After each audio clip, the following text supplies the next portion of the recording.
Jinling, an ancient capital of 6 dynasties and one of the cradles of Huaxia civilization, had drawn strength from its rich cultural and geographic heritage to surge forward at a breathtaking pace. By now, Jinling had successfully risen into the ranks of the new first-tier cities, its population nearing 10 million. Yet among these millions, a single soul that did not belong to this place had quietly arrived. On Yuhua Avenue, cars flowed like water, and people surged like a tide. It was midday. Beside the street, in a modest residential compound that was neither new nor old, that foreign soul slowly drifted into this ordinary community. Eyes as clear as colored glaze slowly opened, gazing at the slightly yellowed ceiling overhead, and the owner of those eyes stirred. There was none of the explosive vigor one might imagine, no leaping up in high spirits. Instead, like a patient paralyzed for 10 years, the person's fingers twitched ever so slightly, then twitched again. Only after a full 10 minutes did that unfamiliar soul finally adapt to the body of its former days. An arm slowly lifted the quilt covering the body. The pure white duvet cover had once been Wang Yi's favorite color. Struggling to prop up his still limp body, he inched toward the edge of the bed. Reaching out with one hand, Wang Yi groped through the air a few times, and only when his strength was nearly exhausted did his fingers finally catch the table beside the bed. His fingers clamped desperately onto the corner of the table as his body inched along. Half his torso nearly hung off the bed before Wang Yi finally touched the object he had been searching for on the tabletop. It was a small rectangular red box with 2 large characters printed on it, Jinling. Wang Yi held the cigarettes in his hand and let out a long breath. This Jinling brand. He had not smoked it for nearly 5 years. With a dull thud, his arm suddenly gave out. His suspended body lost its support and crashed straight to the floor. Yet Wang Yi did not cry out in pain, for the cigarette pack was clutched firmly in his hand. Panting heavily like an old man at dusk, he slowly straightened his body and slumped back against the bedside. His hands still trembling, he opened the already crushed cigarette box and pulled out a wrinkled cigarette. Wang Yi clenched it hard between his lips, his teeth biting down on the filter as if afraid someone might snatch it away. He fumbled out a lighter from beneath the pillow, flipped open the cover, and his thumb kept scraping at the wheel. The faint sputter of failed sparks repeated again and again. At last, when Wang Yi was on the verge of losing his mind, the flame finally caught. He brought the tip of the cigarette close, using the last trace of strength in his body, as the fragile flame was drawn into the tobacco. The lighter, its duty fulfilled, slipped from Wang Yi's fingers and clattered aside. His body grew even more limp, Wang Yi slumping like a puddle of mud against the bed frame, letting the thick smoke churn through his lungs. Dense smoke jetted from his nostrils, veiling his face and dragging his consciousness into darkness. Kill. In a mountain of corpses and a sea of blood, a team of people was surrounded by tens of thousands of zombies. Wang Yi led his corpse-hunting squad, struggling with all their might to break through the encirclement toward the convoy. Wang Yi no longer remembered how many zombies he had cut down. With every step he took forward, a zombie fell at his feet. Hold on. As long as we push another 200 meters, we'll reach the convoy. He turned his head and shouted to his already weary teammates.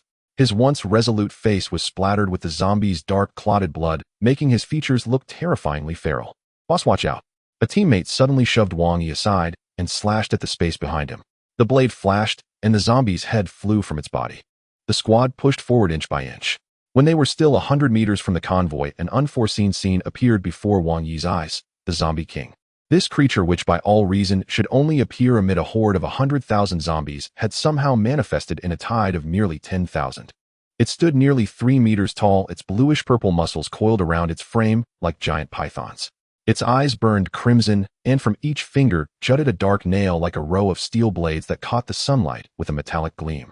The Zombie King also spotted Wang Yi and the band of human evolvers slaughtering their way through its kin. Without the slightest hesitation, it swung its blade-like claws and charged at Wang Yi at terrifying speed. Thud, thud, thud. Each time the Zombie King's foot struck the ground, its massive weight punched a crater into the earth. Its speed was too great, so fast that Wang Yi had almost no time to react.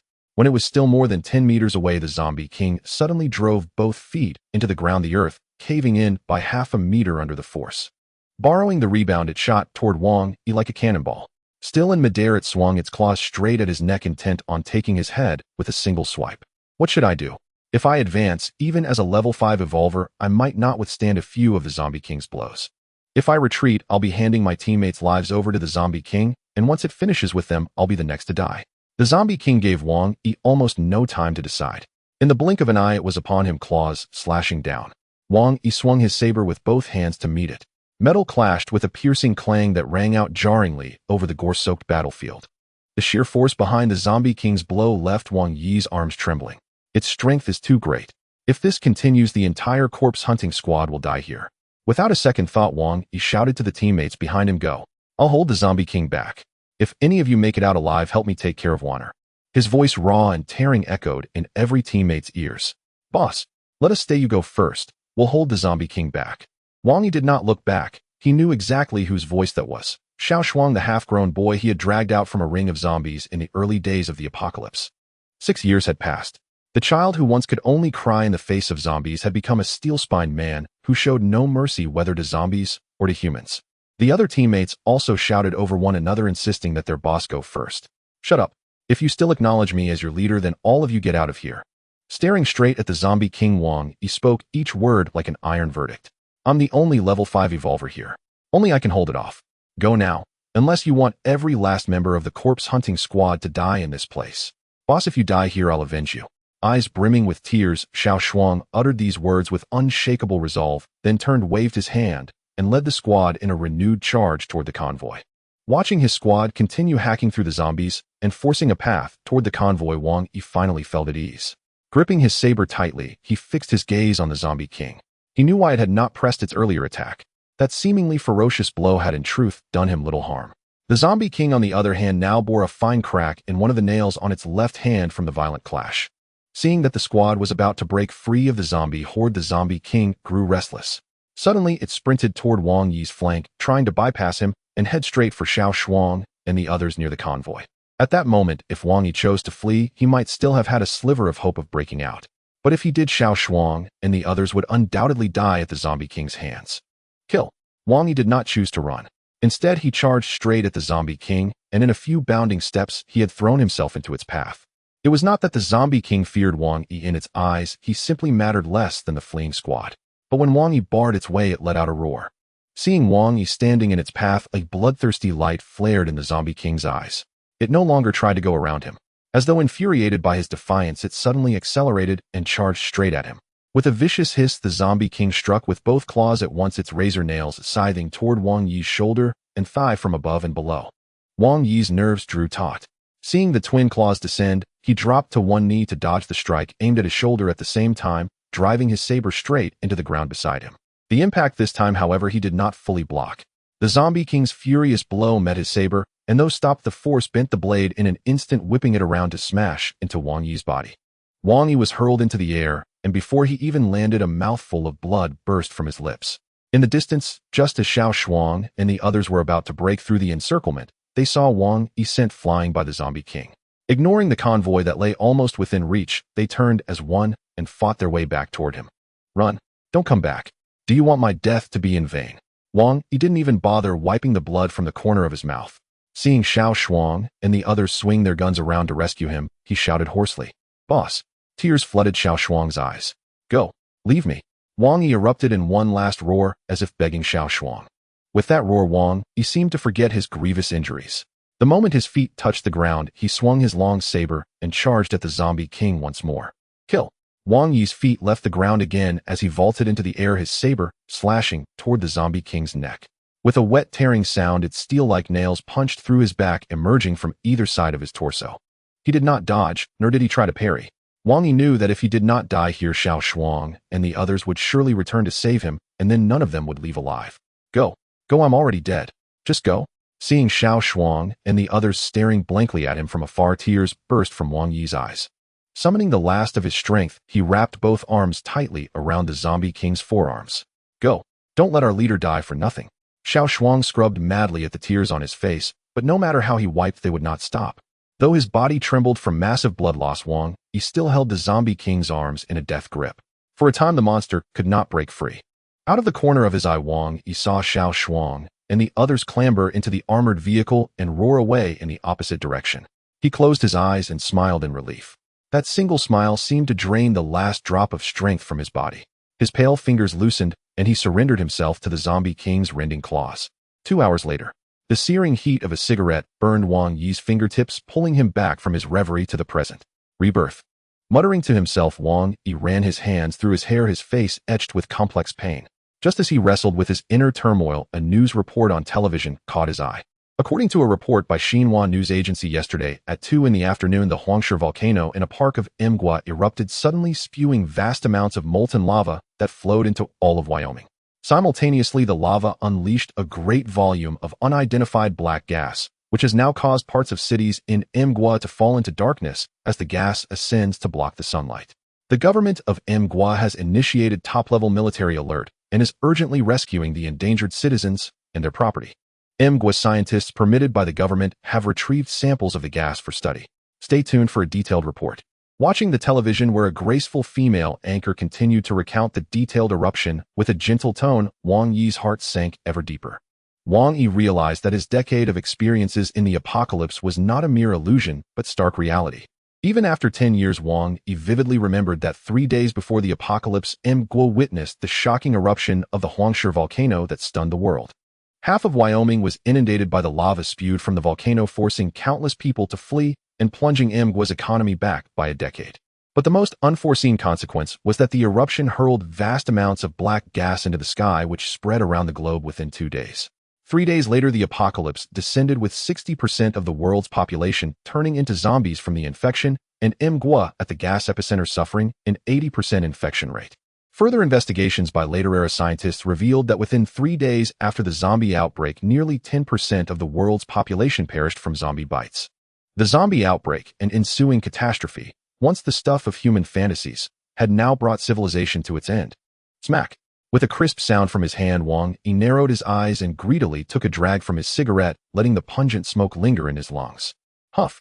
Exhaling a thick plume of smoke, Wang Yi suddenly flared his eyes, as if a resolute decision had been made. Over the 10 years of the apocalypse, Wang Yi understood how arduous it was for an ordinary person to struggle for survival.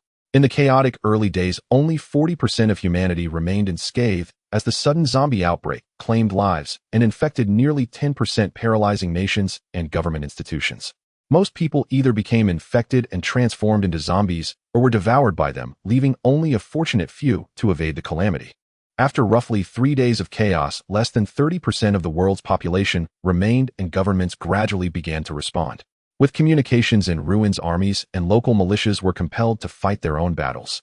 Eventually, various armed groups coalesced into factions of different sizes. The larger private groups established human enclaves during the apocalypse, offering shelter to survivors against zombie threats, though the protection came at a price and under stringent governance. There were also enclaves established by government departments or military forces where life, though harsher, was underpinned by fundamental systems and laws. Smaller groups, typically ranging from a few dozen to several hundred, often clung parasitically within the larger enclaves, unwilling to accept governance. They risked their lives scavenging in abandoned cities, surrendering a portion of the loot in exchange for temporary shelter while evading unequal regulations. The team Wang Yi had founded in his previous life, known as the Corpse Hunters, was nothing more than a desperate band eking out survival right under the zombies' noses. Until finally, during a supply run, the Corpse Hunters were surrounded by a zombie horde.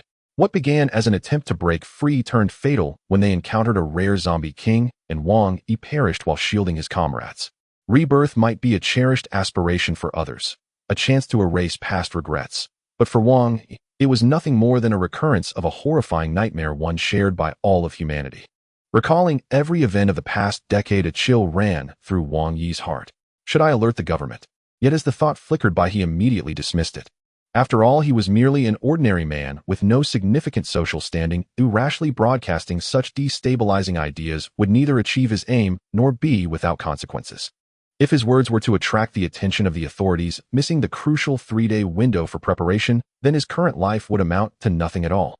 Without further consideration, and aware of the world's ignorance, Wang Yi, relying on his fading memories, opened his bedside cabinet.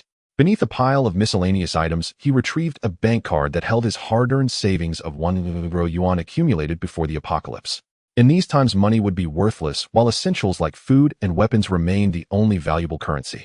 He also took out several credit cards.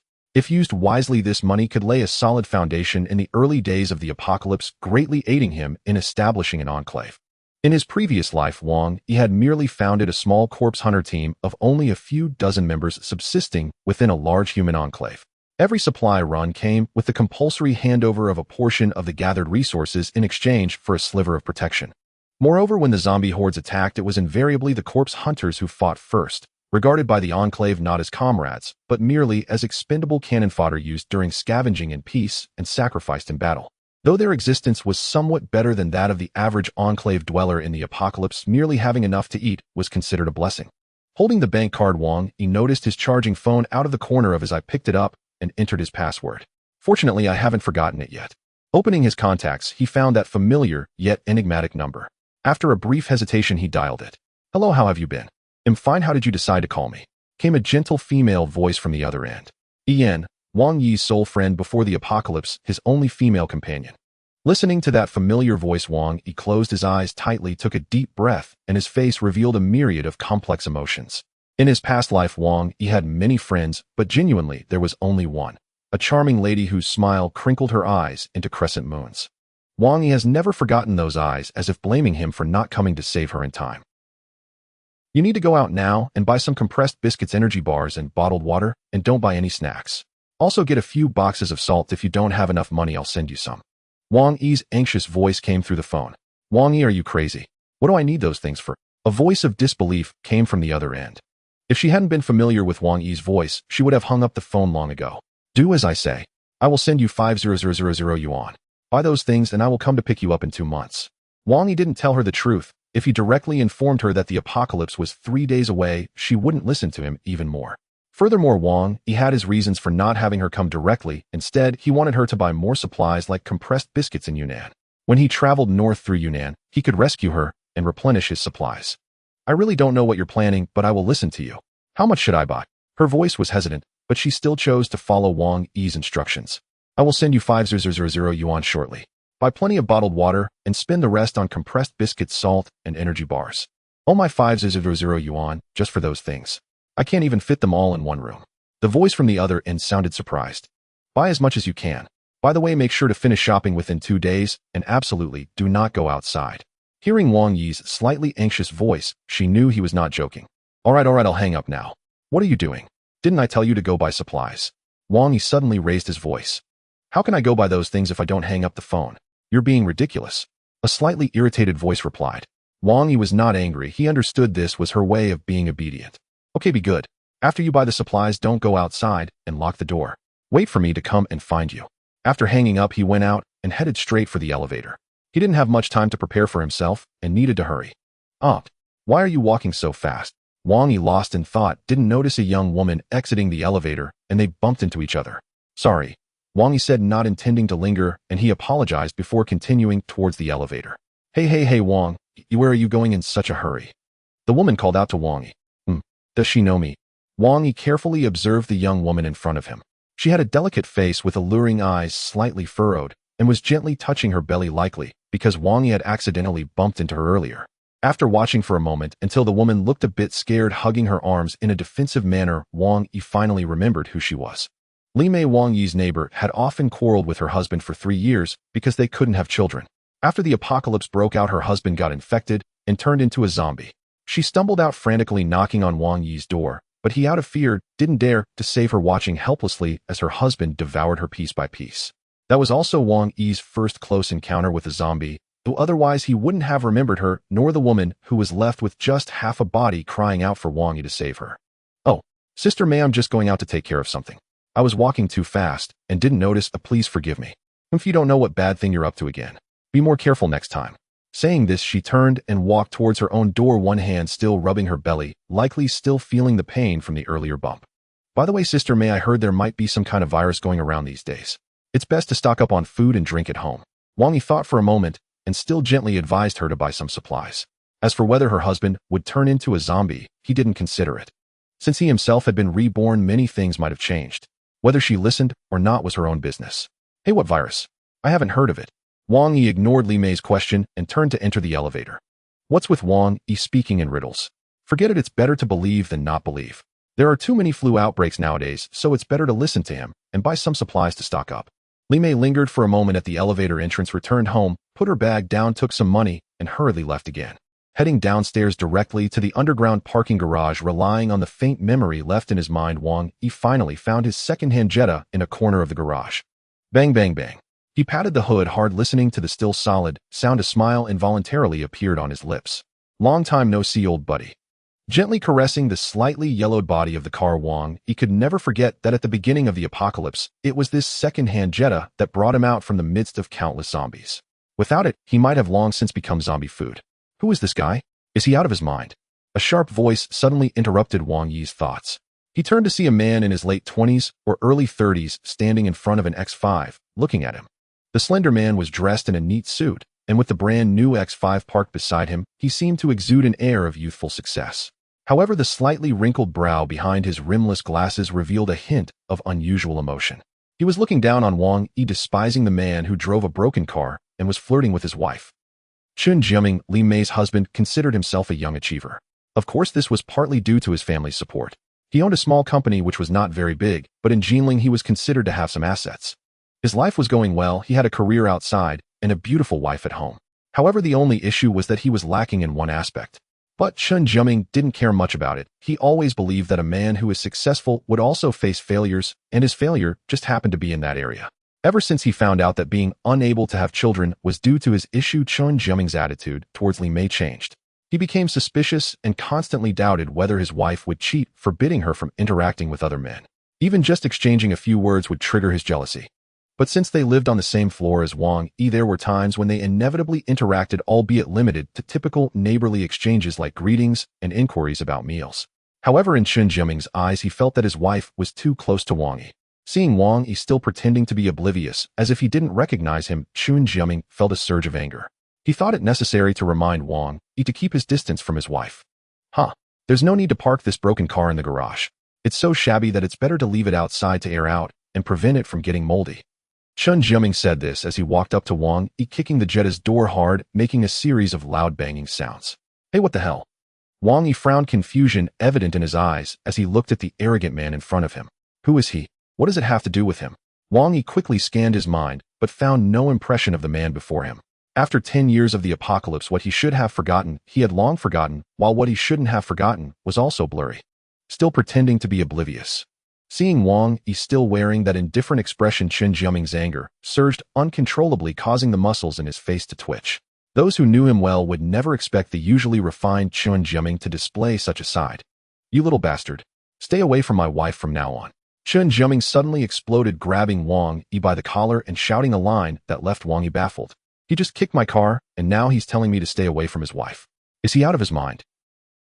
Wang Yi drifted in thought, allowing him to grip his collar. In fact, Wang Yi didn't even try to evade.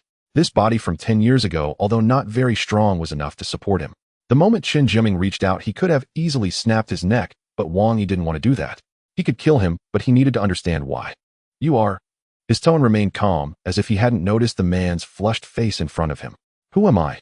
Chun Jiaming's chest heaved, and his eyes glinted with fury. It was as if he had punched cotton, leaving him frustrated. You've been flirting with my wife Li Mei every day, and you don't even know who I am. Looks like I need to teach you a lesson. Wang Yi even caught a glimpse of his black spot molar from the angry shout, alongside the sight of his slender fair fingers curling into a fist. Bang! A muffled sound. The scene Chun Jiaming had imagined did not occur. Instead, the boy in front of him suddenly extended his palm, tightening his fist. Creak, creak. A sound of bones grinding echoed as Wang Yi's palm slowly constricted until the man before him revealed a hint of pain in his expression. Oh, now I remember, you are Li Mei's husband. Wang Yi exclaimed, suddenly enlightened. Just moments ago he had seen Li Mei upstairs, and now he saw her husband in the underground garage. It seemed he was indeed quite fated with their family. Yes, since you know I'm Li Mei's husband, keep your distance from her. Chun Jiaming suppressed the pain in his palm and shouted this at Wang Yi, but the veins bulging on his forehead still exposed his current predicament. Creak, creak. Wang Yi tightened his grip on Chun Jiaming's fist while a strange smile appeared on his lips. Wang Yi clearly remembered whether he had anything with his wife Li Mei. Although it was a misunderstanding, he could not tolerate the man in front of him grabbing his collar. Your wife is quite alluring. The calm tone in which Wang Yi uttered these few words caused Chun Jiaming's expression to change dramatically. Chun Jiaming was merely displeased by his wife interacting with another man. He only intended to warn Wang Yi this time, never expecting such words to come from him. Damn you, I'll kill you. The hoarse roar was like that of a beast, and Chun Jiaming felt a surge of green grass growing in his heart, a sensation no man could tolerate. Boom. Before Chun Jiaming could swing another fist, Wang Yi suddenly kicked out, striking Chun Jiaming in the abdomen and sending him flying over 2 meters, crashing down onto the hard concrete floor. Gurgle. Chun Jiaming pressed his hands tightly against his abdomen, curling up like a boiled shrimp, his face pale, breathing rapidly. Wang Yi's kick was not something this weakling could withstand. Hee. Wang Yi chuckled lightly, feeling no burden in his heart. This brat sought trouble, and Wang Yi's kick was already generous. Had it been in his past life, he would have no chance to breathe at this moment. Ignoring him, Wang Yi felt rushed. There was no need to continue entangling with him. Even if he hadn't turned into a zombie in this life, Wang Yi had countless ways to bring him to his demise. Turning around to get in the car, Wang Yi drove out of the underground parking lot, opened his phone map, and headed straight to the nearest large supermarket. In the underground parking lot, Chun Jiaming endured for a while, but the pain in his abdomen intensified, making him lie on the ground and groan incessantly. Oh, Jiaming, what happened to you? The elevator in the underground parking lot slowly opened. Li Mei initially thought of going to buy some easily stored food herself, but suddenly recalling Wang Yi's anxious face, she realized the virus he mentioned must be serious, leading her to impulsively ask Jiaming to drive her. But no matter how many times she called, Jiaming wouldn't answer. Anxious, she decided to go down to the parking lot to check if he was done with work, but upon opening the elevator door, she found him lying on the ground in pain. Who did this to you? Li Mei stepped forward, struggling to help Jiaming up, and upon seeing the blood trickling from the corner of his mouth, she couldn't help but express her concern. You don't know who hit me. Looking at Li Mei's delicate features filled him with rage. Remembering Wang Yi's words that his beloved wife was seeking pleasure under another man, Chun Jiaming felt a surge of wicked fire rising within him. He forcefully pulled Li Mei closer and raised his arm, aiming for her cheek with a slap. Smack! With all his strength behind this slap, a clear red handprint appeared on her fair face, and Li Mei's disheveled hair fell over her shoulders. You. Li Mei stared blankly at Chun Jiaming. Although their marriage wasn't good, it was the first time he had hit her. Seeing the vacant look in Li Mei's eyes, Chun Jiaming felt a twinge of pain in his heart. He still loved her dearly, but this wretched woman had been unfaithful with another man. With this thought, a determined glint flashed in his eyes. You damn it. We're done. Let's divorce. Chun Jiaming shouted frantically, stumbling toward the brand new X5, ignoring Li Mei's cries as he resolutely started the vehicle and vanished from her sight. In the vast parking lot, only Li Mei remained, crying in heart-wrenching sorrow. Meanwhile, the instigator of all this was using his phone's navigation to park his car next to a large supermarket nearby. Wang Yi got out of the car and headed straight to the supermarket, searching through a heap of snacks and chips until he found compressed biscuits, pointing at them while speaking to the salesgirl. Give me 20 boxes. Sir, what did you say? The salesgirl, a young girl, looked bewildered at Wang Yi, thinking she must have misheard him, and asked again. I said give me 20 boxes of these compressed biscuits. Wang Yi spoke each word deliberately. But sir, why do you need so many compressed biscuits? The young girl was genuinely shocked to hear Wang Yi's request for 20 boxes of compressed biscuits. You don't need to worry about that. Oh, just tell me if you have 20 boxes. Sir, please wait a moment. I'll go get the manager. We usually don't sell that many compressed biscuits, so I don't know how many we have in stock. Hurry up. Wang Yi was growing impatient. Okay, sir, just a moment. The girl quickly ran to the second floor. Before long, the girl returned with a middle-aged man in a suit, followed by a few sales clerks, likely curious to see what kind of fool would buy 20 boxes of compressed biscuits. Manager, this is the guy who wants to buy 20 boxes of compressed biscuits. After introducing him, the young girl stood aside, saying nothing, occasionally casting curious glances at Wang Yi. Hello, sir. I am the manager here. I heard from Xiaowen that you want to buy 20 boxes of compressed biscuits. The manager extended his right hand and shook hands with Wang Yi. Yes, not only do I want to buy 20 boxes of compressed biscuits, but I also want 10 boxes of dried beef, 20 boxes of luncheon meat, 20 boxes of dried vegetables, 40 boxes of mineral water, and 10 boxes of salt. Sir, are you sure you want to buy so much? The manager seemed shocked by Wang Yi's words, having expected only the 20 boxes of compressed biscuits, not realizing Wang Yi would ask for so many additional items. Why don't you have enough items? Then I'll go buy them at another supermarket. Wang Yi was getting angry. If you want to sell, just sell. Why ask so much nonsense? Yes, we have everything you requested, sir, but we need to go to the warehouse to retrieve them. It will take at least a day or two for the back and forth. Hearing that Wang Yi was about to leave, the manager hurriedly stopped him. This was a significant client they seldom encountered, and it seemed he was particularly anxious. They couldn't easily let him go. 2 days is a bit tight, but don't worry, sir. Barring any unforeseen circumstances, the items you requested will be delivered to you at this time tomorrow. However, sir, shouldn't you pay a deposit? The items you're purchasing are quite substantial, and without a deposit, we wouldn't feel comfortable retrieving them from the warehouse. All right, calculate the total, and I'll pay half now, or I'll pay the rest when the goods arrive. Wang Yi didn't think much of it. This was only reasonable. Moreover, he was indeed buying a lot. If he settled everything at once, he wasn't certain if there would be any unforeseen issues. If he didn't pay a deposit, the supermarket wouldn't feel at ease either, so it was better to pay half first and the rest when the goods arrived. Everyone would feel secure. Sir, please wait a moment. I'll have the cashier calculate it right away. Half an hour later. Sir, the total has been calculated, including shipping costs. It's 43,000 yuan.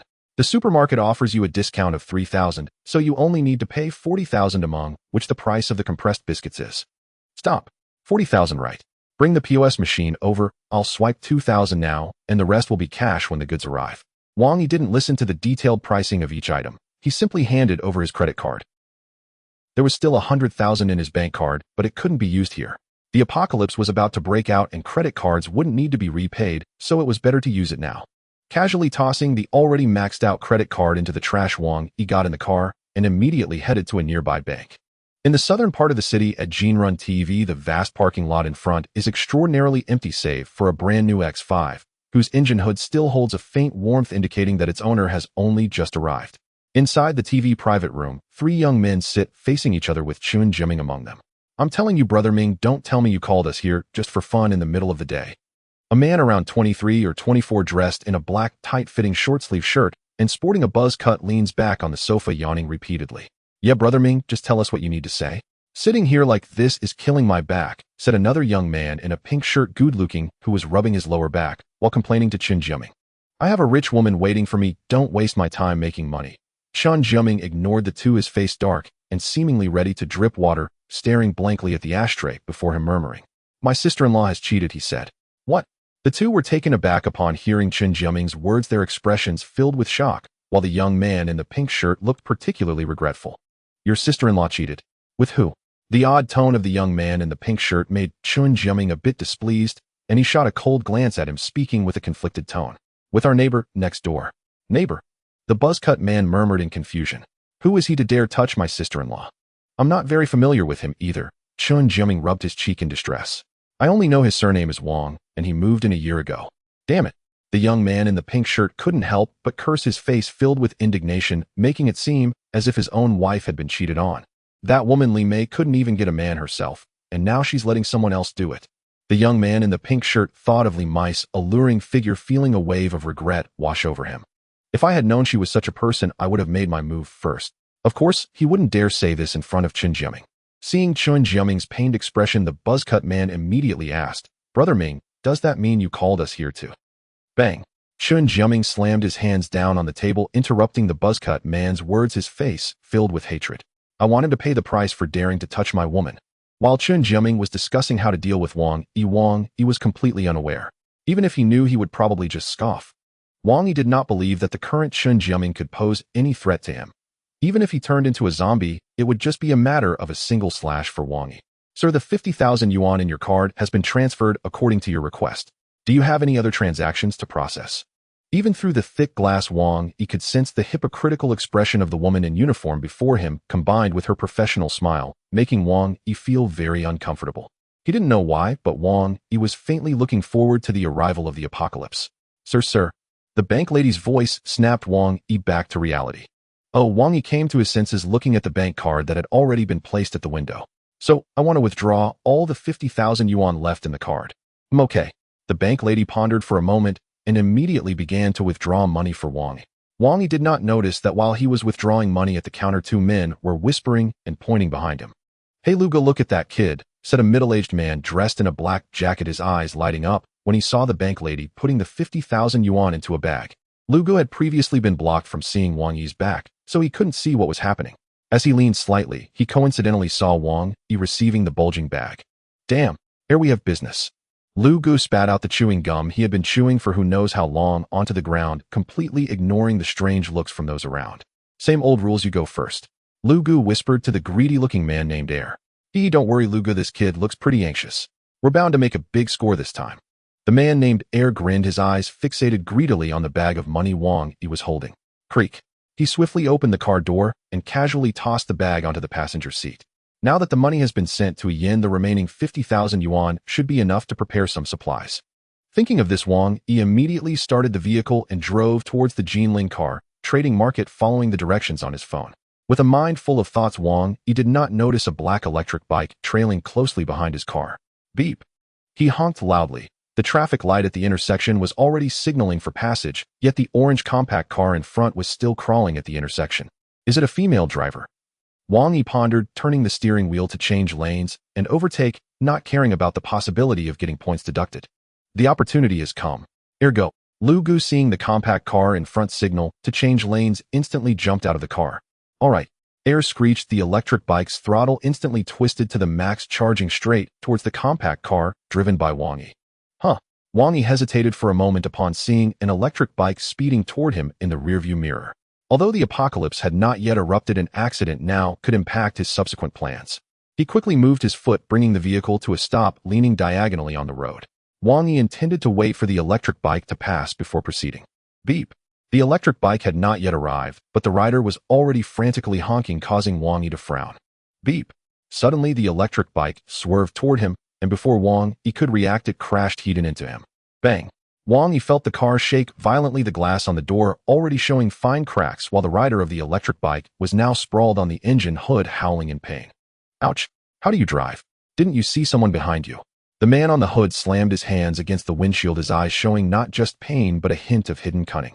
In the 10 years since the apocalypse, Wang Yi had encountered all sorts of people, good and bad, selfish and selfless. Yet looking at the man on the hood frantically banging on the windshield, Wang Yi saw greed in his eyes. Hey, you picked the wrong guy to scam. Wang Yi silently smiled at the man. Wang Yi did not want to cause trouble because time was of the essence and he could not afford to waste a second. But if trouble sought him out, Wang Yi was not the kind of person to be taken advantage of. Damn! Wang Yi cursed, feeling anger rise within him, as it was clear that this person had intentionally collided with him. It didn't matter if the car was damaged, Wang Yi wouldn't feel too bad. However, if this incident wasted his precious 3 days, even a minute's delay could completely disrupt his plans. Damn it, idiot. Wang Yi couldn't help but curse, inwardly forcing open the already dented car door. He stepped forward and seized the collar of the man on the engine hood, while his other hand clenched into a fist, aiming a powerful punch at the man's abdomen. Ugh! The second man was hit in the abdomen by Wang Yi's furious punch, his whole body immediately curling up in pain, and his hands clinging to the wiper blade began to loosen. The opportunity has come. Wang Yi then grabbed his legs, intending to drag him off the engine hood and rid himself of this trouble. Help! He's trying to kill me. Katandrin. The second man, with tears and snot covering his face, clung desperately to the drain on the engine hood, refusing to let go no matter how hard Wang Yi pulled. In no time, passers-by had gathered in small groups. The situation had unfolded so suddenly that no one had clearly seen what had happened, but upon hearing the man's cries of Katandrin, several curious onlookers immediately pointed at Wang Yi. This guy thinks he can just run after hitting someone. Not necessarily. In today's society, there are plenty of people who stage accidents. Without pulling the man off the car, and with the crowd gathering around, leaving was no longer an option. Wang Yi kicked him hard to vent his frustration, knowing that today, no matter what, he would be delayed. At that moment, several drivers behind also got out of their cars and gathered around. Damn, I saw it all. The Jetta had already stopped, and that electric car crashed into it. It's clearly a staged accident. One driver shouted angrily, indicating he must have experienced something similar before. Absolutely. I have a dash cam in my car, buddy, no need to worry. Another driver stepped forward, patting Wang Yi's shoulder with an air of righteousness. Well, the Jetta is also at fault. Look at how that car clearly changed lanes illegally. How can we just blame the electric car? The speaker was Lu Gu, who had hurried over. Seeing the crowd blaming the second man, he immediately chimed in with a just statement. Seeing his accomplice arrive, the second man gained confidence, and disregarding Wang Yi's pulling, tightened his grip on the car door. You changed lanes illegally and hit me. Not only are you refusing to compensate, but you also punched me. Just wait, I'm calling the police. As he spoke, the second man pretended to pull out his phone, a scene that made Wang Yi feel some trepidation. If the police were called, things would get complicated. Regardless of who was at fault, it would surely waste a lot of time, and time was what Wang Yi lacked the most. Wang Yi's apprehension was readily captured by the second man, who grinned smugly and waved his phone at Wang Yi. What's wrong? You were so tough just now, why are you silent now? Seeing Wang Yi's silence, the second man immediately started shouting. Hey, everyone come and see. This guy hit me and won't admit it, he even punched me.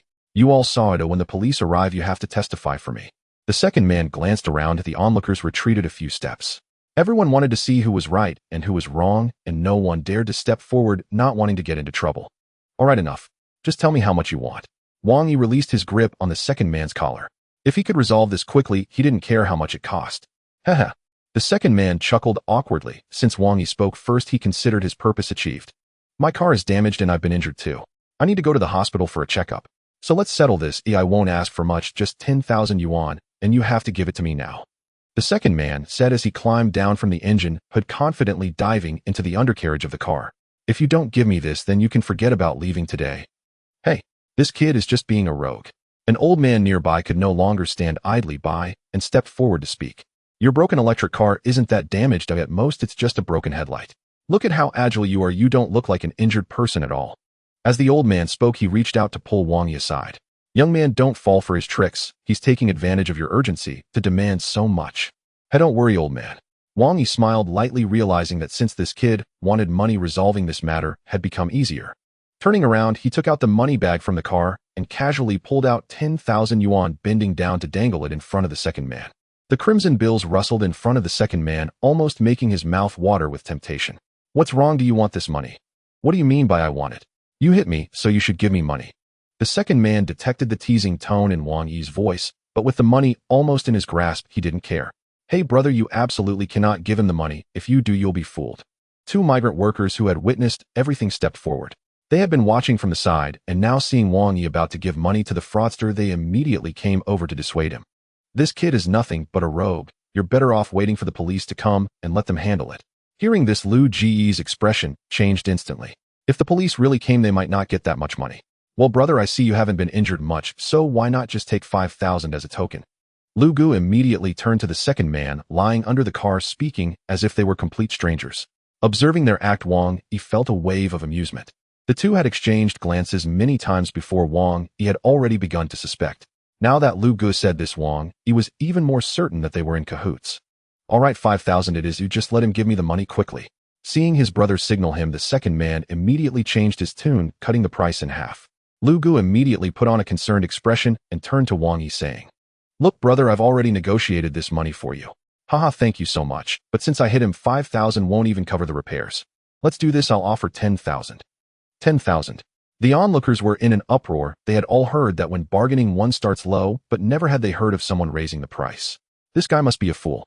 The second man's eyes immediately filled with confusion upon hearing Wang Yi's words. For many years since stepping into this line of work, the second man had staged accidents with at least 80 cars. Every time he demanded money, it was through soft and hard tactics, but no one had ever volunteered to increase the amount, not in his entire career. The second man was moved to the core. In that moment, he almost didn't want Wang Yi's money, but thinking about what he would eat for his next meal, he swallowed his gratitude and stared hungrily at Wang Yi. Heh! Wang Yi chuckled, raising the money above his head. Looking at the onlookers, some were silent, some looked regretful, and some stared at Wang Yi as if he were a lunatic. This money I can give you, Wang Yi suddenly said loudly, drowning out the chatter of the crowd. But it's not for you. Not for me. Who are you going to give it to? The second man was stunned by Wang Yi's words. Did this guy just hit someone else? Who will do it? Who can pull you out from under my car? He'll pay whoever does it. Wang Yi suddenly looked around. Hey, come on. Is this for real? Don't lie to us. As soon as Wang Yi finished speaking, the crowd erupted into a commotion.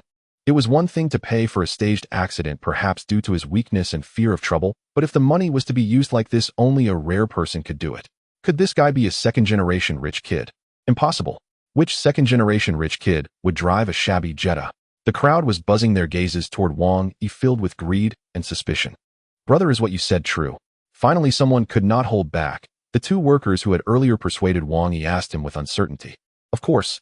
Wang Yi nodded, then pulled out a wad of cash and tossed it into one of the men's arms. Wang Yi's action would be something even a real second-generation rich kid would hesitate to do. After all, 10,000 yuan was like giving away money, but what Wang Yi valued was not the money itself, but the satisfaction in his heart.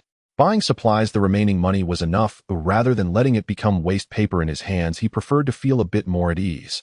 The two workers exchanged glances, and one of them pulled out a pair of pliers from his pocket, slowly approaching the man lying under the car.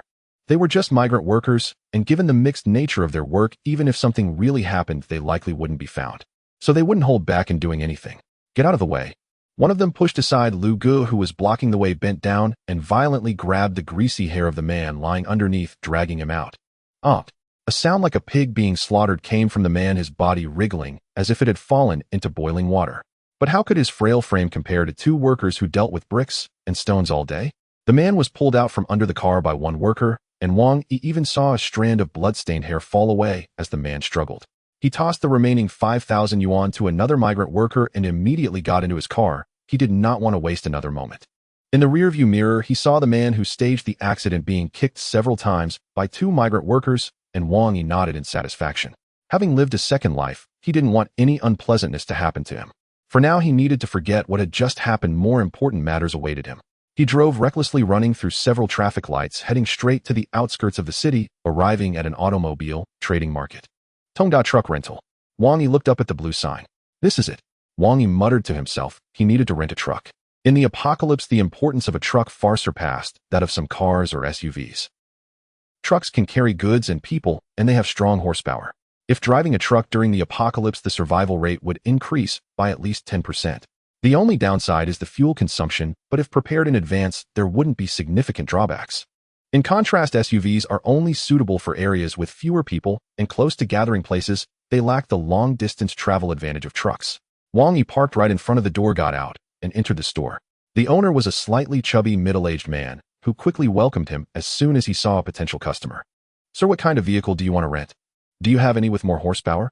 The cargo space doesn't need to be too big. I have some goods to deliver to the countryside, and the roads are not good. Just a medium-sized truck with high horsepower. Yes, we have a good variety of trucks here. Follow me to the back garage to take a look. The owner, seeing Wang Yi's direct approach, wasted no time and led him to the garage.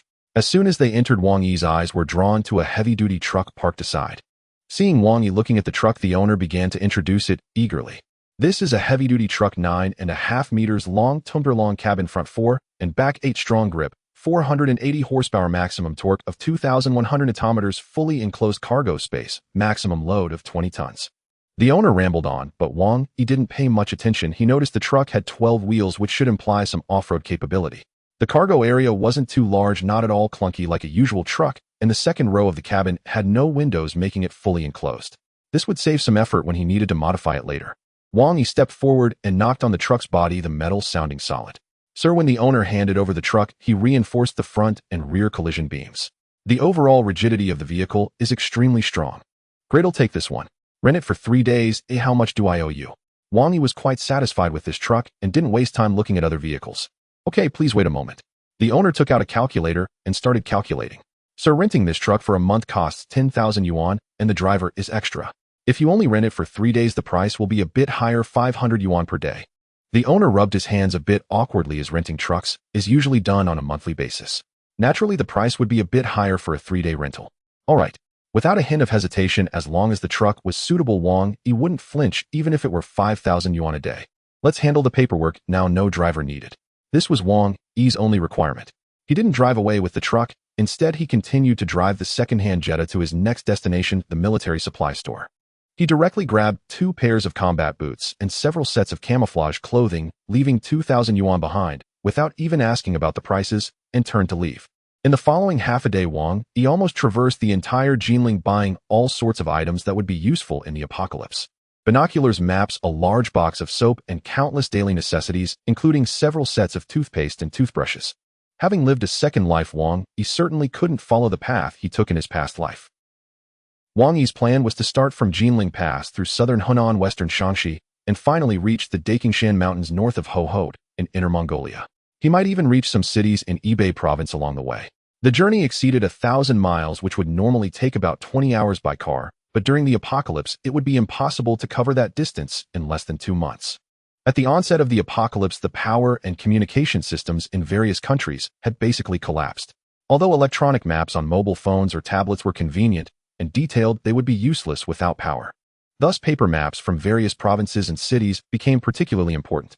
Wang Yi bought several national maps, detailed maps of cities he might pass, and a national road map that recorded the specific locations of highways in various provinces and cities. After finishing these tasks, it was already 5 o'clock in the evening. Wang Yi hurriedly drove the Jetta, which was filled with goods, even in the passenger seat, quickly heading toward the truck rental business. He needed to move everything from the Jetta to the truck and then drive the truck for modifications. Beep beep. In a city area with a speed limit of 40, an old Jetta completely disregarded traffic rules, speeding at nearly 100, weaving through traffic, ignoring the curses of other drivers. Hurry up and be reborn. Damn it. A couple was just about to cross an intersection when suddenly a grayish-white blur flashed before them, the gust of wind lifting the girl's short skirt and exposing her black reflective backside, causing the surrounding pedestrians to whistle. Stop looking. Go check your own girlfriend. The young man quickly reached out, and pulled down his girlfriend's lifted skirt, cursing under his breath. A red Raptor was cruising leisurely down the wide asphalt road on the outskirts of the city. On board were a man and a woman dressed luxuriously. The girl appeared to be no more than 18 or 19 with delicate features. However, she seemed to be in a bad mood, tilting her head to one side and ignoring the man driving. Xiao Bing, don't be mad at your brother. Didn't Dad ask me to pick you up? Shen He shook his head helplessly. This sister had never made things easy for anyone since childhood, and this time was even worse, sneaking away so far without telling the family. If you hadn't reported to Dad, he wouldn't have known I came to play. Shen Bing pouted, looking displeased as she shot a glance at her brother driving. Next time I won't tell you where I'm going to play. You. Shen He trembled with anger at his sister. Oh, just as he was about to speak, he caught sight in the rearview mirror of a shabby Jetta speeding toward them, causing Shen He to quickly turn the steering wheel to avoid the approaching Jetta. Ouch! Shen Bing didn't react in time and bumped her head against the window. Fortunately, the window was sturdy enough not to shatter, but her head hurt immensely. How do you drive like that? Shen Bing touched her head and happened to hit the large bump, causing her face to change with pain. Beep! Shen He pressed the horn hard, but unfortunately the Jetta was too fast and was already almost out of their sight in the blink of an eye. Chase after him. Shen Bing waved her little fist from the passenger seat, her face filled with anger. This guy must be crazy driving so fast. Let's catch up and teach him a lesson. All right. Shen He was equally furious.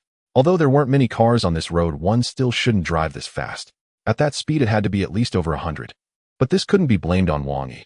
Ignorance is bliss. If everyone knew that the apocalypse was about to break out, they likely wouldn't be driving any slower than Wang Yi. It had been nearly a day since these 3 days began, and Wang Yi was just preparing some not-so-important items. With only 2 days left, he still needed to modify vehicles and craft weapons. Time was tight, so how could he not be anxious? Virum. Although the Raptor was a pickup, it had considerable horsepower. With Shen He's intention to speed up, they caught up with the rapidly moving Jetta within minutes. Hey brother, why is he buying so many things? The car is packed. Shen Bing looked down from above, seeing the Jetta filled with various convenience bags and cardboard boxes, while the driver could barely be seen. Who cares? Watch me teach him a lesson. Shen He chuckled, stepping on the gas, and the Raptor surged forward, just edging half a car, head past the Jetta before Shen He quickly turned the steering wheel, racing toward the Jetta. Beep. What the hell are you doing? Wang Yi was lost in thought when he suddenly saw a red pickup truck rush at him from the side, causing him to break out in a cold sweat. He quickly maneuvered his feet, narrowly avoiding the approaching pickup. Wow, brother, you're amazing. Shen Bing cheered as the Jetta was shoved to the back. Naively, she didn't realize the consequences of such actions. If Wang Yi had not reacted quickly, there might have already been a collision. At such high speeds, neither side would end well. Of course.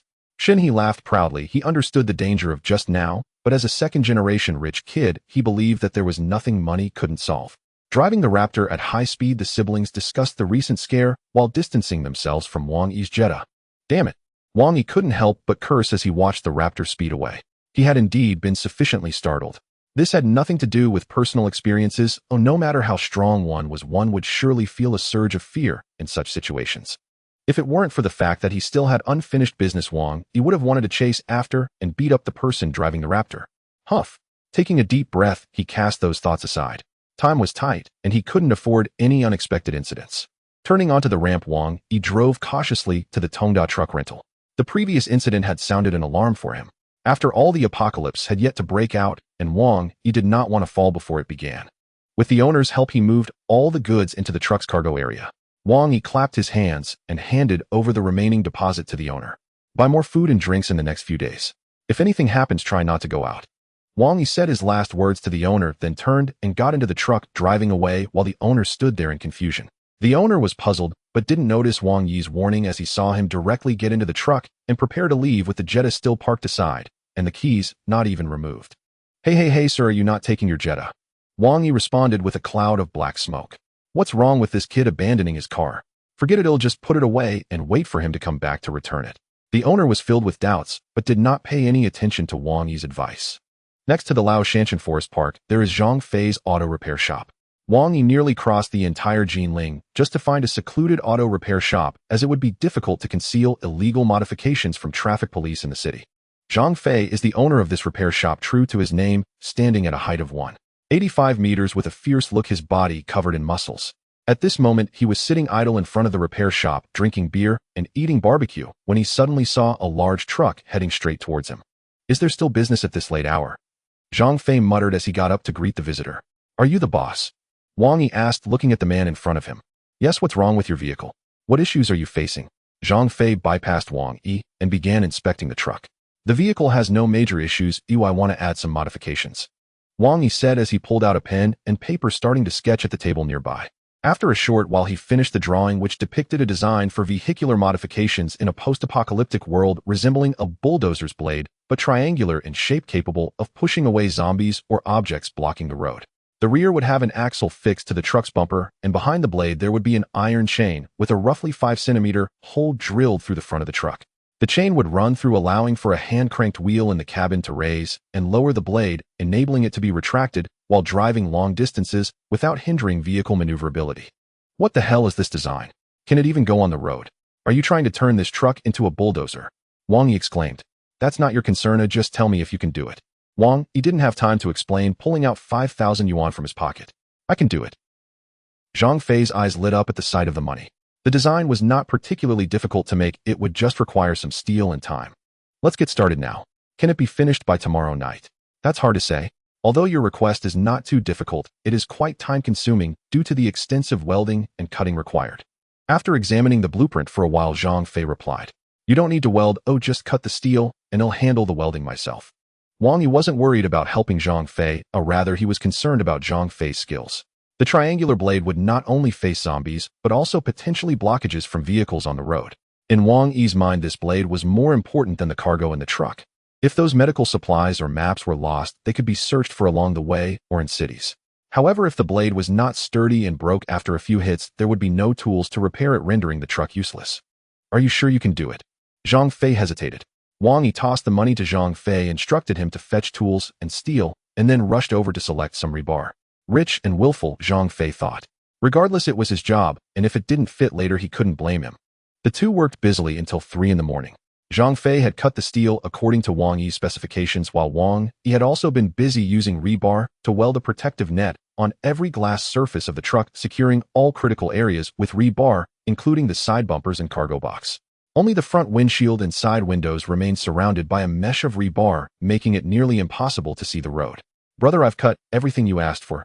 Oh my, what are you doing? Zhang Fei looked at the heavily fortified truck before him, feeling a bit bewildered. You turned a perfectly good truck into this, it can't even hit the road. Ignoring Zhang Fei's astonished expression, Wang Yi called out for him to assist and quickly resumed welding. A beam of sunlight peeked over the horizon, seemingly reminding the two busy workers that the night had passed and it was time to rest. Finished. Zhang Fei clapped his dusty hands. After a night of hard work, the oddly shaped blade was finally welded together. Now all that remained was to install it on the truck, and those several thousand yuan would be secured. Shall we install the blade now? Zhang Fei, looking exhausted, realized that anyone working overnight would be worn out. Aren't you tired? The two had become slightly more familiar with each other after working together all night, and the awkwardness had faded. Zhang Fei's way of addressing Wang Yi had shifted from brother to ego. He'll add another 2,000 for you. Don't take on any other jobs today. Let's go to the gas station this afternoon. For now, order some takeout, and after eating, get some rest. We'll work late tonight. Upon hearing Wang Yi's offer to increase his pay, Zhang Fei felt rejuvenated. He finished the takeout with gleaming eyes and quickly found a mat to fall asleep on. Wang Yi, lying on the truck, was also fatigued. After all, this body was not like his previous level 5 evolved physique, capable of fighting nonstop for a day. Lost in thought, Wang Yi soon fell asleep. When he woke up again, it was already past 4 in the afternoon. He shook himself awake and went to wake Zhang Fei. Zhang Fei was still sleeping, likely because he had done more work than Wang Yi, unaware that ignorance breeds fear. After waking Zhang Fei, Wang Yi drove Zhang Fei's decrepit pickup, hauling 4 large fuel barrels, and headed towards the nearest gas station under Zhang Fei's guidance. At the gas station, Wang Yi directly told the attendant to fill up with No. 20 diesel, and the two waited in the truck. The attendant didn't ask any questions, as he had seen all sorts of customers working at a gas station. After a while, all 4 barrels were filled. Wang Yi paid and then drove the truck back to the repair shop, first moving the 4 barrels of fuel into the cargo area with Zhang Fei. Zhang Fei looked at the pile of maps and other items in the cargo area, repeatedly asking Wang Yi if he was planning to travel the world, forgetting that Wang Yi had already modified the truck beyond recognition, making it impossible to hit the road. Wang Yi didn't respond, focusing on installing the steering wheel in the cabin, and the two began assembling with the help of a gantry crane. They toiled until past midnight, finally fitting the triangular steel blade. Wang Yi tested the adjustment. Though it required effort, it was successful. The blade could lower to about 10 centimeters from the ground, ensuring that most obstacles in the road could be pushed aside except for particularly heavy objects. Zhang Fei looked at the assembled truck and turned to Wang Yi, saying shyly, "Ego, look, the truck is all set up, isn't it?" Wang Yi, without much thought, took out 2,000 yuan and handed it to Zhang Fei, fulfilling his promise. Through their discussions, Wang Yi recognized that Zhang Fei was a good worker. He was diligent, understood the importance of obedience, and had worked hard without complaint when tasked with cutting steel and later welding. Although the generous pay might have motivated him, his meticulousness at such a late hour suggested he was likely no slouch during regular hours either. Thus, Wang Yi began to consider taking Zhang Fei along, hoping to leave a good impression so that when the apocalypse struck, he could pick Zhang Fei up on the way. "Zhang Fei, something might happen in a few days. If you trust me, don't go out tomorrow night. Prepare some food and water in the shop and lock the door before you sleep. They'll come to find you in about 3 or 4 days. Ego, what do you mean by that?" Zhang Fei had sensed Wang Yi's odd behavior. First turning a perfectly good truck into this, then buying so much diesel, and having a pile of soap and maps in the cargo area. If Wang Yi had some issues, Zhang Fei hadn't noticed anything during their time together. However, it was odd for a normal person to buy so many common items without reason. So when Wang Yi said that, Zhang Fei showed no shock, but calmly asked what Wang Yi meant. "You don't need to worry about that. Oh, by the way, I see you have plenty of spring steel and a furnace. In the next few days, can you use the spring steel to grind 10 machetes for me like this?" As he spoke, Wang Yi sketched a design for Zhang Fei, illustrating a peculiar knife with a handle about 1/3 the length of the blade, which was straight. He annotated the dimensions: a length of 1.5 meters, width of 6 centimeters, and thickness of 1 centimeter. Wang Yi assumed that as a mechanic, Zhang Fei should have no problem with the basic work of grinding and cutting. He specifically reminded Zhang Fei to make the blade sharp, noticing that Zhang Fei seemed about to ask something. Wang Yi quickly added, "Once you finish the machetes, I'll come to pick them up in a few days." After saying this, Wang Yi drove off, leaving Zhang Fei alone to ponder. Wang Yi felt assured that Zhang Fei would follow his instructions. Driving on the road, Wang Yi had timed it well for after midnight, when he wouldn't have to worry about traffic police stopping him. At this hour, there were fewer cars on the road, so there was little chance of traffic police, only the occasional surprise driver passing by, wondering how this truck had become like this, or thinking it was a new type of vehicle they had never seen. At the foot of the apartment building, a dark X5 quietly parked by the roadside, surrounded by cigarette butts, indicating it had been there for quite a while. "I told you, Mingo, we've been waiting here for 2 days, and that kid still hasn't returned. Does he know something?" and ran away. The young man in the pink shirt was complaining to Chun Jiaming, who was sitting in the driver's seat. The 5 of them had gathered here under Chun Jiaming's lead, waiting anxiously for nearly 2 days. During this time, Wang Yi was mostly holed up at Zhang Fei's repair shop modifying vehicles, completely missing Chun Jiaming and the others. "Mingu, should we go ask his wife? Did she tell him to run away?" The young man in the pink shirt's eyes were flickering. He said this, but only he knew what he really thought. Chun Jiaming's face darkened at these words. He instinctively looked up at his window, where the weak light suggested that Li Mei was still inside. "So let's leave it like this for tonight." Chun Jiaming wanted to confront Li Mei directly, but the thought of her having cheated on him filled him with irritation. In such matters, who wouldn't find it hard to face? The young man in the pink shirt wanted to persuade Chun Jiaming further, but the car was already started. He could only sigh and turn to look at the dimly lit window, a hint of greed flashing in his eyes. The car moved slowly, heading out of the community, only to encounter 2 exceptionally bright lights, nearly blinding Chun Jiaming. "Damn, how can you drive like this? High beams, idiot." The crew-cut man in the back seat angrily cursed, trying to pull open the door to get out regardless of the moving vehicle. "All right, enough. Don't stir up trouble," Chun Jiaming yelled back, stopping the crew-cut man's actions. He flipped on the high beams in retaliation. As the 2 vehicles passed each other, although the headlights were blinding, Chun Jiaming could still vaguely see that the vehicle was a truck. Strange, why does this truck look like this?" As the vehicles drew closer, Chun Jiaming noticed that the truck's glass was completely obscured. Upon closer inspection, the glass was covered entirely by a dense mesh of rebar, making it impossible to see inside. "What the hell brand of truck is this?" the young man in the pink shirt exclaimed, pointing at the massive steel blade at the front of the truck. "Who knows? In these times, any vehicle can hit the road." The crew-cut man in the back seat grumbled. "Moi." As the 2 vehicles passed each other, Chun Jiaming instinctively looked up at the truck's cab. Through the dense rebar, he could only vaguely see a figure inside. That person. A flicker of doubt crossed Chun Jiaming's eyes. Somehow he felt like he had seen the driver of the truck somewhere before. "Hey Mingo, why don't we go have some fun? I could introduce you to a few girls." The young man in the pink shirt suddenly waved his hand in front of Chun Jiaming's face, smiling lewdly. "Mingo, forget about those things. There are more women in this world than just your wife." Chun Jiaming, interrupted by the young man in the pink shirt, glanced at him discontentedly, and suddenly stepped on the gas, speeding away into the night. Little did he know that if it weren't for the young man in the pink shirt, he probably wouldn't survive until the apocalypse. Wang Yi pressed the light control switch several times with force, but the truck's high beams still wouldn't turn off. He didn't know if it was like that when rented, or if it had been damaged during the modifications. After fiddling with it for a while with no results, Wang Yi stopped worrying about it. He got out, locked the door, and took out the prepared black cloth to completely cover the front of the truck. As midnight approached, after finishing these tasks, Wang Yi returned to his apartment.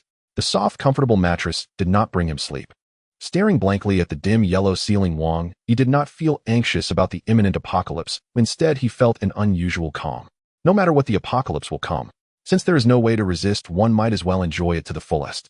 The next day at 5 in the evening, Wang Yi sat on his bed smoking a cigarette, one of the 2 boxes of Nanjing cigarettes he had bought from a tobacco shop. At 12 yuan a box, it wasn't too expensive, but Wang Yi loved the rich and smooth flavor of this brand. In the past decade of the apocalypse, the entire world had descended into chaos, and the production of common items like alcohol and tobacco had essentially ceased. As humanity gradually restored order, the availability of such goods was extremely limited. In his previous life, Wang Yi had lived slightly better than the lowest tier of society, and it had been a long time since he had seen tobacco. Suddenly the phone rang, interrupting Wang Yi's thoughts. He thought it must be a call about the items he had ordered from the supermarket. Picking up the phone, it was indeed the manager. "Mr. Wang, the goods you requested have been delivered. Please come down to sign for them." The manager's voice came through the phone. "All right, I'll be right down." Wang Yi hung up, glancing out the window to see a medium-sized truck parked beside his own. A few workers stood by the front of the truck, smoking and chatting. Wang Yi quickly got dressed and hurried downstairs. The manager was speaking to several workers, and upon seeing Wang Yi, he immediately approached him. "Sir, the items you requested have arrived. These workers are here to help you unload. Should we take this truckload upstairs, or?" "No need to take it upstairs, you just unload it onto this truck." Wang Yi opened the truck's cargo area, and the workers, relieved that they didn't have to carry the items upstairs, began unloading the goods from one truck to the other, laughing and joking as they worked. Wang Yi, can you come over for a moment?"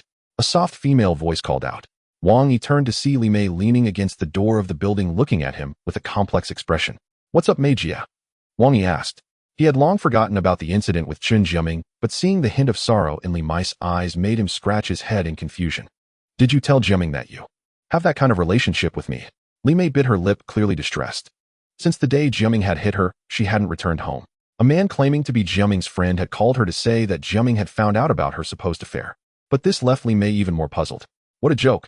How could she be having an affair without knowing it? She pressed the man for details and eventually learned that her supposed lover was a neighbor with the surname Wang. With the surname Wang and living next door, Li Mei thought it must be Wang Yi. Seeing Wang Yi silent, she became furious. "Why would you say that? Do you have any idea how much trouble your words have caused me?" Wang Yi looked at the heartbroken Li Mei and for a moment didn't know what to say. After all, he had only said that in passing without thinking of the consequences. "This way, Mei Jia, wait until tomorrow and he'll give you an answer. Tomorrow the apocalypse will begin. TSK. Despicable." Li Mei spat angrily, looking at the calm Wang Yi, feeling an unwarranted surge of hatred rise within her. She had never imagined that her usually gentle neighbor would slander her like this. Though Li Mei's relationship with her husband Chen Jiaming was poor, they were still married and shared some feelings. Now with Wang Yi stirring things up, their already fragile bond was completely severed. "If you're going to say that, then I won't explain anything further." Wang Yi shrugged, nonchalantly choosing to ignore Li Mei. After all, the apocalypse would break out tomorrow, and everything would soon be resolved.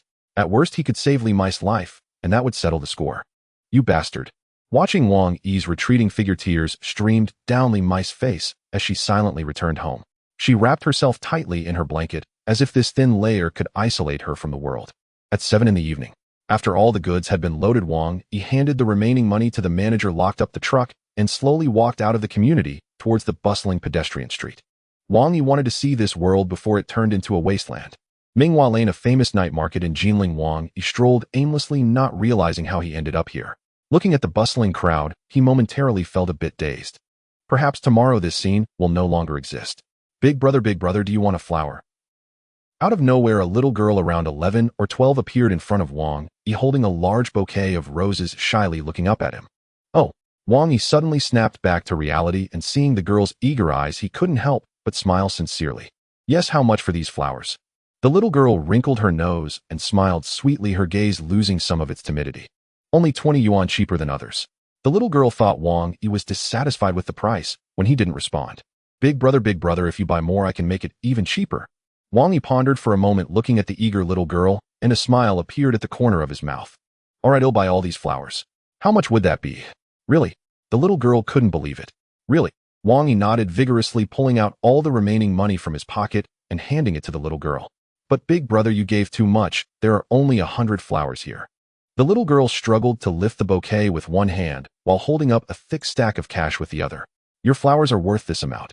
Wang Yi shook his head, reaching out to take one flower from the bouquet. They'll take this flower, and the rest are all for you. Remember, don't sell them to anyone else. The little girl wanted to say more, but realized that the person had already walked far away. Watching his blurry silhouette, she suddenly called out, "Thank you, big brother." "No need. Live well." Wang Yi waved his hand, disappearing into the darkness without looking back. It was 2 hours later when Wang Yi returned to the community. Just as he stepped out of the elevator, he heard a fierce argument. A man and a woman, their voices very familiar. "Argue all you want, after today you won't have another chance." Wang Yi ignored what they were fighting about, even though he vaguely heard his name. Turning back into his room, Wang Yi locked the door and sat cross-legged on the bed, contemplating how to survive the difficult 3 days after the apocalypse breaks out tomorrow. Wang Yi did not take the truck to a less populated area, but remained in the city center. He knew that the first 3 days after the apocalypse would be when the zombies were most violent. In his previous life, only 30% of the global population remained, and during these 3 days, nearly 10% were bitten or infected by the suddenly aggressive zombies. Although the outbreak caught many off guard, scientists later calculated that the desire for flesh and blood was twice as strong in newly infected zombies compared to the later stages. This was also one of the reasons for the heavy casualties among humans in the early days of the apocalypse. Wang Yi stayed in the city center not only to avoid this time period, but also for another reason: to increase his strength. Half a month after the outbreak, in his past life, a soldier from a military unit in the capital fought against zombies and sliced a zombie's head in half with a single blow. Subsequently, a piece of milky white flesh fell out of the zombie's head about the size of a thumb. Having never seen such a thing before, the soldier picked it up and took it to the scientists in the shelter for research. However, the scientists couldn't figure out what the structure of that flesh was and thought it was just a pathological tissue caused by infection, so they didn't pay it much attention. Later, this piece of flesh was cleared out of the lab. Just then, a team of soldiers walking their military dog was patrolling. The dog, seeing the piece of flesh, disregarded the soldiers' shouts, broke free from its leash, and swallowed the flesh whole. Hearing the commotion outside, the scientist put down what he was doing and went out to inquire, only to be met with a shocking sight. The military dog, after eating the white flesh, rapidly expanded to twice its original size, its muscles bulging, and it became extremely aggressive, even trying to bite the soldier who had raised it since it was a pup. The mutated military dog was subdued, and after the scientists confirmed that it was caused by the piece of white flesh, all the researchers in the shelter began intensive studies on it. Ultimately, half a month later, although the scientists couldn't identify the composition of the white flesh, repeated experiments revealed that this flesh could not only alter the physical attributes of animals, but also enhance human physical abilities and change genes. It was only necessary to wash the flesh with high-proof alcohol beforehand, otherwise one would become as aggressive as that military dog. Later, a group of scientists named the white flesh base flesh, and with extensive propaganda in the capital's shelter, nearly all surviving humans became aware of its effects. Thus, a massive slaughter began.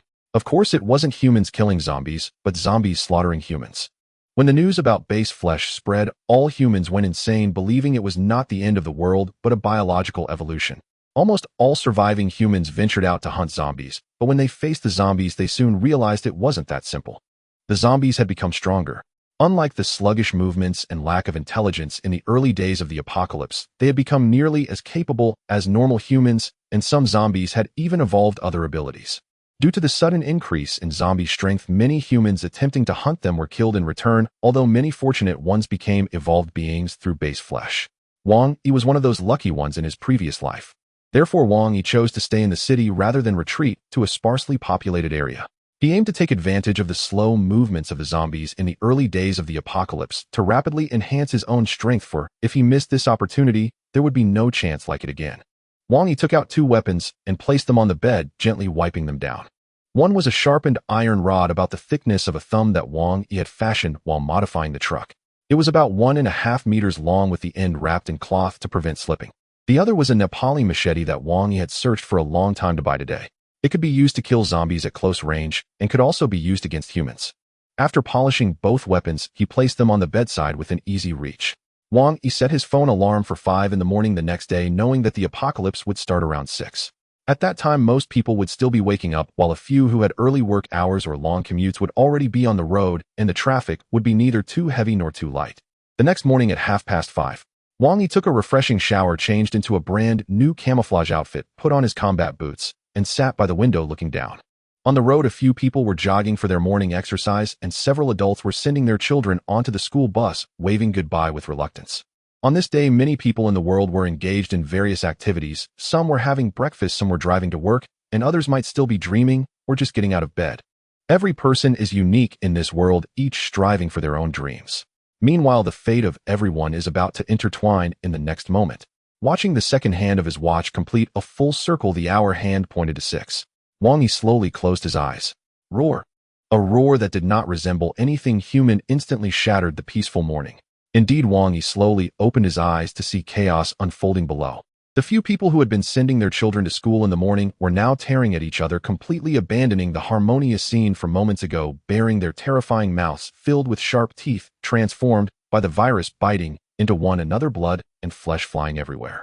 A few youths, having just turned into zombies, immediately lunged at a nearby woman who had been paralyzed with fear, her legs trembling as a trickle of urine ran down her tight pants. She had no strength to run, allowing several zombies to tackle her and tear at her, emitting horrifying screams.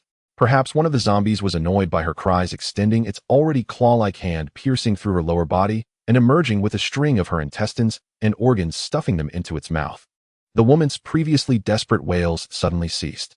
Her face, ravaged by the bites of the zombies, suddenly opened her eyes wide, and with her mouth agape, she arched her body before going still, allowing the zombies to feast upon her. Even though Wang Yi was upstairs, it felt as if he could hear the sound of her intestines being torn from her esophagus. Originally jogging in the morning, the woman had now turned into a zombie, opening her bloody maw and biting into the man's shoulder. The man, tightly embraced by his wife, could not break free and could only scream in agony, never imagining how his usually gentle and virtuous partner could suddenly turn and gnaw on him. This was just the most ordinary scene of the apocalypse. Wang Yi watched everything calmly, knowing that this was just the beginning. Knock, knock, knock. An intense knocking echoed, accompanied by a woman's desperate scream. Wang Yi, please help me. Jiaming, I don't know what's wrong with him. Suddenly, listening to the woman's frantic banging outside, Wang Yi realized that Li Mei had not escaped the fate of her past life. But he was no longer the person he had been in his previous life. After straightening his clothes and grabbing the machete by the bed, Wang Yi opened the door, seeing Li Mei in her pajamas, likely just having gotten up to wash her face.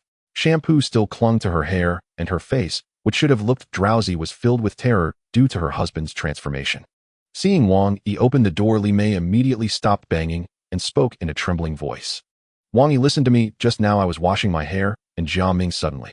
Wang Yi raised a hand to silence Li Mei's trembling lips, gesturing for her to remain quiet, then brushed past her, heading towards her house with the knife. Li Mei, momentarily confused by Wang Yi's intentions, followed him as he walked towards her house. If she had known what was about to happen, she would have never followed Wang Yi. Gently pushing open the outer door of Li Mei's house, he took a look inside. In the luxuriously decorated living room, Wang Yi did not see Jiaming. Where is he? Wang Yi turned to ask the trembling Li Mei behind him. He's in that room, Li Mei said with a slight tremor, extending her fair arm and pointing to a door on the left side of the living room, her voice tinged with sobs. Last night, he suddenly came back and started arguing with me. Then I went back to my room to sleep, thinking he would leave. But when I woke up this morning, I found him in that bedroom, lying on the bed and constantly spitting blood. Okay, I understand. Wang Yi stopped Li Mei from continuing, signaling her to follow him. Creak, creak. As the two approached the room where Jiaming was, an unusual sound came through the wooden door, as if the person inside was enduring tremendous pain. Jiaming. Li Mei screamed, gathering her courage to bypass Wang Yi and forcefully pushed open the door. Creak. The wooden door opened with a creak, and out came a figure with a pale grayish face, muscles, tensed, bloodshot eyes, and teeth that had grown out, resembling a skinned beast. It lunged viciously at Li Mei's hand. Seeing her husband, who had just moments ago been lying on the bed coughing blood, now transformed into this form, Li Mei was shocked and had no time to evade. Watch out! Wang Yi shouted angrily, grabbing Li Mei's shoulder and yanking her back, just in time to evade Jiaming's attack, while his other hand with the machete swung towards Jiaming's head. Crack! A round head rolled away with two thuds. He ultimately met his end at Wang Yi's blade. PSH'd. With a foul black blood gushing from the severed neck, it sprayed onto Li Mei, who stood across from him. A scream followed as Li Mei instinctively looked down at the husband at her feet, his mouth opening and closing as if trying to say something. This poor woman could finally bear no more of the horrors unfolding before her. Her eyes rolled back, and she fell backward. Li Mei's fainting did not raise any suspicion in Wang Yi. If Li Mei had shown no reaction to this scene, he would have suspected she had also been reborn. Looking at Qin Jiaming's unblinking eyes, Wang Yi couldn't help but shake his head. Better to be human in the next life. Wang Yi muttered to the lifeless head, and then cleaved it in half with a single strike, disregarding the thick brain matter. As he reached inside, stirred it around, found the mutated flesh, and put it in his pocket. Glancing at the unconscious Li Mei, Wang Yi sighed. In his past life, Li Mei had been devoured piece by piece by the zombie Qin Jiaming right in front of Wang Yi. At the time, he had not dared to open the door to save her, watching helplessly as she was reduced to bones. That bloody image haunted him for a long time. Unexpectedly, in this new life, he had saved this poor woman. Carrying Li Mei over his shoulder back home, Wang Yi did not rush to consume the mutated flesh in his hand, but first took off the foul-smelling pajamas she wore, intending to change her clothes. To his surprise, he found she was completely naked beneath, exposing her to his view. Looking at her lying on the sofa, he couldn't help but feel a reaction. Now is not the time to relax. Hold on a bit, and once I settle things, I'll take you out for a grand meal. Thinking this, Wang Yi suppressed his Buddhist reaction and hastily washed Li Mei before placing her on the bed. She was likely truly frightened. No matter how much Wang Yi tinkered with her, there was no sign of her waking up. If it weren't for Wang Yi observing her bosom gently rising and falling with her heartbeat, he would have thought she had died from the fright. Wang Yi was not a good-natured person.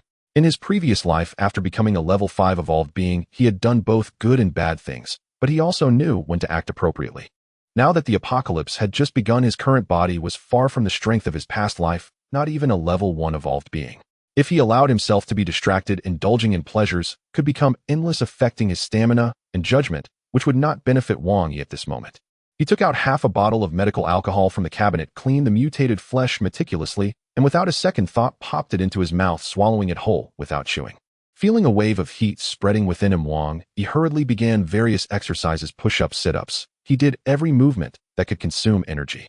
This was a method summarized by humanity in the later stages of his past life. Performing physical exercises while consuming mutated flesh would enhance its effects and maximize the energy it provided. Half an hour later, Wang Yi lay on the ground, feeling that the energy from the mutated flesh had nearly dissipated, and he had undergone many changes. Firstly, regarding his physique, Wang Yi's original condition was not so terrible. He regularly engaged in activities like running and playing basketball, being somewhat stronger than an average person, but still far from robust. After consuming the mutated flesh, Wang Yi could clearly feel the changes in his body. He got up and walked to the bathroom, looking in the mirror at his muscles, which had noticeably bulked up. The excess fat around his waist had vanished, and the effects were much stronger than when he consumed his first piece of mutated flesh in his past life. Wielding the machete, he swung it a few times, feeling that his strength and speed were significantly enhanced compared to before. He estimated that after consuming about 10 more pieces of mutated flesh, he would break through to become a level 1 evolved being. Wang Yi did not immediately go out to hunt zombies. Instead, he picked up a bucket of water from the ground and poured it over himself. After the intense workout combined with the toxins expelled from his body, after consuming the mutated flesh, he had developed quite an odor, so it was better to wash himself clean. Splash! A bucket of cold water drenched him.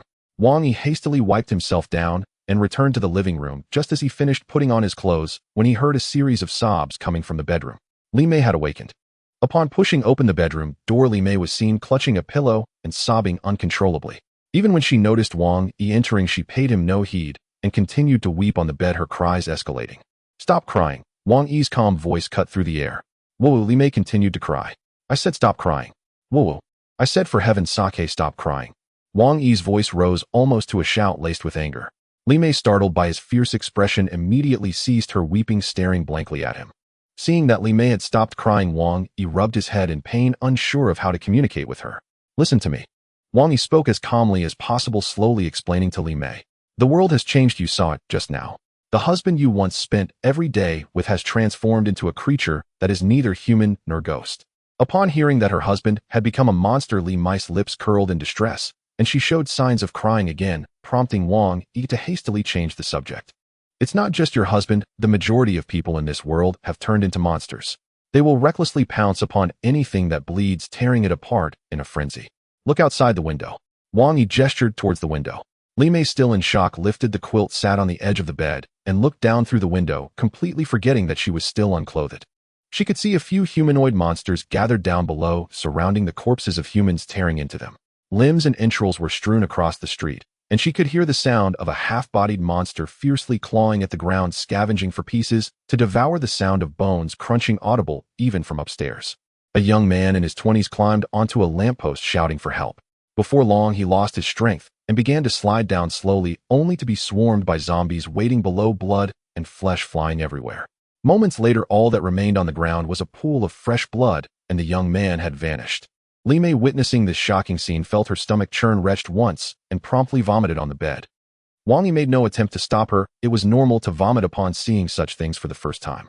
If she still reacted this way after some time, he would consider giving her something to eat or drink, and then leave her behind. Wang Yi did not need a vase, but what he sought were those who could aid him in this apocalypse. Enough, stop throwing up. Get dressed, and then let's see what useful items you have at your home. As he spoke, Wang Yi tossed a set of camouflage clothing to Li Mei, who then realized she was still unclothed and hurriedly covered herself with the quilt, eyeing Wang Yi warily. Wang Yi knew he should step out, turned around, and closed the door with an elegant flourish. The rustling sound indicated that Li Mei had already dressed and was standing at the door. Seeing Wang Yi wiping off the knife smeared with her husband's blood, she asked him, "Wang Yi, are you really telling the truth about all this?" Li Mei's tone was somewhat dejected. "Is it true or false? Didn't you see it for yourself?" Wang Yi did not glance at Li Mei, but focused intently on cleaning the cleaver. "So what you said to me last night, does that mean?" Clang! Wang Yi hurled the cleaver onto the ground and raised his head, his gaze piercing as he stared at Li Mei. She had too many questions, and Wang Yi wondered if he should silence her. Li Mei seemed to sense something, and being tactful, stopped speaking, standing there silently, with a distracted gaze, unwilling to meet Wang Yi's eyes. "I will tell you what you need to know," Wang Yi said, darkly picked up the cleaver from the floor and walked towards the door. Seeing Wang Yi leave, Li Mei instinctively followed him, traversing the dim corridor back to her home, where she found her husband lying in the living room, his body already split into 3 parts, tears streaming down her face once more. After all, he was still Li Mei's husband despite their discussions about divorce. Li Mei was just an ordinary woman. Had Wang Yi not possessed memories from his past life, he might have been even less resilient than Li Mei appeared. "Stop crying, it is what it is. You should now be thinking about how to survive in this unfamiliar world. Do you have any sturdier knives or axes at home?" Wang Yi looked at Li Mei, who was still crying, and thought to give her something to do. "Oh, will a kitchen knife do?" Li Mei replied hastily when Wang Yi asked. Wang Yi shook his head helplessly and said, "Forget the kitchen knife. Go gather up any food you have at home. Also, if you have sneakers, change into those, don't wear slippers." Li Mei, sensing Wang Yi's command, did not dare to ask why, and quickly began to tidy up. Wang Yi sat on the sofa lighting a cigarette, quietly contemplating whether he should take her to hunt zombies first to see what her limits could withstand. Before long, Li Mei finished packing a large pile of bags and bundles, avoiding the corpse, and placed them in the living room. Wang Yi approached to check, only to find that cosmetic skirts and high heels took up a significant portion. He directly tossed these items aside and pointed at the remaining belongings, saying these are essential to bring, don't take anything else. Then, under Li Mei's mournful gaze, he stuffed these items into a bag and took them back to the room. After tidying up a bit, Wang Yi brought Li Mei out of the room again, this time heading downstairs. The two of them cautiously descended the emergency staircase, encountering no zombies along the way. The apocalypse had erupted at 6 in the morning, so at this hour people were either asleep or at work, making the corridor eerily quiet. If it weren't for the hoarse roars or the sounds of chewing coming from each floor, Wang Yi might have genuinely thought the apocalypse hadn't happened and it was all just an illusion. Even so, it frightened Li Mei greatly. Several times she missed a step and fell onto Wang Yi's back. Wang Yi felt the softness on his back and was momentarily distracted, almost forgetting the matter at hand. They cautiously reached the first floor, and Wang Yi gently opened the stairwell door a crack to look outside. What he saw was a scene of devastation. Most zombies had left, leaving only 2 behind, feasting on the remains of other zombies, one at a distance and one right at the door. Although Wang Yi had experienced far more brutal situations in his previous life, every time he saw the scattered limbs and entrails, his heart still sank. A heart of stone was not something humanity could possess. Slowly closing the door, he turned to Li Mei, who was still peering outside. "Li Mei, there are 2 zombies outside. Go kill the one closest to us. Don't be afraid, they'll be right behind you." "What? Me go?" Li Mei pointed at herself, her expression one of disbelief. "Yes, you go, Wang," he said, his tone leaving no room for negotiation. No, I can't. Wang, you should go instead." Li Mei was on the verge of tears, her voice trembling as she spoke. "You can also go, but then you can no longer follow me. I don't need someone who can't take action."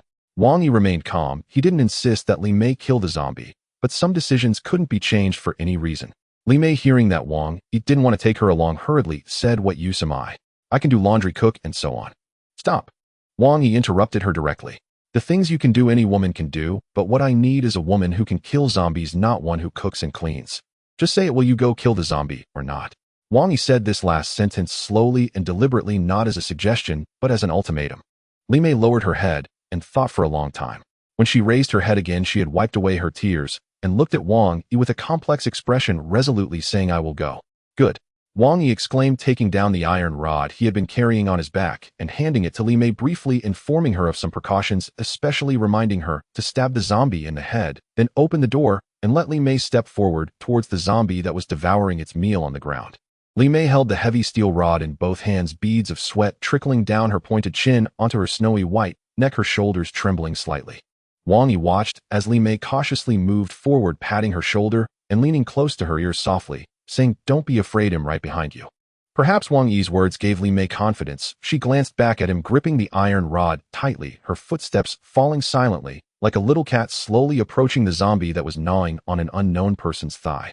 The zombie seemed to sense a human approaching, dropping the flesh it was holding and turning to face Li Mei, letting out a series of growls and approaching her with an extremely strange gait, its claws waving in the air as if greeting its next meal.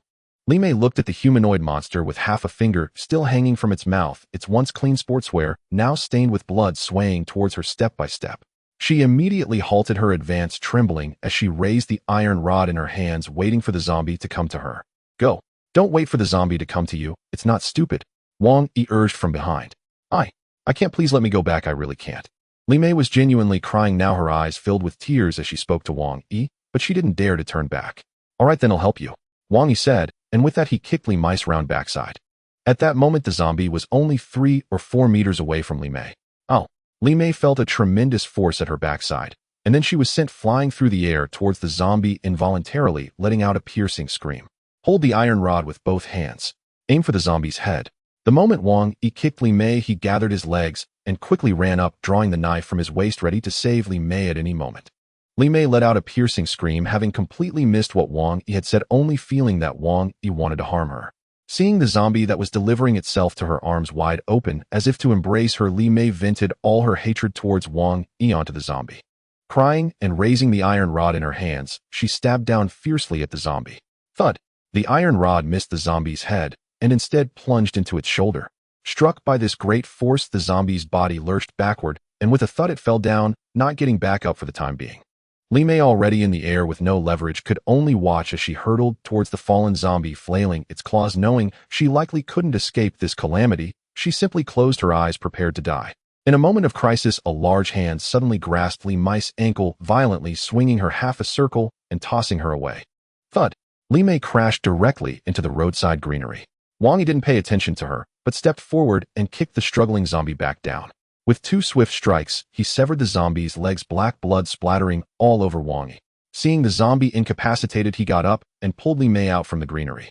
At this moment, Li Mei looked utterly pitiful, her delicate face scratched by branches, her brand new camouflage outfit covered in dirt, her hair a mess, looking as if she had been ravaged. Wang Yi brought her to the incapacitated zombie and handed her the knife he was holding. Take this and go kill that zombie.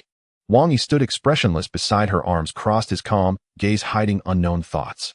Li Mei took the knife, her eyes vacant as she looked at the struggling zombie on the ground, and suddenly let out a shrill cry. Oh! Wang Yi was startled by Li Mei's scream. Just as he was about to ask her what was wrong, he saw her kneeling on the ground, tears and snot flowing, looking utterly deranged as she raised the knife and brought it down onto the zombie's head. 1 strike, 2 strikes, 3 strikes. The zombie was already dead beyond recognition, but Li Mei didn't stop, continuing to slash down with the knife. Wang Yi looked at the zombie that had been hacked into a pulp and said, all right, the zombie is dead. Thud, thud, thud. Li Mei seemed not to hear Wang Yi's words and continued to chop. I said the zombie is dead, didn't you hear me? Wang Yi suddenly yanked Li Mei up and slapped her face. Smack! Li Mei was jolted awake by the slap, dropping the knife in her hand. Overwhelmed by fear, her head shook uncontrollably as she stared blankly at Wang Yi for a moment before suddenly lunging forward and crashing into his embrace, crying her heart out, her hands desperately digging into his back, causing him to grimace, but unable to retaliate, allowing Li Mei to vent her frustrations in his arms. All right, stop crying, get down first. Seeing the zombie approaching them in the distance, Wang Yi quickly patted Li Mei's shoulder, signaling her to get down. After experiencing so much, Li Mei had become very obedient as she no longer dared to defy Wang Yi's wishes. Wang Yi pulled out the iron rod stuck in a mound of flesh and ran towards the zombie. In the blink of an eye, the two met. The zombie let out a roar and reached out with its dark claws towards Wang Yi's shoulder. Wang Yi swung the iron rod in his hand, directly breaking the zombie's arm, the pale bone piercing through its skin like a bone spur protruding from the zombie's arm. Hello. The zombie felt no pain, it simply realized it had missed grabbing Wang, its anger flaring as its eyes gleamed with a blood-red light, while its other arm reached out towards Wang Yi's waist. If that claw connected Wang, he would likely be eviscerated. But Wang Yi had lived through a lifetime again. Although he lacked the strength and speed of his previous life, his experience remained. Wang Yi quickly squatted down, lowering his head and retracting the iron rod, swinging it in a wide arc and smashing it onto the zombie's legs. Thud! The zombie's legs were heavily struck, losing its balance and face-planting down hard. Taking a deep breath, Wang Yi quickly got up and thrust the iron rod at the zombie's head. Phew! It seemed his body was still weak, and after swinging the iron rod a few times, he was already panting. Wang Yi extracted the neurotic flesh from the zombie's head, fortunately not having shattered it. He turned around and called out to Li Mei, leading her back upstairs while the zombie that Li Mei had killed was already chopped into pieces and mixed in with the mound of flesh. Li Mei sat on the sofa still shaken, while Wang Yi casually took out a pack of cigarettes, tossed one to Li Mei, and sat down beside her to smoke. Cough, cough. Li Mei couldn't smoke, but she wanted to use the smoke to soothe her fragile mind. For a moment, the only sound in the room was Li Mei's coughing. Wang Yi, has the whole Jinling changed like this? Li Mei's weak voice broke the silence in the room. Not just Jinling, but the whole country, the entire world. Wherever there is air, there will be zombies like the monster you just killed. Though Li Mei already had an answer in her heart, hearing Wang Yi's words still made her involuntarily open her mouth in fear. Then how did they become zombies? Why do they attack humans? Li Mei continued to ask. You don't need to know that, and you shouldn't ask, Wang Yi interrupted her directly. Hearing Wang Yi's unfriendly tone, Li Mei's mouth twitched, and she began to cry again while sitting on the sofa. All right, stop crying. I ask you, your husband is dead. What do you plan to do from now on? Wang Yi picked up the cleaver, wiping it while asking Li Mei, I want to follow you. Can you help me survive? Li Mei stopped sobbing, tears still glistening in her eyes, tilting her head slightly, looking pitiful and making one want to hold her and comfort her. Although Wang Yi had such thoughts, some things still needed to be said. I can't guarantee that you will survive. If you follow me, I will teach you how to deal with zombies, but I won't protect you all the time. Everything depends on yourself. After hearing Wang Yi's words, Li Mei showed no expression, silently lowering her head, lost in thought. Wang Yi didn't ask further. In this apocalypse, relying on anyone could lead to downfall. Only by becoming stronger could one survive, whether against zombies or humans. After cleaning the cleaver, Wang Yi casually placed it on the coffee table and pointed to the food he had brought back from Li Mei's house, saying to her, There's a gas canister in the kitchen. First go change your clothes, then make some food. After we eat, we'll go out for a bit. Li Mei was pondering how to deal with her future when she suddenly heard Wang Yi speak. After a brief hesitation, she hurriedly ran to the bedroom to change her clothes. In no time, Li Mei emerged in a set of sportswear, bringing things to the kitchen. Wang Yi went into the bedroom intending to change out of the camouflage outfit stained with zombie blood, but saw a set of sexy lingerie carelessly tossed on the cabinet. Li Mei even changed her underwear, as she must find zombies too disgusting. Muttering to himself, Wang Yi took off the camouflage outfit, revealing his muscular physique. Just as he grabbed the lingerie Li Mei had hung on the cabinet, wanting to open the cabinet to find a pair of shorts to wear. A light gasp escaped Li Mei as she stood at the door with a shovel, one hand covering her mouth, staring in shock at Wang Yi. Li Mei had only remembered her lingerie was still out when she heard noise from the bedroom. Just as she reached the door, she saw Wang Yi naked, holding her discarded lingerie. Wang Yi thought Li Mei had encountered some trouble upon hearing her scream. He turned to look, only to find Li Mei staring at him at the door. Wang Yi didn't realize he was holding Li Mei's lingerie. He instinctively covered his private parts with it. This was a natural reaction. Anyone caught naked would instinctively cover themselves. However, Wang Yi simply forgot he was still holding Li Mei's underwear. You? Can you give me some time? Li Mei stammered. Although my relationship with my husband wasn't good, we had been together for many years. Please give me some time to adjust, okay? Li Mei wanted to call him a pervert, but the words almost left her lips. She reconsidered. In this world, what could she do? All she could do was plead with Wang Yi for some time to adapt. She spoke cautiously, fearing that Wang Yi might take advantage of her. Seeing Li Mei's desperate, pleading expression, Wang Yi's face flushed. This situation is truly awkward. I inadvertently became a scoundrel, taking advantage of someone in distress. Although I have some thoughts, now is not the time. Well, I will give you time to think it over. Wang Yi said this almost as if by accident, then watched as Li Mei gratefully returned to the kitchen, not realizing there was anything wrong with his words. After changing his clothes, Wang Yi checked the time. It was already noon, and he could absorb the second piece of mutated meat. In his past life, humanity concluded that the human body could absorb mutated meat at a limit of 6 hours, meaning it was best to eat 4 pieces a day. Eating more would lead to wastage, while eating less would waste 6 hours of time. Wang Yi placed the alcohol-cleaned mutated meat in his mouth and began to engage in intense exercise. Soon the living room was filled with the sounds of his heavy breathing. Li Mei watched Wang Yi doing push-ups and sit-ups in the kitchen, thinking he was venting from the earlier shock. She reflected on how contradictory Wang Yi was. Earlier, he had mercilessly kicked her towards the zombies, seemingly wanting her to be bitten to death. She thought she would surely die, yet he later saved her. Just moments ago, he clearly intended to do something with her underwear and could have easily assaulted her. She probably wouldn't have resisted, yet he said he would give her time to adjust and didn't force himself on her. Now he was exercising but unwilling to touch her. He was truly a complex and contradictory person. Shaking her head, Li Mei decided not to dwell on these thoughts and focused on cooking, which was perhaps a good choice for her. Half an hour later. Dinner is ready, Wang. Li Mei made 4 dishes and quietly sat at the dining table waiting for Wang Yi to come eat. Wang Yi had just absorbed the energy from the mutated meat and was rinsing himself off in the bathroom. Hearing Li Mei call for him, he grabbed a towel and hastily wiped himself, coming out wearing only his underwear without feeling anything inappropriate.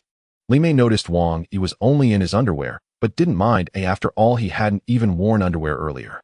She wasn't some shy little girl. Looking at Wang Yi's muscular physique, Li Mei felt he seemed even more robust than before.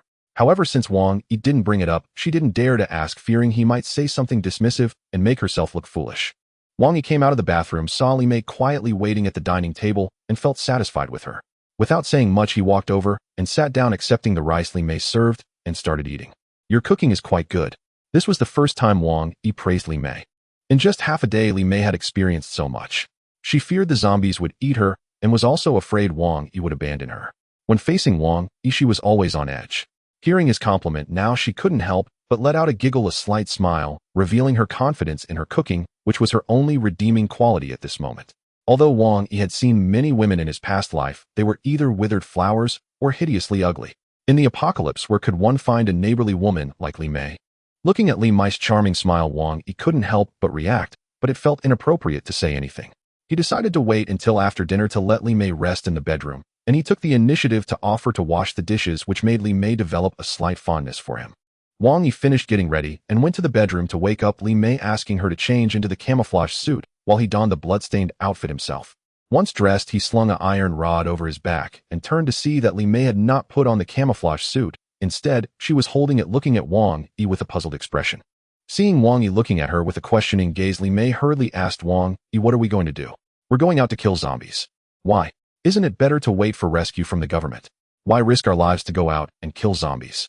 Li Mei had witnessed the horrors of zombies. Her husband had been killed effortlessly by Wang Yi with a single blow, but the 2 zombies downstairs had nearly taken Li Mei's life. Li Mei had watched from a distance as Wang Yi fought the zombie. Although Wang Yi eventually killed it seemingly effortlessly, it was clear that he had exerted a lot of energy, panting heavily as he came upstairs. The government has collapsed and won't recover in 2 or 3 months. Even if it does, it may not be able to guarantee your safety and might not come to rescue you. If you don't want to go, you can stay here, but I can't guarantee that I will come back. Wang Yi's words were meant to scare Li Mei. Having already made up his mind to take her with him, he would not give up on her unless there were exceptional circumstances. "Oh." Upon hearing that Wang Yi might not return, Li Mei anxiously said, "All right, I'll go with you. I'll change my clothes now." Li Mei quickly changed her clothes, grabbed a machete, and followed Wang Yi outside. Passing by her home, she glanced at her husband's body, hesitating, as if she had something to say to Wang Yi but was afraid to voice it. Wang Yi understood her feelings and waved his hand, signaling her to go ahead. After returning home, Li Mei took a bedsheet from the bedroom and gently covered her husband's corpse. Standing quietly beside him, her expression heavy as she muttered something. Wang Yi couldn't hear what she was saying, but it was probably something about resting in peace. "All right, let's go." When Li Mei came out, she seemed like a different person, no longer showing the earlier pain. She locked the door, firmly tossed the keys out the window along the corridor, clapped her hands as if nothing had happened, and her face returned to its former radiant state, catching Wang Yi's attention. This also related to Li Mei's troubled relationship with her husband.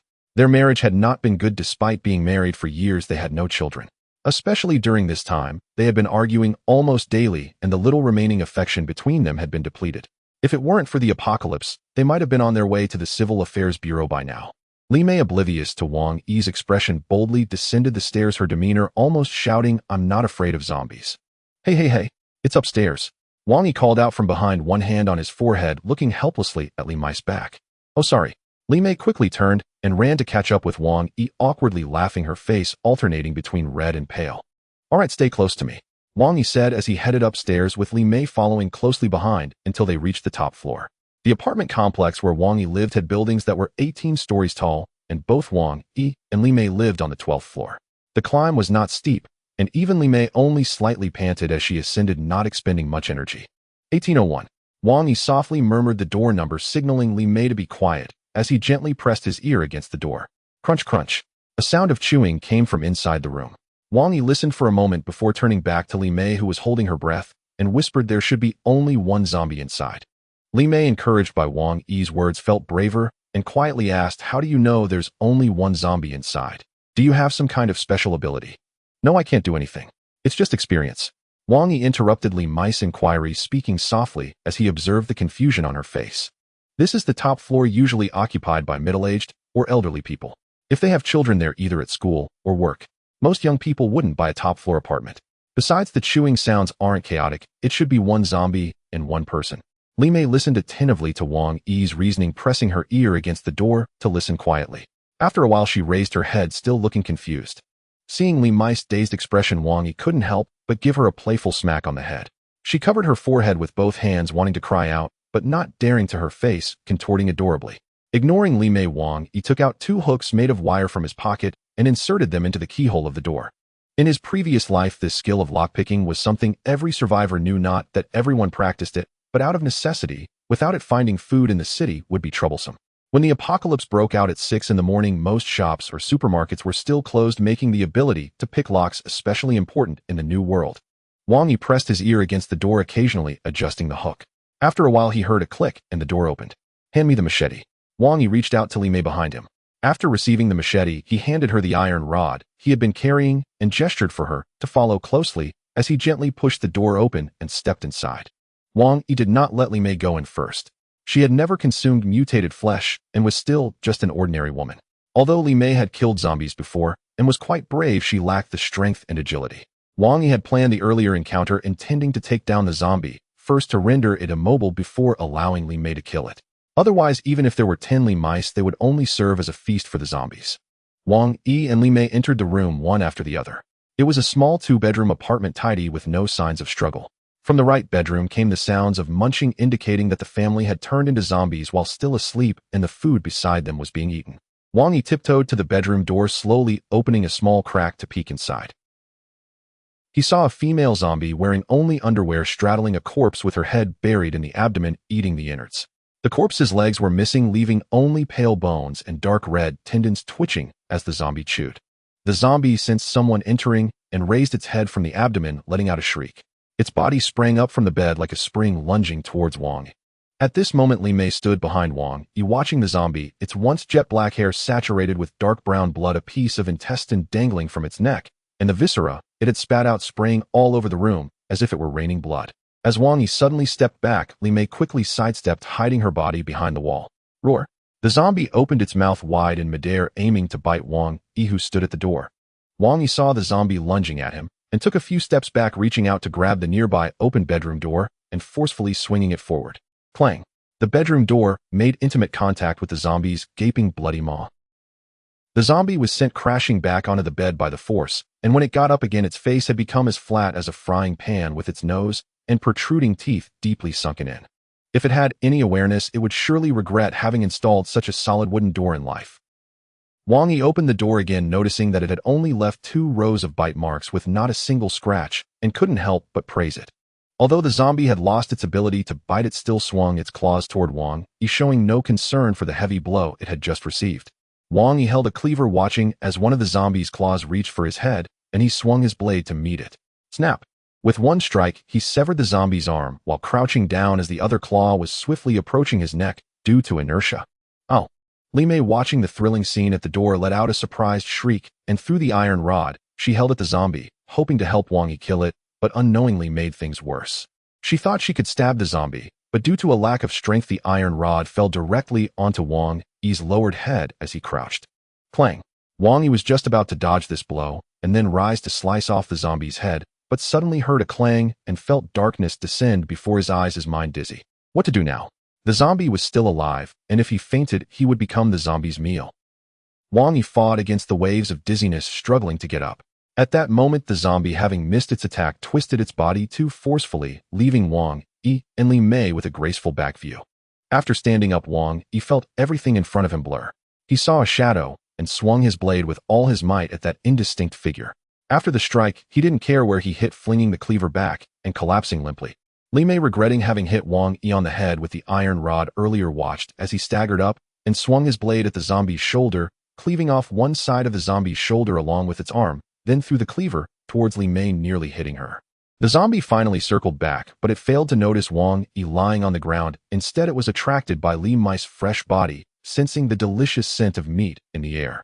With a roar, it charged towards Li Mei, waving its remaining arm. Li Mei picked up the cleaver Wang Yi had thrown and, gripping it tightly with both hands, swung down at the zombie's head, only to find that she had missed. The zombie charged towards Li Mei without noticing Wang Yi lying beneath it, tripping over him and crashing down onto the ground. Seeing the zombie fall, Li Mei wasted no time and swung the cleaver at the zombie's head. Crack!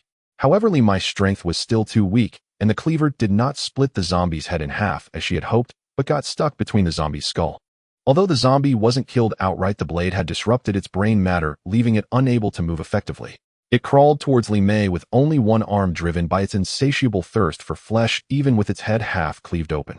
At that moment, Li Mei found an unexpected surge of courage, jumped up, leaped over the zombie, entered the room, picked up the iron rod from the ground, and smashed it down onto the cleaver stuck in the zombie's head.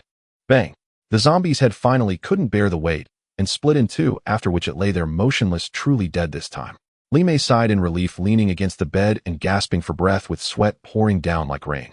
After resting for a while, she remembered that she had just hit Wang Yi's head with the rod and hurried to check his injuries. Seeing the wound on Wang Yi's head bleeding continuously, Li Mei felt a surge of hatred for herself. She slapped herself and quickly searched for some clean cloth to bandage Wang Yi. While bandaging, she even extended her hand in front of Wang Yi's nose, feeling his breath. In a hurry, she wrapped him up and half-dragged, half-carried him back to the 12th floor, not even knowing where she got the strength to pull him down 6 flights of stairs.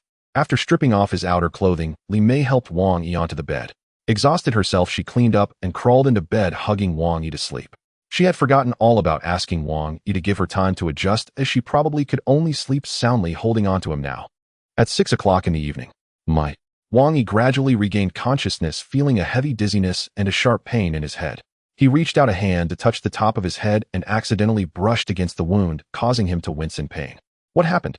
Wang Yi opened his eyes wide, slowly recalling what had happened before he fainted. It seemed that Li Mei had hit him on the head with the iron rod while he was fighting the zombie. Bitch! She actually ambushed me from behind while I was fighting the zombie. But since I'm not dead, Li Mei, you will pay for this. Wang Yi thought bitterly, not considering how he had ended up back in this bed. What is that? A woman's soft exclamation interrupted Wang Yi's thoughts. Wang Yi looked down and saw Li Mei wrapped around him like an octopus, lifting a bit of the blanket to reveal that she was half lying on him, which made Wang Yi quite uncomfortable. Unable to resist, he squeezed a bit, dismissing his earlier thoughts, and began to scrutinize Li Mei. Li Mei could be considered a beauty, with her eyes always glistening, long eyebrows, thin lips, and a captivating expression. As he looked, Wang Yi couldn't help but feel a reaction. The darkness outside had deepened, and he was tempted to engage in some indecent behavior. Wang Yi was a normal man. Although he thought now wasn't the right time for such things, he didn't intend to abstain entirely. He just feared that indulging too much would lead to addiction. If he could restrain himself, it wouldn't be a big deal. As Wang Yi was about to take the next step, Li Mei let out a soft hum, as if she was about to wake up. Seeing Li Mei on the verge of awakening, he decided not to continue, closed his eyes, and pretended to be asleep. Li Mei felt a sudden warmth in her body during her sleep, unable to discern whether it was comfortable or uncomfortable, only that a desire from deep within her heart had unconsciously emerged. She had been married to Jia Ming for 3 years without having children, the reason being that Jia Ming was inadequate in that aspect. However, as a man, he was too proud to admit his shortcomings, directing his frustrations toward Li Mei instead, leading to daily arguments that extinguished the last remnants of their marital affection. This was also why she did not feel much sorrow when Jia Ming died. Li Mei only felt increasingly comfortable in her body, unable to help but murmur softly. Yet she suddenly remembered that it was already the end times, and that Jia Ming was dead. How could she possibly feel this way? She quickly opened her eyes, glancing at the man beside her who was still not awake. She thought perhaps it was because she hadn't had that in a long time that she was experiencing hallucinations. Gently touching her flushed cheeks, she shook her groggy head, lifted the blanket, and hurriedly put on the clothes she had set aside. Wang Yi had already stopped pretending to sleep when Li Mei turned her back to him after getting up. Looking at Li Mei's smooth back, he occasionally caught glimpses of her curves as she raised her hand, and his breathing became increasingly heavy. As Li Mei was getting dressed, she suddenly heard breathing from behind her and thought that Wang Yi might be waking up. She quickly finished dressing and turned around to look. At this moment, the paleness from his previous blood loss had faded from Wang Yi's face, replaced by a rosy glow easily noticeable even as the day grew late. Li Mei did not notice that the blanket covering Wang Yi had already risen, as she was only thinking that if Wang Yi woke up to see a table full of delicious dinner, he might harbor less resentment toward her. She hurriedly went to the kitchen to start preparing the meal. Soon the room was filled with the fragrant aroma of the dishes. As expected, just as Li Mei finished cooking, a soft hum came from the bedroom. Wang Yi had woken up. Li Mei quickly walked into the bedroom, just in time to see Wang Yi sitting on the bed with one hand covering his head, looking dazed. You're awake. Li Mei stood at the doorway, her right hand still holding the spatula from earlier, feeling somewhat flustered as she caught Wang Yi's gaze upon her. You hit me earlier. Seeing Li Mei's guilty expression, Wang Yi decided to tease her. In fact, he had already thought while Li Mei was cooking that she probably didn't mean to hit him. If she truly wanted to kill him, she wouldn't have brought him back home and bandaged his head, even if her technique wasn't the best. Upon seeing Wang Yi's fierce expression, Li Mei became even more frightened, her voice trembling as she spoke. I'm sorry, Wang Yi. I saw you being attacked by a zombie and just wanted to help you. I didn't mean to hit you. I'm sorry. Is saying sorry enough? Do you know how dangerous it was just now? Clang. Li Mei was startled by Wang Yi's tone as she lost her grip on the spatula, which fell to the ground. Li Mei stood at the doorway, not daring to move, unsure how to express her guilt to Wang Yi. Tears of remorse welled up in her eyes, threatening to spill over. Enough. Wang Yi waved his hand dismissively. Forget it if it was unintentional. Just be mindful in the future. Don't make things worse. Go cook. Wang Yi did not pursue the matter further, allowing Li Mei to return to the kitchen to continue cooking. After preparing the dishes, Li Mei placed them all on the table and then walked to the bedroom to call out to Wang Yi. She sat quietly at the dining table waiting. Since Wang Yi hadn't come, she didn't dare to start eating. Wang Yi finished dressing and tossed aside the cloth bandage wrapped around his head. He went to the bathroom to closely inspect himself in the mirror. Fortunately, it's almost healed. This is the benefit of the enhanced meat, which can significantly boost human physical capabilities. It is the only gift the apocalypse has bestowed upon humanity. Nothing is absolute, even in the apocalypse with zombies. He turned and sat down at the table, looking at the feast Li Mei had prepared. Wang Yi's appetite surged as he declared, "Let's eat." He was the first to pick up a piece of salted duck and put it in his mouth. The duck meat was tender, fatty, but not greasy, and tasted excellent. Li Mei, being a local, excelled at making Jinling cuisine. She also wanted to demonstrate her value in front of Wang Yi, so she prepared a lavish spread. Seeing Wang Yi start to eat, Li Mei joined in, and soon the room was filled with the sounds of chewing, creating a warm, homey atmosphere. Li Mei, let's just forget about what happened earlier. You don't feel guilty. Wang Yi spoke first, reassuring Li Mei. He understood her good intentions, even if it led to an unfortunate outcome. Also, we can only stay here for 3 days at most. Once we've cleared the surrounding zombies, we'll leave. Li Mei put down her bowl and chopsticks, asking Wang Yi with a hint of confusion. Leave? Where to? Why not stay here? I saw you bought a lot of food and water. Didn't you want to stay here? No, we can't stay here for long. Jinling City has a large population, likely around 8 or 9 million. With the apocalypse, nearly 60% of the population has turned into zombies. In the coming days, those bitten and infected will account for a quarter of the remaining population. Wang Yi sipped his duck blood soup and continued speaking. Take Nanjing, for example. The urban population is nearly 7 million. About 60% turning into zombies means over 4 million zombies. Coupled with those bitten and infected, only about 2 million would remain in the entire city. This is a conservative estimate. The rest would be zombies. If we stay here, we will eventually die by the mouths of the dead. Oh. Li Mei gasped in shock, her eyes wide with disbelief, involuntarily exclaiming in surprise. But if it's as you say, where will we go? There are zombies everywhere. After contemplating for a moment, Li Mei voiced her doubts to Wang Yi. It's different. The southern regions have a larger population and more concentrated cities, and zombies tend to group together. Survival here would be very dangerous. Wang Yi explained these basic survival principles of the apocalypse to Li Mei, intending to train her as his assistant. He understood that surviving alone in the apocalypse was akin to seeking death. So where should we go? To the north. Li Mei blurted out this question without hesitation, which made Wang Yi regard her with newfound respect. In the early days of the apocalypse, most people believed that the south was more suitable for human survival than the north, as the southern climate had little temperature variation throughout the seasons and was suitable for year-round crop cultivation. The major military districts were also located in the south. Although there were many zombies, the survivor population was also substantial. This led to many people from the north migrating south, while the southern settlements were fortified and led a leisurely life within the cities. It wasn't until the mid-apocalypse, when zombies from various cities gradually congregated, that dozens of settlements fell and millions were consumed by the undead, prompting the remaining humans to react and flee north with their families. Yes, it's the north. The north is vast and sparsely populated. Although it lacks living resources, its basic infrastructure is far superior to that of the south. We could also go to a few provinces in the southwest where the population is even smaller, and there surely aren't many zombies. Li Mei felt a sense of pride as Wang Yi praised her, but the next words from Wang Yi made her smile fade away. But have you ever thought about how we would live if we went to the southwestern provinces? Just the altitude sickness and acclimatization could take half your life, and those provinces hardly produce any food. Light and heavy industries are virtually non-existent. Do you think surviving the apocalypse is just about avoiding zombies? In this apocalypse, we face not only zombies, but also a lack of resources, a decrease in population, and conflicts between people. After finishing his words, Wang Yi didn't care whether Li Mei understood or not. After all, there would be plenty of opportunities in the future. Many things can only be seen clearly by relying on oneself.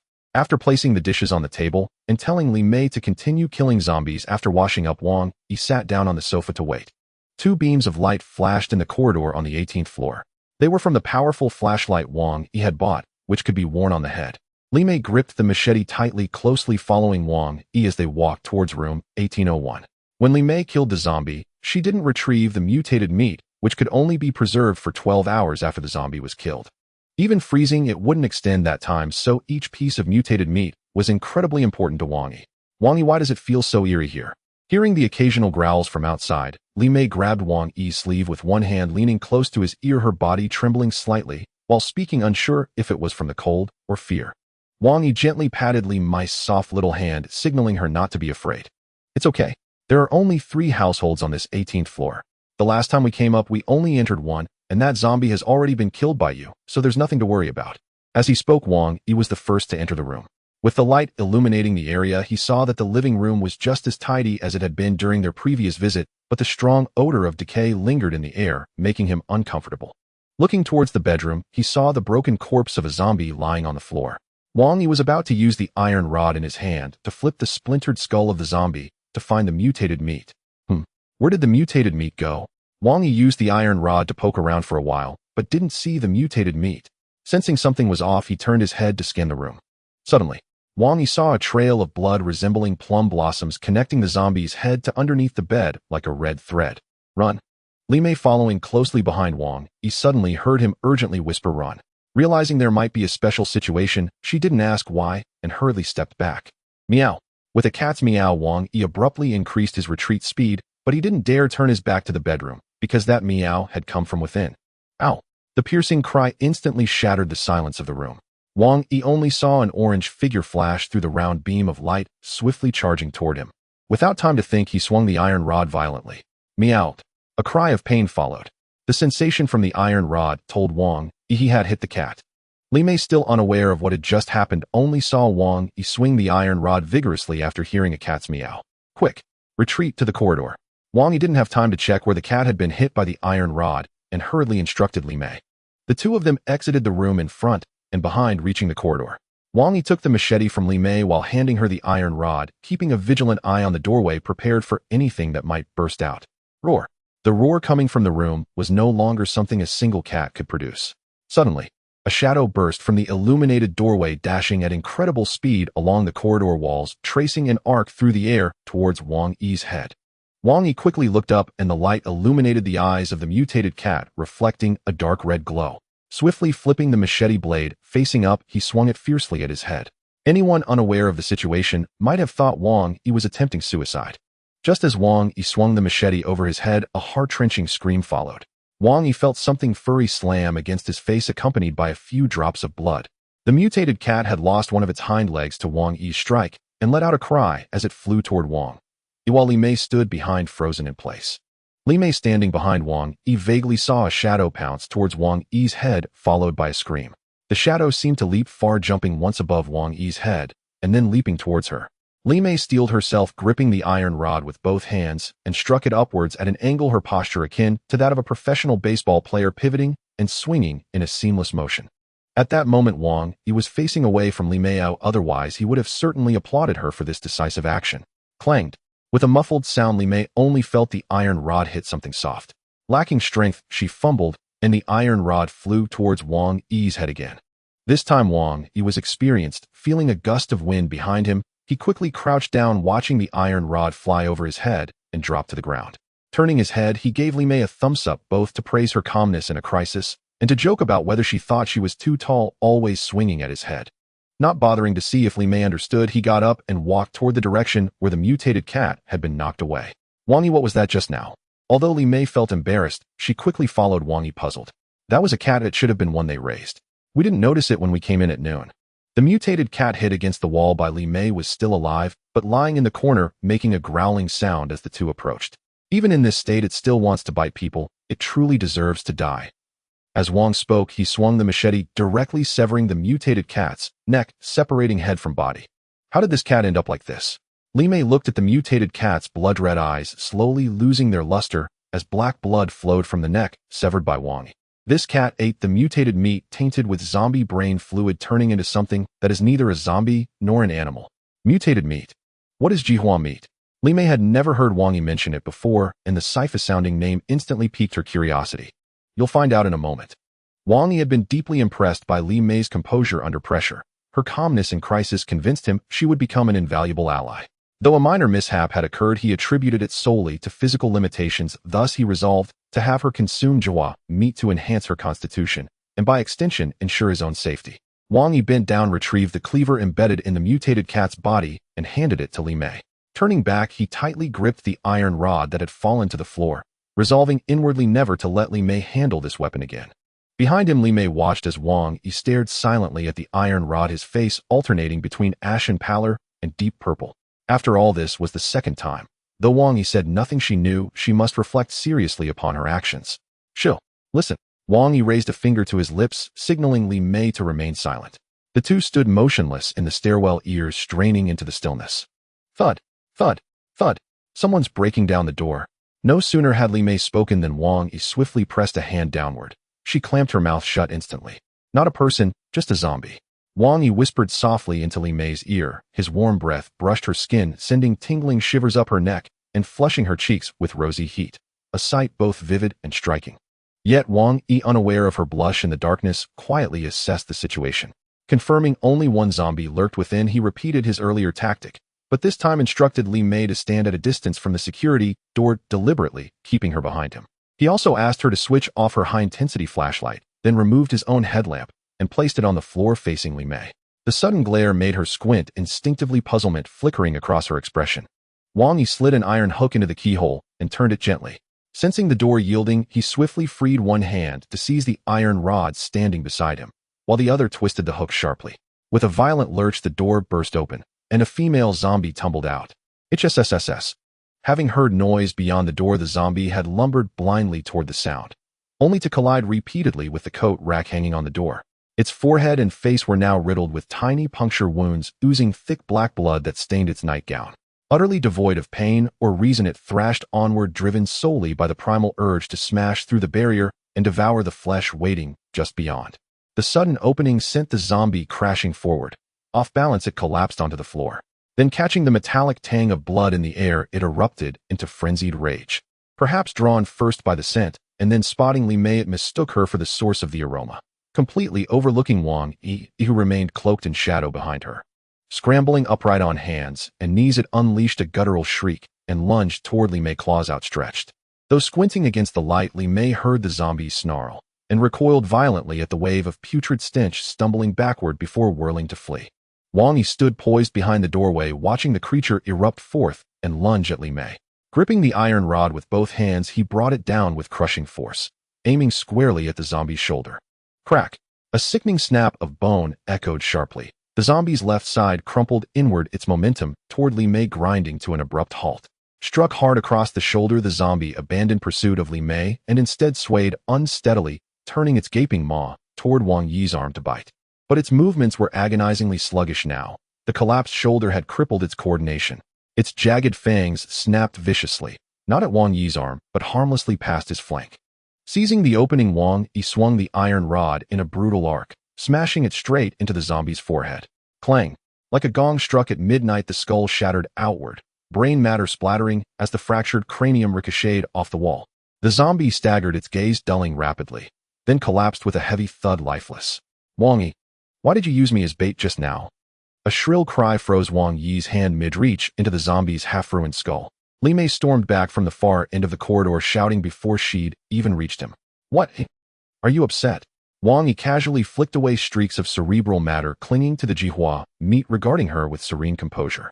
Li Mei, still shaken from the ordeal, felt a pang of embarrassment seeing Wang Yi so unruffled. After all, he hadn't let anything happen to her. It's not that I'm upset. I just wish you'd warn me next time before asking me to act as bait, so I can prepare myself. Her voice dwindled to a faint murmur, barely audible by the end. Enough. I understand. Wang Yi didn't wait for her to finish, but he grasped her meaning perfectly. That's enough for today. Take this piece of jihua meat. We're going back. Li Mei accepted the jihua meat from Wang Yi's hand, only to recoil inwardly at its visceral horror. He'd just extracted it from the zombie's brain. Upon closer inspection, a faint smear of unshaken gray matter still glistened on its surface. Yet Wang Yi had spoken, and she dared not refuse. Gritting her teeth, she forced the grotesque morsel into her pocket. Still, relief washed over her. At last they could return home. Her entire day had unfolded like an inescapable nightmare, one she couldn't wake from yet had no power to resist. Wait! Wang Yi abruptly raised a hand, halting Li Mei's steps. What is it, Wang Yi? Listen, scratching at the door. Wang Yi closed his eyes, focusing intently. No, that's wrong. That sound isn't made by any zombie. His brow furrowed in deep confusion. He simply couldn't fathom its origin. Could it be a mutated animal, like a cat or dog? Li Mei ventured, recalling the terrifying strength of the mutated feline she'd witnessed earlier.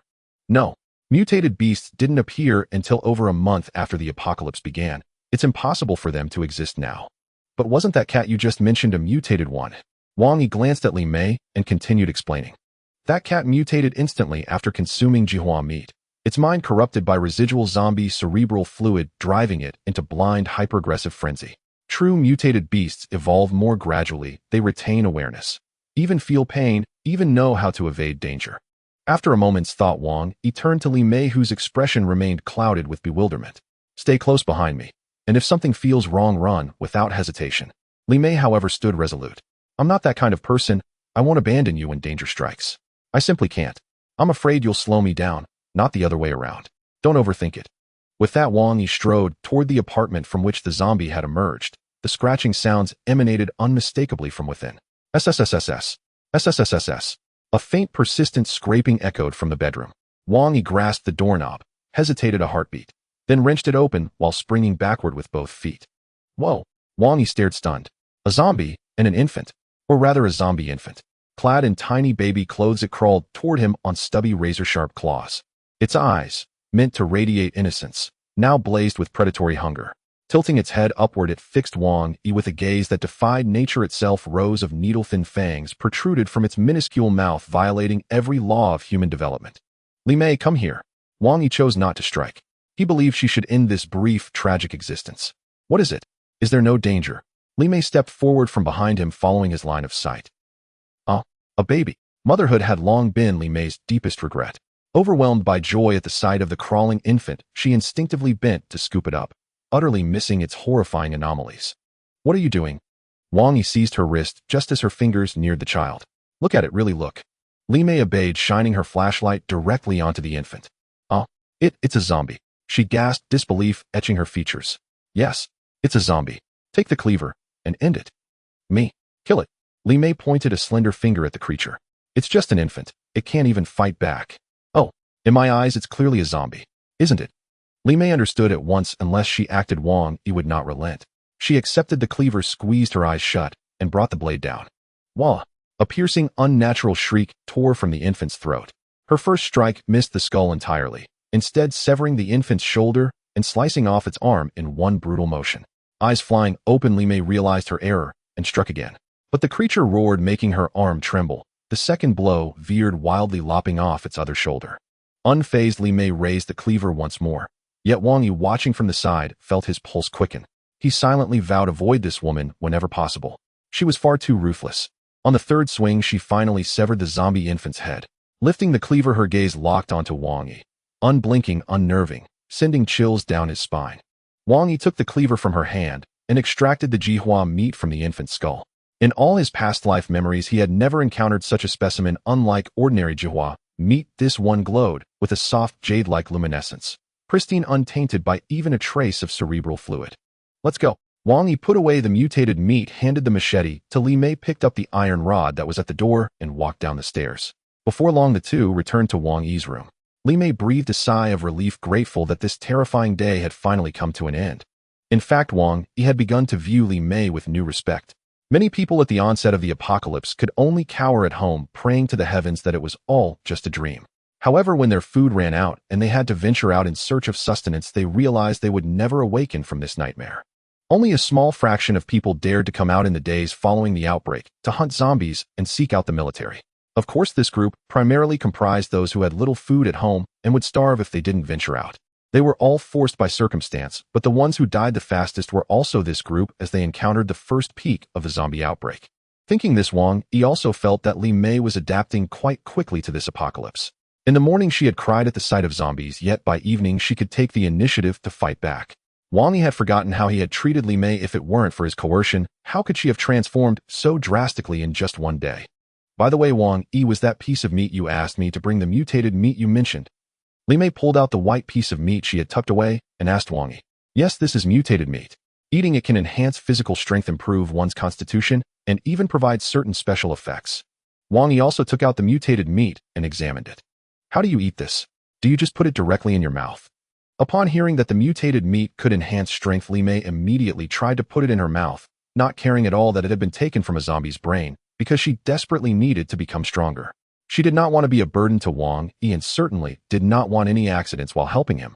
If you aren't afraid of becoming as frenzied as that mutated cat, you can eat it now, Wang Yi said as he found a piece of rope, stood on a stool, and tied the flashlight to a non-functioning light bulb. He then went to the bedroom, returning with a bottle of medical alcohol, addressing Li Mei. Pour the alcohol over the mutated meat, rinsing it repeatedly until there are no visible traces of blood on the surface. Wang Yi took the mutated meat from Li Mei's hand, poured some alcohol, and began to rinse it. That should be enough. You can eat it now. Li Mei looked at the mutated meat Wang Yi handed her and felt that it didn't look clean enough. She took the alcohol from Wang Yi's hand and rinsed it again before daring to eat it. Get moving, Wang Yi said to Li Mei, who had just eaten the mutated meat. What? Move? Li Mei looked perplexed. Yes, exercise will enhance the effects of the mutated meat on the body. It doesn't matter how you move, just make sure you feel tired. Wang Yi cleaned the light green mutated meat and swallowed it in one bite. As for why the mutated meat was like this, Wang Yi didn't dwell on it. The apocalypse had arrived, what was there to worry about? After swallowing it, he quickly took off his outer clothes, leaving only his underwear, and began doing push-ups on the floor. Seeing Wang Yi panting while exercising, Li Mei felt it was inappropriate to just stand there. She took the time to change into a tight-fitting outfit and began doing squats nearby. Half an hour later. Wang Yi suddenly stood up, feeling strength coursing through his body. He picked up the iron rod and swung it a few times. The rod cut through the air with a whooshing sound, moving even faster than before. He jumped in place, nearly hitting his head on the ceiling, a bounce that was close to that of a first-level evolutionary. Yet Wang Yi had only consumed 3 pieces of mutated meat, still far from the 10 pieces he needed. Not thinking too much, Wang Yi attributed it to his identity as a reborn person. Seeing Wang Yi stop exercising, Li Mei also halted, feeling secretly puzzled. She usually didn't exercise much, but after eating the mutated meat, she had been continuously active for half an hour. Although she felt tired, there was no sense of weakness. Wang Yi noticed Li Mei standing there in a daze. He called out to her, handing her the iron rod so she could try swinging it. Li Mei waved the iron rod a few times. Although she didn't possess Wang Yi's speed and strength, she could still feel her physical stamina rising significantly.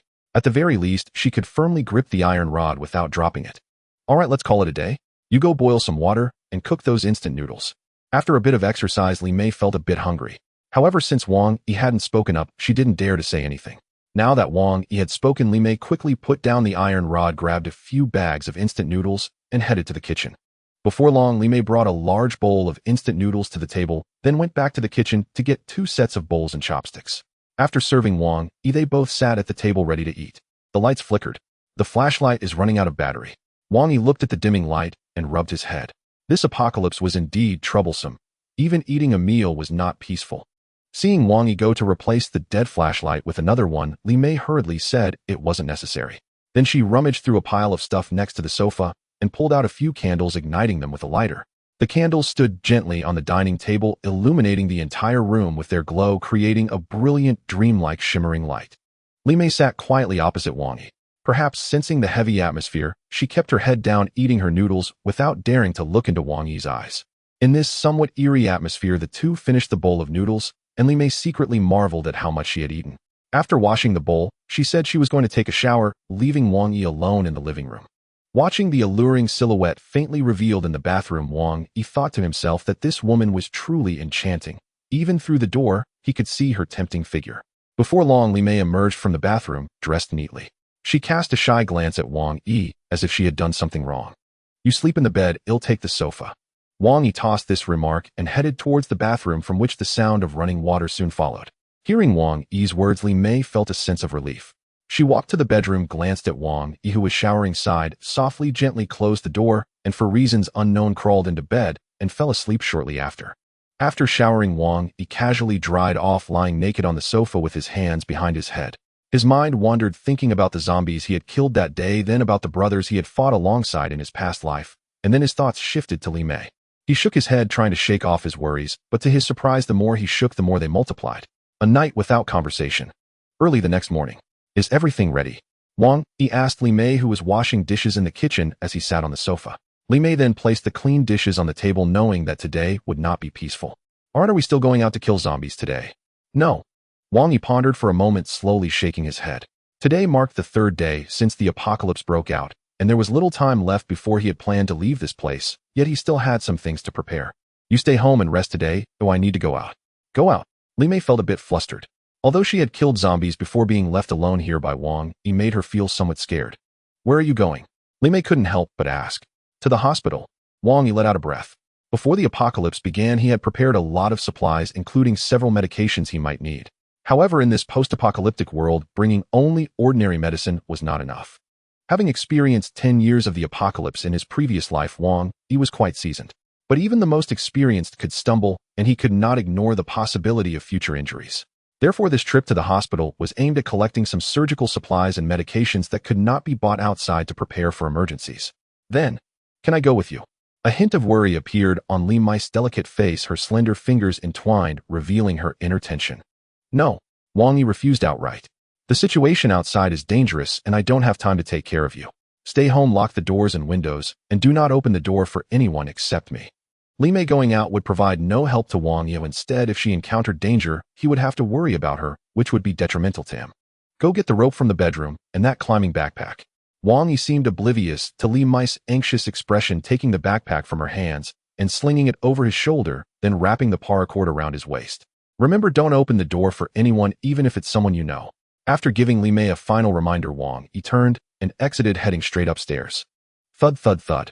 Running up the stairs to the top floor, Wang Yi recalled that there was a ladder embedded in the wall of the rooftop from when he came up to kill zombies yesterday. Clang. He forcefully lifted the iron cover leading to the rooftop, using all his strength in his legs to propel his body through the 1-meter wide opening. For the past few days, Wang Yi had been continuously consuming base meat. Although he had not yet reached the level of a first-tier evolved, he was no longer comparable to an ordinary person. Over there. Standing on the rooftop, Wang Yi looked around. The building was located right at the edge of the community. In the center of the community, there was a community hospital, which only had some basic medical supplies. Wang Yi did not go there, but instead followed the plan he had made earlier, heading north of the community, where there was a medium-sized hospital that fit his needs. Whoosh. The paracord was forcefully thrown out by Wang Yi, the pointed three-pronged hook just managing to catch the edge of the rooftop ahead. Huff. Taking a deep breath, Wang Yi tightened the rope around his waist, his eyes glinting with determination as he leaped into the air, swinging towards the opposite building like a pendulum. Bang. As he was about to crash into the wall, Wang Yi immediately extended his legs, pushing against the wall with all his might. The immense impact caused Wang Yi to feel his blood surging. Had it not been for the rope already tied around his waist, he might have fallen from it upon this collision. Crash. Just as Wang Yi stabilized his stance, a window on the side of the wall suddenly shattered, and a pair of withered claws reached out towards him. Swish. Wang Yi reacted quickly. This scenario had already been anticipated. He immediately freed one hand, drawing out a Nepalese knife from his waist and slicing at the approaching zombie's arm. As the blade flashed, the withered claws fell, and the zombie inside lost its balance, tumbling out of the shattered window with a roar, crashing to the ground. Bang! Wang Yi glanced down and saw the zombie had turned into a pulp upon impact, while the scattered zombies below were drawn to the sudden roar, all looking up at Wang Yi, clinging to the wall, screaming incessantly. What the hell? Wife, what is that? A man and a woman in the opposite building, caught chewing on some withered instant noodles, immediately leaned against the window, only to find Wang Yi climbing up the rope like a spider. Brother, take me with you. Suddenly a window above opened, revealing a plump, middle-aged man's head. Seeing Wang Yi climbing up the rope, his eyes instantly lit up with an unusual gleam. Brother, thanks a lot. The plump, middle-aged man suddenly reached out to grab the rope, causing Wang Yi's climbing figure to pause momentarily as the rope swayed. Damn it! Wang Yi looked up and couldn't help but curse under his breath. The plump, middle-aged man was clumsily pulling on the rope, inching his way up, leaving only his rotund backside visible to Wang Yi. Creak, creak. The thin paracord emitted a pained groan. The paracord was barely able to support Wang Yi's weight alone, but now that the plump, middle-aged man had climbed up, the rope began to change. Wang Yi could clearly feel the rope in his hand slowly thinning. Not good. Wang Yi's expression changed. If this continued, the rope might snap. Now Wang Yi was outside the building, 10 meters high. Oh, if he fell, he could think of nothing but death.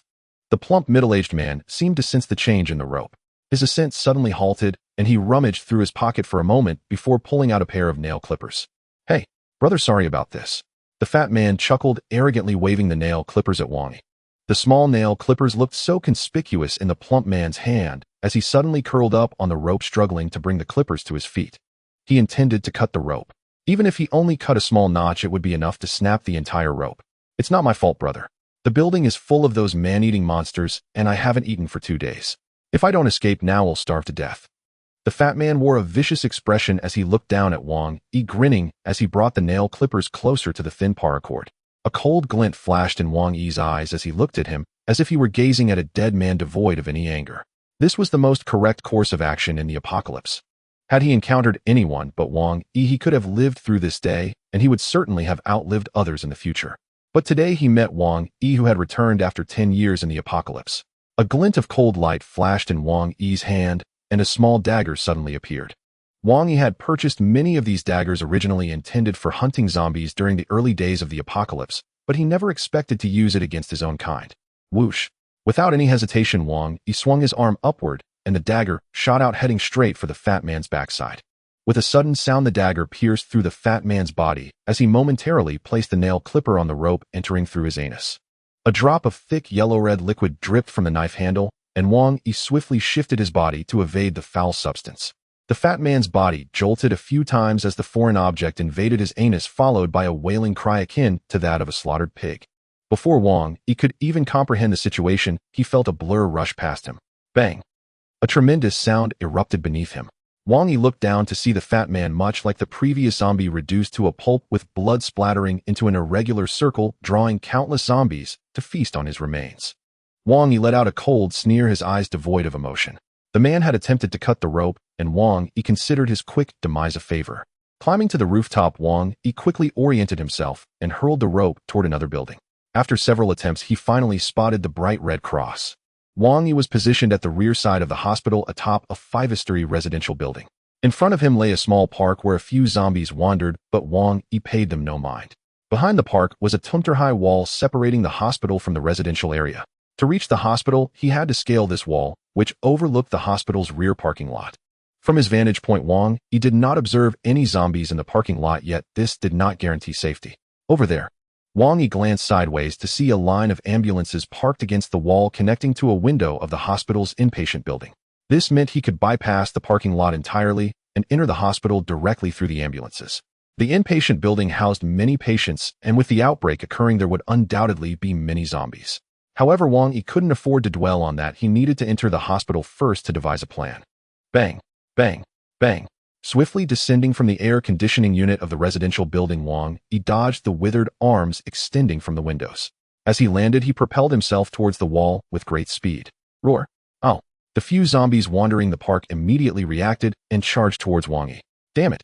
Wang Yi drew the iron rod from his backpack and swung it with force at an approaching zombie. Crack! The rod struck the zombie's neck, snapping it instantly, the withered head snapping back. Bang! Kicking the zombie aside, Wang Yi maintained his speed, rushing towards the wall. When he was about 2 meters away, he pushed off the ground with force, leaping into the air and gripping the wall's edge, stabilizing himself on top. Roar. The zombies that followed were not as agile as Wang Yi and could only reach up, flailing their claws beneath the wall. With no time to spare for the zombies below, the earlier commotion had attracted more of them. Wang Yi quickly moved a few steps, leaped onto the line of ambulances, and dashed towards the second-floor window of the hospital. Crash! The glass shattered, suddenly a curled figure tumbling down the hallway amid the debris. Wang Yi immediately stood up, brandishing his knife across his chest, quickly scanning the hallway. Inpatient department. Thank goodness. Wang Yi relaxed slightly, as the second floor was precisely where hospitalization procedures were handled. Aside from a few on-duty nurses and doctors, there were not many people. Roar. Distant zombie growls echoed, indicating they were still a ways off. With a single slash, he decapitated a female zombie in a white coat, glancing towards the wall near the duty desk. Hospital area map. First floor lobby, restrooms, laboratory. Second floor nurse station, consultation rooms.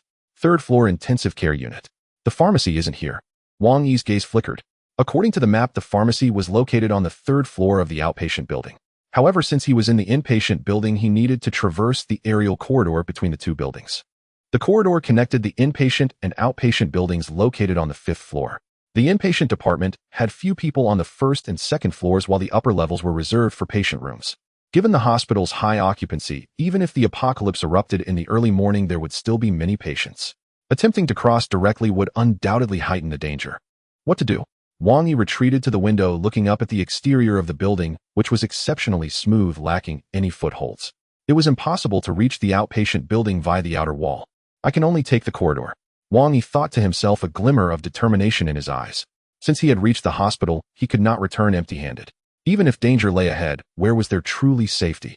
Gently pushing open the corridor door, Wang Yi noticed that the hospital's emergency stairs were built differently due to heavy foot traffic. They were unusually wide. One side had windows bright and clear, allowing him to easily see the parking lot below, which was quite convenient. Roar. Ow. The continuous zombie cries never ceased in Wang Yi's ears as he ascended the stairs, the sounds growing clearer. Hiss. As Wang Yi reached the 4th floor, a shadow suddenly flashed past the safety door beside the stairs, with a handprint starkly visible on the foggy glass. There are zombies. Wang Yi growled lowly, swiftly retreating, positioning his knife across his chest, listening intently to the movements behind the door. Creak, creak. Crash. The distinct sound of chewing reached Wang Yi's ears. Zombies are eating people. Wang Yi immediately recognized that it was the sound of zombies gnawing on human bones. Though it was chaotic, he couldn't determine how many zombies were behind the thin wooden door. Bang. A loud crash made Wang Yi instantly alert. He looked up to see the glass on the door shatter suddenly, and a withered claw protruded from within. Crap, I've been spotted by the zombies. Wang Yi's eyelids twitched. He had no idea how many zombies were inside, but it was certainly a considerable number. If they charged out, he would be unable to handle it. With this thought, Wang Yi hesitated not a moment longer, immediately sprinting upstairs. The flimsy wooden door could not withstand the zombies. If Wang Yi remained in place, he would only trap himself in danger. It was better to escape quickly while the zombies had yet to break through. With a crash, wood chips flew everywhere as Wang Yi stepped onto the stairs, only to have the thin wooden door behind him shattered by the zombies. Wang Yi instinctively turned back, only to be met with a sea of gray and white, densely populated with zombies clad in hospital garb. His heart raced with alarm. Had he reacted just a moment slower, he would have been surrounded by the zombies that had emerged from their cocoons, and no matter how skilled Wang Yi was, he would have met a gruesome end. Run. In a daze, Wang Yi's legs moved quickly, racing up the stairs. At this moment, Wang Yi could no longer worry whether the noise he made would attract more zombies. The horde closely followed him, and any slowdown could result in being ensnared. Thud. A zombie in a white coat moved with incredible speed, almost like a beast running on all fours, hot on Wang Yi's heels, its sharp claws ready to grasp his ankle. Wang Yi heard the sounds behind him growing closer. He turned to see the zombie leaping through the air, its claws aimed straight for his calf. Bang.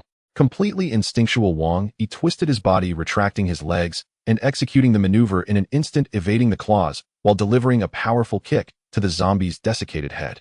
Thud. The solid rubber sole of his army boot made intimate contact with the zombie's fangs.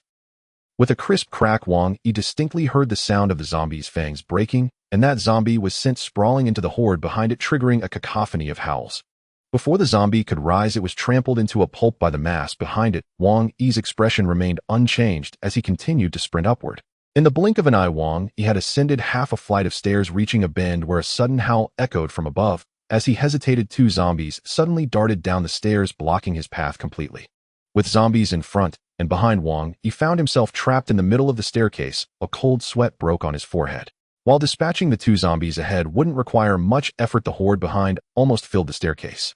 If he got entangled, the outcome would be dire. A window. No, Wang Yi quickly dismissed the thought. He had already reached the 4th floor over 10 meters from the ground. If he jumped, even if he didn't die, he would likely suffer severe injuries. In that case, it was better to fight the zombies on the stairs. Countless thoughts flashed through Wang Yi's mind, yet none could resolve the current predicament. His pace never faltered as he was about to collide with the two zombies ahead. A fierce determination ignited in his eyes. Since there was no other choice, he could only gamble his life. Roar! One zombie suddenly accelerated, arms wide open, crashing toward Wang Yi's abdomen. Not good. Wang Yi cursed inwardly. The zombie's outstretched arms blocked the entire staircase, and the angle was tricky, leaving him no room to dodge. Amidst the chaos, Wang Yi caught sight of the junction where the two staircases converged, noticing a gap between the steel railings. A 10-centimeter-wide gap was just enough for the iron hook on his rope to pass through. Wang Yi's eyes brightened. He steadied the rope hanging at his waist and leaped, landing directly atop the zombie's head. Bang! Roar! Before the zombie could retaliate, Wang Yi used the rebound to kick off from its head, propelling himself upward. Whoosh! With a powerful swing of his arm, the iron hook flew through the narrow gap like an arrow. Click, click. The railing tilted outward violently, and Wang Yi, hanging from the rope, began to fall. A quick reacting zombie suddenly leaped up, its claws gripping Wang Yi's army boot. The remaining zombies were undeterred, each one climbing up to grab the zombie that Wang Yi had left hanging in midair. Wang Yi began to thrash violently, resembling a fish pulled from water. As he shook his head and tail, one zombie after another fell off, except for the one still clinging to his boot. Damn it! Wang Yi cursed. Even a mud man would have some anger, and here he was forced into this situation, yet still being relentlessly held onto. Clang! The railing holding the rope suddenly shook violently. Wang Yi focused his gaze to see several railings bending under the combined weight of himself and the zombie. I can't hold on any longer. A fierce glint flashed in Wang Yi's eyes as he freed one hand, pulling out a dagger from his pocket. Aiming it at the zombie's gaping maw, he swung it down with force. Thud! With a furious strike, Wang Yi plunged the dagger deep into the zombie's mouth, the sharp blade piercing through the back of its neck, releasing a gush of dark blood. Thick dark blood sprayed out, splattering onto Wang Yi's leather boots, glistening as if coated in oil. The grip of the zombie's claws weakened. While the dagger couldn't kill it outright, it sufficiently damaged the nerves to temporarily sap its strength. Bang! Wang Yi immediately kicked the zombie off, gripping the rope tightly as he quickly climbed upward. Hiss! Roar! Several zombies jumped up, but couldn't reach Wang Yi. However, the horde instinctively continued to climb the stairs, closing the distance to him. With no time to observe the horde below, Wang Yi used both hands and feet, finally grasping the edge of the staircase just as the railing broke his body, swaying before landing safely in the corridor. 5th floor. Quickly retracting the rope, Wang Yi glanced at the sign hanging in the corridor. This was indeed the 5th floor, and the passage to the outpatient department was on this level. Clang! Clang! Suddenly, a clattering sound echoed through the quiet corridor. Before Wang Yi could enter, zombies began to surge from the side rooms, completely blocking the narrow passage, with the nearest one just a few meters away. Damn, why are there so many? Even with Wang Yi's experience, he couldn't help but be stunned by the sheer number of zombies. Anyone would feel their heart race upon seeing such a dense horde. They were once just patients in the hospital. Wang Yi even spotted a few with plaster casts and metal plates. Yet after the apocalypse, regardless of whether they had fractures or other ailments, as long as their legs were intact, they moved as if they were healthy, or even more agile than the average person. This path is blocked. I can only go up. Wang Yi thought, hoping that the 6th floor wouldn't be as infested with zombies. Wang Yi quickly retreated, immediately racing up the stairs before the zombies could react. Thud, thud, thud. Roar! The zombies on the 5th floor awoke to the sound, and the lingering scent of food in the air drove them into the corridor. At that moment, the zombies on the stairs finally caught up, both hordes eager to chase, Wang Yi completely unaware that they would meet each other at this narrow staircase. Bang, bang, bang, bang. The mindless zombies only knew to charge forward, oblivious to the concept of evasion. The two groups of zombies collided violently, and several on the edges were directly pushed down the stairs, letting out a series of unwilling roars. Perhaps they felt they had no more chance. Wang Yi shook off these thoughts, and in just a few strides had already darted up to the 6th floor. Looking back, the two groups of zombies were still entangled, significantly slowing their pace. Panting heavily, Wang Yi gently pressed his ear against the door. It was completely silent, without a single sound. No zombies. Or are there just fewer zombies? Wang Yi was filled with doubt, and in his anxiety he failed to notice the sign hanging above the wooden door. VIP ward. The roar of the zombies made Wang Yi forget his doubts. Listening to the sounds behind him, he realized that the two zombie groups had likely gathered together and were now charging towards him. I can't worry about that anymore. Without hesitation, Wang Yi pushed open the tightly closed door and quickly rushed inside. Crash! The zombie horde soon arrived, and the flimsy wooden door was shattered with a loud bang, splintering into pieces, but Wang Yi's figure had already vanished. Corridor. Wang Yi darted around the floor like a headless fly. The nurse's station had said the corridor was on the 5th floor, while Wang Yi was currently on the 6th. The architecture on this floor was completely different, and he only remembered the general direction as he quickly maneuvered through the floors searching for the corridor. Crash! A zombie suddenly burst out from a sick room, blocking Wang Yi's path. Roar! The zombie barely had time to let out a cry before Wang Yi swung his iron rod forcefully, smashing its skull. Wang Yi casually wiped the iron rod on the zombie's body and was about to jump over its corpse when accidentally he glanced into the luxurious sick room. The corridor is here. Wang Yi's heart leaped with joy as the large floor-to-ceiling window reflected a faint green light. Outside was the outpatient building. Wang Yi immediately entered the sick room, bypassed the bed, and stood in front of the floor-to-ceiling window looking out. The corridor was about 30 meters long and 4 to 5 meters wide, covered with a light green sunscreen glass, slightly arched and incredibly smooth. Through the sunscreen glass, Wang Yi could vaguely see several zombies wandering aimlessly in the corridor. I can only go over from the top of the corridor. Wang Yi hesitated for a moment, then immediately took the iron rod and smashed it hard against the glass in front of him. Crash! The glass shattered, creating shards the size of fingernails that scattered around Wang Yi's feet. Roar! The zombies' roars followed, accompanied by the sounds of crashing. The horde had heard the noise and was rapidly rushing towards the sick room. Quickly, Wang Yi tore down 2 strips of the curtain and tightly wrapped them around his military boots. His feet had gotten smeared with a lot of zombie blood during the chaos, and if he jumped over recklessly, the glass above the corridor was incredibly smooth. One misstep could lead to a dangerous slip.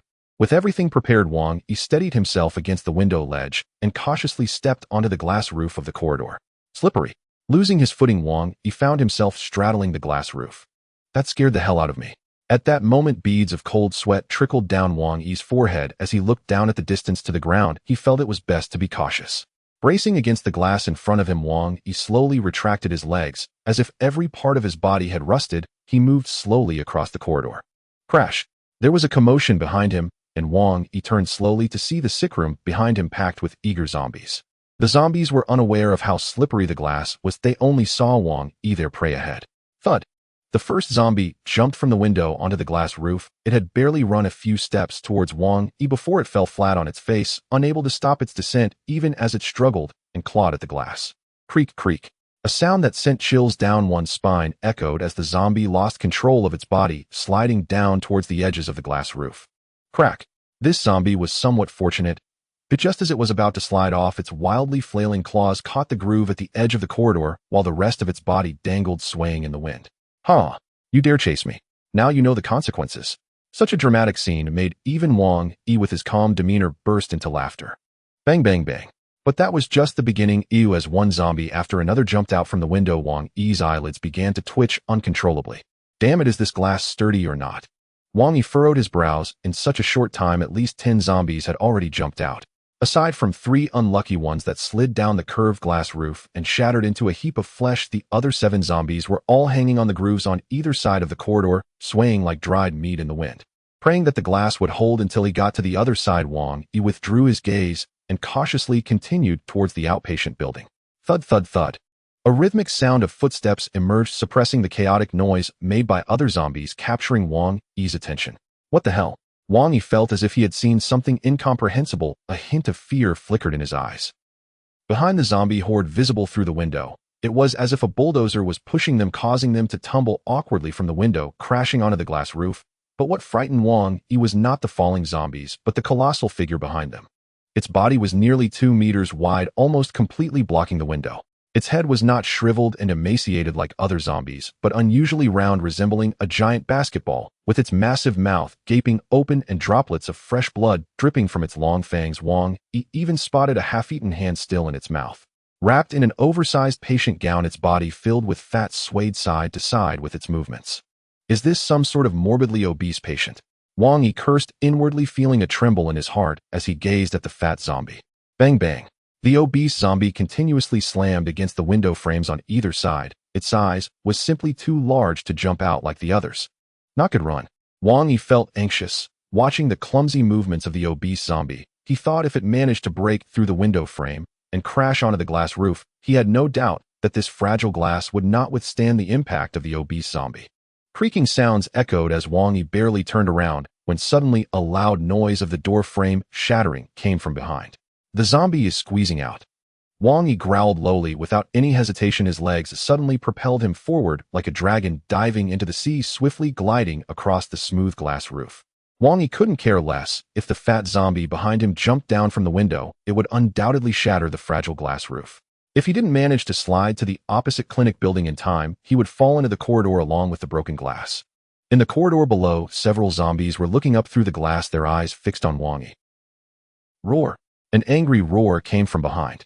Instinctively, Wang Yi turned back to see the fat zombie had already broken through the window, its body weighing at least several hundred pounds, rapidly crashing towards the glass roof. Clang! Crash!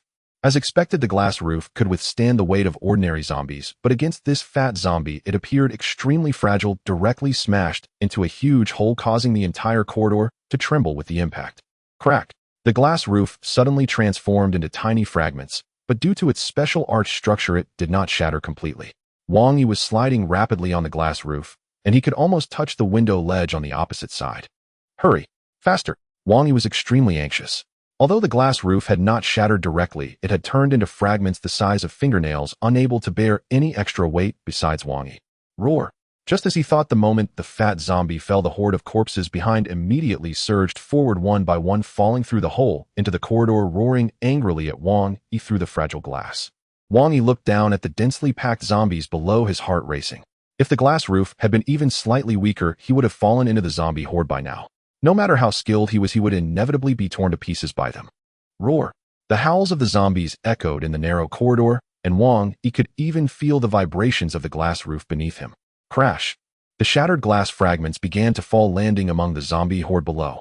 The zombies seemed to sense that their roars could shatter glass, suddenly increasing their volume. Even those hanging on the sides of the corridor jumped into it at this moment. Hurry! Faster! Wang Yi looked up at the window ledge that was still 10 meters away. This won't do. Sooner or later it'll be shaken down by the zombies' roars below. The sliding speed was slowing down, making it impossible to outrun the shattering glass. Wang Yi gritted his teeth, a fierce look appearing in his eyes. Wang Yi was ready to risk everything. With a furious roar, he suddenly curled his legs under him, pushing off the glass with all his might, his body moving like a beast, sprinting rapidly on the glass roof. Crash! Wang Yi's violent movements caused the glass to shatter quickly. Each time his limbs landed, they left behind 4 holes in the glass roof, and the collapsing glass fragments followed his body, collapsing faster than Wang Yi could run. The zombies in the corridor didn't know whether they were struck by the shattered glass or were eager for Wang Yi to fall down. They roared loudly, staring up at Wang Yi running swiftly on the glass roof. A few zombies instinctively reached out their arms trying to grab Wang Yi, but the corridor was nearly 4 meters high, and with the current jumping ability of the zombies, they couldn't reach him. As Wang Yi was just a few meters away from the opposite clinic building, the glass roof finally could no longer bear the weight, and suddenly shattered into a cloud of glass shards, falling onto the zombie horde below. Roar! The zombie horde erupted in chaos, clearly seeing Wang Yi falling down with the shattered glass roof. However, when they looked down for him, they only saw piles of glass shards, never catching sight of his bloodied form. Phew, that was close. Wang Yi tightly gripped the rope of the umbrella with one hand, while wiping the cold sweat from his forehead with the other. If Wang Yi had been even a moment slower, he would have fallen down to the zombie horde along with the glass. A drop of sweat fell, landing perfectly on the head of a zombie. That zombie instinctively looked up, only to see a pair of dark shoe soles. Roar! As if warning the other zombies not to continue searching, that zombie roared, drawing the attention of the horde. At the same time, it exerted all its strength, springing straight up towards Wang Yi, who was hanging on the rope. The sound from beneath alerted Wang Yi. Looking down, he saw a zombie breaking away from the horde, extending its sharp claws towards him. Damn you! Wang Yi didn't hold back. He curled his body up like a cocoon hanging on the rope. When the zombie fully leaped up, its claws nearly reaching Wang, he suddenly stretched out his body like a spring, kicking directly towards the protruding zombie. Crack! With a crisp sound, the zombie fell with its claws dangling, crashing down to the corridor faster than it came. Wang Yi, taking advantage of this force, shot up the rope towards the window. Roar! The zombies in the corridor had just raised their heads when they lost sight of Wang Yi, only able to emit unwilling roars, but there was nothing they could do. In the clinic building on the third floor in the pharmacy, the tightly closed door isolated this pharmacy from the outside, with various medicine boxes nearly filling the space, leaving only a small area of about 10 square meters and a row of gaps barely wide enough for one person to pass through, making it a mess. Everywhere was littered with various excrement, mostly in puddles, emanating a suffocating stench, a mix of feces and medicine that was nauseating. However, there were many small bottles of glucose solutions piled high enough to separate the two sides. On one side stood a man in a white coat with 3 women, suggesting they were doctors and nurses from this hospital, while on the other side were only 2 men, one clutching a scalpel, glaring menacingly at the doctors. I say, Dr. Zhang, what have you considered? Either hand over those glucose solutions or let that nurse have some fun with us. One of the middle-aged men in a black leather jacket leered, pointing the scalpel at a middle-aged male doctor who appeared to be in his 50s. This man was the one who had previously attempted to scam Wang Yi and was beaten up by hired thugs. Hey, Dr. Zhang, you say there are man-eating monsters outside, and we can't get out. Since we're all doomed, why not enjoy ourselves while we can? You can have one of the 3 nurses. The speaker was Brother Lu. After they were beaten by 2 migrant workers, they didn't dare to report it, but came to the hospital for treatment. Who knew they would soon be discharged, only to be trapped in the hospital due to the outbreak of the apocalypse. By coincidence, they ran into the doctors and nurses and fled to the pharmacy together. Humanity is inherently evil, especially in such situations. These 2 men, who once only dared to commit minor thefts, had their dark sides fully awakened by the apocalypse. Seeing Dr. Zhang's silence, Brother Liu's expression immediately darkened. Ever since the outbreak, these people had been trapped in the pharmacy, and they were fortunate to be in there, or they would have starved to death. But as time passed, Brother Lu and the other man realized they might be stuck there indefinitely, so they started having other thoughts. Since we're all destined to die, why not die in a more enjoyable way? Brother Lu thought to himself and immediately turned to his companion, saying darkly, "Second brother, it seems Dr. Zhang is refusing to drink the toast and instead is asking for punishment. Damn, it'll cripple you now and then have my way with those nurses in front of you." Second brother's face twisted in rage as he gripped the scalpel, preparing to cross the pile of garbage in the middle. Wait! Dr. Zhang, who had been silent, suddenly stood up and raised his hand to stop second brother. What? Changed your mind? That's fine, but you can only play with the leftovers.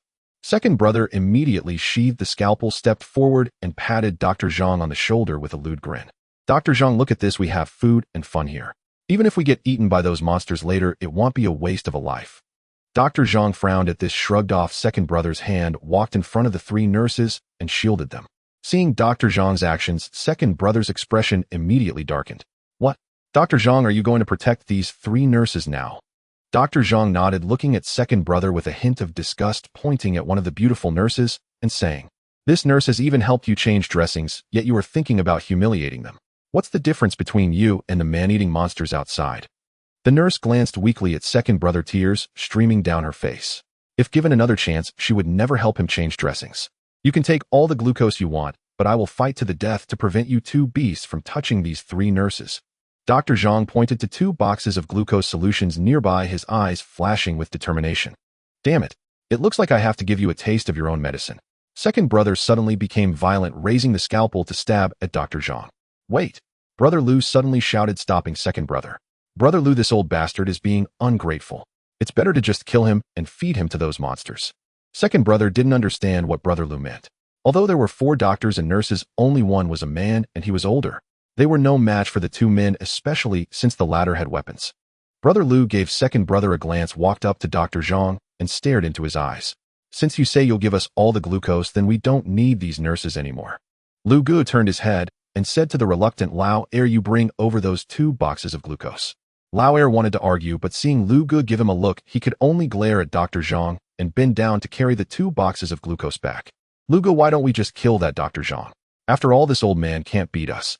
Lao Er sat on the box, quietly asking Lu Gu beside him, his eyes glancing at the nurses across, not hiding the lust in his gaze.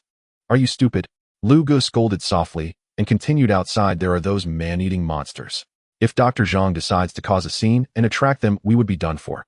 As Lu Gu spoke, he patted the box beneath him, looking confident. "Right now, all the edible stuff in this medicine storage is in our hands, while Dr. Zhang and his group have nothing to eat." Hee. At this point, Lao Er also reacted, grinning at the nurses and casually taking a tube of glucose solution from the box, prying off the cap with a scalpel and gulping it down. "Wow, this stuff is really sweet. Lao Air poured the remaining half-tube of glucose slowly onto the ground, looking lewdly at the nurse while sighing. This stuff is really good, but it's too little. Only enough for 2 people to drink. If someone comes to play with us, I might consider giving her half a bottle. Shameless. The nurse spat, immediately turning her face away, no longer looking at Lu Gu and Lao Air. Huh. Let's see how long you two can hold on. The two stopped teasing the nurses, knowing they had time to wait. Suddenly, a series of zombie howls rang out from outside the door, making everyone in the medicine storage tremble. Damn it, Lu Gu, why are those monsters suddenly making noise outside? Lao Air stood up immediately, his face full of anxiety. He dared to act tough in front of Dr. Zhang and the others, yet inside, he was extremely afraid of the zombies. Those things are man-eating. Lao Air had witnessed a pregnant woman being devoured by one of those monsters that very morning, leaving nothing, not even the unborn child. Be careful. Don't make a sound. Lu Gu looked vigilant since yesterday the zombies had been quiet, and he speculated it was because all the people outside had been eaten. But today the sudden noise from the zombies. Could it mean someone had come in? With a hint of doubt, Lu Gu cautiously pulled back the curtain blocking the door and peeked through the palm-sized window, saying no zombies. Outside, the empty corridor was stained with patches of dried blood from earlier, but nothing seemed wrong. Roar. The zombies' howl rang out again, sounding alarmingly close to the medicine storage. Lu Gu leaned at the window, continuing to look outside, his palm gripping the scalpel, sweating. That is. Lu Gu's pupils suddenly contracted as he heard a series of crackling noises from the corridor, and then a zombie suddenly pounced out. Not good. Lu Gu thought to himself. What's wrong, Lu Gu? Lao Air asked anxiously from behind. The window on the door was only palm-sized, and besides Lu Gu, no one knew what was happening outside. Shut the hell up. A zombie is outside. If you don't want to die, just stay quiet. Lu Gu ignored Lao Air's anxiety and glared fiercely at Dr. Zhang and the others, his eyes flashing with warning. He wasn't afraid of Dr. Zhang and the others, but he feared they would shout when there was a zombie outside, leading to certain death. Dr. Zhang sensed the warning in Lu Gu's eyes. He avoided eye contact with Lu Gu and instead opened his arms, tightly shielding the 3 nurses behind him. Keep an eye on them. Although Lu Gu was pleased with Dr. Zhang and the others' actions, he couldn't shake off his worries. He instructed Lao Air and turned his head to observe the situation outside. Where did the zombie go? However, in the time it took to say those few words, the zombie in the corridor had disappeared, and in his panic, Lu Gu didn't notice that the spot where the zombie had been was now replaced with a puddle of black blood. Where did it go? Lu Gu muttered in confusion. Suddenly, bang! A hand covered in black blood slapped hard against the palm-sized window, startling Lu Gu, who was peeking out. Woo-woo. The nurses with the least endurance were directly scared to tears by this sound. Dr. Zhang, woo-woo. Did that monster discover us? Woo-woo. I don't want to die. Woo-woo. Dr. Zhang hurriedly hugged the 2 crying nurses and began to comfort them softly. As for Lu Gu, he seemed frozen in fear, standing blankly at the door, his legs trembling, a trickle of urine running down his dirty pants. Lao Air, the monster outside has discovered us. Lu Gu's voice trembled. After all, he was just an ordinary person. The decision to kill Dr. Zhang was made only after much consideration over these days, but if he really had to kill, he was still afraid. This was also the reason why he stopped Lao Air from acting earlier. He was, after all, a coward, and probably even more so than Dr. Zhang. Lao Air, upon hearing that the zombie outside had discovered them, was also momentarily stunned, but he quickly came to his senses. It wasn't that he was exceptionally brave, but rather he was someone who thought simply otherwise he wouldn't be called Lao Air. Damn it. Since we're going to die anyway, we might as well enjoy ourselves before we go. Lao Air thought this way, his gaze shifting to the nurses. What are you going to do? Dr. Zhang noticed Lao Air's reckless demeanor and immediately became alert. Once a person realizes they must die, they can do anything, just like Lao Air. What am I going to do? Damn it, I'm going to die. What else can I do? Lao Air's eyes flashed with madness, and he suddenly charged in front of Dr. Zhang, gripping the scalpel and aiming it at Dr. Zhang's abdomen. Since we're going to die anyway, it might as well be you who dies first. At least I'll have someone to accompany me down there. Bang, bang, bang. A series of loud banging on the door startled Lao Air, causing him to drop the scalpel, collapsing in front of Dr. Zhang. He had already collapsed inside. That earlier tough demeanor was merely an attempt to suppress the fear inside. Wang Yi knocked hard on the door, but the people inside still didn't open it. Hearing the faint sounds of crying, he couldn't help but frown. Open the door. Open the door. I've already cleared out the zombies outside. It seemed the people inside were too afraid of the zombies to open the door easily. Upon realizing this, Wang Yi immediately spoke up. Outside. Is that not the monster? Wang Yi's voice snapped Lu Gu back to reality. Ignoring the mess in his pants, Lu Gu tremblingly reached out to lift the curtain and peeked through the blood-stained palm print gap. It's him. Lu Gu exclaimed in surprise. Even though Wang Yi's face was covered in blood, Lu Gu still easily recognized him. This was the kid who had caused them to be beaten up and ended up trapped in this hospital. At this moment, Lauer also regained his composure and slowly got up from the ground, forgetting about the scalpel that had fallen. Lu Gu, is it a person outside? Lauer cautiously approached Lu Gu and asked softly. Yes, it's a familiar face. Lu Gu nodded grimly. Familiar? Lauer asked in confusion, lifting the curtain to look outside. Damn, is that not that kid? Lauer instinctively reached to touch his exposed scalp. It was indeed the kid who had been dragged by those two migrant workers, and he was the one who had paid. Damn it, we ran into him here. Lu Gu, let's kill him. Kill him. He just said he cleared out the zombies outside. Can we take him on? You fool. Lu Gu slapped Lauer's head hard. Then what do you suggest we do? Lauer looked unwilling, his gaze flickering with strange light as he looked at Lu Gu. What to do? First we need to trick him away. Lu Gu didn't notice Lauer's expression and turned his head to quietly shout outside. This place doesn't need your help. Just leave. Upon hearing Lu Gu say this, Dr. Zhang immediately tried to get up, but was kicked in the abdomen by Lauer, falling to the ground while clutching his belly in pain. Huh. Damn it, still trying to call for help. Lauer disdainfully spat, unaware that the scalpel on the ground had already been picked up by a delicate hand. Hee, you don't need my help. Did I come here to save anyone? Wang Yi couldn't help but laugh. Since you won't let me in, I'll just have to barge in. Wang Yi then retreated a few steps.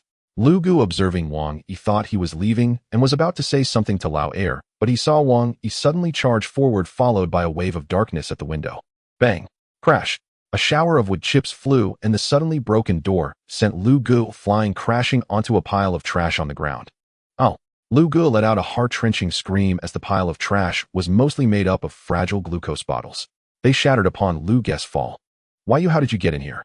The second brother trembled in fear at the sudden intrusion of Wang Yi, the words he had just spoken now forgotten. Wang Yi keenly detected the fear in the second brother's tone, which was unexpected. Who is he, and why should he fear me?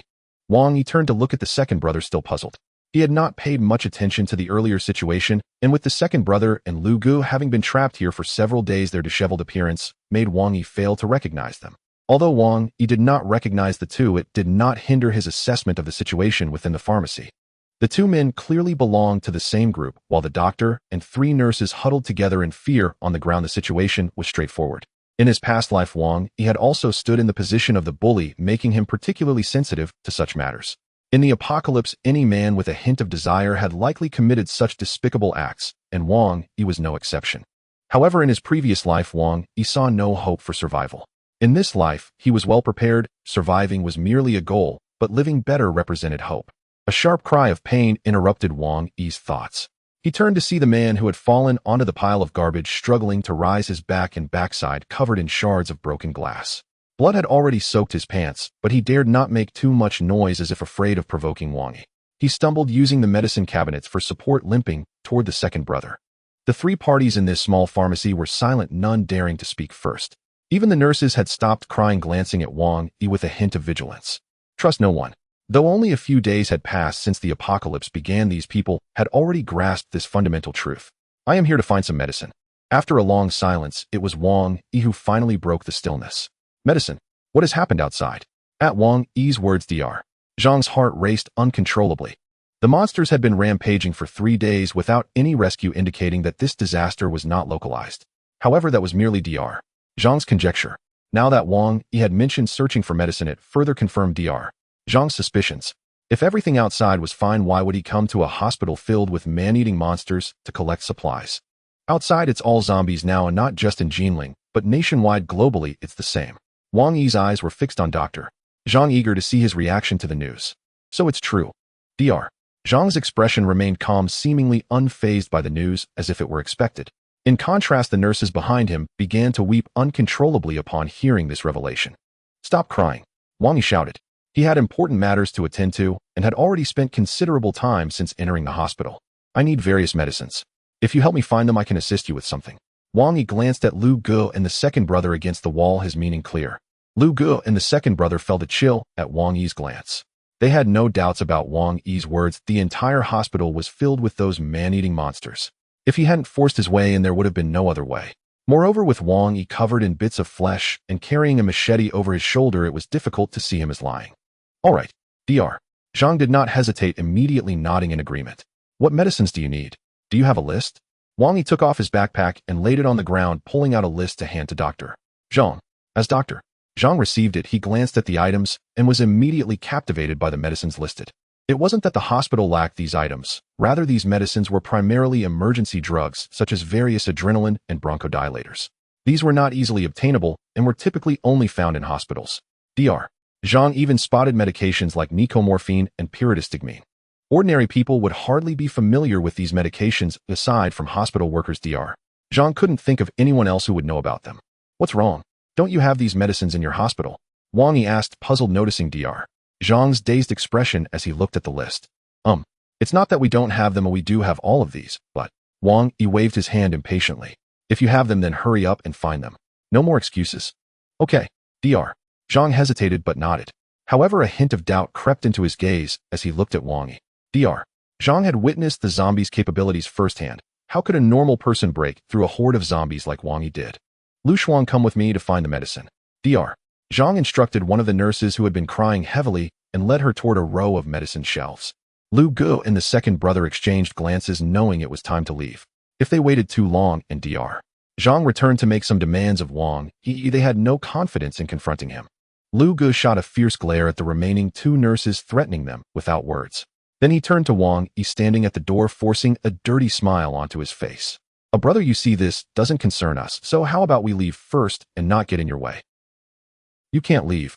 Before Wang Yi could respond, one of the nurses leaning against a medicine cabinet suddenly stood up, pointing at the two of them in a panic. These two just took all the food for themselves and tried to defile us. The one with the missing tuft of hair even tried to kill Dr. Zhang. The nurse turned to Wang Yi, pleading, big brother, you really can't let these two scum go. If they get out, they'll harm others. The nurse desperately pleaded with Wang Yi, her beautiful face streaked with tears, revealing how much she had suffered in these past few days. Wang Yi regarded the nurse with a newfound respect. He had already formed an opinion about the situation, but he hadn't anticipated this nurse would be brave enough to stand up and accuse the two men. Generally, women, even after facing humiliation, would likely choose to evade, just like another nurse who simply sat on the ground crying without any intention of identifying the two. All right, I'll consider that your request. Wang Yi agreed to the nurse after glancing at the man with the missing tuft of hair. The second brother, who was supporting Lu Gu, felt his face darken at Wang Yi's agreement, his eyes flickering with uncertainty as he stared at Wang Yi. Though straightforward, the second brother was not foolish. Seeing Wang Yi fight his way and showed his capability, the two of them were merely ordinary individuals and could not possibly match Wang Yi. Realizing that staying here would likely lead to death, the second brother contemplated his next move, knowing he could not overpower Wang Yi. With the nurse merely a garbage pile away, the second brother decided on what he considered the most correct course of action. If he couldn't defeat Wang Yi, could he not handle that nurse? Even in death, he would take someone down with him. With that thought, he acted quickly. If he delayed, Dr. Zhang would return, and it would truly be the end. He suddenly released Lu Gu, swiftly pulling a shard of glass from Lu Gu's backside and lunged toward the nurse. Ow! Lu Gu suddenly felt a sharp pain in his backside, even more intense than when he had been sitting on the garbage pile. He involuntarily cried out in pain, collapsing to the ground. Meanwhile, the second brother seized the moment when Wang Yi was distracted by Lu Gu's cry, leaping forward to stand before the nurse, one hand grabbing her while the other pressed the shard of glass against her neck. Ow! The nurse, crouching on the ground, screamed as the second brother suddenly lunged at her, her voice filled with panic, curling up against the wall. Wang Yi remained calm, his gaze fixed on the second brother. In truth, the moment the second brother moved, Wang Yi had already reacted, but chose not to stop him immediately. The nurse being held had caught Wang Yi's attention the moment he broke through the door. It wasn't due to her appearance, but rather her calm demeanor that intrigued him. She was too calm. The other two nurses cried and wailed while she showed no sign of fear, even daring to come forward to testify against the two when they tried to leave. Damn it. It's all because of you, filthy bitch. The second brother cursed, angrily pressing the glass shard harder against the nurse's neck, looking distraught. A trickle of blood slid down the shard of glass, but the nurse only frowned slightly, showing no fear on her face. What's your name? Wang Yi asked the fearless nurse. I'm Xiaobing. She replied, her voice remarkably calm. Xiaobing. Wang Yi nodded, falling silent. Their exchange of words greatly agitated the second brother, who was holding Xiaobing. He felt he was in control now, while Wang Yi and Xiaobing were at a disadvantage. If he were to lightly graze Xiaobing's neck with the glass shard, blood would stain the pharmacy. Yet they were too indifferent to his threat, showing no fear, even when their lives were at stake.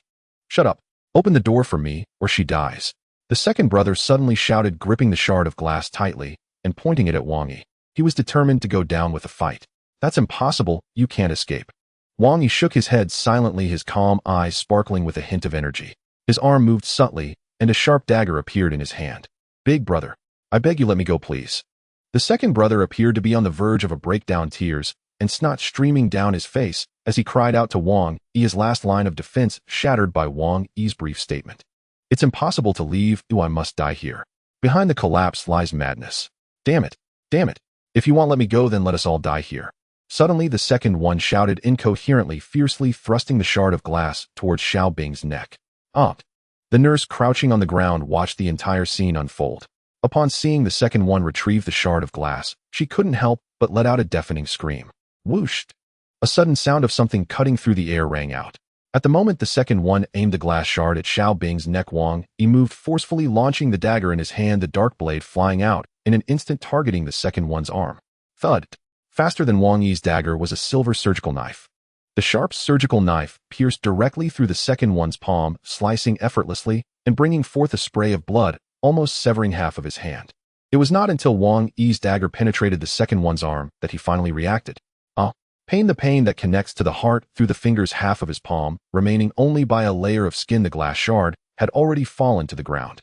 Taking advantage of the moment, Xiaobing broke free from the second one's grasp and ran towards Wang Yi while the second one remained standing there staring blankly at his half hand. He couldn't comprehend how his hand had suddenly become half.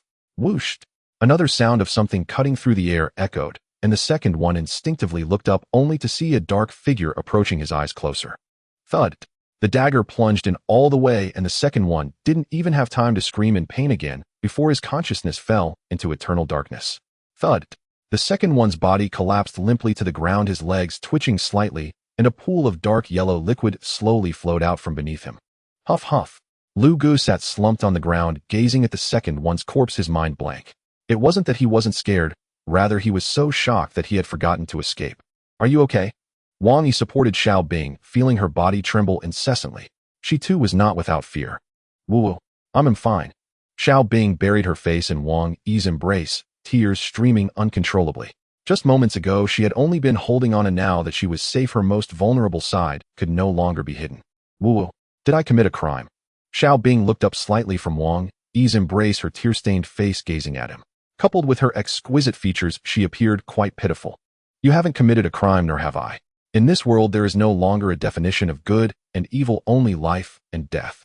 Upon hearing Wang Yi's words, Xiaobing nodded, somewhat understanding, and then remembered she was still in his arms. She immediately wriggled free from Wang Yi's grasp and jumped down. Big brother, what is your name? Xiaobing asked softly. Wang Yi, the E from Ho Yi. Wang Yi replied, pointing to the wound on her neck. Go clean that up. Although the glass should not carry any zombie virus, if infected it could be troublesome in this apocalypse. Thank you, Ego. Xiaobing smiled at Wang Yi as if nothing had happened, walked to the second one's corpse, and even kicked it twice, while muttering curses under her breath. This woman is extraordinary. Wang Yi looked at Xiaobing rummaging through the medical box and couldn't help but let out a sigh. She wasn't devoid of fear, rather her adaptability was far superior to that of an average person. Even Wang Yi in his past life had not been able to remain this calm during his first kill. With another nurse's help, Xiaobing bandaged the wound on her neck, while Dr. Zhang and the nurse named LV Shuang returned carrying a backpack filled with various medical supplies. What happened? Dr. Zhang immediately spotted the second one lying in a pool of blood, anxiously asking. Dr. Zhang, Ego has fulfilled my request and killed this person. Killed? Dr. Zhang looked sorrowfully at the corpse of the second one. His original intention was to use Wang Yi's request to bring a few people out of the hospital, but now that request had been fulfilled, and once Wang Yi left they would still be trapped in the hospital with a predictable outcome. Xiaobing also realized this, looking at Wang Yi with a hint of pleading in her eyes. Whether to save or not depended entirely on Wang Yi's decision, but the dangers were vastly different. If it were just Wang Yi alone, he was confident he could safely retreat home, but with these few people added, Wang Yi might not even be able to ensure his own safety. Seeing Wang Yi's face clouded with uncertainty, as if sensing his thoughts, Dr. Zhang immediately said, how about this? We won't need you to take us away, or just help us get out of this hospital, and we will find our own way. Alright, I can help you out of this hospital, but you must find me some medical supplies in return. What medical supplies? Dr. Zhang asked in confusion. Various surgical tools, syringes, anything that is easy to carry, I want it all. 10 minutes later, in the operating room on the 4th floor of the hospital. Outside the door lay 2 broken corpses of zombies. Wang Yi stood at the entrance holding a blood-dripping machete, while inside the operating room Dr. Zhang and 3 nurses were quickly stuffing various scissors and tweezers into their pockets, with Lu Gu sitting in the corner covered in wounds. All packed to go, when are we leaving? Xiao Bing handed the bag filled with medical instruments to Wang Yi, asking urgently. We leave now. Wang Yi secured the bag tightly to his waist and pulled Lu Gu out of the operating room. Stay close to me and don't get hurt by the zombies. Wang Yi led the way downstairs. There weren't many zombies in this outpatient department, far fewer than in the inpatient building, and since Wang had already cleared it on the way up, there were no zombies on the stairs. Upon reaching the second floor, Wang Yi first pressed his ear against the hallway door, listening for a while. After confirming that there were no zombies nearby, he cautiously pushed the door open and looked inside. Dr. Zhang is the ambulance duty room in that room on the second floor.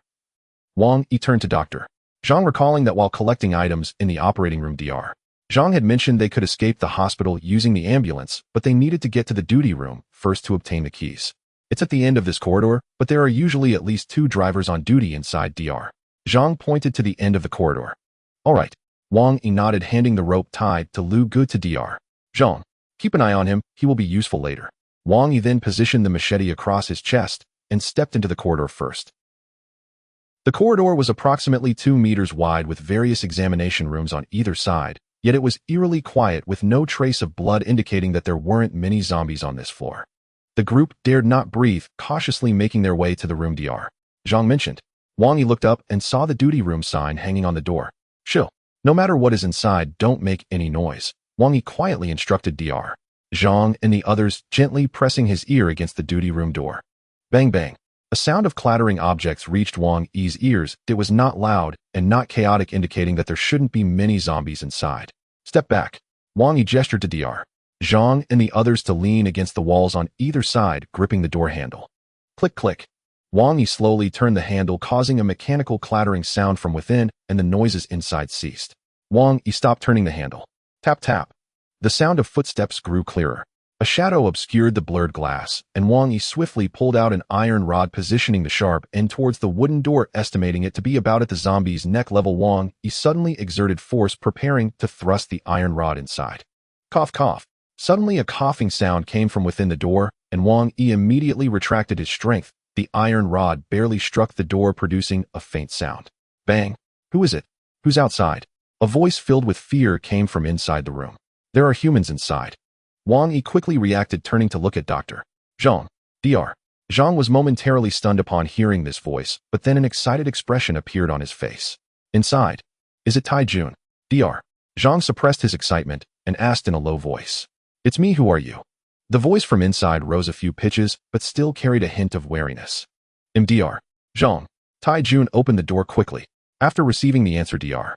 Zhang let out a sigh of relief and approached the door to knock. Dr. Zhang, you weren't eaten by that monster. Tai Jun exclaimed in surprise, and then opened the door from the inside. Come in quickly, there's that man-eating monster outside. Tai Jun didn't even get a clear look at who was standing outside before he reached out and pulled Wang Yi into the room. Wow, what great strength. Wang Yi couldn't help but be astonished. He had already consumed several pieces of enhanced meat, and his physical abilities far surpassed that of ordinary people.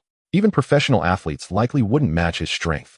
Yet this thin man effortlessly pulled Wang Yi from outside into the duty room. Despite Wang Yi being unprepared, this ease was not something an ordinary person could achieve. However, despite the surprise, Wang Yi felt little. After experiencing so much in his past life, if he could be easily shaken by someone, he wouldn't call himself a reborn individual.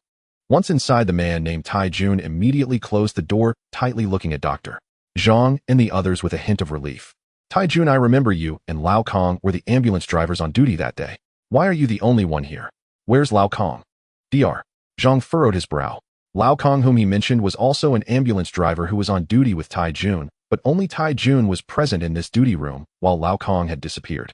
Tai Jun's expression immediately changed several times, carrying a hint of self-reproach. Old Kong transformed into a man-eating monster that day, almost biting me. If I hadn't reacted quickly, I would have. Tai Jun's eyes flashed with a look of panic as he spoke anxiously. It's not my fault. If I hadn't resisted, Old Kong would have bitten me to death. It's not my fault, not my fault. Dr. Zhang sighed. Tai Jun's words were already quite clear. Old Kong had likely been killed by Tai Jun. It's not your fault, so don't blame yourself. Dr. Zhang stepped forward and patted Tai Jun on the shoulder in comfort. By the way, Dr. Zhang, how did you escape? Tai Jun suddenly remembered this and asked curiously. We were saved by this brother surnamed Wang. Dr. Zhang said, pointing to Wang Yi. Then he turned to ask Taijun, "Why are you still here? I remember there was an ambulance downstairs. Oh, why didn't you leave?" "Sai, I want to leave too, Dr. Zhang. Come and take a look downstairs," Taijun said as he led a few people closer to the window. They looked down, and right below the window was the hospital's parking lot where a red and white ambulance had just parked. However, about 20 or 30 zombies were still wandering in the parking lot, almost surrounding the ambulance. One zombie just happened to look up, saw Wang Yi and the others through the glass, and let out a roar. The group quickly retreated behind the window, out of the zombies' line of sight. "Phew, Dr. Zhang, you saw it too, but it's all those man-eating monsters down there.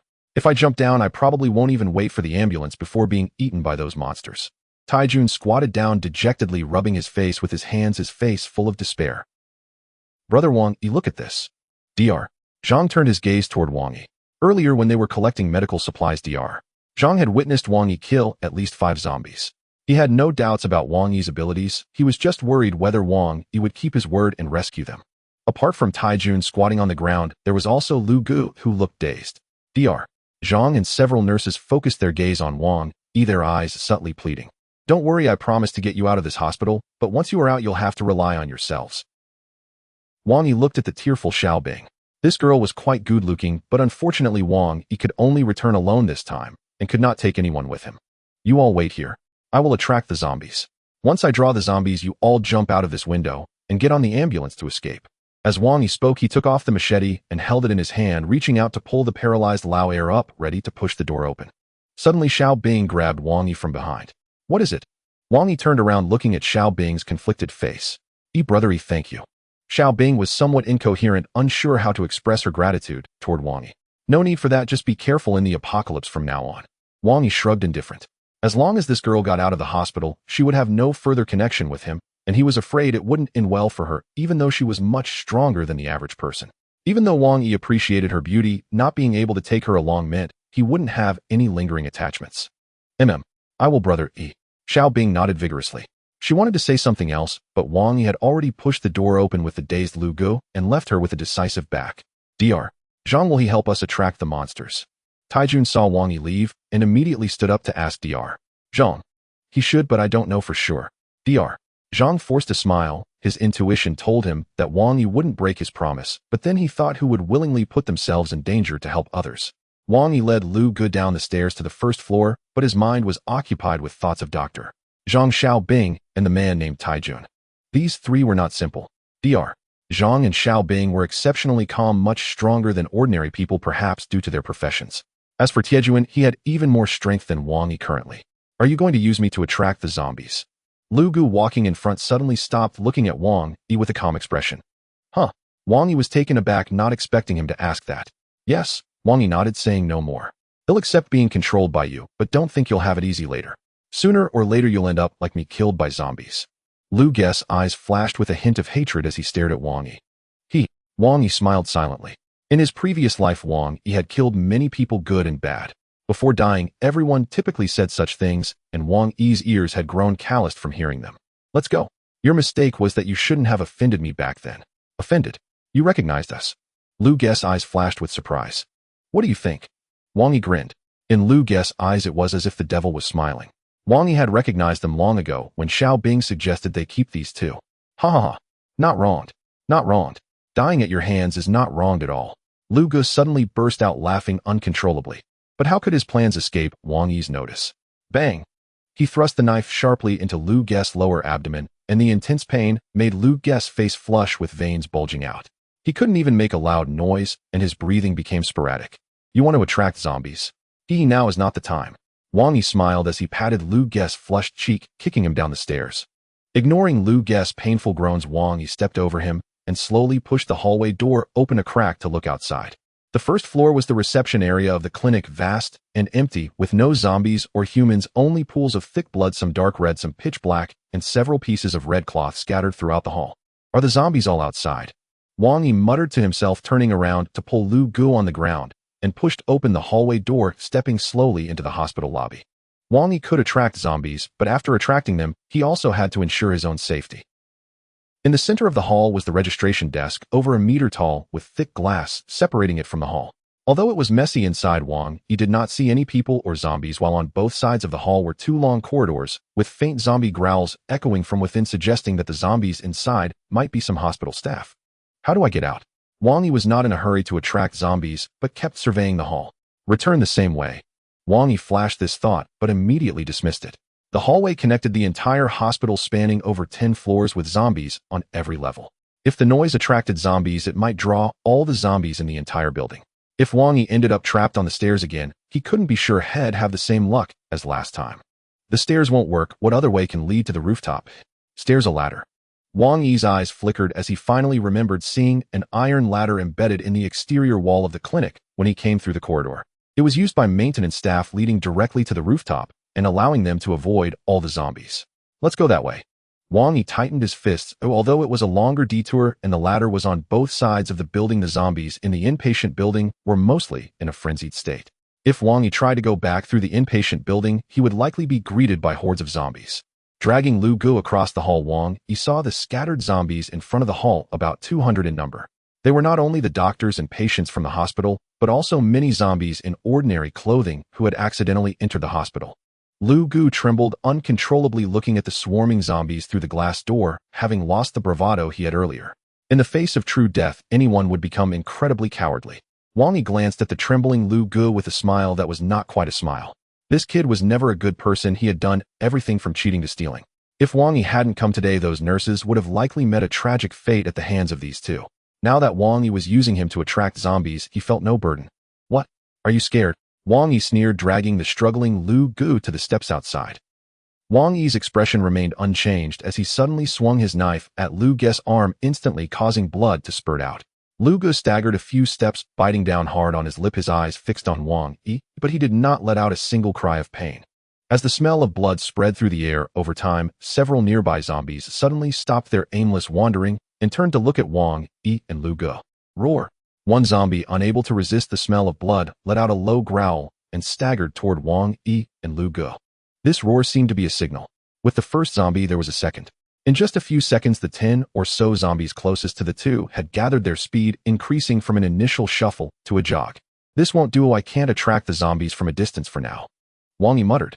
Now attracting zombies was no longer just to create an opportunity for Dr. Zhang and the others. According to the escape route Wang Yi had planned, he needed to attract all the zombies outside before he had a chance to reach that iron ladder, but right now only a few zombies were coming over, far from achieving Wang Yi's goal. Looking back at Lu Gu, this guy was surprisingly tough, managing to endure without screaming after being slashed by me. If he were to scream, it would surely attract all the zombies. Wang Yi's gaze darkened as he looked at Lu Gu.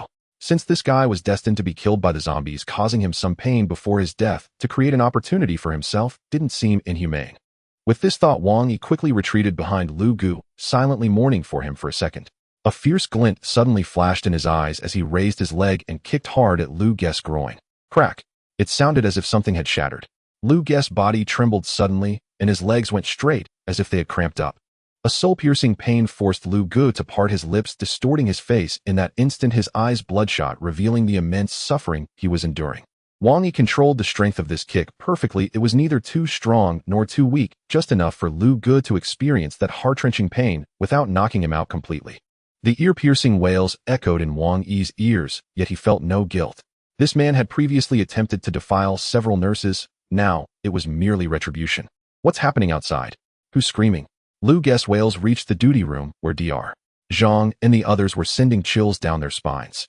The sound was terrifying, akin to the slaughter of pigs in the countryside, causing shivers.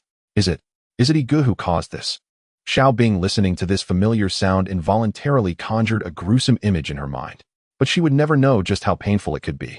Tai Jun, go take a look and see if the zombies downstairs have been attracted away. Dr. Zhang's eyes gleamed with excitement. Earlier he had worried that Wang Yi might disregard their agreement and escape alone, but now this heart-wrenching roar had greatly elevated Wang Yi's image in Dr. Zhang's mind. Alright.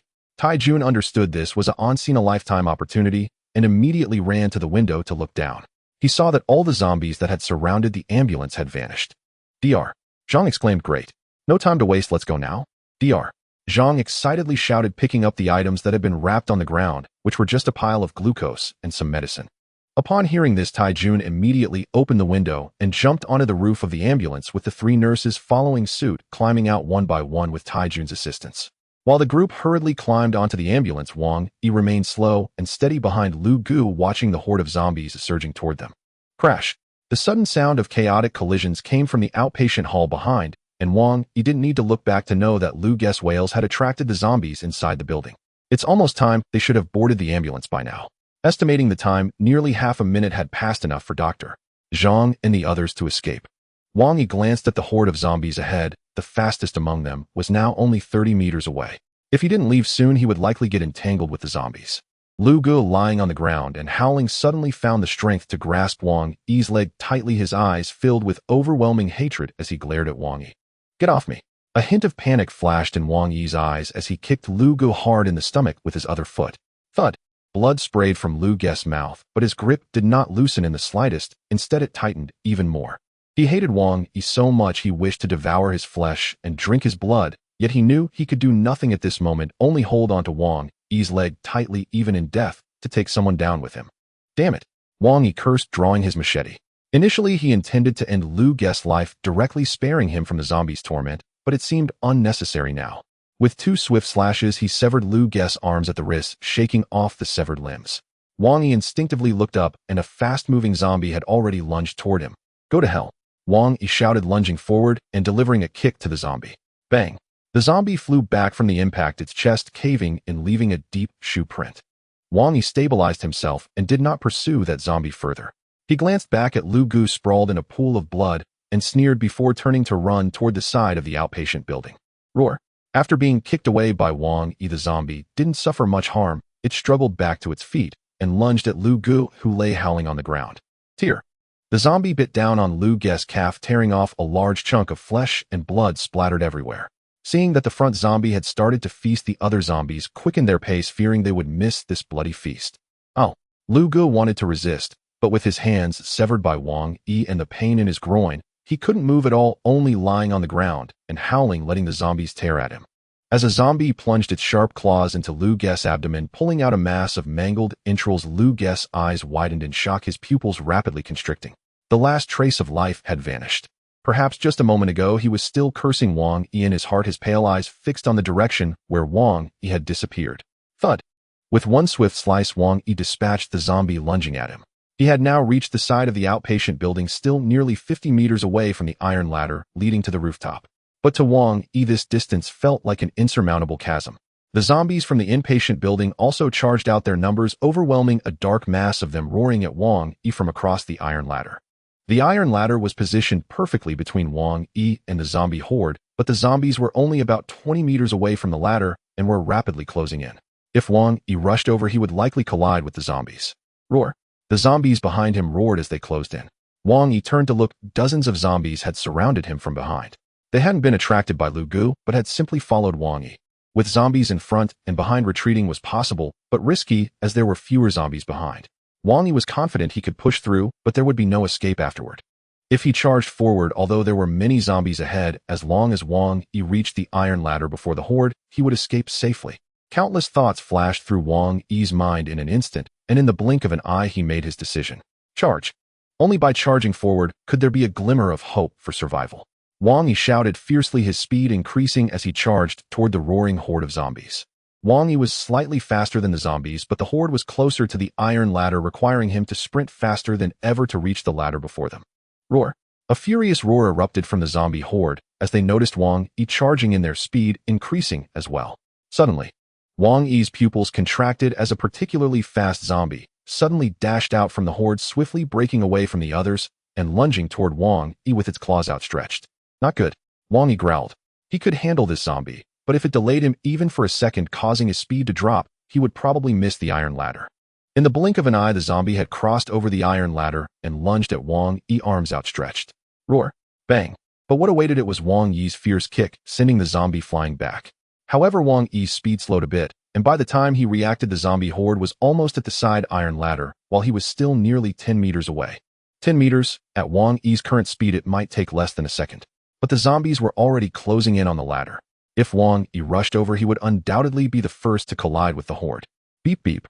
Just as Wang Yi was about to charge through recklessly, a piercing horn sounded from behind the zombie horde, causing them to pause instinctively and turn around. Opportunity. A glimmer of excitement flashed in Wang Yi's eyes, and he increased his speed, taking advantage of the momentary distraction of the zombies to quickly reach the base of the iron ladder, leaping up and grabbing hold of it. Roar. The zombie horde quickly reacted, but at that moment Wang Yi had already grabbed the iron ladder and was climbing up.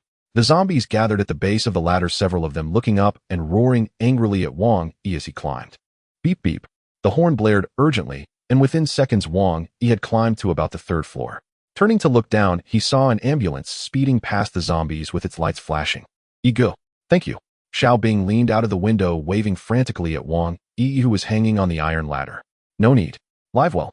Wang Yi waved his hand, watching the ambulance break through the zombies' blockade and disappear from view. Did I save them, or did they save me? This thought flashed through Wang Yi's mind, pondering the unpredictability of fate.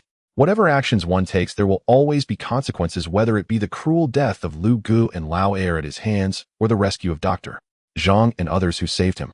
Looking up at the sun hanging in the sky, Wang Yi knew it was time to go back. With a clatter, the shovel slipped from Li Mei's hands and fell to the ground, making her body tremble a few times. It was nearing evening, yet Wang Yi had not returned, leaving Li Mei at home in a state of anxious unease. She was afraid. Afraid that Wang Yi would not return. Afraid that Wang Yi would leave her all alone here. Wiping her eyes with her palm, Li Mei bent down to pick up the fallen shovel and carefully rinsed it with water. Turning on the gas, she lit a fire and poured oil into the pan. Li Mei intended to cook a meal for Wang Yi, hoping that when he returned, he would find delicious food waiting for him, reminding him that there was a woman here waiting for him. Suddenly, just as Li Mei added the ingredients to the pot, the long silent room was pierced by a series of knocking sounds. He's back. He has finally returned. A complex expression flashed across Li Mei's delicate face, filled with a hint of panic and excitement, but mostly relief. Coming. Li Mei put down the shovel, hastily wiped her hands on her apron, and hurried to open the door, completely forgetting Wang Yi's instructions. Creak. The door was pushed open from the inside, and before Li Mei could even see the figure, she opened her arms and leapt forward. After a day filled with anxiety, Li Mei couldn't think of anything else but to throw herself into that person's embrace, seeking the sense of security he brought. Hey, sister-in-law, you miss me that much? A teasing voice from a strange man came to her ears. A strange man. Li Mei's smile froze in an instant as she instinctively looked down at the man's clothing. A pink shirt. No, this isn't Wang Yi. Wang Yi was wearing camouflage when he left. Who are you? Li Mei suddenly recalled Wang Yi's words about not opening the door for strangers. Who am I? Haha, sister-in-law, you jumped into my arms and don't even know who I am. The man said in a bizarre manner, holding Li Mei tightly, not allowing her to escape his grasp. Let go of me, Li Mei shouted, using all her strength. In the past 2 days, Wang Yi had given her some mutated meat to enhance her physique, and her strength was not much less than that of an average man. Li Mei broke free from the man's grip and stepped back, warily looking at this strangely familiar stranger. What's wrong, sister-in-law? You don't recognize me. It's Zhang Peng, a friend of Ming Gu. This man was indeed one of those who had followed Chun Jiaming, and he was still wearing the pink shirt stained with black blood, holding a blood-dripping machete, looking at Li Mei with a sinister expression. Stop talking. Get inside. Suddenly, a man's voice came from behind Zhang Peng. Li Mei turned her head to see a crew-cut man walking out of her house. You.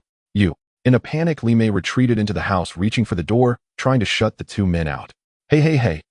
Sister-in-law, let us in. We came to save you despite the danger, and you won't even let us through the door. That's a bit unreasonable. Zhang Peng was quick to react, shoving the machete into the gap of the door, speaking in a sarcastic tone. The machete, stained with black marks, nearly grazed Li Mei's face. She instinctively took a few steps back, leaning against the sofa in the living room, while Zhang Peng and the crew-cut man pushed the door open. As soon as they entered the room, both men began to scan their surroundings. The crew-cut man focused on the situation inside, and upon seeing several buckets of instant noodles in the living room, his eyes shone with a strange light. Zhang Peng, on the other hand, immediately scanned Li Mei up and down as soon as he entered, not bothering to hide his desires. Sister-in-law, this is your lover's place, right? Zhang Peng wore a grin, casually sitting down on the sofa, placing his shoes stained with dark blood directly on the coffee table, making Li Mei frown. I have no relationship with Ego. I was saved by him only after the apocalypse began. Li Mei crossed her arms defensively, looking warily at the two men. Oh, you even call him Ego, yet you claim he's not your lover, sister-in-law? That's not quite right, Zhang Peng said, as he threw the machete onto the coffee table, grinning wickedly, while pointing at the blood on his shirt. Sister-in-law, look, there are monsters outside that eat people. Li Ran and I risked our lives to come and save you and Minggu, but who knew we would arrive only to find Minggu killed while you were with your lover? If we hadn't known that you and your lover live on the same floor, we probably would have missed the chance to save you. Stop talking. I don't need you to save me. I'm safe right now, so you should leave, Li Mei replied, feeling helpless against the two strong men despite having consumed some mutated meat. Dot's sister-in-law, Zhang Peng exclaimed, standing up from the sofa. Li Ran and I came all the way here, and instead of being grateful you want to drive us away. What kind of reasoning is that? As Zhang Peng spoke, he sniffed the air, catching the delicious aroma of food wafting from the kitchen. Sister-in-law, are you cooking? How did you know we were hungry? Hurry up and cook. Once we are full, we'll leave. Zhang Peng's eyes gleamed with a hint of cunning. It wouldn't be so easy to leave after eating. Li Mei wanted to refuse, but seeing the two men act as if they were in their own home, she realized they wouldn't leave easily. She decided to buy some time until Wang Yi returned. Li Mei turned and entered the kitchen, leaving Zhang Peng and Li Ran in the living room. Li Ran, stay here. I'll check how the food is coming along for sister-in-law. As soon as Li Mei entered the kitchen, Zhang Peng couldn't hold back any longer. He casually said to Li Ran, who was munching on instant noodles, and followed Li Mei into the kitchen. What are you doing in here? Li Mei turned around sharply upon hearing a voice behind her, only to see Zhang Peng following her with a smile. I'm here to help sister-in-law. Zhang Peng chuckled lightly, casually grabbing a bottle of mineral water from the counter and gulping it down. Refreshing, Zhang Peng exclaimed, wiping the water from the corner of his mouth. Oh, by the way, sister-in-law, who killed Minggu? The scene was too gruesome. His head was split into 3 pieces. Zhang Peng slowly approached Li Mei, almost pressing his entire body against hers. Watching her flustered demeanor, he continued speaking. Minggu treated you well when he was alive, sister-in-law. How could you bear to kill him with that lover of yours? No, I didn't kill him. A flicker of panic flashed in Li Mei's eyes. She did not want to recall Chun Jiaming's death, but Zhang Peng's sudden mention stirred a complicated feeling within her. Zhang Peng chuckled lightly, aiming to confuse Li Mei and create an opportunity for himself. Sister-in-law, if you're saying that you didn't kill Minggu, then who did? Is it your lover? Zhang Peng's tone suddenly intensified, his eyes filled with anger as he stared at Li Mei. Li Mei felt her heart race as Zhang Peng glared at her. She instinctively braced herself against the cupboard, accidentally brushing against the kitchen knife resting on the counter. Gripping the kitchen knife tightly, it seemed to grant Li Mei endless strength.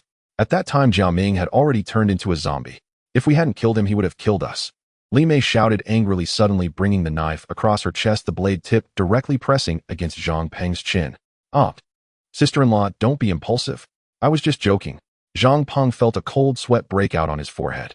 The crazed look on Li Mei's face made all his desires evaporate, leaving only endless fear. Crazy woman. Crazy woman. Zhang Peng cursed in his heart, but maintained a smile on his face. After all, he was being threatened with a kitchen knife by Li Mei, and he didn't dare to joke with his life. Sister-in-law, please don't get worked up. I'll go out now. As Zhang Peng spoke, he slowly backed away. Li Mei didn't press him, and once he exited, she let out a sigh of relief.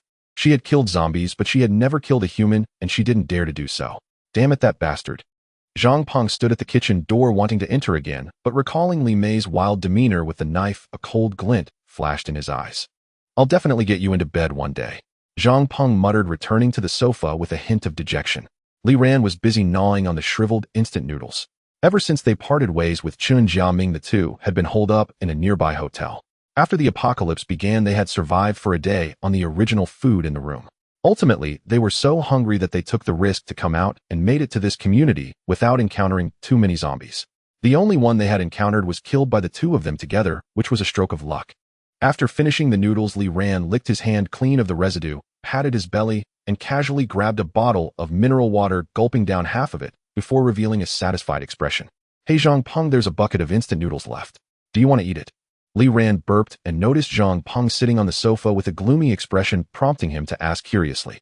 Zhang Peng looked up at Li Ran and shook his head. That little woman is cooking in there. We need to eat something warm to have the strength to deal with her. Li Ran chuckled awkwardly. Even though his thoughts were on the instant noodles, it didn't mean he was indifferent towards Li Mei. Minggu must have been killed by her, and that guy? I wonder where that guy ran off to. We might as well wait here and deal with him first when he returns, before slowly having fun with sister-in-law. Li Ran whispered to Zhang Peng, his gaze inadvertently drifting towards the kitchen. The two of them had traveled from the hotel to here, crossing a large part of the street, surrounded by scattered limbs and dried dark red blood everywhere. It was easy to guess that this disaster was not localized. They were not good people before the apocalypse began. Now, with the collapse of law and the outbreak of the apocalypse, the darkest side of human nature had been fully unleashed. The two were hesitant to enter the kitchen not out of fear of Li Mei, but because they did not want to harm her. Such a beautiful face, if it were to be injured, would surely dampen their spirits. The sounds of cooking came from the kitchen, accompanied by Li Mei's intermittent sobs. As long as she finished the meal and lowered her guard along with that sharp kitchen knife, they wouldn't have to tread carefully. In the blink of an eye, half an hour had passed. The sky was dimming slightly, but the sounds of cooking in the kitchen continued unabated. I say, sister-in-law, hurry up, we are still waiting here. If it's too much, we can help you. Zhang Peng was growing impatient, and his tone carried a hint of threat. Ryn, if she doesn't come out soon, we should just go in directly, no need to worry about anything else, just take that bitch's knife away. Zhang Peng whispered this and gripped the cleaver in his hand. He could not wait any longer. Even if Li Mei got hurt, he would accept it. Hearing Zhang Peng's slightly threatening tone, Li Mei felt a surge of anxiety in her heart. Why isn't he back yet? The last rays of sunlight streamed through the window, illuminating Li Mei's slightly sorrowful face, giving it an unusual beauty. Unfortunately, Zhang Peng and Ryn did not see this scene, otherwise they would probably rush in without a second thought. Tap, tap, tap. The sound of footsteps approaching the kitchen instantly flustered Li Mei. The food is ready, you all wait outside, I'll bring it out right away. As soon as Li Mei's words fell, the two shadows at the kitchen door immediately halted, as if discussing something, not moving for a long time. All right, sister-in-law, please don't keep us waiting any longer. Zhang Peng shouted loudly from outside, waving his hand at Ryn behind him, and the two slowly returned to the sofa. We can only do it this way for now. I hope he returns quickly. Li Mei bit her lip, her gaze falling on the fruit knife on the rack, her eyes flashing with determination. Moments later, Li Mei walked slowly out of the kitchen holding a tray. Haha, sister-in-law is still good to us. Zhang Peng's eyes sparkled with excitement. She did not bring that wicked kitchen knife. You all eat quickly, and then we can leave. Li Mei awkwardly placed the food on the coffee table in front of the sofa. The two turned their heads and happened to catch sight of Li Mei's voluptuous figure forming a 90-degree angle with the ground, her curves irresistibly tempting under the remaining sunlight. Hiss! Zhang Peng inhaled, sharply, feeling fortunate that he hadn't forced his way into the kitchen earlier, otherwise he might never have seen such a beautiful scene. Li Mei sensed the two gazes that seemed to take on a tangible form, her pretty face flushed with embarrassment. She shot a disdainful glance at the two lecherous men and quickly retreated to the side. Hee, sister-in-law, how about we eat together? Zhang Peng tried to hide his desires deep down, putting on a harmless facade, a stark contrast to his earlier demeanor. Yet a certain part of his body had already hardened like iron. He had not lacked experiences with women, whether they were paid or free, even some who would give him money, but none compared to Li Mei with her neighborly housewife charm that would surely captivate anyone. No, it's fine. You all eat. Li Mei instinctively shook her head in refusal, already aware of their intentions. Sigh, sister-in-law, just eat together with us. Otherwise we would feel embarrassed to make a move.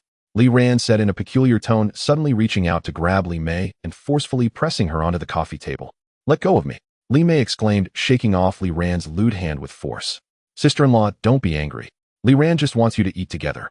Zhang Peng quickly chimed in from the side, shooting a fierce glare at Ryn, the meaning clear. Good food is worth waiting for. Look, sister-in-law, why don't you sit down and eat with us? How can we eat without you? Zhang Peng turned to Li Mei, speaking earnestly, while casually grabbing a bowl and chopsticks from the tray and handing them to her. Li Mei accepted the bowl and chopsticks, knowing she had to eat. She slowly sat on the sofa, her anxiety unexpressed in her heart. Why hasn't he returned yet? Li Mei instinctively glanced at the tightly closed door, wishing desperately for someone to knock on it at that very moment. What? Sister-in-law, are you waiting for someone? Zhang Peng keenly noticed Li Mei's gaze. He casually picked up some food and said nonchalantly, Sister-in-law may not know, but outside are those man-eating monsters, extremely dangerous. Not to mention ordinary people. Even if a military unit came, they would likely be devoured by those monsters, leaving not even bones behind. Though Zhang Peng's words had an intimidating undertone towards Li Mei, they were still truthful. It was only due to their luck that they had not encountered hordes of zombies, otherwise they would not have made it to this community and reached Wang Yi's home safely. What? Li Mei's beautiful eyes widened, her worry unmistakably reflected in her gaze. The outside world was extremely dangerous. Wang Yi had also told Li Mei this, and she had witnessed it with her own eyes. Yet hearing it from Zhang Peng's mouth added a different flavor to it. The outside world was perilous, not just humans, but even if the military came, they would not escape being devoured by zombies. What about Wang Yi? Wang Yi might not be an ordinary person, but he certainly wasn't powerful enough to contend with the military. At least that's what Li Mei thought at the moment. Zhang Peng was very satisfied with Li Mei's current expression. He intended to thoroughly disrupt her state of mind. Once a person's mind becomes chaotic, their reactions to external influences will slow to an extreme. Just like now, Zhang Peng had already placed his hand on Li Mei's thigh, sliding it gently, while Li Mei remained oblivious, staring blankly at the food in front of her. Hiss! Even through her pants, Li Mei's smooth and taut thigh made Zhang Peng inhale sharply. How long had it been since he first saw Li Mei in a wedding dress holding hands with Chen Jiaming? He had been deeply infatuated with this woman. Yet Zhang Peng knew that Li Mei was his brother's woman, and though he wanted to touch her, he could not. But who would have thought that a neighbor named Old Wang would give Zhang Peng hope, and with the outbreak of the apocalypse, that hope was set ablaze. Turning to look at Li Ran, who wore a face of desire, a glint of ruthlessness flashed in Zhang Peng's eyes. He wanted to share this woman with him. How could that be possible? Subtly gripping the cleaver, Zhang Peng had made up his mind, as long as there was a chance, he would send Li Ran to meet that cuckold Chen Jiaming. Bang, bang, bang. The sudden knocking on the door made all three people in the room pause. It's him, he's back. The knocking brought Li Mei's awareness back from her thoughts. Feeling the wandering hand on her thigh, she quickly stood up and shook off Zhang Peng's hand. Zhang Peng and Li Ran exchanged puzzled glances towards the door. He has returned. Who has returned? Seeing the uncontrollable excitement on Li Mei's face, Zhang Peng quickly reacted, positioning the knife originally intended for Li Ran's heart against Li Mei's neck. Don't make a sound, or you will never see him again. Zhang Peng quietly warned in Li Mei's ear, his eyes darkly fixed on the tightly closed door. Knock, knock, knock. Wang Yi knocked on the door again, but there was still no sound from inside. Has she gone out? This thought flashed through Wang Yi's mind, and he immediately shook his head. Although he had spent little time with Li Mei, he had seen through her. A woman like Li Mei would certainly stand firm in front of outsiders, but when facing someone close to her, she would become unusually gentle. Just like Chen Jiaming treated Li Mei, she followed him without any regrets. If Wang Yi had not suddenly appeared, she might have felt sorrow for Chen Jiaming's death. Now perhaps the person closest to Li Mei was not Wang Yi, but Wang Yi was definitely the one she could trust the most. It was because Wang Yi knew this that he concluded Li Mei had not left the room, but why was she not opening the door? Asleep? Impossible. In such a situation, Li Mei would never be able to sleep peacefully. With all heavy assumptions ruled out, only one possibility remained. There is someone else inside. Wang Yi instinctively looked down at the ground. If someone had entered, they would definitely leave some traces. Sure enough, as soon as Wang Yi's gaze swept the ground, he noticed something unusual. A drop of dark blood. It was in a droplet form, quietly lying on the ground. Wang Yi touched it with his hand. The blood was already somewhat viscous, indicating the person had been in the room for some time. Wang Yi made no noise. Since he had confirmed that someone was inside, Li Mei must have been taken hostage. Rushing in recklessly might hurt Li Mei.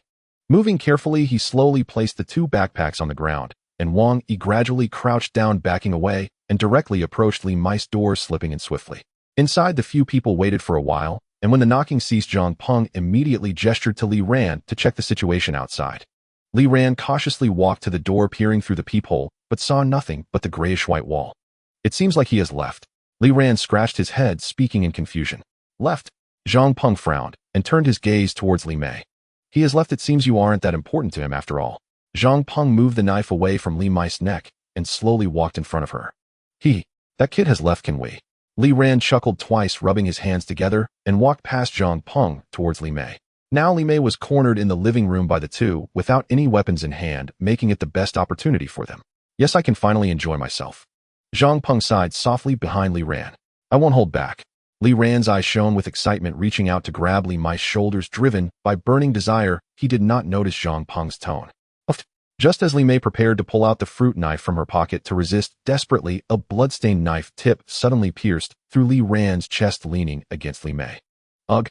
Li Ran spat out a mouthful of blood, the intense pain rendering him speechless, only able to open his mouth, instinctively spraying out mouthfuls of blood. How could such a wonderful woman be tainted by you? Zhang Peng leaned over Li Ran's back, his gaze fixed intently on the bewildered Li Mei. You bastard! Li Ran's voice sounded like a broken speaker, extremely harsh, and with a mouthful of blood, he sprayed it on Zhang Peng's face. Ha ha ha! Zhang Peng was not angry. Instead, he suddenly laughed, casting a disgusted glance at Li Ran. He fiercely twisted the knife, then withdrew it, pulling out a torrent of blood. Thud! Li Ran collapsed to the ground, lifeless. Li Mei screamed, instinctively hugging her shoulders. Startled by this sudden scene, she kept retreating until she backed up to the window. Sister-in-law, sister. You don't have to be afraid. I won't hurt you as long as you listen to me. Zhang Peng had become somewhat deranged. His blood-splattered face twitched, and his eyes looking at Li Mei were filled with endless desire. You don't come over. Li Mei had nowhere to retreat, pressed against the window, but Zhang Peng continued to approach her without a word. If you come any closer, I will jump. Li Mei screamed, flailing her arms, accidentally opening the window behind her. Tilting her head slightly and looking down at the window, several ant-sized zombies wandered aimlessly below. Li Mei despairingly closed her eyes. Wait, what was that just now? A face suddenly flashed in Li Mei's mind. It was quietly hanging outside the window, smiling at her. It's him. He hasn't left. He has always been here. Thinking of this, Li Mei immediately opened her eyes, filled with disbelief, looking out the window, just in time to see Wang Yi whisper 2 words. Dodge.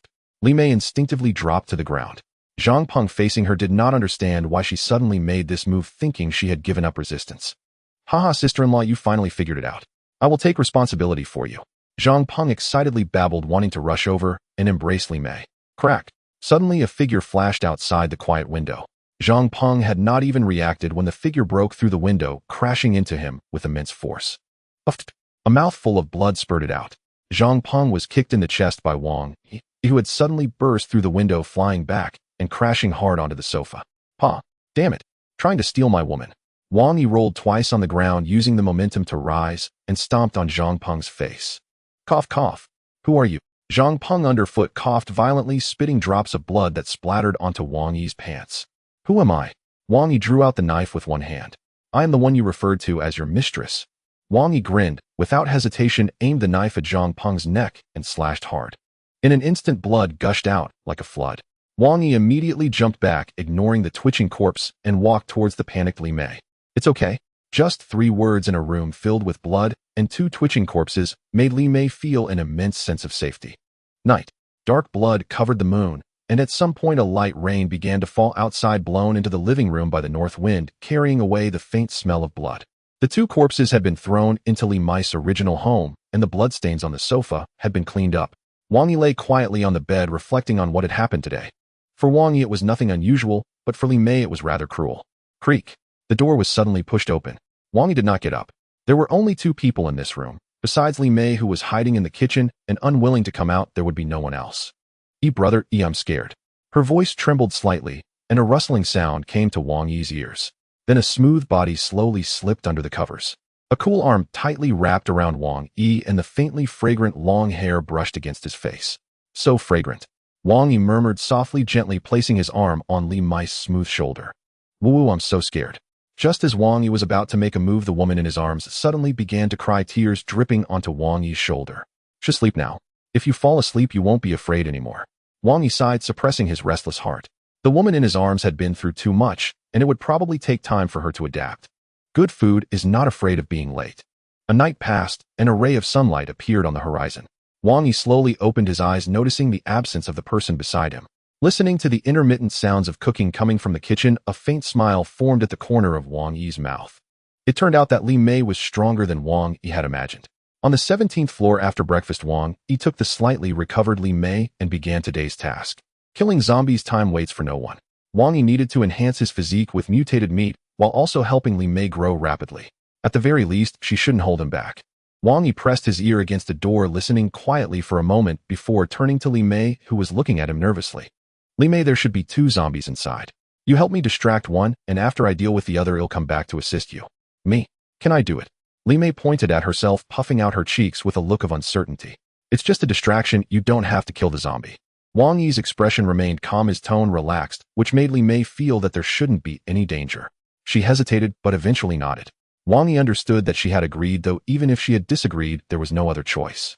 Wang Yi picked up the iron rod and spoke to the bewildered Li Mei. Hand me the machete, you take the iron rod. If a zombie comes out and you can't handle it, run upstairs and find a place to hold it off until I arrive to help you. Li Mei didn't hesitate, feeling that the iron rod was more reliable than the machete. Wang Yi took the machete she handed over and gave her the iron rod. Wang Yi's distribution made sense. The machete was suitable for close combat and could quickly kill zombies in his hands, while the longer iron rod would allow Li Mei to keep zombies at bay and protect herself. Although the iron rod was relatively heavy, Li Mei had absorbed a piece of mutated meat last night, so it wouldn't be too strenuous for her to wield. After briefly teaching Li Mei how to use the iron rod, Wang Yi took out a lockpicking hook and inserted it into the keyhole. Click! The door opened with a sound. Li Mei stood at the door, her face filled with anxiety, gripping the iron rod tightly. After all, it was her first time facing a zombie alone, and Wang Yi wouldn't be by her side. Roar! Li Mei was startled by the deafening roar and instinctively took a few steps back. Her palms were sweaty around the iron rod, making her feel extremely uncomfortable. A zombie about as tall as Wang Yi's shoulder burst out from inside. It was small, dressed in a white and blue school uniform, looking like a middle school student who had been infected at home before even going to school. The small zombie saw Li Mei standing foolishly at the door, not running away, just staring at it, as if provoking it, while in fact, she was startled by the sudden appearance of the zombie and didn't know what to do. The zombie, seeing Li Mei standing still, might have thought she was challenging its appetite. It roared and rushed at the dazed Li Mei, swinging its sharp black claws. "Run, you fool!" Wang Yi shouted at Li Mei in a panic as he saw her still standing there. Li Mei finally snapped back to reality at Wang Yi's shout. Looking at the zombie about to pounce on her, she thought she saw a bloodied finger in its wide-open mouth.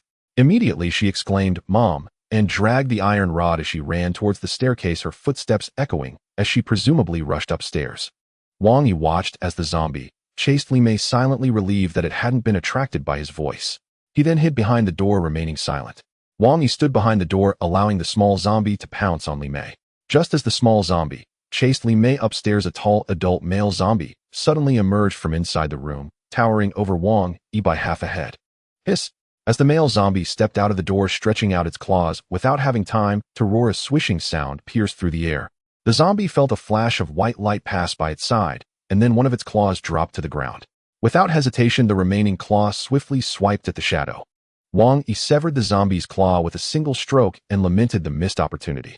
If only the machete were a bit longer, he could have cut off both of the zombie's arms. He couldn't help but look forward to the machete he had instructed Zhang Fei to make from spring steel, wondering if that guy had listened to him. As numerous thoughts flashed through his mind, Wang Yi's body remained active.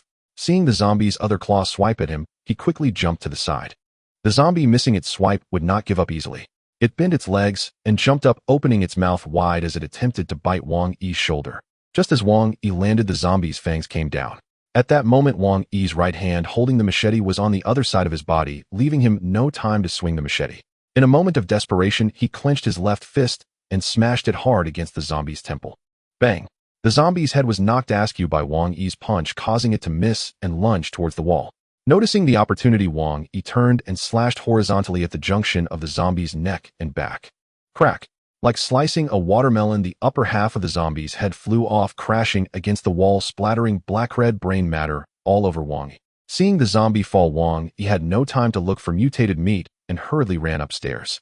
As Wang Yi rushed up, he saw Li Mei being pinned down by a zombie, struggling to hold off its claws with the iron rod, desperately preventing its massive mouth from biting her.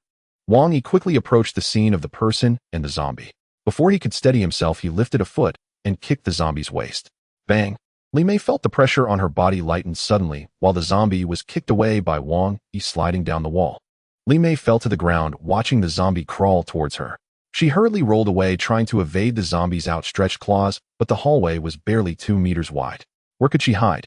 As the zombie was about to harm Li Mei, Wang Yi shouted, stepping on the zombie's outstretched claw, while simultaneously plunging the machete into the back of the zombie's head. With a sound of shattering bone, the machete pierced into the zombie's brain. Wang Yi quickly stirred it around, feeling that the zombie had ceased moving. He withdrew the machete and struck down at the zombie's head until it was split in two, brain matter splattering everywhere, before reaching out his hand toward Li Mei, who was still with her eyes closed in prayer. This is the most important point in the apocalypse. Until you have thoroughly cleaved the zombie's head open and confirmed its true death, it is best not to let your guard down. "Hey, the zombie is dead," Wang Yi said helplessly to Li Mei, who was lying on the ground with her hands clasped in front of her chest, praying incessantly. "Oh, it's dead." Hearing Wang Yi's familiar voice, Li Mei slowly opened her eyes, her face filled with relief. "Yes, it's dead. If you don't get up soon, the brain matter leaking from the zombie is about to drip onto your clothes." "Oh!" Li Mei screamed, and her body, which had been lying on the ground, seemed to be pulled by a string, jumping up straight. Wang Yi didn't even see her movement clearly before realizing she was already standing next to him, marveling at how strange women are. Wang Yi picked up a piece of mutated meat from the splatter of brain matter and casually tossed it to Li Mei. "Hold on to the mutated meat. Let's go to the 16th floor." Li Mei received the mutated meat Wang Yi tossed her with a confused expression, asking, "Why are we going to the 16th floor? There are still 2 households on the 17th floor that need to be cleared." "The 2 households on the 17th floor didn't make any noise while I was fighting the zombies earlier, so there's no need to check them." Li Mei's eyes widened in excitement at the mention of no zombies. "Then since there are no zombies, there must be people inside. Since there are people, we can go save them." How easily one forgets the pain after healing. Wang Yi shook his head as he looked at the oblivious Li Mei, explaining, If anyone from those two households were inside, they would definitely hear the sounds of my battle with the zombies, yet they lack the courage to come out and take a look. Even if they were to save me, they would be useless, nothing but a bunch of waste to me. Wang Yi said this as he walked downstairs, heading to the 17th floor to retrieve the biochemically enhanced meat that he had yet to collect. After waiting quietly for a moment, Li Mei finally made her way down the stairs, supporting herself. Wang Yi, did you save me because I can be of use to you? Li Mei gazed at Wang Yi's calm face, trying to find the answer she desired within it. Apart from hitting me with an iron rod and causing me trouble, do I have any other use to you? After saying this, Wang Yi paid no attention to Li Mei's expression and simply left her with his back as he walked downstairs. Li Mei stood awkwardly in place as if she suddenly understood something. A joyful expression emerged on her face, transforming her earlier demeanor of worry due to the apocalypse into one of laughter as she followed Wang Yi downstairs. 2 days later in the evening. Wang Yi, are we leaving tomorrow? Li Mei consumed the biochemically enhanced meat in her hand. It was the 8th piece she had eaten, and her physique was significantly stronger than that of an average adult male. Moreover, this morning Li Mei had already dealt with a female zombie on her own, and the biochemically enhanced meat in her hand was obtained through her own efforts. Wang Yi gradually ceased his movements, climbed up from the ground, and stretched his arms as he spoke to Li Mei. We will leave early tomorrow morning. The next 4 days are the weakest for the zombies. If we remain in the city after these few days, both of us might face life-threatening dangers. Upon hearing that there could be life-threatening dangers, Li Mei immediately halted her few squats, looking puzzled as she asked Wang Yi, why would there be life-threatening dangers? Haven't things been going pretty smoothly these days? Things have been smooth because it is still the early stages of the apocalypse. The zombie virus has just begun to infect humans, and it hasn't completely integrated into their bodies. After a few days, once the virus fully merges with the zombies, their strength and speed will drastically increase. Even these ordinary anti-theft doors will no longer be able to withstand the impact of the zombies. At that time, the zombies trapped in their homes will break out due to hunger and wander the city. Do you think that once the zombies grow stronger, our chances of escaping Jinling will still be high? Zombies will grow stronger. Li Mei's face showed a look of shock, her beautiful eyes widening in surprise. Wang Yi continued, observing her disbelief. These days are our safest days. After we leave Jinling City, it won't just be about killing zombies anymore. We will face numerous dangers. We must enhance our strength as quickly as possible to survive better in this apocalypse. Upon hearing this, Li Mei nodded and resumed her squats, which she had just stopped.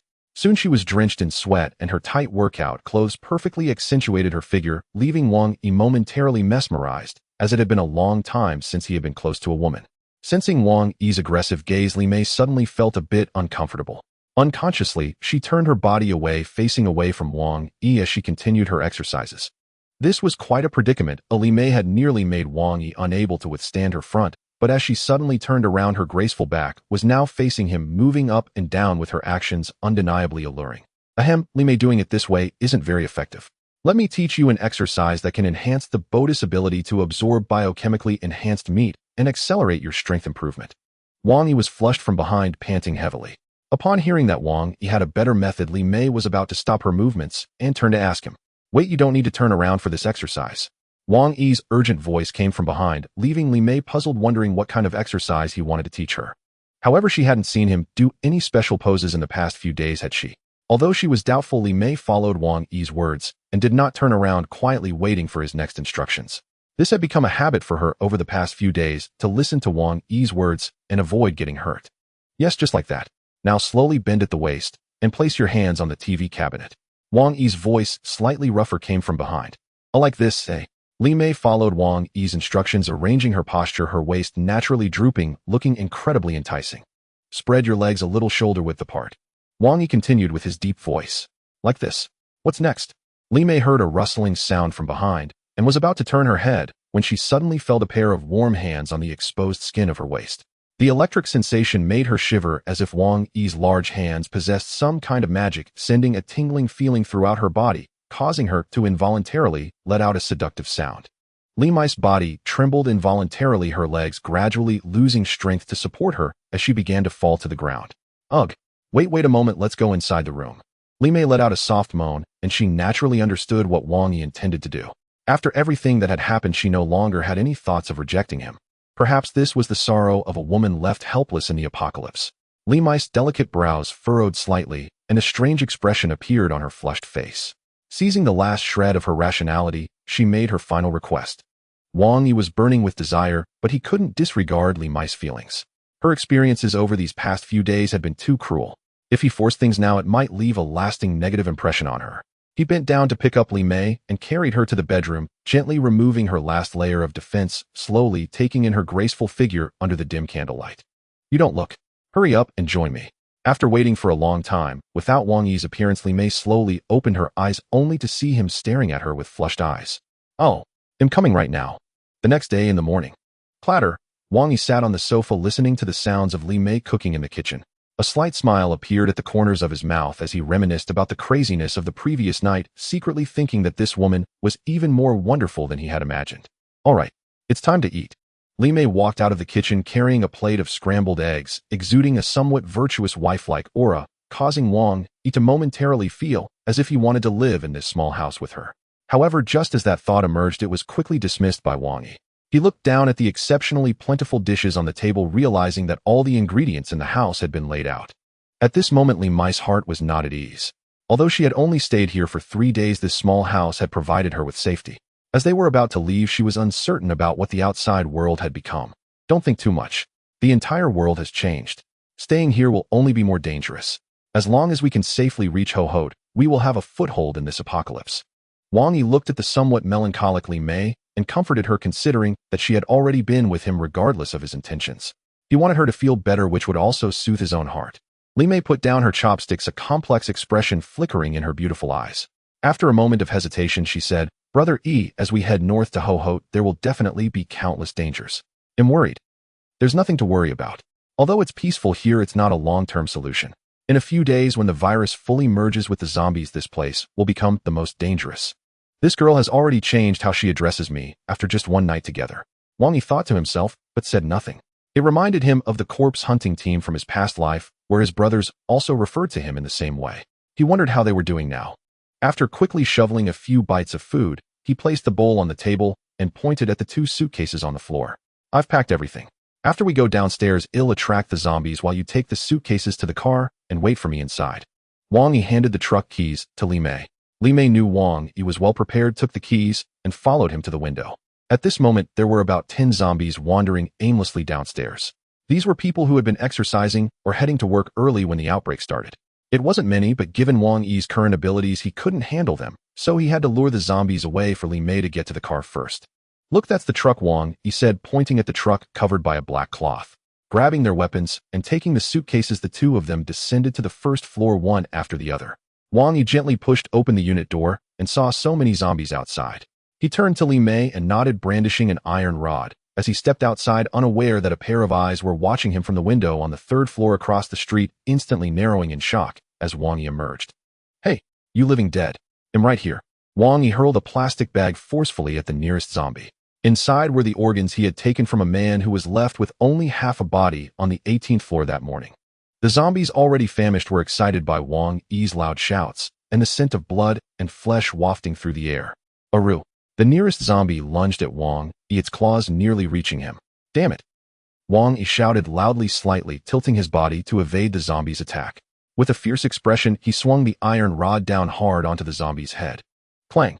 The zombie was knocked down by the blow, but did not die. It shook its head and continued to move toward Wang Yi, who had already run far away. Come on, come on! Wang Yi shouted as he ran, attracting all the nearby zombies toward him. They followed closely behind him like fish eager to bite a hook. Seeing that the zombies had been lured away by Wang Yi, Li Mei hurriedly pushed open the unit door, dragged the 2 suitcases, and quickly ran to the front of the truck, lifting the black cloth covering the front. Wow! Li Mei gasped in surprise at the heavily modified truck that was now unrecognizable. The truck's windows were reinforced with steel bars as thick as thumbs, with each opening about the size of a fist, ensuring the zombies couldn't break the glass and enter the driver's cabin. The front bumper was equipped with a device resembling a bulldozer's blade, looking bizarre and fierce.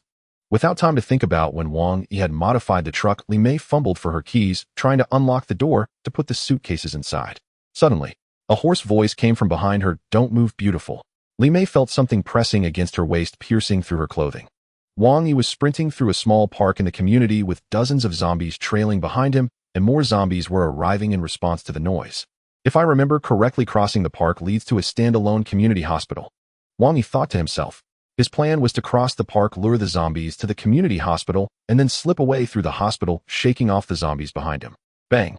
Wang Yi knocked down a zombie that suddenly appeared from the woods with a blow. He swayed slightly, but didn't linger, increasing his speed once more. The virus had merged over 3 days, and the zombie's speed was now not much slower than that of normal people. The occasional zombies popping up were gradually slowing him down, and danger was closing in. Hurry up! Wang Yi held the heavy iron rod. Although it didn't put much pressure on him, it slightly affected his speed. Whoosh! A sound of slicing air came from behind. The fastest zombie was now only half a body away from Wang Yi. It seized the opportunity and launched an attack on the back of Wang Yi's neck, its sharp claws about to touch him. Not good. Wang Yi heard the sound coming from behind and knew the zombie had launched an attack, but he couldn't dodge as bending down would surely affect his speed. Suddenly, Wang Yi's eyes lit up as he saw a chasm about 1.5 meters wide appear in front of him. It must be a ditch dug for some pipeline buried in the community. Wang Yi exerted all his strength, suddenly accelerating, narrowly dodging the zombie's attack from behind, and before the next zombie could strike, he leapt over. Thud! He jumped over the wide ditch, and the zombie behind following too closely failed to react in time, stepping into the void. The other zombies that were closely pursuing Wang Yi were also focused on him and didn't see the wide ditch. In the ensuing chaos, 4 or 5 of them fell in. When they tried to climb out, the zombie horde that followed arrived one by one, either stepping or jumping over the ditch, leaving only a few faster zombies in the ditch roaring in anger. Wang Yi had once again widened the distance between himself and the zombies. Ahead was the community hospital. As he crossed the park, he spotted the 5-story white building in the distance and suddenly accelerated. Wang Yi shot through the community hospital's lobby like an arrow, the zombies inside only catching a glimpse of a shadow before he ascended to the 2nd floor. Around 40 to 50 zombies followed Wang Yi, all attracted by his earlier shouts in the community. In the distance, a few straggling zombies were rushing toward him, and the hospital rang with the roars of zombies, a cacophony of noise. The hospital lobby was directly in front of the stairs. After Wang Yi entered, he headed straight for the stairs while the flock of 40 to 50 zombies behind him crowded at the stairway, piling up atop one another. Whoosh! A zombie suddenly appeared at the 2nd floor stairway, raising its sharp claws to swipe at Wang Yi, who had just run up. Wang Yi reacted quickly, tilting his head back to narrowly evade the zombie's claws, and swung the iron rod forcefully at the zombie's waist. Crack! The zombie was struck by the iron rod, its waist breaking instantly, its body folding in half like a fastboard and sliding down the stairs. Wang Yi looked at the zombie struggling to break free downstairs and couldn't help but take a heavy breath. Even with his physique as a first-level evolver, he was struggling with such intense physical exertion. Running and smashing things had taken a toll on his body. Steadying himself, he saw a few zombies climbing out of the pile of corpses, baring their fangs at him, and Wang Yi immediately ran upstairs. On the 3rd floor, in a room beside the staircase, "Wah!" A girl's sobbing echoed from the room. "Dr. Shun, can we still survive? It's been 3 days, the army hasn't come to rescue us, and those man-eating monsters are still lurking downstairs," a young nurse around 18 or 19 years old said tearfully while clutching a wealthy-looking woman. The wealthy woman gently held the trembling girl's hand and comforted her softly. "Don't be afraid, Xiaoqing, the army will come to rescue us in a few days. If we can hold on for a bit longer, we will surely be saved. But it's been 3 days, and we're almost out of glucose. If we drink any more, we'll only have saline solution left." Beside them, a bespectacled young man looking pale, had acne on his face that seemed to have worsened due to not having eaten much in the past few days, was slumped over. "Don't worry, we will definitely escape, I promise." The wealthy woman gently patted Xiaoqing's shoulder, exuding confidence. The 5 people in the room all lowered their heads, slowly, unable to meet her gaze. Yet she herself felt uncertainer. It had been 3 days since the monsters appeared. The hospital had no water or electricity, and there was no signal on the phone. They could only occasionally lift the curtains to see zombies feasting on humans and hear the screams from outside, indicating that the monsters hadn't left and the army hadn't arrived. Among the 5 people in the room, the wealthy woman was the duty doctor on the day of the zombie outbreak. The other 2 in white coats were interns at the hospital who unexpectedly found themselves trapped during the outbreak. There was also a couple who lived in the neighborhood. They had rushed to the hospital for treatment after suffering from food poisoning that night and narrowly escaped the calamity. The man and woman sitting on the hospital bed leaned against each other. The woman glanced at Dr. Li, who was comforting Xiaoqing, and asked in a mournful tone, "Dr. Shun, how did these people turn into monsters? Why do they bite people the moment they see them? I don't know how it happened. That morning I was just about to wash my face and freshen up when I suddenly heard a scream from outside. It was a sound that should not belong to a human. I pushed open the window to look down and saw that the neighborhood security guard Xiao Luo biting someone, and then others gradually started biting as well. I had just called Xiaoqing and Zhang Ming over when I heard that terrifying roar from the 1st floor, which frightened me into telling them to push you in. Then you all know what happened next." Listening to Dr. Li's account, Xiaoqing couldn't help but shed more tears, sobbing quietly beside her. Xiaoqing, stop crying for now. Dr. Shin seemed to have heard some other sound and quickly tried to stop Xiaoqing from continuing to weep. Xiaoqing looked at Dr. Shun in confusion and asked softly, "What is it, Dr. Shun?" Dr. Shun did not respond, but listened intently. "Do you hear that? The sounds of the monsters roaring downstairs have suddenly increased, and there are footsteps coming up." "Footsteps? Is someone coming to save us?" The young man in his teens asked Dr. Li excitedly. Dr. Shin hesitated for a moment before addressing the people in the room. "I don't know if there is a rescue. Let me go check first. If someone comes, I will return to call you if I don't come back. If I don't come back, don't go out yet. Wait here for a few more days and see if there's an opportunity." Hearing this, Xiaoqing's tears fell again, and with tearful eyes she spoke to Dr. Li. "Dr. Shun, please don't go out. The army will come to rescue us in a few days. We can endure the hunger here. I can hold on. I can hold on too." Beside them, the young man patted his chest, which was as flat as a chicken fillet, triggering a bout of violent coughing. "Silly kids, don't try to persuade me. Stay hidden here and wait for my return." Dr. Shin lovingly ruffled Xiaoqing's hair. "This little girl is about the same age as my daughter. Sigh, I wonder how my daughter is doing in the capital." Ignoring the others' objections, Dr. Shin paused at the door for a moment, quickly opened it, and stepped outside. The sunlight shone through the gap, giving the few people a brief glimpse of light before it quickly turned to darkness. Wang Yi was quickly running towards the third floor when he reached the stairwell and caught a glimpse of a shadow flashing by. Without thinking, he swung the iron rod in his hand towards the figure. Off.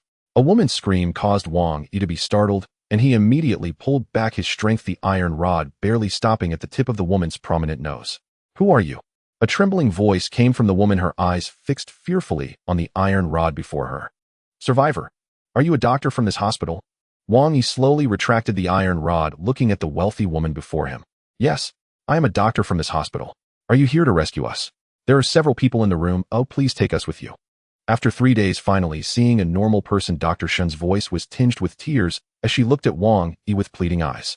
"I can't take you with me, but I have lured most of the zombies from half the neighborhood here. Once I lead them to the top floor, you should hurry out. This is the best chance you will get."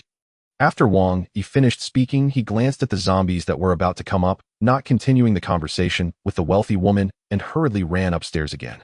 Upon hearing there was a chance to escape, Dr. Shin wanted Wang Yi to protect them, but seeing Wang Yi had already run several steps to the 4th floor, she realized he wasn't there to save just a few people. Disappointment washed over her, but hearing him say he would lure half the neighborhood's zombies upstairs gave her hope. She quickly returned to the room to inform everyone to prepare to escape soon.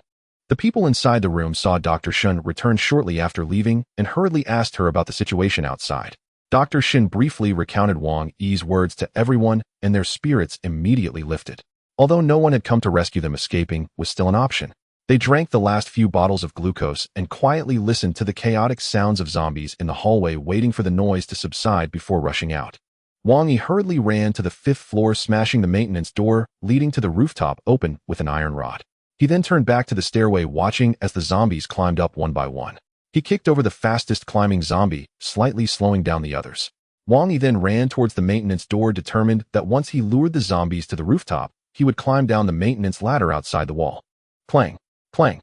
The zombies had already filled the narrow corridor, and more zombies were continuously climbing up the stairs to join in surrounding Wang Yi. At this moment, Wang Yi stood at the maintenance door, 1 foot already on the rooftop. Seeing the zombies lunging towards him, he quickly stepped onto the rooftop, while using his left hand to hold the iron door. The male zombie had already revealed its fangs at him, and with a fierce slam, he executed his old tactic. Last time, the wooden door had kept that female zombie pinned on the bed for a long time. This time, the nearly 3 centimeter thick iron door had a fierce kiss with the male zombie's mouth. Clang! The zombie's head was smashed into its body by the iron door, but it did not die. Instead, it continued crawling towards Wang Yi with its claws, its headless body moving horrifyingly. Even though its eyes had been knocked out by the iron door, its sense of smell and hearing still allowed it to locate its prey. It just couldn't get a bite. The zombies behind seemed to be enraged by this terrifying scene, scrambling over the headless zombie, determined to shred Wang Yi to pieces. "Oh no!" Wang Yi silently cursed. Taking advantage of the moment the zombie was blocked by the iron door, he had already circled the rooftop, but surprisingly, he found no maintenance ladder. What to do? Wang Yi thought that the residential area where he and Li Mei lived in Jinling City wasn't exactly old nor too new. Almost every building had external maintenance ladders installed on the sides, so he was thinking of using the maintenance ladder to escape. But to his surprise, while the taller buildings had maintenance ladders, this five-story community hospital did not have one. In fact, this was a point Wang Yi overlooked. Generally, places that have doors leading to the rooftop do not install external maintenance ladders. This community hospital was a public space. The maintenance staff would routinely hang clean sheets and blankets on the rooftop and lock the door when not in use to prevent accidents. But Wang Yi had no way of knowing this. If he had known earlier, he would have jumped from any window on the third floor instead of running up to the rooftop. Wang Yi stood at the edge of the rooftop, looking down at the ground nearly 20 meters below. With Wang Yi's physique as a first-level evolver, jumping from such a high floor might not necessarily result in death, but he would definitely break his legs or feet upon landing and still be unable to escape the zombies' pursuit. In that case, it would be better to just die from the fall. Jump, break my legs, and wait for the zombies to come and bite me to death, not jumping and then fighting the zombies behind me. There were already nearly 50 zombies gathered behind him, each of them capable of tearing him to shreds with a single swipe. Just as Wang Yi prepared to risk it all, he noticed him. A white pipe. Out of the corner of his eye, he spotted a pipe running from the rooftop down to the first floor. It was the rooftop's drainage pipe. The zombies behind were quickly closing and leaving him no time to consider. Wang Yi thought that this fixed drainage pipe could hold his weight, so he threw the iron rod down first. The speed combined with the weight made the iron rod plunge directly into the flower bed below. Ducking to avoid the zombies' claws, Wang Yi took a few quick steps along the edge of the rooftop, leaped, and grabbed onto the fixed drainage pipe like a monkey. He then stepped on the crossbeam of the pipe, quickly climbing down. He thought he would land safely, but things took a turn for the worse. Damn it! Wang Yi felt himself getting further from the wall. The drainage pipe was already severely deteriorated. As Wang Yi slipped down, the nails fixing the pipe started popping out one by one, and without the nails to hold it, the pipe tilted outward, moving like a white python undulating against the wall. Seeing himself getting further away from the wall, Wang Yi cursed inwardly and immediately sped up. But it was too late. Just as he reached the third floor level, the drainage pipe could no longer bear the weight. With a crack, it snapped, crashing down toward the flower bed below. Clang! As Wang Yi was about to hit the ground, he quickly let go, pushing off from the pipe with his feet, using the rebound to roll to the side. Hiss! Wang Yi didn't pay attention while jumping and rolled a few times before crashing into a tall tree nearby. His waist hit with a loud crack, and the intense pain made Wang Yi grimace, causing him to spit out a mouthful of fresh blood.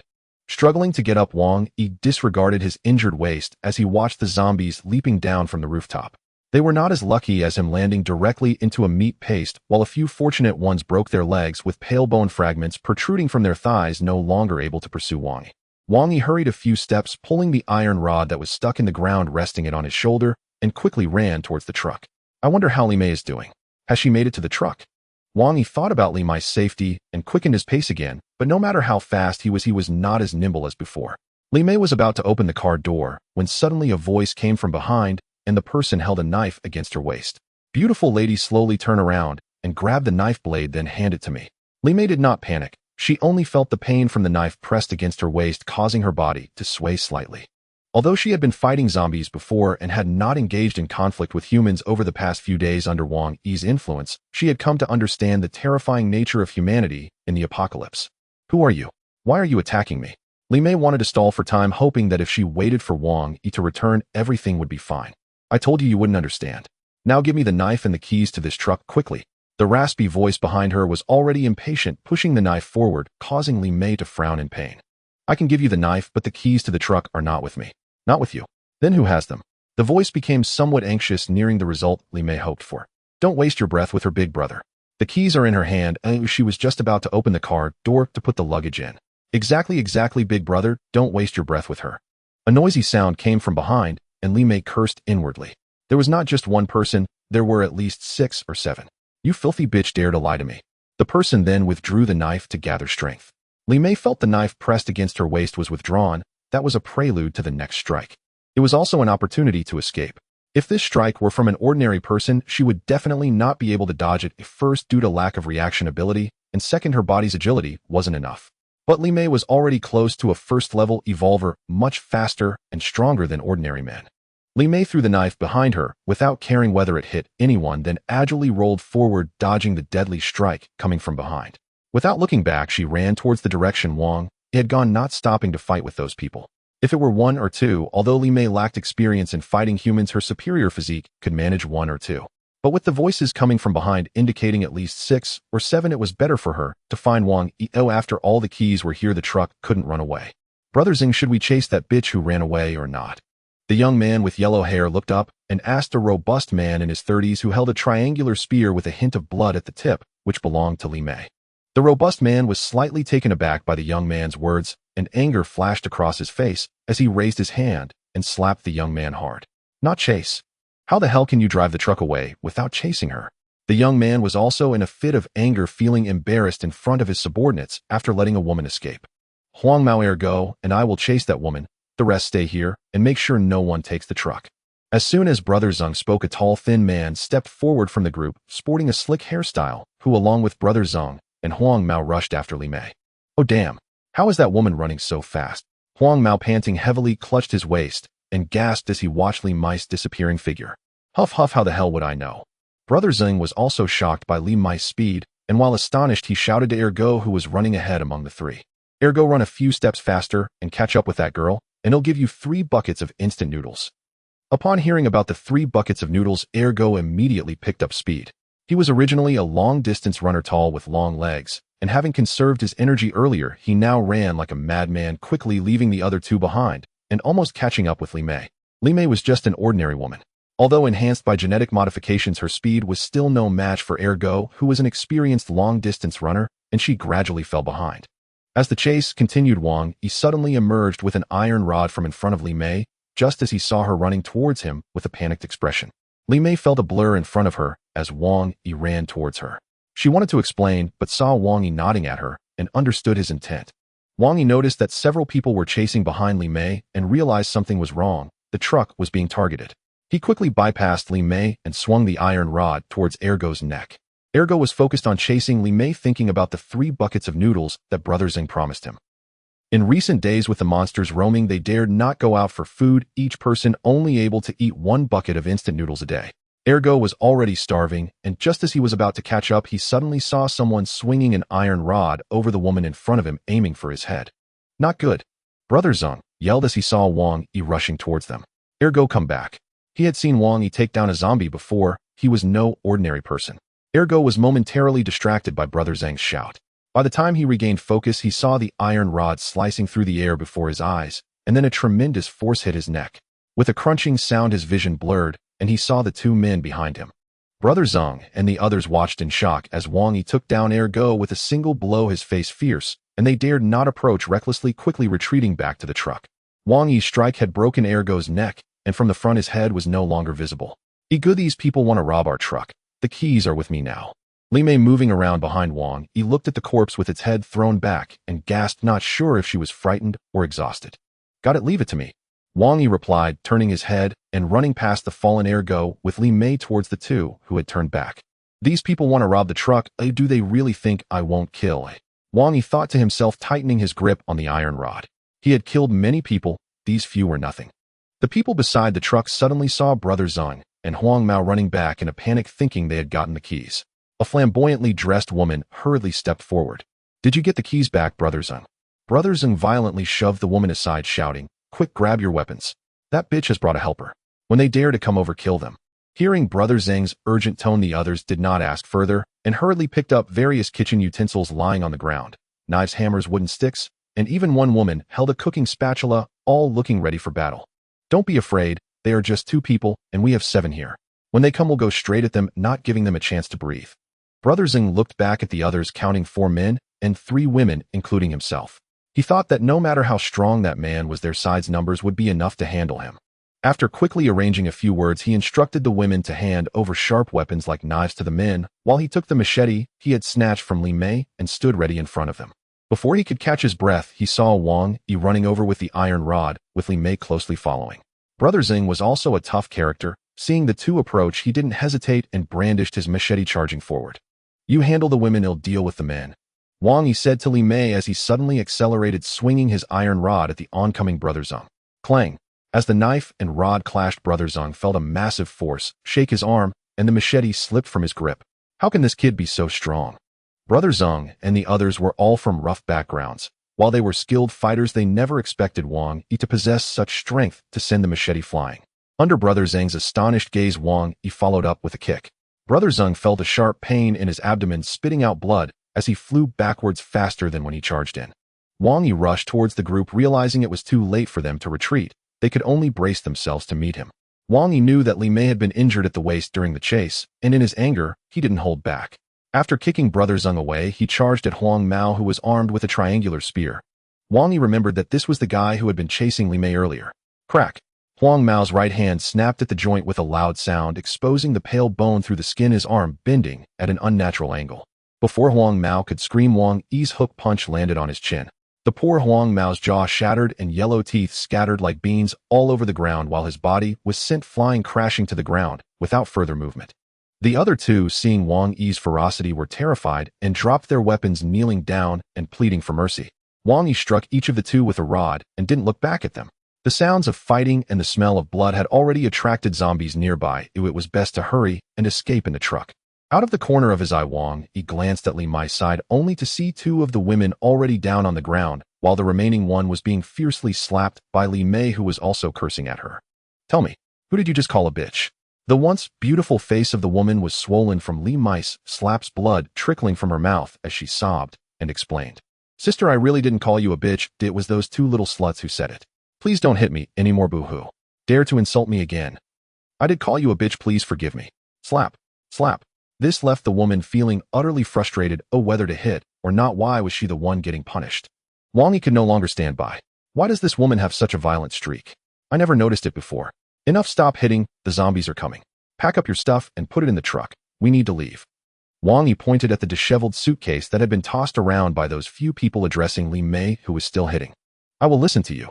Li Mei immediately halted, her raised hand standing up with a tender gaze directed at Wang Yi, looking gentle and demure, completely different from the shrew she had been moments ago. The woman who had been struck heard Wang Yi instructing Li Mei to stop, slowly opened her eyes and gratefully looked at Wang Yi. Just as she was about to say a few good words, she heard Wang Yi speaking to Li Mei. "Gather the things and wait in the car. They'll go sever the tendons of those men so they can attract the zombies, making it easier for us to escape." Ignoring Li Mei's astonished gaze, Wang Yi picked up the machete from the ground and walked towards the men. Li Mei hurriedly called out to Wang Yi from behind, hesitating slightly. "Brother Yi, why not just let them go? They can't escape anyway. I don't want any surprises." Without turning back, Wang Yi coldly stated, then swiftly severed the tendons of the man named Zeng, his movements skillful, as easy as chopping vegetables. Ugh! Zeng, still in a daze, suddenly felt a disconnection from his 2 feet, letting out a scream. He barely managed to open his eyes and saw Wang Yi stepping over him with the still bloodied machete, heading towards the group with dyed hair. If he wasn't mistaken, the blood on the blade was his own, flowing from where his tendons had been severed. "Damn it! You're not human." A string of profanities spewed from the angry Zeng, his voice trembling from the pain, yet he fixed his gaze on Wang Yi with intense hatred, wishing he could devour him alive. Zeng understood what Wang Yi was trying to do. He had seen the zombies approaching in the distance and sensed the scent of his own blood in the air. Wang Yi paid no heed to the curses from the men, methodically severing their tendons. The women were already terrified to the point of tears, crying out and pleading with Wang Yi to spare them. Throughout history, there have been countless examples of striking a snake only to be bitten in return, regardless of strength or gender. Wang Yi believed this was the right course of action, and he should proceed this way. "All right, once all the zombies are attracted over here, we can leave." Li Mei said nothing more and silently boarded the truck. Wang Yi ignored how Li Mei felt. Though she could be fierce at times, she still had a soft heart when it came down to serious matters. He could only slowly teach her in the future. As he started the truck, looking at the dense steel bars in front of the windshield, Wang Yi felt a measure of safety. Roar!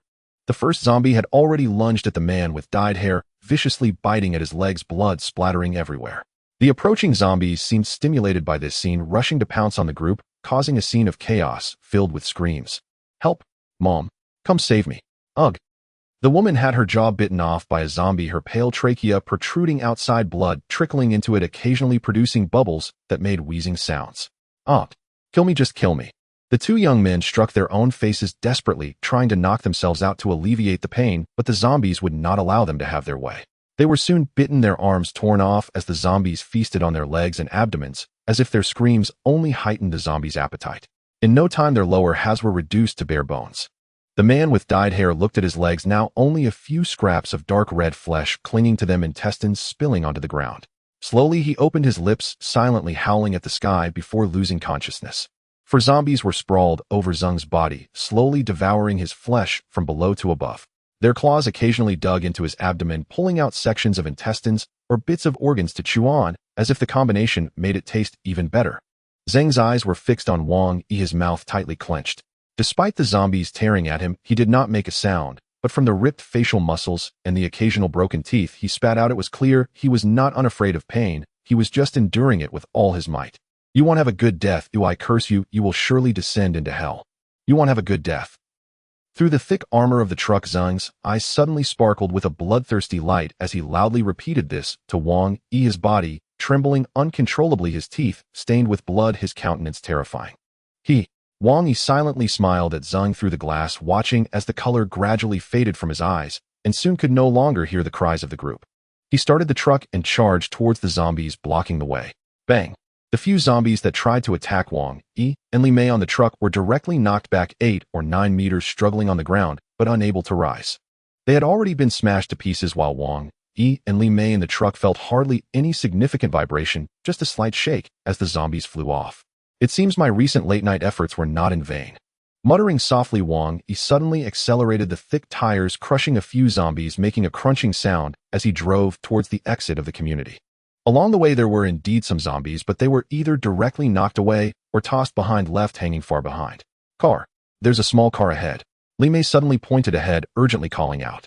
Wang Yi focused his gaze, seeing a red Civic diagonally blocking the center of the road, with the driver long gone, leaving only a pool of dried blood on the ground. The car was angled on the road, leaving only about 1.5 meters wide passage beside it. Not to mention a truck, even a regular car, couldn't pass normally. However, Wang Yi was not worried. This truck was powerful, with nearly 500 horsepower. Even compared to a typical semi-trailer, it was not much weaker. Plus, with Wang Yi's modifications, he could easily shove such a small car aside without needing to step on the gas. Screech. Even though Wang Yi was confident in both the truck and his modifications, he still slowed down as he approached the small car. Once he felt the steel shovel at the front of the truck made contact with the small car, he immediately floored the accelerator. Clang. The truck pushed against the Civic, creating intense friction, the black wheels leaving long marks on the ground. The zombies following behind seized the opportunity to grab onto the truck's side bumpers, holding on for dear life, being dragged along by the truck, showing their obsession with flesh. Bang! As the resistance from the truck lightened, the Civic was pushed to the side by the inclined steel shovel wedged against the wall of the building in disarray. The huge noise caused the surviving humans on both sides to open their windows, looking down at the chaos.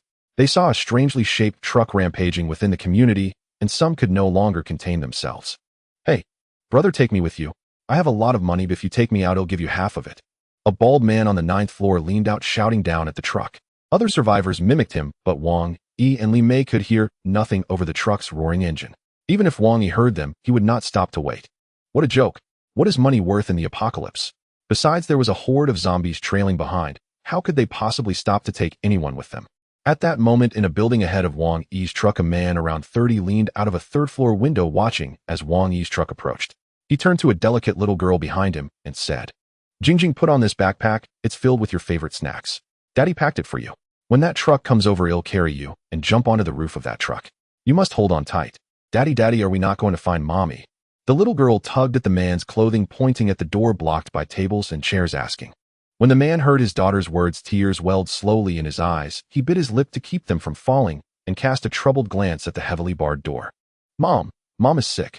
We have to go now and find a way to bring her back and save her." He brushed the moisture from his eyes, gently stroked his daughter's head, and spoke with tender affection. "All right, Daddy, let's go now. We'll definitely find a way to save Mom," Jingjing said, curling her small pink fist in excitement. "Okay, let's go. Climb onto Daddy's back. Remember, no matter what happens, hold on to me tight."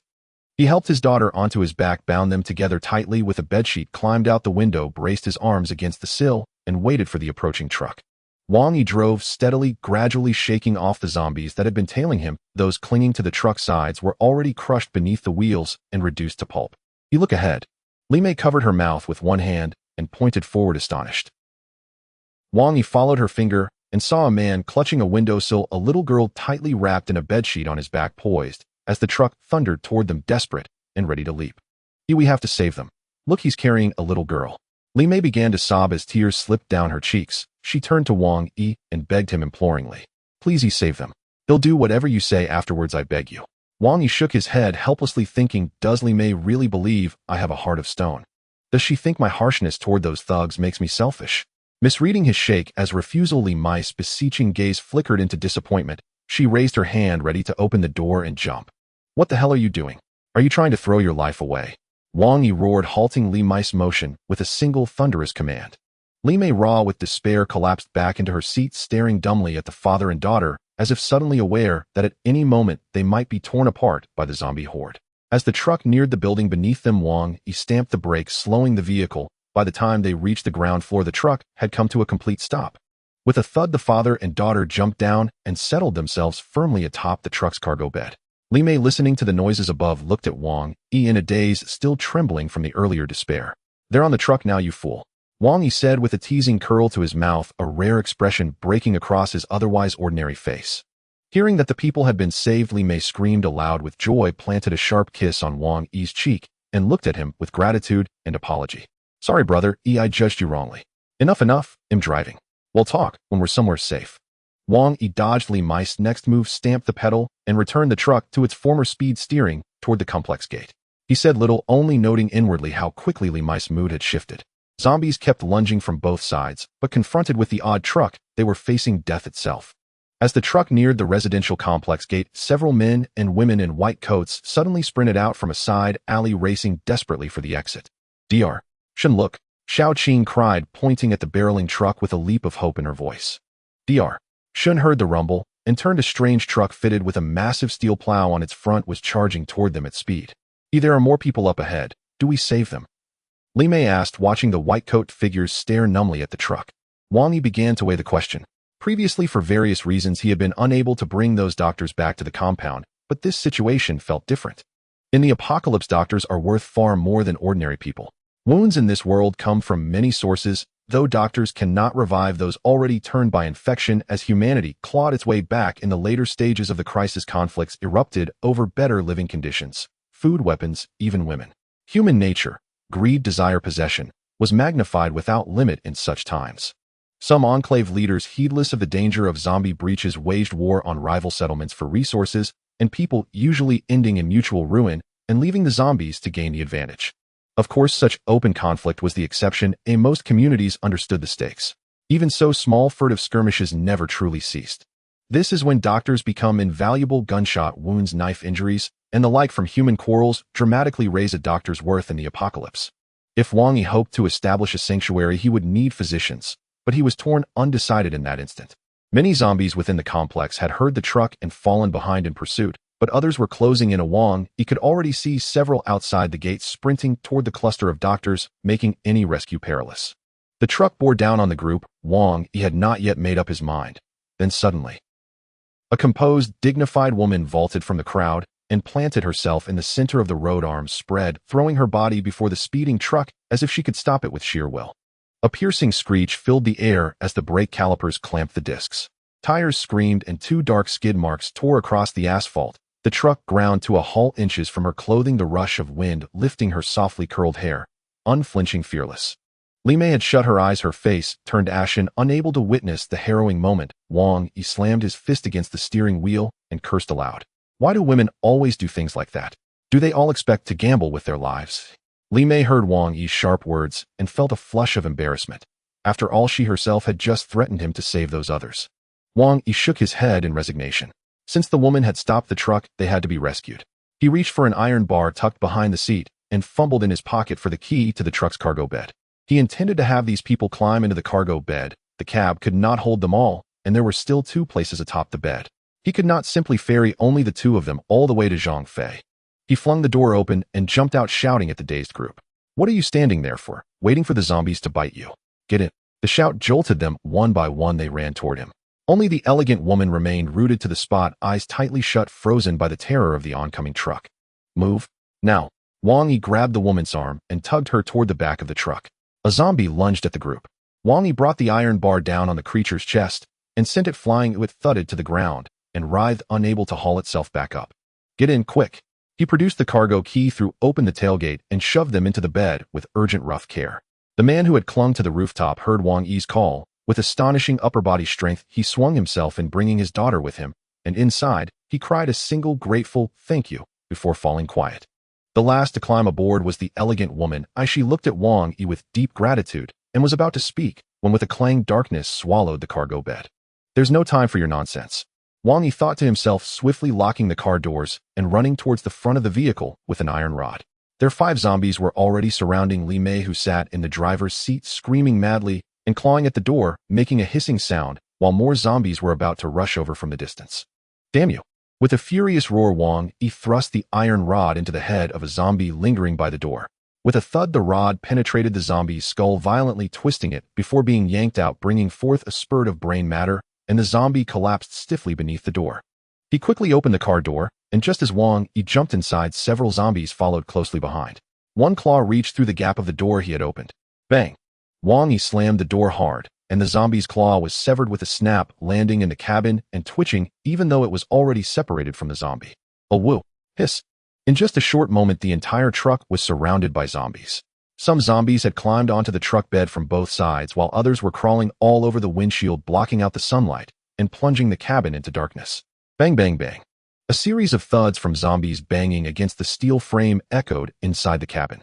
Li Mei was so frightened that she tightly covered her eyes, fearing that the next moment a zombie would break in through the window. However, she had underestimated the defenses Wang Yi had added to the windows after staying up all night. Boom. Wang Yi suddenly started the vehicle, quickly shifting gears and stepping on the gas while lowering the steel shovel in front of the truck.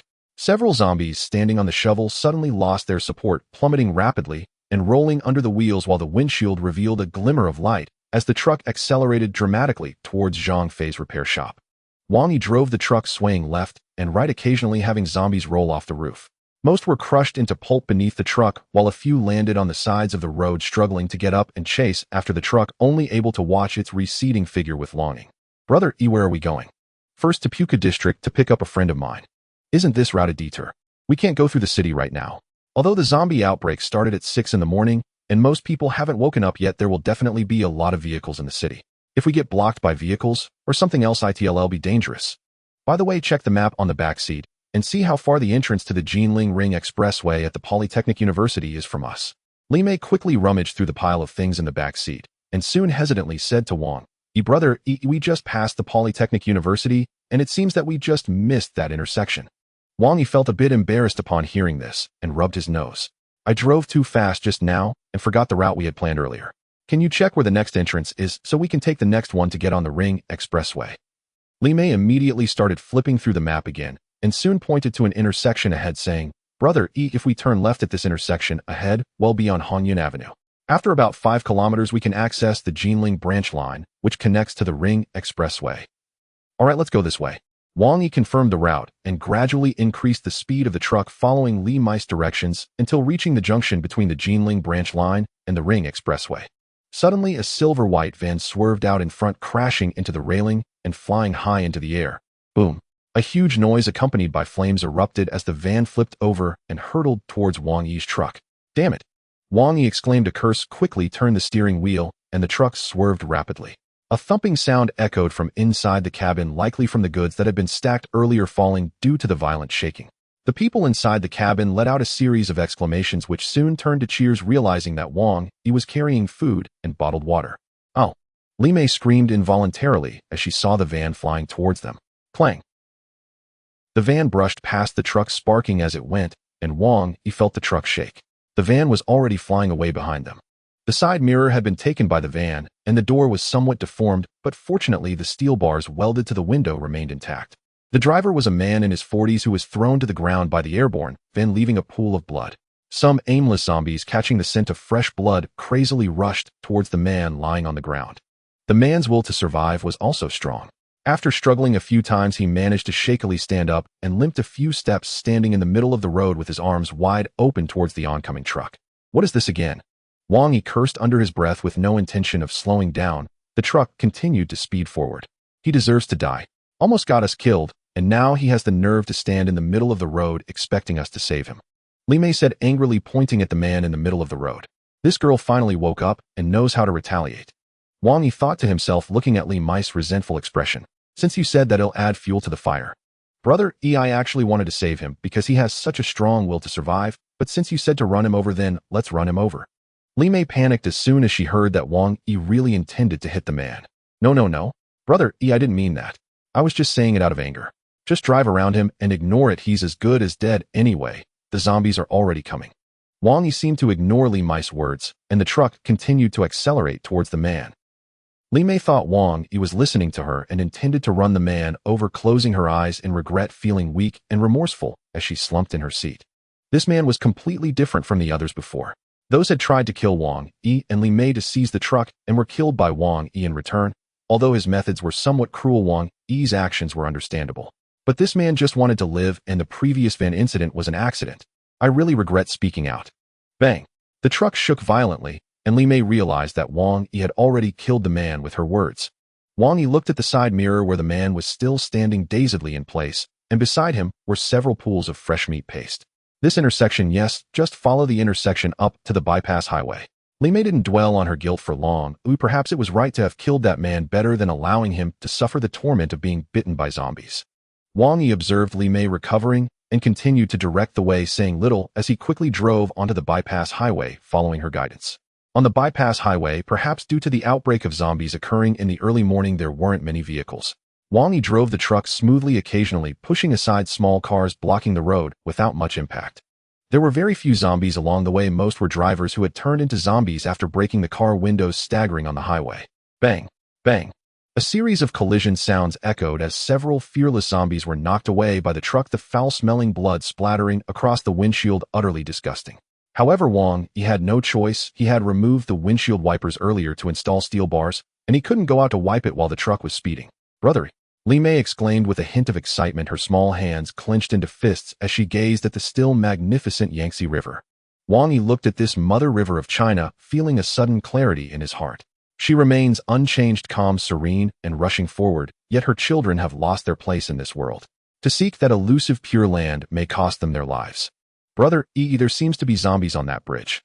Li Mei pointed at the blurry figures on the distant river bridge, exclaiming, "Oh no." Wang Yi focused his gaze and saw that there were indeed dozens of zombies standing on the bridge. But what worried Wang Yi was not just those clawing zombies, but the large bus blocking the bridge behind them. The front of the bus had already crashed through the guardrail, protruding out over the river, while most of its body still blocked the middle of the bridge, leaving no space for the truck to pass through.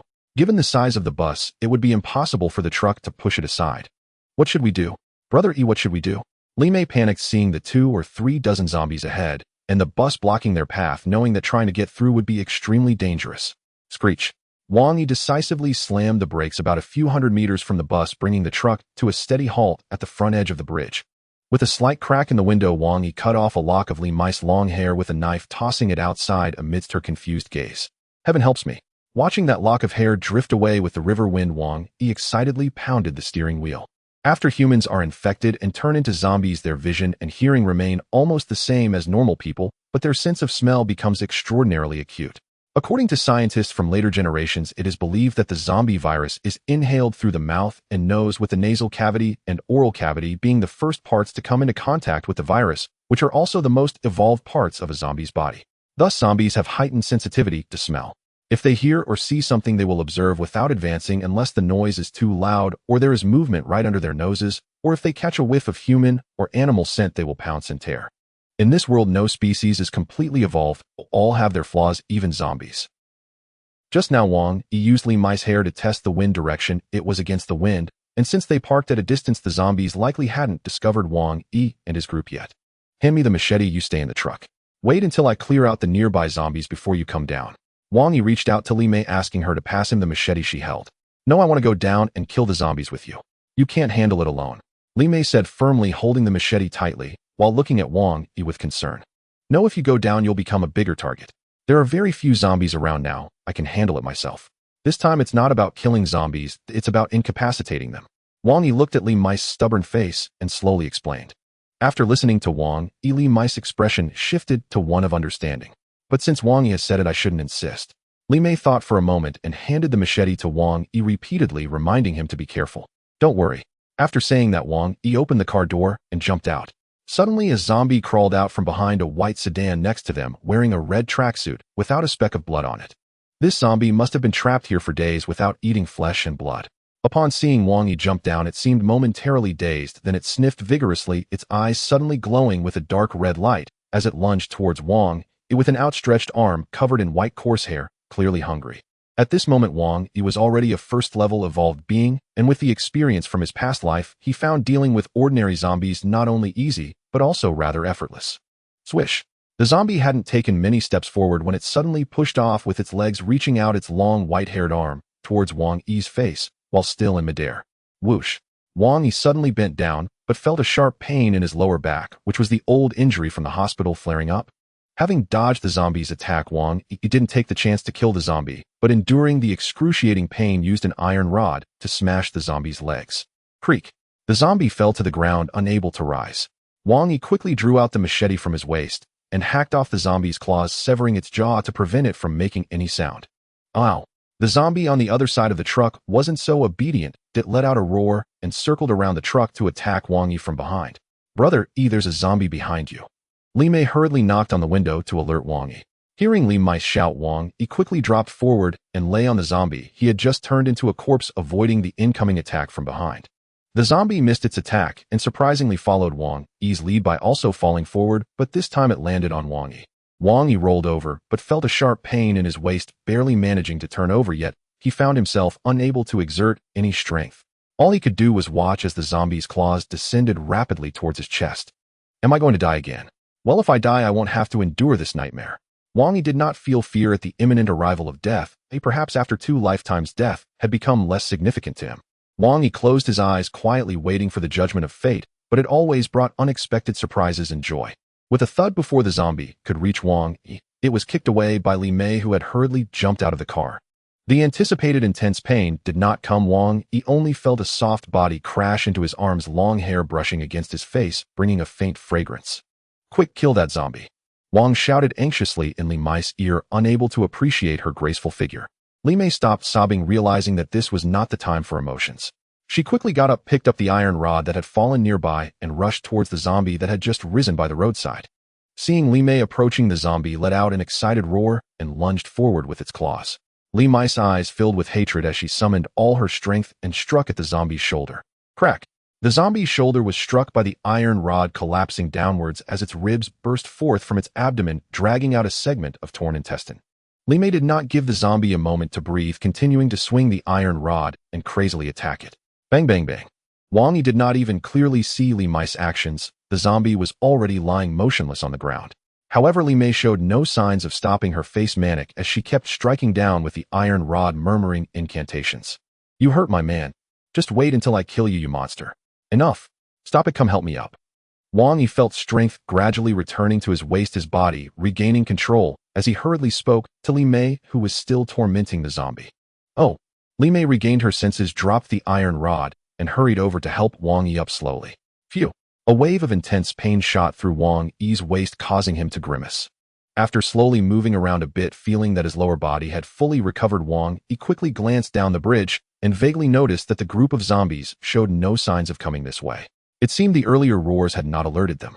Li Mei used the key to unlock the compartment and let those people in. Wang Yi handed the key to Li Mei. Li Mei took the key and walked to the back of the vehicle. With a creak, the few people inside finally saw light again. You all come down first. We encountered some danger ahead. Oh, let's discuss how to get through together. Li Mei said, standing aside as she waited for everyone to come down. It's you. The noble lady pointed at Wang Yi in astonishment. This is the man I told you about, who led the zombies to the rooftop. The noble lady said this to the others behind her, then turned back to Wang Yi with a grateful expression. Thank you so much. If it weren't for you, we might have been eaten by those monsters. As she spoke, tears began to fall from the noble lady's eyes, and the others behind her looked at Wang Yi with similar expressions of gratitude. Jing Jing, come thank this uncle. A middle-aged man walked over with his daughter, and the little girl's sweet voice followed. Thank you, uncle. Thank you, auntie. Wang Yi looked at the little girl's delicate features and couldn't help but smile. However, given that he had just fought a zombie with blood smeared on his face, his smile appeared quite villainous, scaring the little girl into crying loudly and hiding behind her father, too scared to come out. This brother, my daughter is a bit shy. You please don't mind, the middle-aged man said awkwardly. Li Mei quickly stepped forward to hold the little girl in her arms, gently comforting her. Her greatest regret was not having children, and seeing such a cute little girl brought her immense joy. Enough. Everyone listen to me. Wang Yi waved his hand, interrupting the gratitude.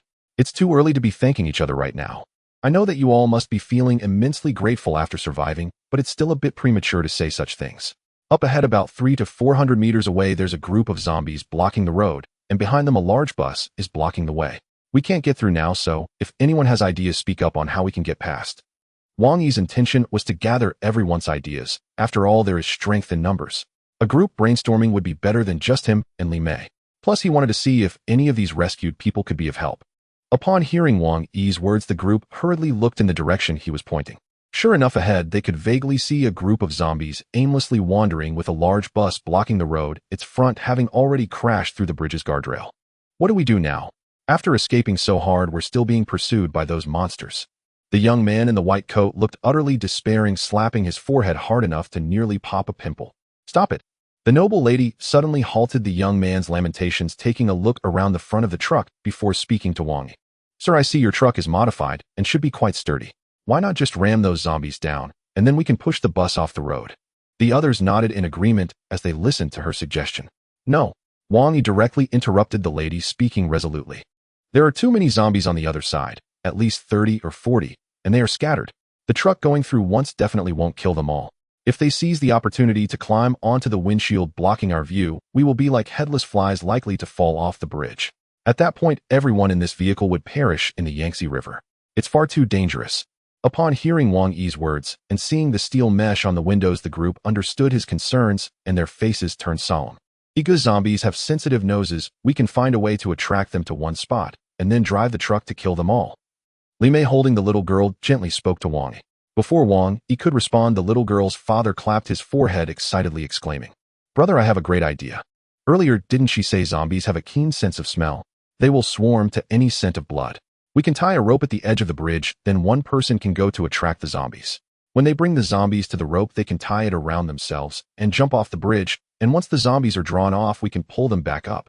But zombies aren't devoid of intelligence. Their reactions are just slower than normal people. Whether human or animal, it's instinct to avoid danger, especially for powerful zombies.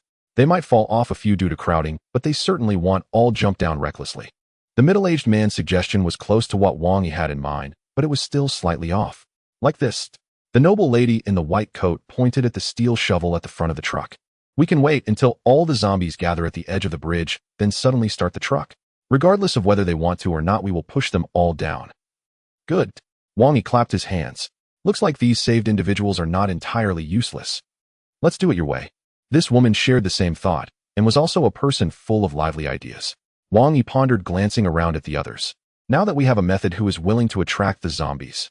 Those present were aware that attracting zombies would be extremely dangerous. Under Wang Yi's gaze, they all lowered their heads in silence. Li Mei seemed eager to try, but when she saw Wang Yi subtly shake his head at her, she understood his intention and quietly remained silent. "He'll go, brother." When Wang Yi's gaze fell upon the middle-aged father, he stepped forward voluntarily, his face devoid of fear. "Brother, my name is Lin Feng, and my daughter's name is Lin Jing. If anything happens to me, I entrust my daughter to you, hoping you can treat her as if she were your own. This is my only request." His tone was somewhat somber. He did not wish for this to happen. As a normal person who would wish for death. Yet he felt that surviving in this apocalypse with his daughter would be incredibly difficult.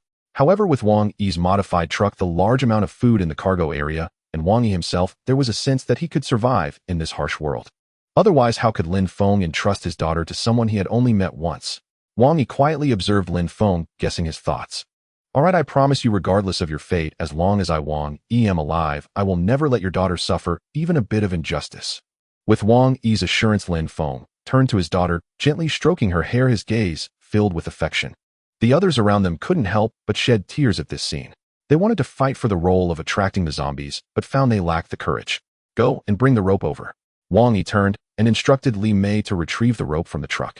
He and Lin Feng slowly walked to a broken bridge ahead, likely damaged by a car that had rushed out during the apocalypse.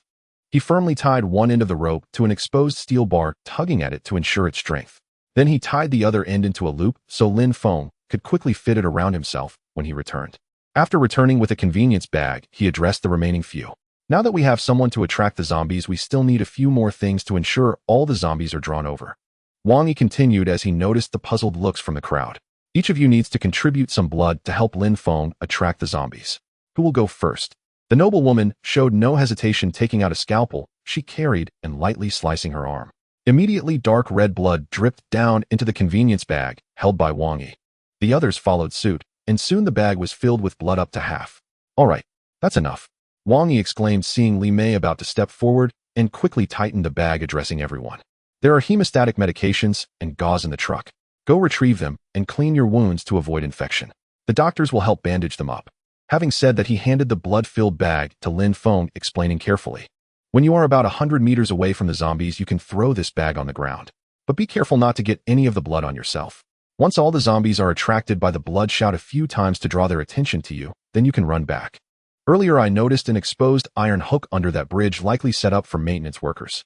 Once you jump down, grab the iron hook immediately and hide your body under the bridge, but don't linger outside. Okay, thank you, Brother Wang Yi. I will do as you say. Lin Feng nodded, silently glancing at his daughter before resolutely heading towards the horde of corpses. Wang Yi turned back. They had already treated their wounds. He stood in front of the truck, watching Lin Feng's silhouette grow distant, silently reflecting, while Jing was still gripping Li Mei's hands, asking with confusion. Auntie Annie, what is my daddy going to do? Why isn't he taking Jing along? Jing, dear, your daddy is going to handle something up ahead. He'll be back soon. Let's wait for him here, okay? Li Mei gently comforted the girl, turning her face away to discreetly wipe away her tears. Everyone get in the truck. Li Mei and Dr. Shun will stay with me in the driver's cabin. Wang Yi instructed everyone to get into the cargo area and hold the door shut, so that if anything unexpected happened, they wouldn't all be buried. The three got into the truck, and Wang Yi started the vehicle, slowly driving to the gap, adjusting the angle, and quietly awaiting Lin Feng's return. Lin Feng quickly walked to about 100 meters in front of the horde, looking at the zombies one by one. Despite his preparedness, he couldn't help but feel a sense of unease. Although Wang Yi had told him that as long as he did as instructed, the chances of survival were quite high. Remembering his wife still at home, Lin Feng felt tears streaming down his face. Wife, you no longer need to worry about our daughter's safety. I have entrusted her to someone capable of keeping her alive. I don't know if you are dead or alive now, but that no longer matters. I will soon come to join you. A glint of determination flashed in Lin Feng's eyes as he suddenly threw the bag of blood into the horde. Instantly, the zombies became agitated. Even with the wind blowing against them, the proximity was enough for the zombies to react. Aru. A zombie suddenly sniffed a few times, scanning the area with its eyes, and spotted Lin Feng, standing not far away. Without hesitation, it charged directly at him. This movement seemed to trigger a chain reaction, with the zombies rushing towards Lin Feng one after another. Seeing that the zombies had been drawn in, Lin Feng quickly yelled a few times and ran towards the truck. Come on, come chase me, you monsters. The zombies did not disappoint Lin Feng. Aside from the first two that fell to the ground licking the blood bag, the rest of the zombies followed Lin Feng as he dashed towards the truck. Aru. Hiss. In an instant, the sounds of roaring filled the air behind Lin Feng, continuous and relentless. He had only run halfway when a few fast zombies had already surged ahead, nearly catching up to him. Faster. Even faster. The two women in the truck clenched their fists nervously, quietly urging Lin Feng, who was about to be overtaken by the zombies. Even though Wang Yi had lived 2 lives, he gripped the steering wheel tightly, his gaze fixed on Lin Feng and the horde of corpses behind him, not daring to look away. This had nothing to do with experience. Even if Wang Yi had faced moments 100 times more thrilling than this, seeing it again still made it impossible to remain calm. Come on, you need to protect your daughter yourself. Wang Yi silently urged Lin Feng in his heart, while also preparing the truck for action, waiting for Lin Feng to secure the rope, at which point Wang Yi would drive the truck forward. Lin Feng could already feel the howls of the zombies drawing closer, and as he approached the predetermined location, he suddenly accelerated, exerting all his strength to create some distance from the horde. With a roar from the zombie behind him, its claws grazed Lin Feng's neck. He fell to the ground without caring about the zombies behind him, quickly picked up the rope and rolled a few times before tumbling down under the bridge. Li Mei and Dr. Shun screamed at the thrilling scene. Boom. Wang Yi remained unfazed by the women's cries, quickly starting the truck and stomping on the accelerator, charging towards the zombie horde like a raging rhinoceros. At this moment, the zombies had all been lured to the edge of the bridge. Except for a few unfortunate ones pushed off by the zombies behind, the rest, as Wang Yi said, did not follow Lin Feng down, but stood at the edge of the bridge howling downwards. Regardless of whether they were willing to jump, Wang Yi was already speeding towards them. A few of the quicker zombies, hearing the sound of the truck, turned their heads in confusion, staring blankly at the vehicle, possibly stunned by its strange appearance or thinking it posed no threat to them. For a moment, none of the zombies moved out of the way. Bang, bang, bang. A series of collision sounds erupted as the zombies were pushed off the bridge by the steel blade at the front of the truck, creating a clear space in the midst of the horde. Splash, splash. A cacophony of splashes rang out. Wang Yi glanced back and estimated that over 20 zombies had been directly pushed off by the truck, leaving about a dozen on the bridge. Seeing their companions pushed off, they immediately abandoned Lin Feng, and turned to rush towards the truck.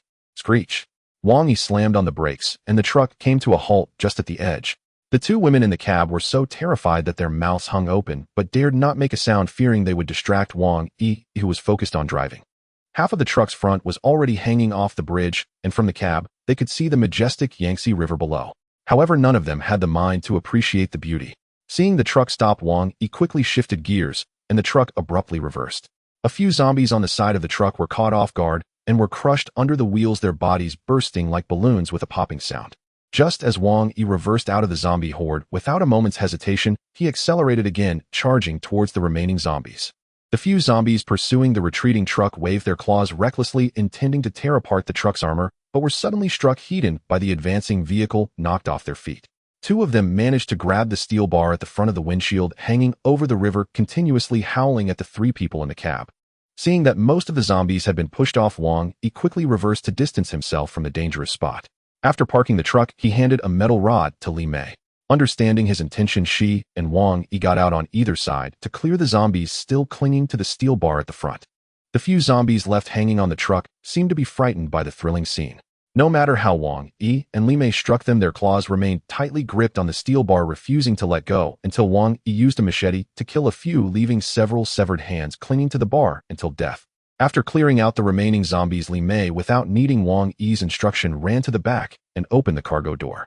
The few of them quietly awaited their fate in the dim cargo hold, suddenly feeling the truck stop moving, all of them exhaling in relief. Knock, knock, knock. Hurry out, all the zombies have been pushed into the river. Li Mei's urgent knocking echoed, and the people inside quickly opened the door, jumping out one after another until the little girl.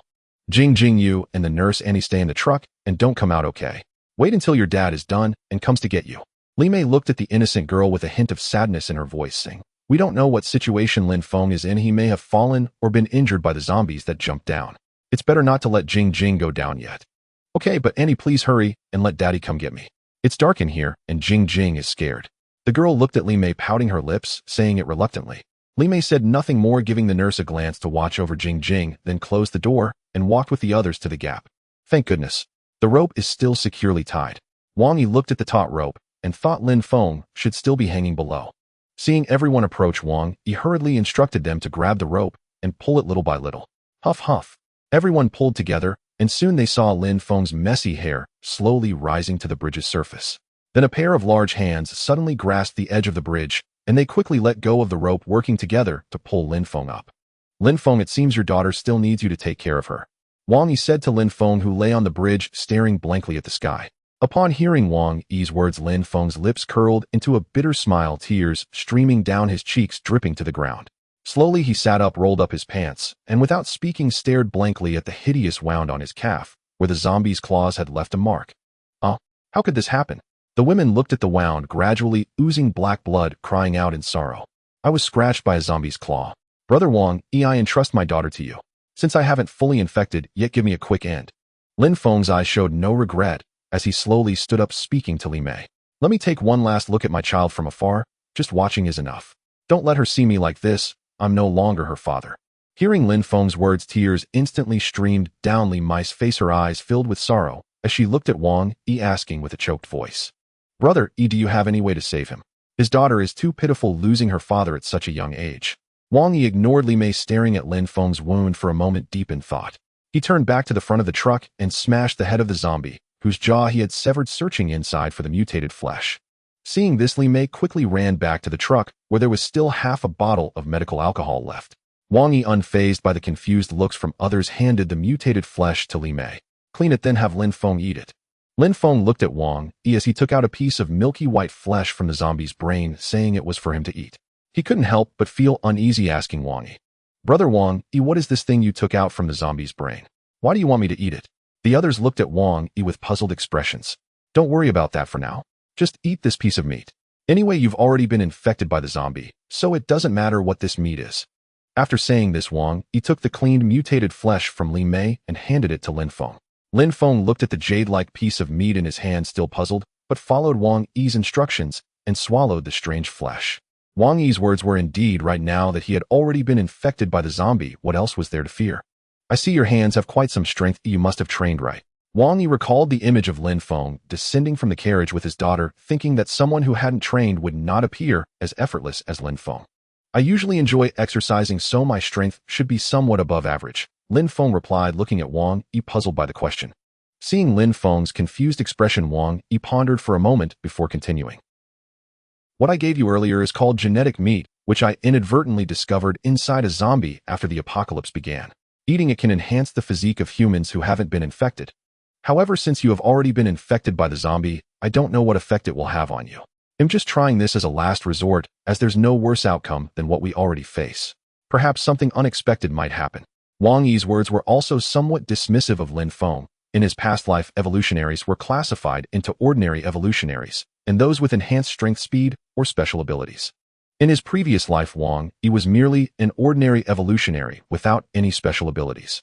Generally, anyone who consumed genetic meat would become an evolutionary. Those who evolved in strength and speed would have bodily functions similar to ordinary evolutionaries after consuming genetic meat, but their speed and strength would far exceed that of ordinary evolutionaries. While they weren't commonplace, they certainly weren't rare among evolutionaries. Special ability evolutionaries are a rare and powerful group among humans possessing extraordinary capabilities, often constituting the elite forces that various factions use to combat zombies or enemies. Ordinary evolutionaries who haven't reached level 3 or above when bitten by a zombie would have the virus enter their bodies and become infected, turning into zombies. In contrast, those with enhanced strength, speed, or special abilities regardless of reaching level 3 would not be infected by zombies. Wang Yi was uncertain whether Lin Feng would become a special evolutionary. He was indeed trying it out with a sense of hope. As soon as Lin Feng heard Wang Yi mention a possible turn of events, his eyes immediately sparkled with an unusual light. No matter what, this situation isn't absolute. As long as there is a glimmer of hope, I will persevere. Lin Feng tightened his fists, his expression resolute, and then expressed his desire to see his daughter. Wang Yi nodded, and the group headed towards the rear of the carriage. Daddy. Jingjing saw Lin Feng approaching and joyfully jumped out of the car, caught by Lin Feng. Jingjing, have you been well behaved while Daddy was away? Lin Feng held his daughter and kissed her chubby cheek, teasing her. Jingjing, hearing her father's question, tilted her head in thought and replied innocently, I've been very good. That ant just gave me some delicious food. Good girl, listen to your aunt. You and the ants should get in the car now, and Daddy will follow you from behind, okay? Although Jingjing looked a bit unhappy, she was still handed over to the nurse.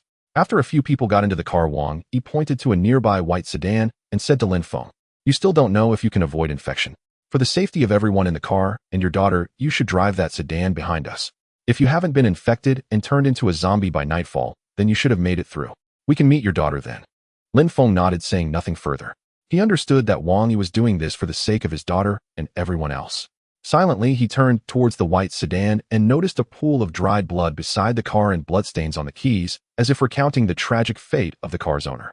After several attempts, Lin Feng finally started the vehicle. Seeing that he had managed to start the sedan, Wang Yi along with Li Mei and Dr. Shun got into the truck. As they approached the area where the bus was blocked, Wang Yi stopped the truck, killed the two zombies still gnawing at the bags, and immediately signaled everyone to get out and help push the bus, which had already broken through the bridge into the river. Clang! Wang Yi drove the truck to push the small car blocking the road aside, and turned to ask Li Mei, where are we now? How far is it to Puka District? Li Mei listened to Wang Yi and looked down at the map, responding to Wang Yi. The service area we just passed is the Jiangxiao service area. If we continue forward for about 5 kilometers, we'll reach the intersection of Shirtang Road and the Ring Expressway. From there, it's a direct route to Puku. After Li Mei finished speaking, Wang Yi continued driving the truck, but occasionally glanced at Dr. Shun sitting beside him. Through his conversation with Dr. Shun earlier, Wang Yi had a rough understanding of the basic situations of the few people in the carriage. The two young nurses, the female named Zhou Qing and the male named Zhang Ming, were university students who had just come from a community hospital for their internship, caught in the hospital when the zombie outbreak occurred. As for Dr. Shun, whose real name was Shun Li, she was from Jinling and had previously been the attending physician at a hospital in the capital. After a divorce, she returned to Jinling and worked as a doctor in this hospital. She had a daughter who was still studying at a university in the capital. Wang Yi, do you think now that the apocalypse has erupted and most people worldwide have turned into zombies, every city has fallen? Is the capital also in the same situation? Every time Shun Li thought of her daughter still studying in the capital, she couldn't help but feel uneasy. After their earlier conversation, she felt that Wang Yi seemed to know quite a bit about these zombies and couldn't help but ask him. Wang Yi pondered silently for a moment, organizing his words to ensure that Dr. Shun wouldn't catch any anomalies. I believe that in the capital with its large population, although there will be many zombies after the apocalypse erupts, the capital is the political center of the country, and its military strength is the most powerful nationwide. When the zombie outbreak occurs, the capital should respond the fastest. Therefore, I think as long as your daughter hasn't been directly infected and turned into a zombie, her chances of survival should be quite high. Shenli being quite perceptive since something was off despite Wang Yi's careful wording. How do you know this disaster is global, and why do you call those monsters zombies? Shenli stared intently at Wang Yi, trying to discern something from his expression. Although Shenli was nearly 40, she exuded elegance and grace.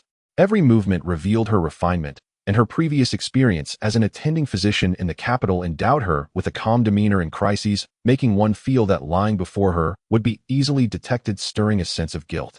Even though Wang Yi had experienced numerous ups and downs in his previous life and witnessed many brutal and bloody scenes, he found himself at a loss for words when faced with Shenli, who had only spoken a few sentences. This was not related to experience. Some people simply possess an irresistible aura. Just as Wang Yi braced himself to offer an awkward explanation, Li Mei, busy calibrating the truck's wireless radio nearby, suddenly let out an excited cry. She twisted the radio's dials a few times, and then unmistakably that long-lost voice crackled through the speaker. "Dear surviving humans, how are you faring?" A woman's voice emanated from the broadcast, subdued at first. Sensing its unsuitability, she gently adjusted her tone and continued. "This is the capital radio station. If any survivors are listening, please heed these words with utmost urgency. 3 days ago, an unknown pathogen erupted worldwide, targeting humanity exclusively. Infected individuals rapidly lose all rationality, transforming into undead, blood-hungry hybrids, part human, part corpse. We call them zombies. They retain no trace of human cognition. At the sight of any moving creature, they lunge instantly, driven solely by instinct to tear and devour flesh. Worse still, their bite transmits the virus. A single wound from a zombie guarantees infection, an inevitable transformation into one of them. These creatures defy natural law. They cannot be killed unless their heads are utterly destroyed. To any survivor who hears this, protect yourself without hesitation. Do not indulge in false hope. Strike for the head, always. Preliminary estimates indicate that roughly 60% of the capital's population has already been infected. In the past 3 days, government forces have waged relentless campaigns and succeeded in driving every last zombie beyond the capital's boundaries. Our losses, however, have been devastating. Casualty figures remain unconfirmed. Surviving scientists within the capital are now working tirelessly to develop antiviral countermeasures and halt the pandemic spread. All survivors across the nation must immediately seek refuge at the nearest military garrison. This is the capital radio station. For those survivors near the capital, a sharp burst of static, hiss, cut the transmission short. The woman's voice faded into silence. Wang Yi shrugged helplessly at the two women, stunned speechless. That's how I learned everything about zombies. In that very broadcast, he explained to Dr. Shen, gesturing toward the silent radio. A world truly reduced to this. Dr. Shen exhaled softly. Though Wang Yi had earlier recounted the collapse, the global outbreak, the ruin, his words alone carried little weight. But now the official broadcast lent undeniable authority to the horror. She fell silent, slumping back against the seat, eyes tightly shut, tears spilling silently down her cheeks. Li Mei, having heard Wang Yi's account long before, had believed him from the start. When the radio confirmed the apocalypse, her shock was fleeting, merely a brief pause, before she resumed guiding Wang Yi steadily along the road. Zhangfei Auto Repair Shop. Inside the building stood 8 people. A young man, 23 or 24, quietly switched off the radio and turned to Zhangfei, who sat nearby eating instant noodles. "Brother Fei, we need to leave now. The broadcast just named them zombies. This isn't local, it's global. Every city, every town is affected. Our food's nearly gone. If we stay, we'll starve, or worse, be torn apart by the dead. Better to act while we still have strength, to reach the army and claim sanctuary." The others, some seated, some standing, turned expectant gazes upon Zhang Fei. They'd all heard the broadcast. Zhang Fei set his half-eaten noodles on the table and rose, scanning the faces around him. Among the 8 was Zhang Fei's girlfriend. She'd arrived at the shop late on the night the apocalypse began, seeking him, and woke the next morning to find the world irrevocably shattered. The youth who'd urged departure was Yangbing, Zhang Fei's childhood brother from the same orphanage, bound to him like kin. Yangbing worked at a logistics company nearby. That fateful day, he'd been driving his delivery truck past the repair shop when he stopped to request a routine inspection, only to witness several sanitation workers suddenly contort into monsters and savage a jogger at dawn. Zhang Fei, jolted awake by screams and guttural snarls, recalled Wang Yi's urgent warning. and seized the cleaver Wang Yi had instructed him to forge. He rushed outside just in time to see Yang Bing wielding a shovel against the creature, and without hesitation charged forward, cleaver raised. Both Zhang Fei and Yang Bing were orphans, scorned and belittled upon entering society. Yet neither was timid. They'd fought countless brawls, hardened by adversity, unafraid of confrontation. Together they struck the creature down. Turning to the jogger, already bitten, they found him gasping his final breaths. Zhang Fei grasped the gravity of the moment and dragged Yang Bing back inside, slammed the gate shut, and the three barricaded themselves within. Two of the remaining men were apprentices at Zhang Fei's shop, brothers named Li Hu and Li Long, living in a nearby rental apartment. They'd set out for work that morning only to witness a monster attack a man en route. Rescuing him, they fled straight to the repair shop. Later they learned the man's name was Chun Ziyang, a mechanic at a nearby auto dealership, also headed to work, when fate ambushed him with fangs instead of traffic. The last pair were a married couple who'd fled by car 2 days after the outbreak, running out of fuel precisely at the shop's entrance where Zhang Fei and the others took them in. Fortune favored them. The repair shop occupied a remote corner surrounded by auto-related businesses, logistics hubs, auto trade centers, garages, where heavy trucks and construction vehicles constantly idled, churning dust into the air. Few outsiders ever ventured there. Only workers frequented the area. Only a handful of aging residential buildings dotted the periphery, mostly inhabited by elders or workers' dormitory residents, far enough from the shop that the group avoided mass outbreaks. Occasionally 1 or 2 zombies wandered in, but Zhang Fei and the others dispatched them swiftly with cleavers. They'd sheltered here for nearly 4 days. Uncertain of conditions beyond their walls, they dared not venture out, choosing vigilance over risk. Thankfully, Zhang Fei had heeded Wang Yi's counsel, stocking vast supplies of food and bottled water. That foresight sustained them thus far. Yet even abundant provisions dwindle under 8 mouths. Now only half a carton of instant noodles remained, and 2 bottles of water. Quiet anxiety settled over them, thick and unspoken. Several people were worried about the decreasing food supply, unsure of the situation outside, and dared not venture out. Electricity had already been cut off since the day the monster appeared, leaving them without any source of information. Zhang Fei took the radio from the vehicle, connected it to a battery, and sat by the radio every day, hoping to glean some news from the outside world. However, days passed without any luck. No matter how they adjusted the radio, it only emitted static. The usual channels were silent. Just as Zhang Fei was about to give up on the radio and venture out himself, a long-lost voice suddenly came through, prompting everyone to gather around the radio to listen intently. To their dismay, instead of good news, the broadcast announced the arrival of the apocalypse and a zombie outbreak, revealing that not only Jinling was affected, but the entire nation and world had fallen into this state. Upon hearing this news, the group was thrown into disarray, unsure of what to do. Yang Bing, after contemplating for a while and noticing the dwindling food supplies, urged Zhang Fei to leave and search for food. Zhang Fei listened to Yang Bing's words, pondered for a moment, shook his head, and spoke to the group. "Everyone, please don't rush. The radio just mentioned that cities across the country are experiencing zombie outbreaks, with over 60% of the capital's population infected. This doesn't even account for those who have been killed and infected by zombies in recent days. With millions in Jinling alone, if we estimate based on this, there must be at least 600,000 or 700,000 zombies outside. If we go out rashly, it would surely be extremely dangerous. It's better to stay here for now. At least we can ensure that we won't be bitten by those zombies for the time being." Nearby, Li Long and Li Hu nodded in agreement with Zhang Fei. The brothers were only in their 20s, usually learning to repair cars at Zhang Fei's shop. Zhang Fei treated them while viewing them as younger brothers, so they respected him and did not argue against his words. "But we don't have much food left, just half a box of instant noodles and 2 bottles of mineral water. It's barely enough for us to last a night.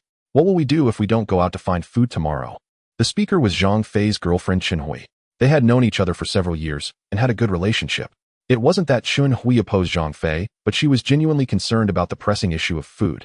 While they could survive a week without food, they could only last 2 or 3 days without water. As she spoke, tears streamed down Chun Hui's face, and she threw herself into Zhang Fei's arms, sobbing uncontrollably. "What was Zhang Fei? I'm so scared. What are we going to do?" Whoa. The rest of the group, witnessing this scene, couldn't help but sigh, filling the room with sounds of despair. In truth, Zhang Fei's reluctance to leave stemmed from a single reason: Wang Yi had told him a few days ago to wait for him here. When Wang Yi came to the repair shop and had Zhang Fei modify a perfectly good truck into that state, doubts began to creep into Zhang Fei's mind. If Wang Yi was not in his right mind, it would be one thing. However, their interactions over the past few days showed that Wang Yi was not only sane, but had thought things through more thoroughly than most people. Additionally, when Zhang Fei inadvertently opened the truck's cargo area and saw a pile of maps, binoculars, and other items, he couldn't help but feel puzzled.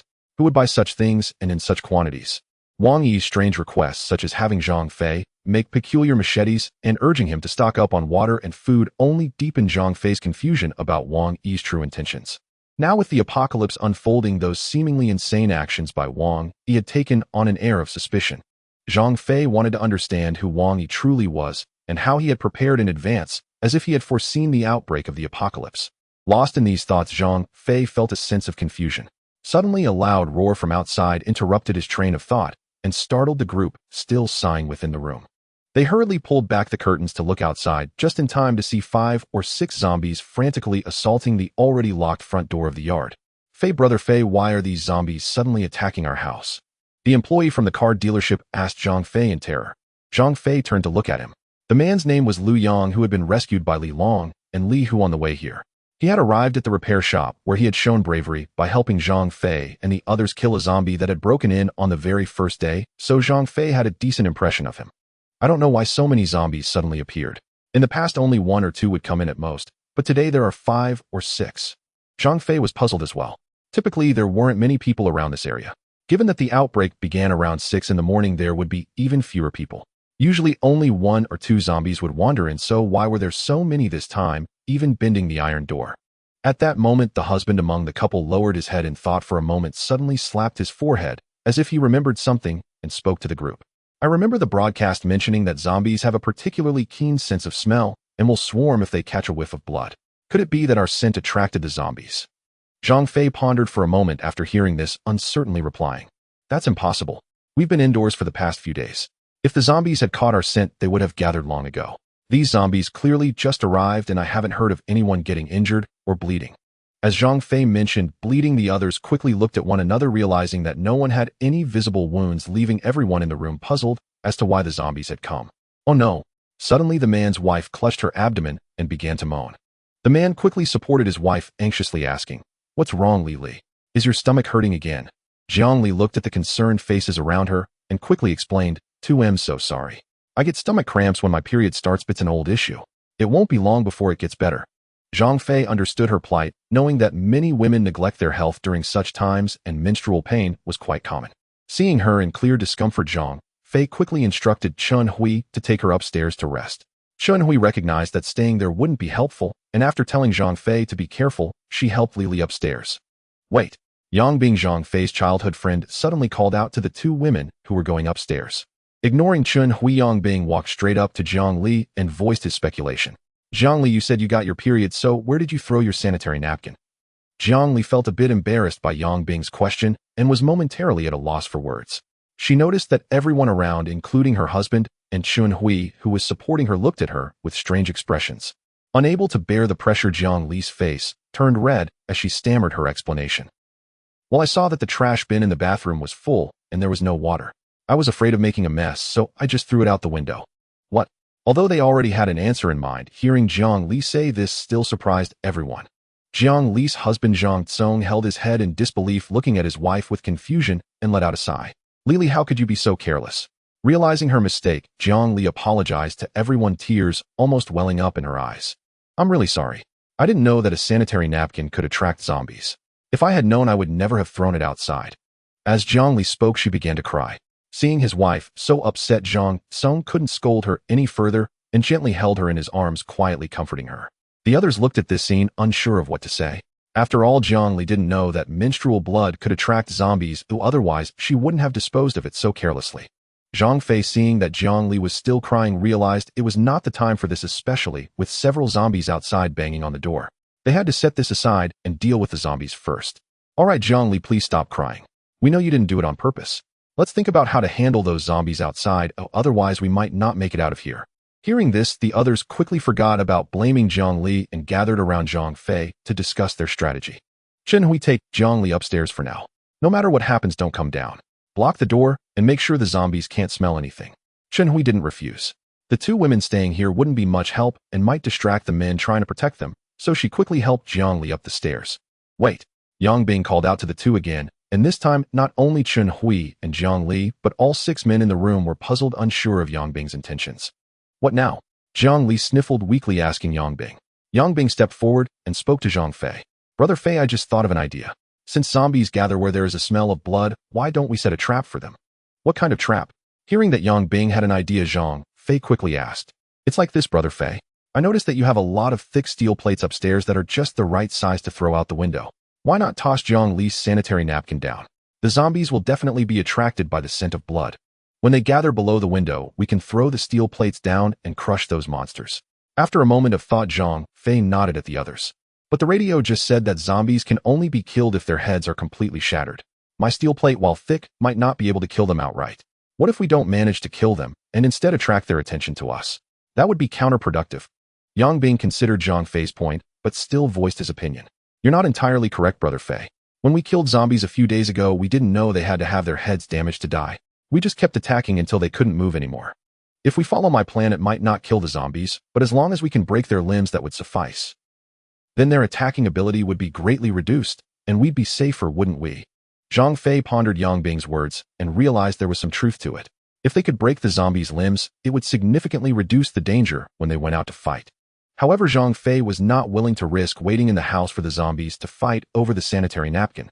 What if the zombies took it and lingered in the yard? That would put everyone inside in danger, even if the zombies didn't discover them. With the house surrounded, they wouldn't be able to go out for food and would eventually starve to death. So no matter what, they had to try Yang Bing's method.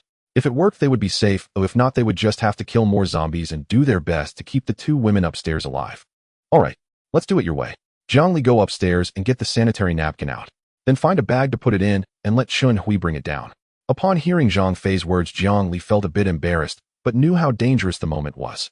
There was no time to worry about her pride, so she quickly went upstairs with Chun Hui to retrieve the blood-soaked sanitary napkin and put it in a bag, handing it over to Yang Bing.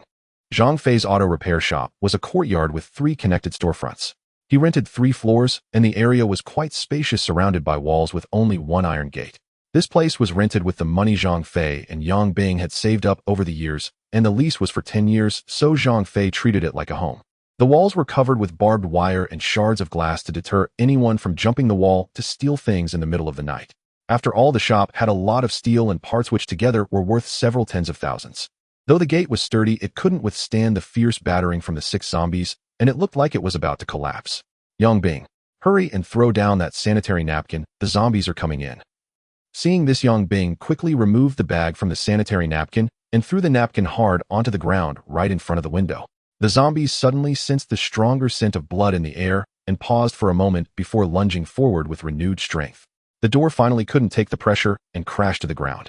A total of 6 zombie fish entered in a line. 2 of them tripped over the suddenly collapsed iron gate, but they were unscathed and quickly got up to continue rushing toward that blood-red sanitary napkin.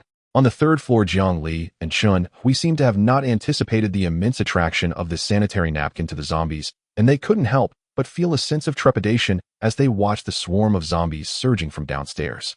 Meanwhile, the 6 men on the 2nd floor had already lifted the steel plates in pairs, standing in line at the window. Leading the charge were Zhang Fei and Yang Bing, just waiting for the zombies to reach the position of the sanitary napkin to throw down the steel plates and smash them to pieces.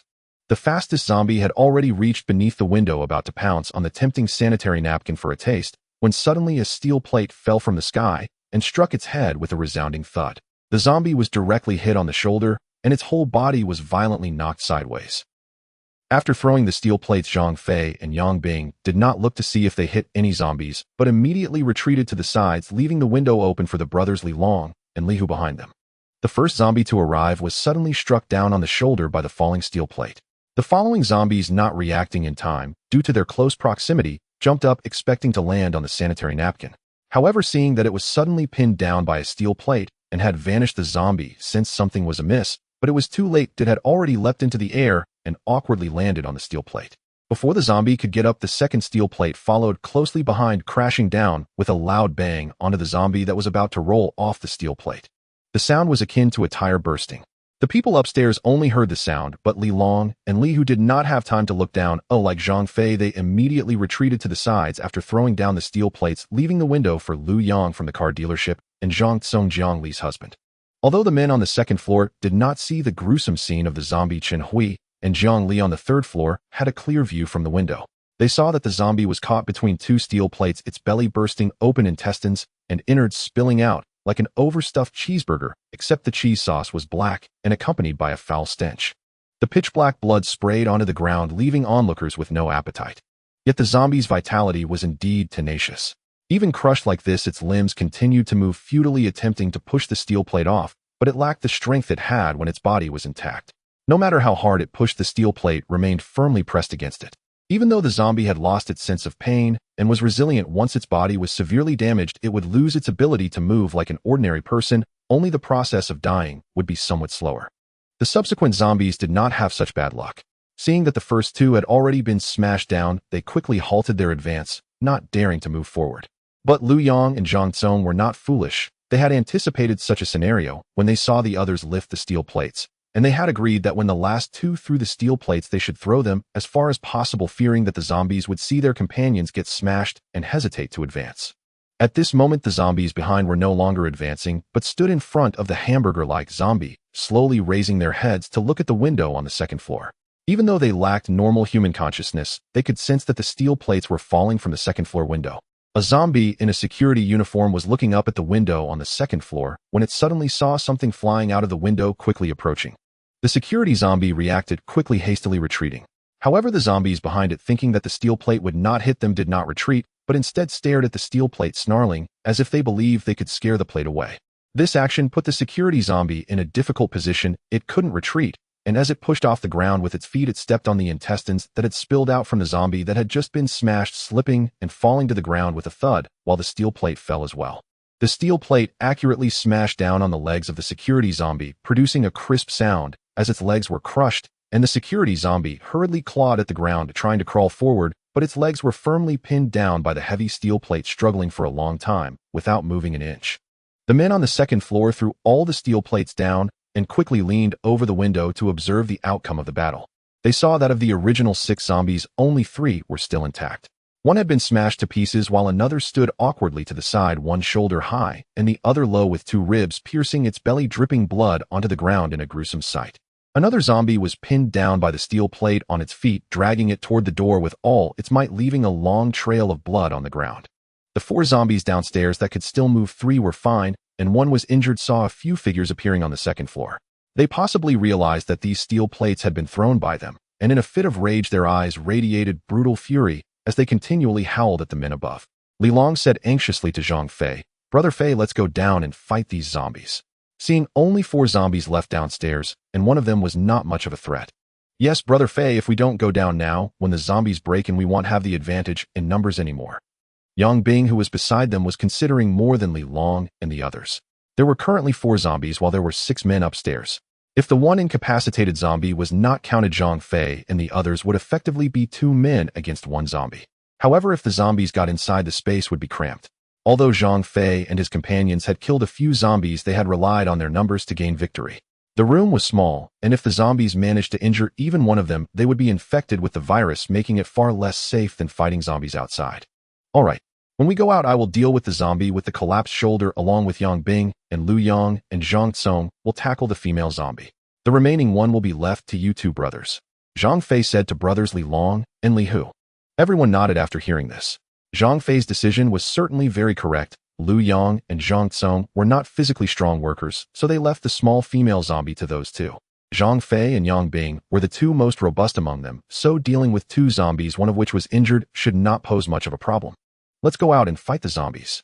Zhang Fei gritted his teeth, his face resolute as he rushed out with his machete, while the others, apart from Liu Yang and Zhang Tsong, who were armed with steel pipes, took up the machetes that Wang Yi had made for Zhang Fei. "Kill!" Zhang Fei roared, kicking the door open and charging at the half-destroyed zombie. The 4 zombies outside were startled by Zhang Fei's sudden emergence, roaring excitedly as they rushed toward him. However, they did not expect 6 people to suddenly burst out from inside, leaving them confused about whom to attack first. Zhang Fei and the others did not indulge the zombies. Following their pre-established plan, they paired up and engaged in combat with the zombies. Roar! The half-destroyed zombie, seeing Zhang Fei charging toward it, let out an angry roar, undeterred by Zhang Fei as it staggered forward, dragging its body that had been crushed by steel plates. "Damn it!" Zhang Fei shouted to bolster his courage, raising his blade to slash at the zombie's shoulder. The clumsy zombie could not evade Zhang Fei's strike in time and was directly hit on the shoulder. Now, not only had one of its claws been smashed, but Zhang Fei's blow severed the other shoulder as well. The zombie, undeterred by its injuries, lunged forward, mouth open, trying to bite Zhang Fei's face. Seeing the zombie still standing and charging toward him, the bones and blade clashed with a sound, prompting Zhang Fei to quickly release his grip on the blade and leap back. In his peripheral vision, he noticed the others were focused on dealing with their respective zombies while Yang Bing was struggling against a single zombie, narrowly dodging its claws multiple times. Zhang Fei began to feel anxious. I need to quickly deal with this zombie, or Yang Bing will be in danger. Zhang Fei thought to himself as he watched the half-destroyed zombie stagger toward him, still bearing the blade on its shoulder. Even with all those injuries, you are still so persistent. Let's see how I can't chop you down. Zhang Fei thought, stepping forward to grab the blade lodged in the zombie's shoulder. The zombie, having been injured on both shoulders, was slow to react. Zhang Fei seized the long knife embedded in its shoulder and swiftly yanked it out. Splash! The zombie's shoulder was severed by the quickly withdrawn blade, a chunk of its body falling to the ground, its dark innards spilling everywhere. The zombie swayed a few times before collapsing to the side, unable to maintain its balance due to the large piece of flesh missing. Zhang Fei did not let the zombie escape easily. Seeing it topple over, he quickly reversed the blade, raising the edge upward and struck fiercely in the direction the zombie was falling. Thud! This strike targeted the zombie's neck, and with the force of its fall, there was no doubt the zombie's head was severed from its body, rolling away like a gourd and coming to rest in the corner motionless. Zhang Fei saw that the zombie was dead and quickly turned his attention to Yang Bing, who was being relentlessly attacked by a zombie in sportswear. Yang Bing had no chance to fight back and was barely avoiding injury thanks to the long blade he wielded. Yang Bing, get down. Without hesitation, Zhang Fei circled behind the zombie and swung his blade at its head, shouting for Yang Bing to avoid injury. However, the zombie seemed aware of the impending sneak attack, ducking low to evade Zhang Fei's horizontal slash, then turning to pounce on Zhang Fei. Zhang Fei's strike was incredibly forceful, but the blade missed, causing him to stumble. By the time he regained his footing, the zombie had already lunged at him. Zhang Fei quickly retreated, but lost his balance and fell backward. What to do? In midair, the zombie was already pouncing toward him. Zhang Fei looked at the zombie, its mouth wide open, revealing sharp fangs with drops of foul saliva dripping from its mouth onto Zhang Fei's face. The burning sensation seemed to stimulate Zhang Fei. Summoning his last ounce of strength, he positioned the blade against his chest. Clang!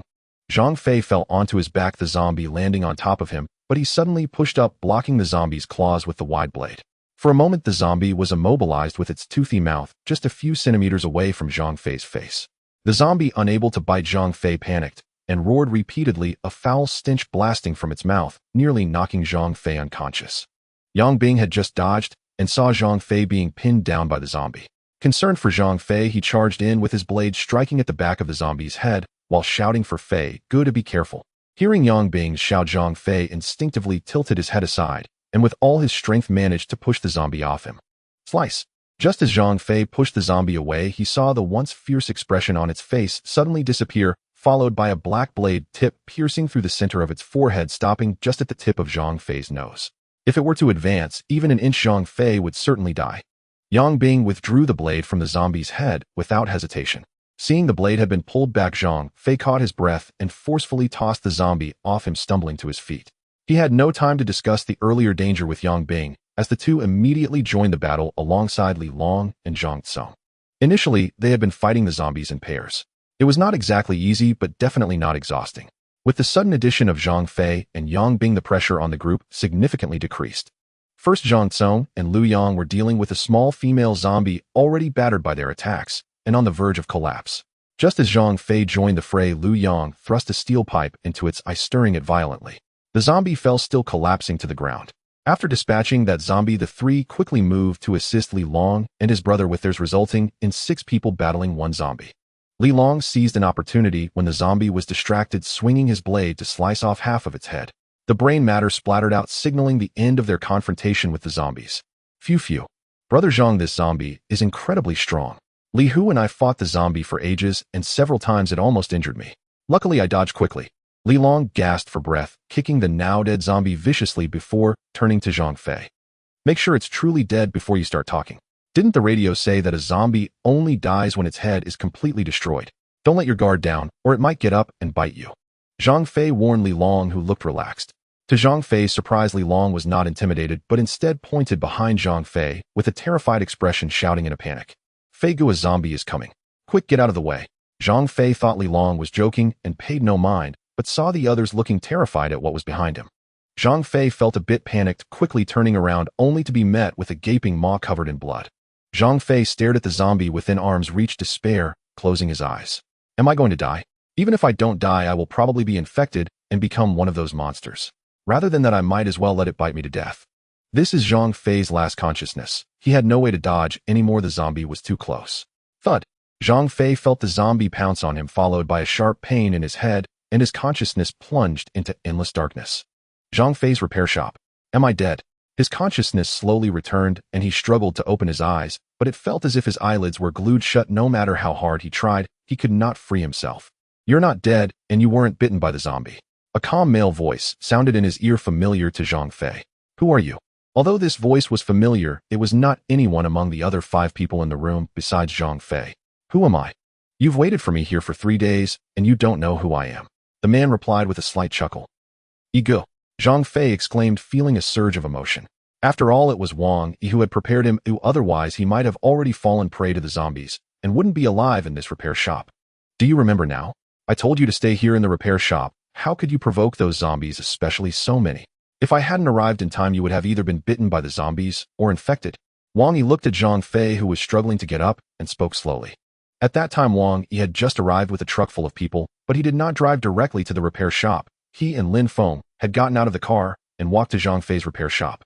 Lin Feng had shown no signs of infection after an afternoon, and Wang Yi knew he must be an ability user, though he was unsure whether it was a speed or strength ability. Wang Yi had his reasons for not driving the truck directly to the repair shop. He was unaware of the situation inside the shop, and if he had rushed in and found it filled with zombies, it would have been awkward. The two cautiously climbed onto the wall of the repair shop and saw a zombie lunging at Zhang Fei. Wang Yi, quick on the uptake, immediately swung the machete he held at the zombie, striking its head just before it could bite Zhang Fei. The zombie staggered and then fell on Zhang Fei. After listening to Wang Yi, Zhang Fei was filled with excitement. Just as he was about to thank him, his girlfriend Chun Hui entered with a bottle of mineral water. Seeing Zhang Fei awake, she quickly helped him up and fed him the water, eagerly whispering in his ear. Zhang Fei, you don't know, just now you almost got bitten by a zombie. Thanks to Yi Guest's timely arrival, he killed that zombie with a knife, otherwise. Chun Hui paused, recalling the thrilling moment, feeling a bit scared. Don't worry, I'm fine. Zhang Fei gently patted Chun Hui's hand on his shoulder, then said to her, I'm not thirsty, keep the water. We don't have much left. Zhang Fei remembered they only had 2 bottles of water remaining and wanted to conserve. It's fine, Zhang Fei, drink up. Just now, Ego brought down several boxes of water and compressed biscuits from the truck. It's enough for us to last a week. Chun Hui looked at Wang Yi. After Wang Yi drove in, he had commanded everyone to take out a lot of water and food from the truck, even dried vegetables. Zhang Fei Dr. Shun has already checked your eyes. He said it was because you fell on the back of your head when the zombie knocked you down, pressing on some nerve. It's not serious. You'll be able to open your eyes in a few hours. Wang Yi informed Zhang Fei of the result after Dr. Shin's treatment, telling him not to worry. Ego, who is this Dr. Shun? Zhang Fei was a bit confused. Could it be that Ego brought Dr. Shin from outside? Don't worry about that for now, or you'll know everything tonight. Just focus on recovering. Wang Yi turned his face back to Chun Hui after seeing Zhang Fei nod. Chun Hui, stay here to take care of Zhang Fei. When he can open his eyes, come down and tell me. Okay, Ego, I will take good care of Zhang Fei. Chun Hui didn't know what was wrong, as she always felt a bit uneasy around Wang Yi. Perhaps it was the shock left by Wang Yi's knife just now. After all, she and Jiang Li had seen it clearly upstairs. Wang Yi was able to kill a zombie with a knife from such a distance. He was definitely not an ordinary person. Well, that's settled then. By the way, Zhang Fei, if you have any doubts, you can come find me privately. Don't ask in front of everyone. After Wang Yi finished speaking, he opened the door and walked out, leaving Zhang Fei and Chun Hui in the room. Chun Hui was puzzled, not understanding what Wang Yi meant. While Zhang Fei appeared deep in thought, though, he said nothing to Chun Hui. At 9 o'clock in the evening in Zhang Fei's repair shop, the second floor had been completely cleared. A large round table made of various steel plates and boxes was surrounded by a total of 17 people, including Xiao Jingjing. Wang Yi sat at the head of the table with Li Mei Dr. Shen Lin Feng, Xiao Jingjing, the couple Wang Yi had saved, on his left, and finally the 2 intern doctors. On his right sat Zhang Fei, the Yang brothers Li Long, Lu Yang, and Zhang Tsong, and behind them were several women sitting together. The atmosphere in the room was tense, so everyone was staring at the instant noodles, beef jerky, and some vegetables soaked in water on the table, swallowing their saliva, but no one dared to pick up their chopsticks. Even Xiao Jingjing looked longingly at the beef jerky in front of her, occasionally glancing at Wang Yi. The people in the repair shop were saved by Wang Yi. Without him, they might not have made it here. Naturally, since Wang Yi hadn't spoken, Dr. Shun and the others felt it wasn't right to eat first. Likewise, those from the repair shop were grateful to Wang Yi for bringing the food, and since Zhang Fei had also been saved by him, they felt hesitant to eat as long as Wang Yi remained silent. For a moment, no one at the table dared to speak. Everyone quietly waited. The appearance of the crowd had already achieved Wang Yi's purpose. Everyone is hungry. If there's anything to discuss, let's talk after the meal. It's time to eat now. Wang Yi suddenly spoke up, and upon hearing him say it was time to eat, everyone abandoned their gentlemanly and ladylike demeanor. Eating to their fill was the most important. Chun-Hui directly picked up a bucket of instant noodles, not caring that the soup was hot, quickly finishing it off. Then she grabbed a piece of beef jerky and tore into it, fiercely reminiscent of a zombie biting into human flesh. Everyone was starving, frantically shoveling the food in front of them into their mouths, and the entire room was filled with the sound of smacking lips. An hour later, the table that was once filled with food had transformed into a chaotic array of packaging bags, instant noodle boxes, and scraps of food. Wang Yi observed that everyone had eaten their fill, slumping in their chairs, and thought it was about time. He stood up and clapped his hands to gather everyone's attention. Everyone must be aware that the apocalypse has erupted and 60% of the world's population has suddenly transformed into flesh-eating monsters commonly referred to as zombies on the radio. The crowd looked at Wang Yi and nodded lightly. Zhang Fei and the others had heard this news on the radio, while a few people here who were in the vehicle hadn't heard the broadcast from the truck, so they still thought it was only Jinling that had turned like this, not realizing it was the entire world. Wang Yi noticed that a few people still looked at him with confusion, indicating they might not have heard this news. He briefly explained it to them, and they understood, though their expressions remained largely unchanged, having already experienced so much that they felt desensitized to more bad news. Well, since everyone is aware, I won't beat around the bush. Wang Yi cleared his throat and continued. Jinling City has a population of nearly 10 million.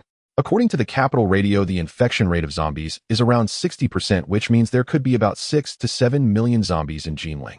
Adding to that the number of people who have been bitten and infected these past few days, I estimate that there are probably no more than 3 million normal humans left in Jinling, and that number is continuously decreasing. There are too many zombies in Jinling. If we stay here, we might not face immediate danger, but over time the zombies will inevitably discover us. At that point, we will be in grave danger and could be besieged by zombies at any moment. We cannot remain in this repair shop for long. We must leave Jinling and escape to areas with fewer zombies to ensure our safety. Wang Yi did not directly express his intentions, but instead subtly hinted at the need to flee Jinling.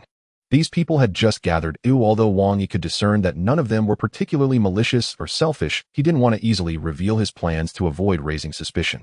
After Wang Yi finished speaking, everyone nodded in silence, as what he said was indeed a fact.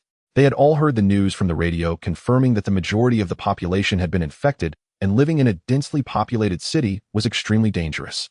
Brother E, I heard on the radio that survivors can seek rescue from nearby military units. Can't we check out the surrounding troops? It was Yang Bing who spoke. Wang Yi had a slight impression of him. After Zhang Fei fell unconscious, Wang Yi had led a few people into the repair shop, and it was Yang Bing who explained the circumstances at that time. They had chatted for a while, getting to know each other and developing a mutual fondness. Wang Yi also learned from the conversation that the few zombies crushed by steel plates were all dealt with by Yang Bing, which made Wang Yi think that Yang Bing was calm in crisis and considered various factors, leading him to consider bringing them along. Wang Yi pretended to ponder Yang Bing's question for a moment. Yang Bing seeking refuge with the military is not out of the question, I had thought about it on my way here. However, it has been over 3 days since the apocalypse began, and there hasn't been a single gunshot heard in Jinling. The military has long since vanished. If they had any combat capability left, they would have started clearing the zombies in the city by now. It is impossible that they still have not appeared. According to Wang Yi's knowledge from his past life, the group that suffered the most casualties after the apocalypse erupted was undoubtedly the military.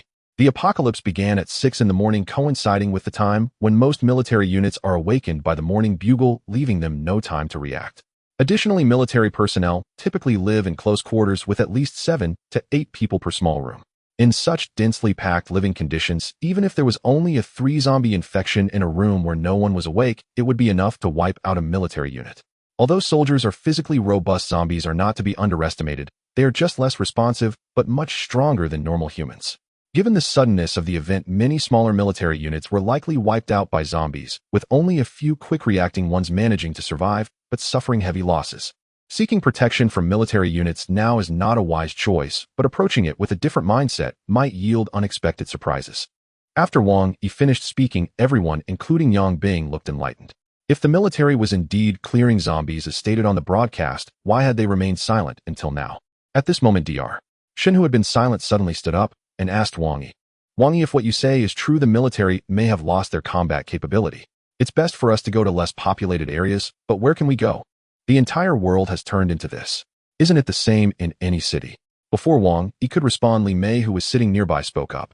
Sister Shin, I understand your concern. It is indeed hard to find a city without zombies, but we can go to places with fewer people. A smaller population means fewer zombies, making such areas much safer than Jinling. Going to less populated areas. Where can we go north? Zhang Fei put down the mineral water bottle in his hand and looked up at Li Mei. Wang Yi took Zhang Fei's question and responded yes to the north. The northern population is smaller than in the south, and it has plenty of farmland, so there will definitely be fewer zombies compared to the densely populated southern regions. I have already thought about the specific location, Ho-Hode, in Inner Mongolia. Although it is the capital of the province, its population is only over 3 million, making it relatively safe. Moreover, its industrial facilities are not significantly less than those in the south. Lin Feng was wiping little Jingjing's mouth when he heard Wang Yi's words and expressed his opinion.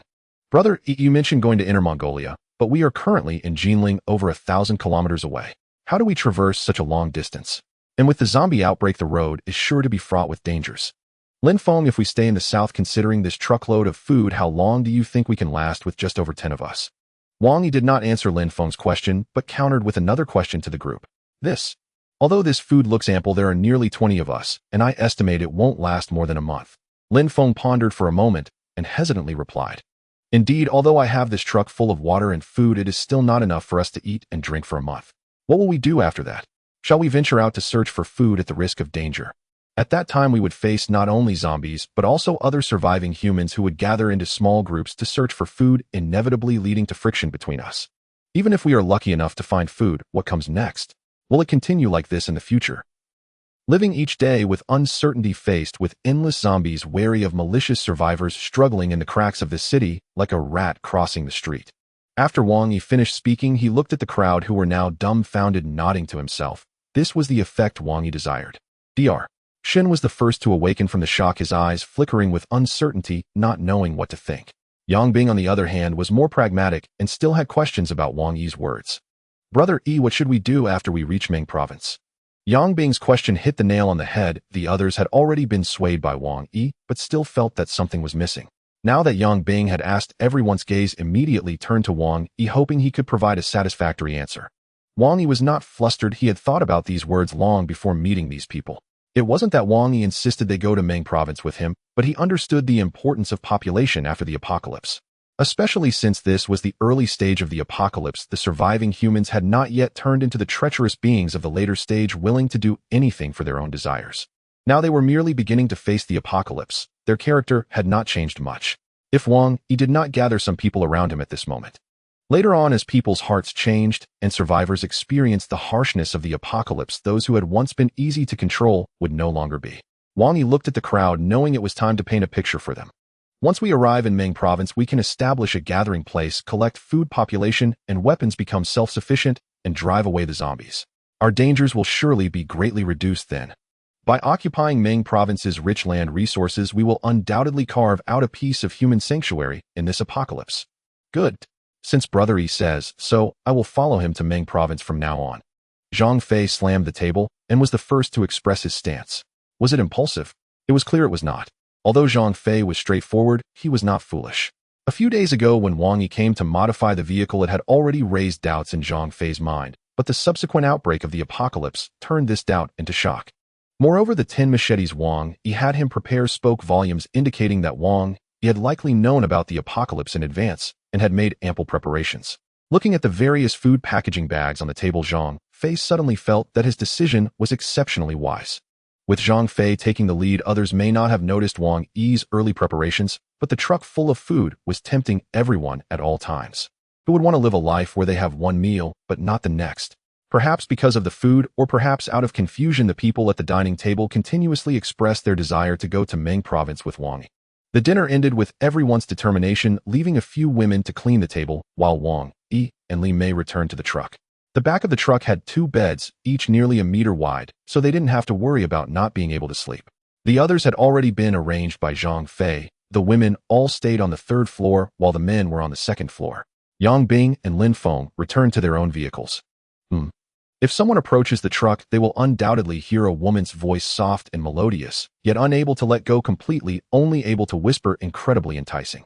Half an hour later, that tantalizing sound gradually diminished, softly saying something. Inside the truck, the two were completely naked. Li Mei tugged at a strand of long hair, gently caressing Wang Yi's chest, her eyes glistening, as if she wanted to melt him. Wang Yi took a deep breath, grasping Li Mei's fidgeting hand, and said solemnly, "Now I have convinced them, once we leave Jinling there will be no turning back. If they want to regret it, it may not be possible. You're so bad, but is Ming Province really like you said?" Li Mei was a bit worried. What if they reached Ming Province, and it was not as safe as imagined? What should they do then? Wang Yi licked his dry lips. In his past life, aside from a few desolate provinces in the southwest, Ming Province had the least zombies. Although there might be some changes in this life, it probably wouldn't differ too much. I'm not sure what Ming Province is like, but at least it is much safer than Ling. Once we reach Ming Province, I must establish a gathering place, otherwise why did we travel such a long distance? Wang Yi said, changing from his previous seriousness, his mouth curling into a slight smile as he looked at Li Mei in a somewhat peculiar way. You dare to doubt my words now? Li Mei hurriedly shook her head upon hearing this, wanting to explain that she did not mean it that way, but was directly interrupted by the suddenly angry Wang. The next morning at 8 o'clock, everyone had breakfast. A group of women either cleaned the food off the table or packed various items, preparing for departure. Wang Yi and Zhang Fei gathered with others, listening to Lu Yang, an employee from the car dealership, saying something. Brother E, the place where I used to work was Baojun 4S store. I remember when I got off work that day, there were still 6 Baojun business vehicles parked in the store, one of which was a test drive car, and the others were new. Wang Yi quickly asked upon hearing Lu Yang's words. Are there any crowded shopping malls or residential areas near the 4S store? Zhang Fei thought for a moment after hearing Wang Yi's question and said, Brother E, I know the place Lu Yang mentioned. There aren't many shopping malls or residences nearby. Behind the 4S store is a middle school, which is currently in session, so there should be quite a few people inside. A middle school. Wang Yi rubbed his nose with a hint of melancholy. If there is a school behind the 4S store, and it is currently in session, if we go to the store to get the car, it is very likely that we will be discovered by the zombies in the school behind. Currently, there are 17 people in the repair shop, while there are only 4 vehicles. One is Wang Yi's truck. Although it has a cargo compartment, it can hold quite a few people. However, the journey to Ming Province is long, and we can't let people sit in the cargo area all the time. Moreover, the cargo area is mostly filled with various foods and sunlight does not enter, making the whole compartment dark. Dr. Shun and the others sitting inside could hardly stand it after just half a day, and several of them vomited when they got out. If nothing happens on the way, it could be tolerated, but there is always a risk of danger on the road, making it unwise to keep people in the cargo area. Of the remaining 3 vehicles, one is Yang Bing's small truck, which is not as large as Wang Yi's, but it also cannot accommodate people in the cargo area. The other 2 are sedans. One is Zhang Fei's pickup truck, which can hold a maximum of 6 people, including the driver, and that's only if the back is filled with slender women.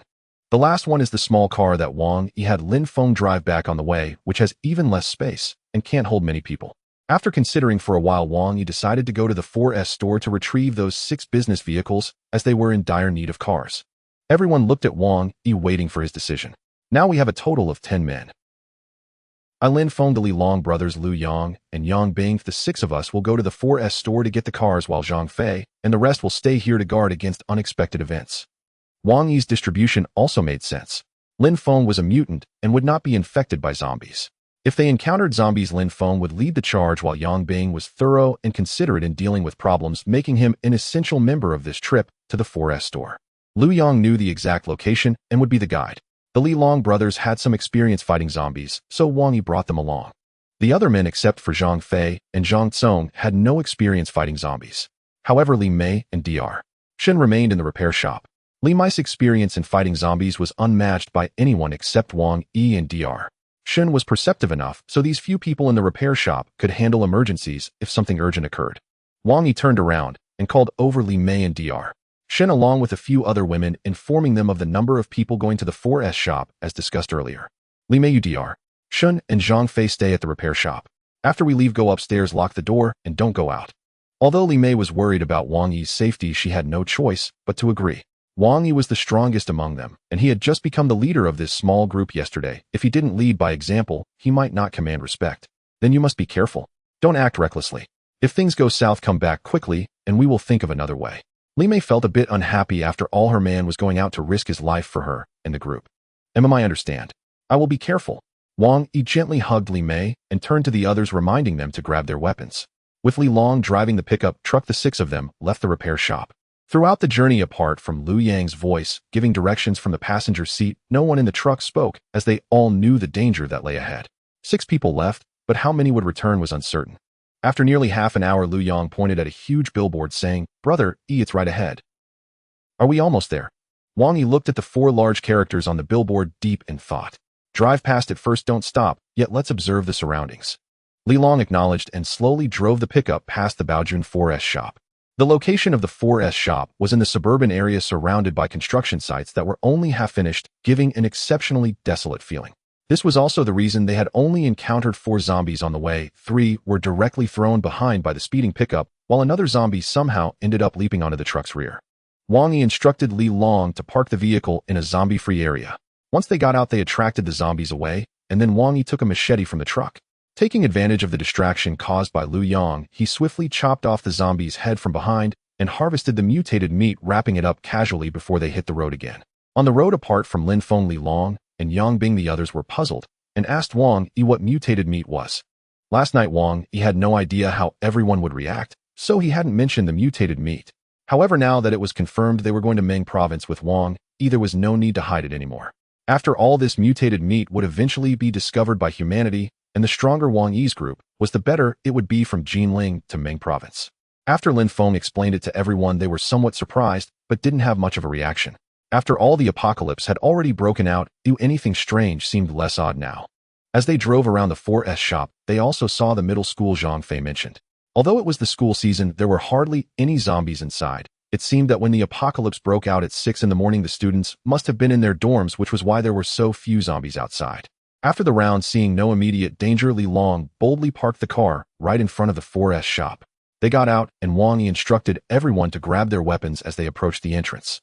There was indeed a Hongguang business vehicle parked in the parking space outside, which should be the test drive car Liu Yang mentioned. The group paid it no mind and continued towards the main door. "Brother, the door isn't locked."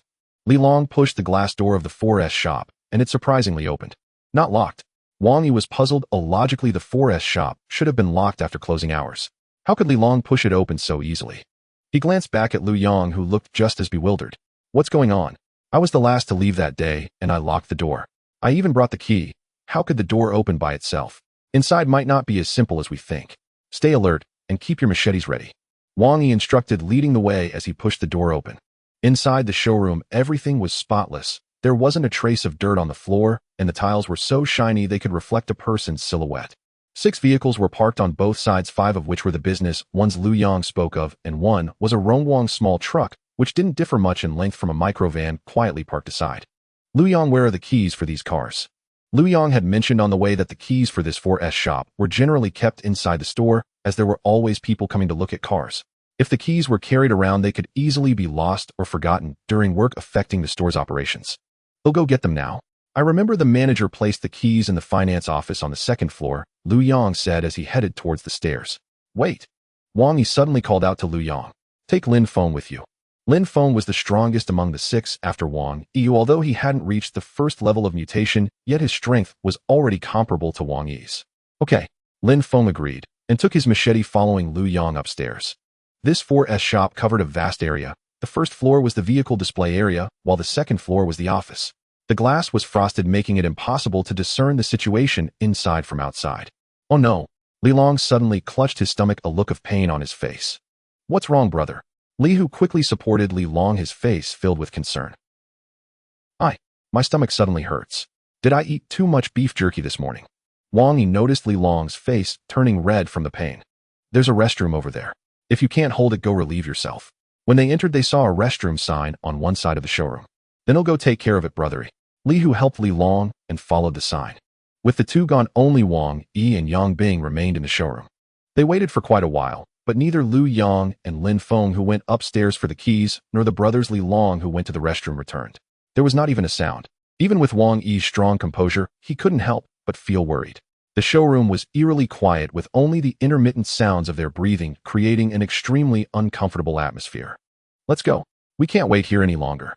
Let's find Li Long and the others and see what's going on." Yang Bing couldn't stay still anymore. Hearing Wang Yi's words, he quickly nodded. The 2 looked towards the restroom sign and walked towards it one after the other. The two were about to brace themselves and walk in when they suddenly heard Liu Yang scream from the second floor. Quick, go to the second floor. Wang Yi decisively ran towards the stairs with Yang Bing quickly following his lead. As they reached the stairs, Li Hu, who was in the restroom, shouted in panic, "Damn. Ego, hurry up and come here." Wang Yi and Yang Bing had just stepped onto the stairs when they were startled into stopping by Li Hu's shout. "Damn it. Yang Bing, you go to the second floor. If there are too many zombies, retreat and don't engage them yet. I will check on Li Long and the others." Wang Yi hurriedly finished speaking and immediately turned back towards the corridor. Wang Yi did not rush in recklessly but stood at the corridor, shouting a few times inside. However, Li Hu and his brother did not respond, as if they had vanished into thin air. Feeling that the situation was dire, Wang Yi could no longer hesitate. He gripped the long knife in his hand and rushed inside. Wang Yi ran all the way to the restroom, using the faint sunlight filtering through the narrow window to gently push open each stall door with his long knife, but he did not find Li Long and his brother in the last one either. Wang Yi's expression changed. This is serious. How could these two brothers disappear without a trace? He glanced at the narrow window and felt that with Li Long's size they shouldn't be able to squeeze out. Where are they? Wang Yi muttered to himself in confusion, only to suddenly hear a strange sound coming from the adjacent women's restroom. Hiss! Hiss! It sounds like an animal gnawing on something.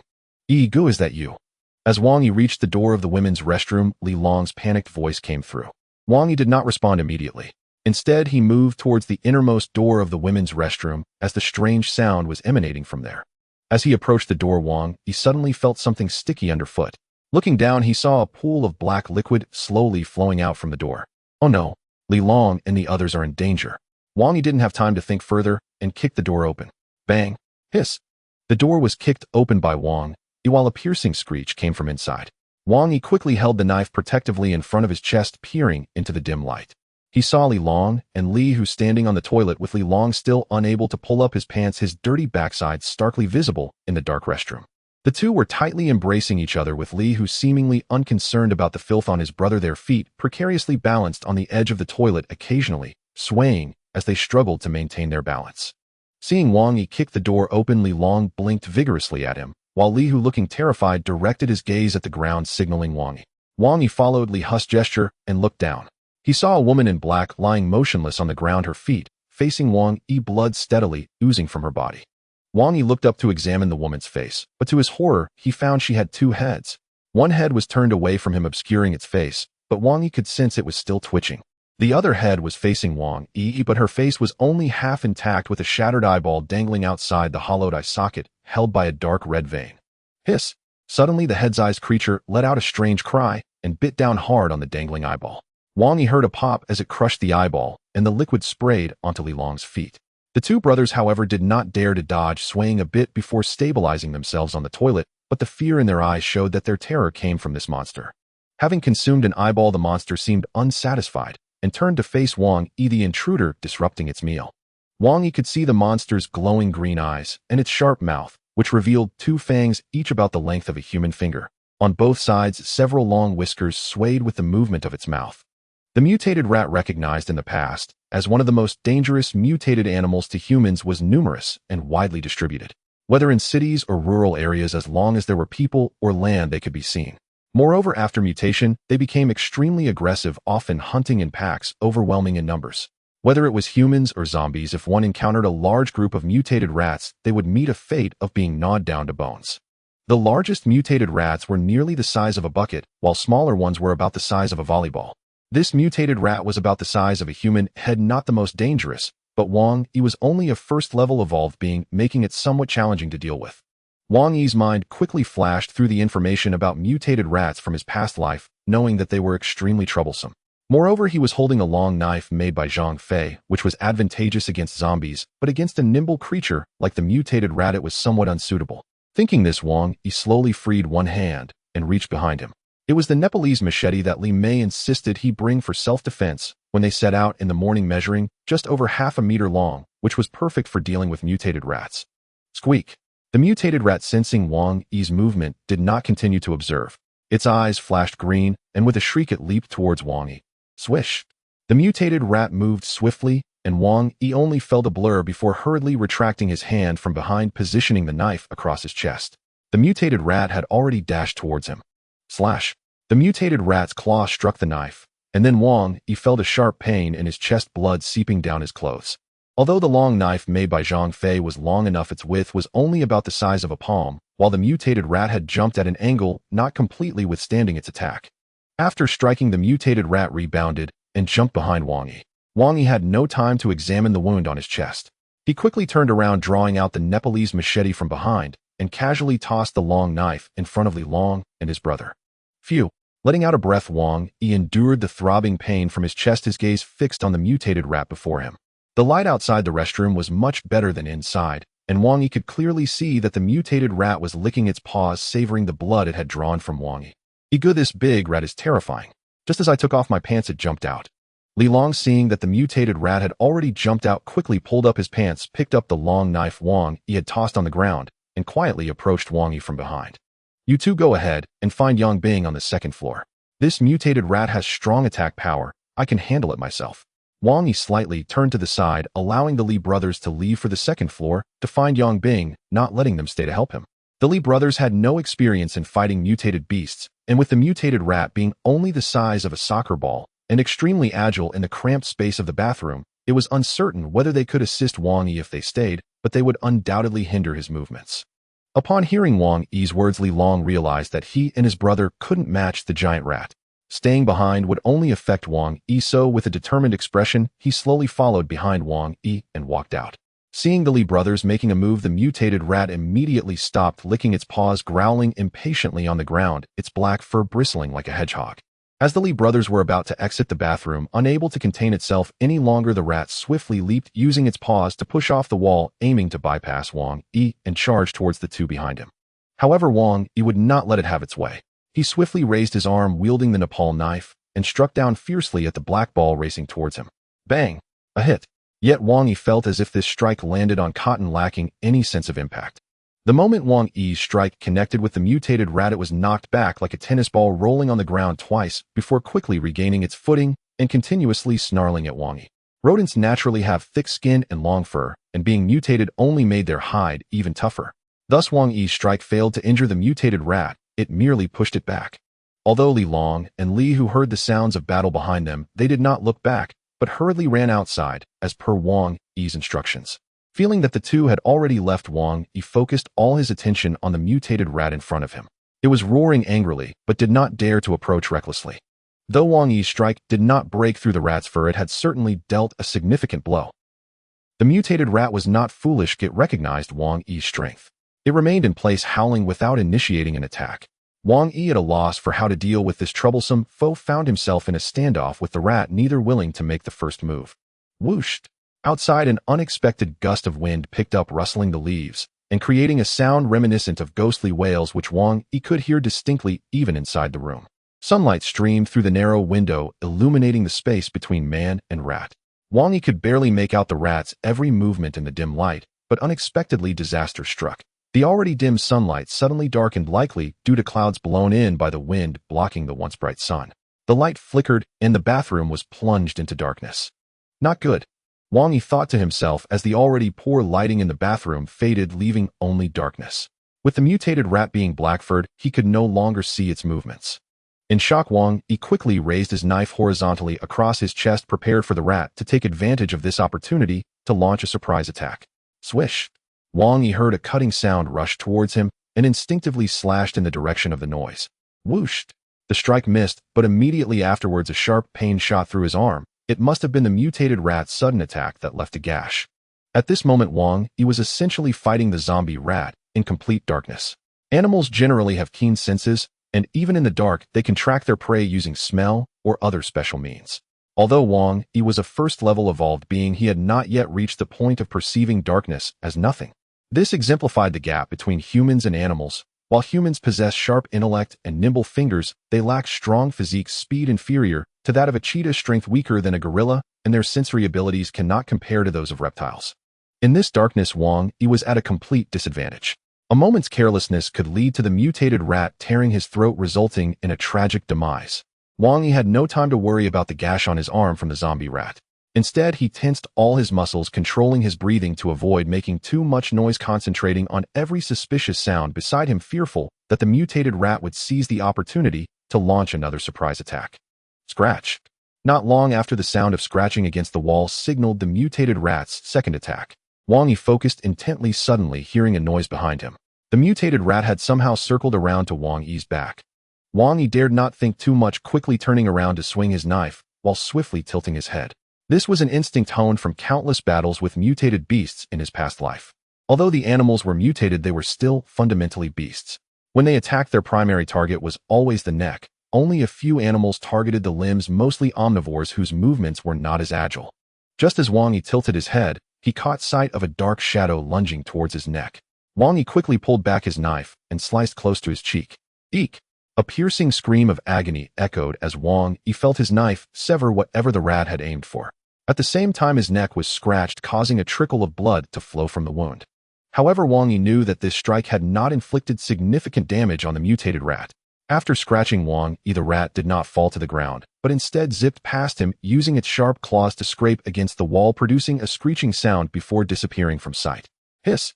The intense pain in his neck made Wang Yi gasp. If I continue to fight this mutated rat, I will eventually be worn down and killed. But if I retreat, outside is a long corridor where the light is not much better than here. If I go out recklessly, I might expose a weakness and give the mutated rat the opportunity to attack. I need to think of a plan. Just as Wang Yi was deep in thought, the narrow window suddenly flickered and sunlight momentarily streamed in, only to vanish again immediately. Taking advantage of the fleeting light, Wang Yi glanced around the bathroom. The mutated rat was curled up on the urinal, gripping its tail with its paws and licking it gently. Its tail had been severed in the middle by Wang Yi and blood was oozing out intermittently. The mutated rat, startled by the sudden sunlight, paused for a moment. Just as it began to move, darkness fell again, and Wang Yi could no longer see where the rat had gone. Wang Yi looked at the narrow window.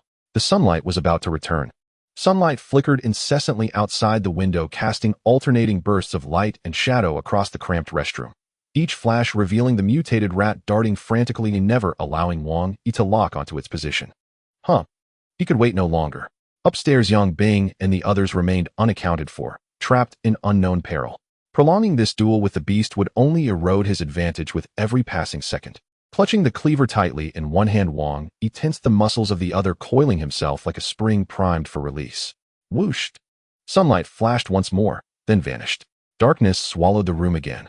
The mutated rat, unable to endure the suspense, seized the fleeting void and lunged toward Wang Yi with a piercing shriek. Wang Yi heard the sound, and recalling the creature's trajectory during the last sunlit instant, calculated with uncanny precision the exact angle and point of its assault. Instead of swinging the cleaver at the predicted spot, he thrust his bare hand forward, fingers splayed, palm open, ready to seize. Crack, crack, crack. His knuckles ground together under immense strain, emitting sharp, brittle snaps. Yet even as pain flared, his fingertips brushed against the rat's slick, greasy fur. With a savage grip, he clamped down, locking the creature firmly in his fist, only to feel searing agony erupt across his palm. A cry tore from his throat, yet he refused to loosen his hold. Then, sunlight poured steadily through the window, no longer flickering, flooding the restroom in sudden, brilliant clarity. Wang Yi instantly turned his gaze to the writhing creature clenched in his grasp. The mutated rat was pinned fast by its hind leg, utterly immobilized. Yet it fought on relentlessly, its needle-like fangs nearly as long as a human finger pierced deep into Wang Yi's palm, and even drove through the very limb it gripped. It paid no heed to its own wounds. A shrill, grating shriek tore from its maw as its head thrashed violently, desperate to rip free, to tear his hand apart. Wang Yi watched grim-faced as the wound gaped wider, tendons threatening to shear away. Gritting his teeth against convulsive tremors, he raised the cleaver and brought it down in a brutal horizontal arc, straight toward the rat's thrashing skull. The blade sliced the air with a thunderous hiss, cleaving toward its target like a falling guillotine. Sensing imminent death, the rat wrenched its fangs upward, desperate to withdraw them, but its elongated teeth caught fast. Before it could lift its head clear, the cleaver descended. That strike bore the white-hot fury of agony, its force magnified several-fold beyond ordinary strength. Thwack! The blade sheared cleanly through skull and spine, the head parting from the body in a single grotesque motion. Even the fang, half pulled free, snapped cleanly in two. A crimson geyser erupted, splattering Wang Yi's face in hot, pulsing blood. Squeak! The severed head, trailing a crimson arc, soared into the air, uttering one final ragged shriek before plummeting into the urinal, its emerald eyes dimming into lifeless void. HSS. Wang Yi released the mangled carcass, nothing more than a twitching torso, and slumped wearily against the wall. Slowly, he raised his ruined hand, staring at the gaping wound where two broken fangs still jutted from his flesh. Huff, huff. Sweat beaded like raindrops down his flushed, pain-racked cheeks. Drawing deep, shuddering breaths, he refrained from extracting the fangs, instead slicing a strip of cloth from his shirt, binding the wound tightly before gripping the cleaver and sprinting upstairs. I wonder how Yang Bing and the others are faring. Anxiety tightened his chest as he stumbled up the stairs, only to hear fierce, chaotic cries of battle echoing from within. Crash. Without hesitation, Wang Yi kicked the conference room door inward, and there beneath the fluorescent glare stood Li Long, his younger brother, and Lu Yang, locked in combat, with the shambling zombie cleavers flashing. Wang Yi noted the creature's claws had already been severed, its threat greatly diminished. He held back, instead scanning the room with quiet, methodical focus. A long conference table bore stacked cartons of instant noodles, bottled water, and assorted provisions. In a corner lay a female zombie in sportswear, her skull split cleanly down the center, utterly lifeless. Nearby, Lin Feng leaned weakly against the wall near the doorway. A long, shallow gash ran from his throat to his abdomen, painful but not fatal. Spotting Wang Yi, Lin Feng staggered upright, voice urgent as he spoke. "Brother Yi, you wouldn't believe it. After Lu Yang and I came upstairs, we went straight to the finance office for the car keys. But Lu Yang searched high and low, nothing. So we figured, why not check the conference room?" The moment he opened the door, out leapt a zombie. I yanked Lu Yang back just in time, then tried to kick the thing back inside. But it reacted faster than expected, grabbed my leg, and dragged me in. Lu Yang saw me vanish inside and rushed after me, only to discover there wasn't just one zombie in there. Luckily, Yang Bing arrived just in time. We ended up fighting two at once. Wang Yi listened in silence, then pointed to Lin Feng's oozing wound and asked how it happened. Lin Feng grinned, brimming with quiet pride. I let it happen, on purpose. Without that feint, we'd never have taken it down so quickly." He nodded toward the fallen corpse with smug satisfaction, then caught sight of Wang Yi's blood-soaked, bandaged hand and frowned in concern. "Brother Yi, what happened to your hand?" His gaze lingered on the crimson seep staining the cloth, his voice laced with genuine worry. "We'll talk later, don't worry. Li Hu and the others are about to finish off that zombie." Wang Yi waved dismissively, then turned toward the trio still locked in combat. The zombie lay battered and broken, its left leg severed by Lu Yang's cleaver, 3 limbs gone, only 1 arm remaining.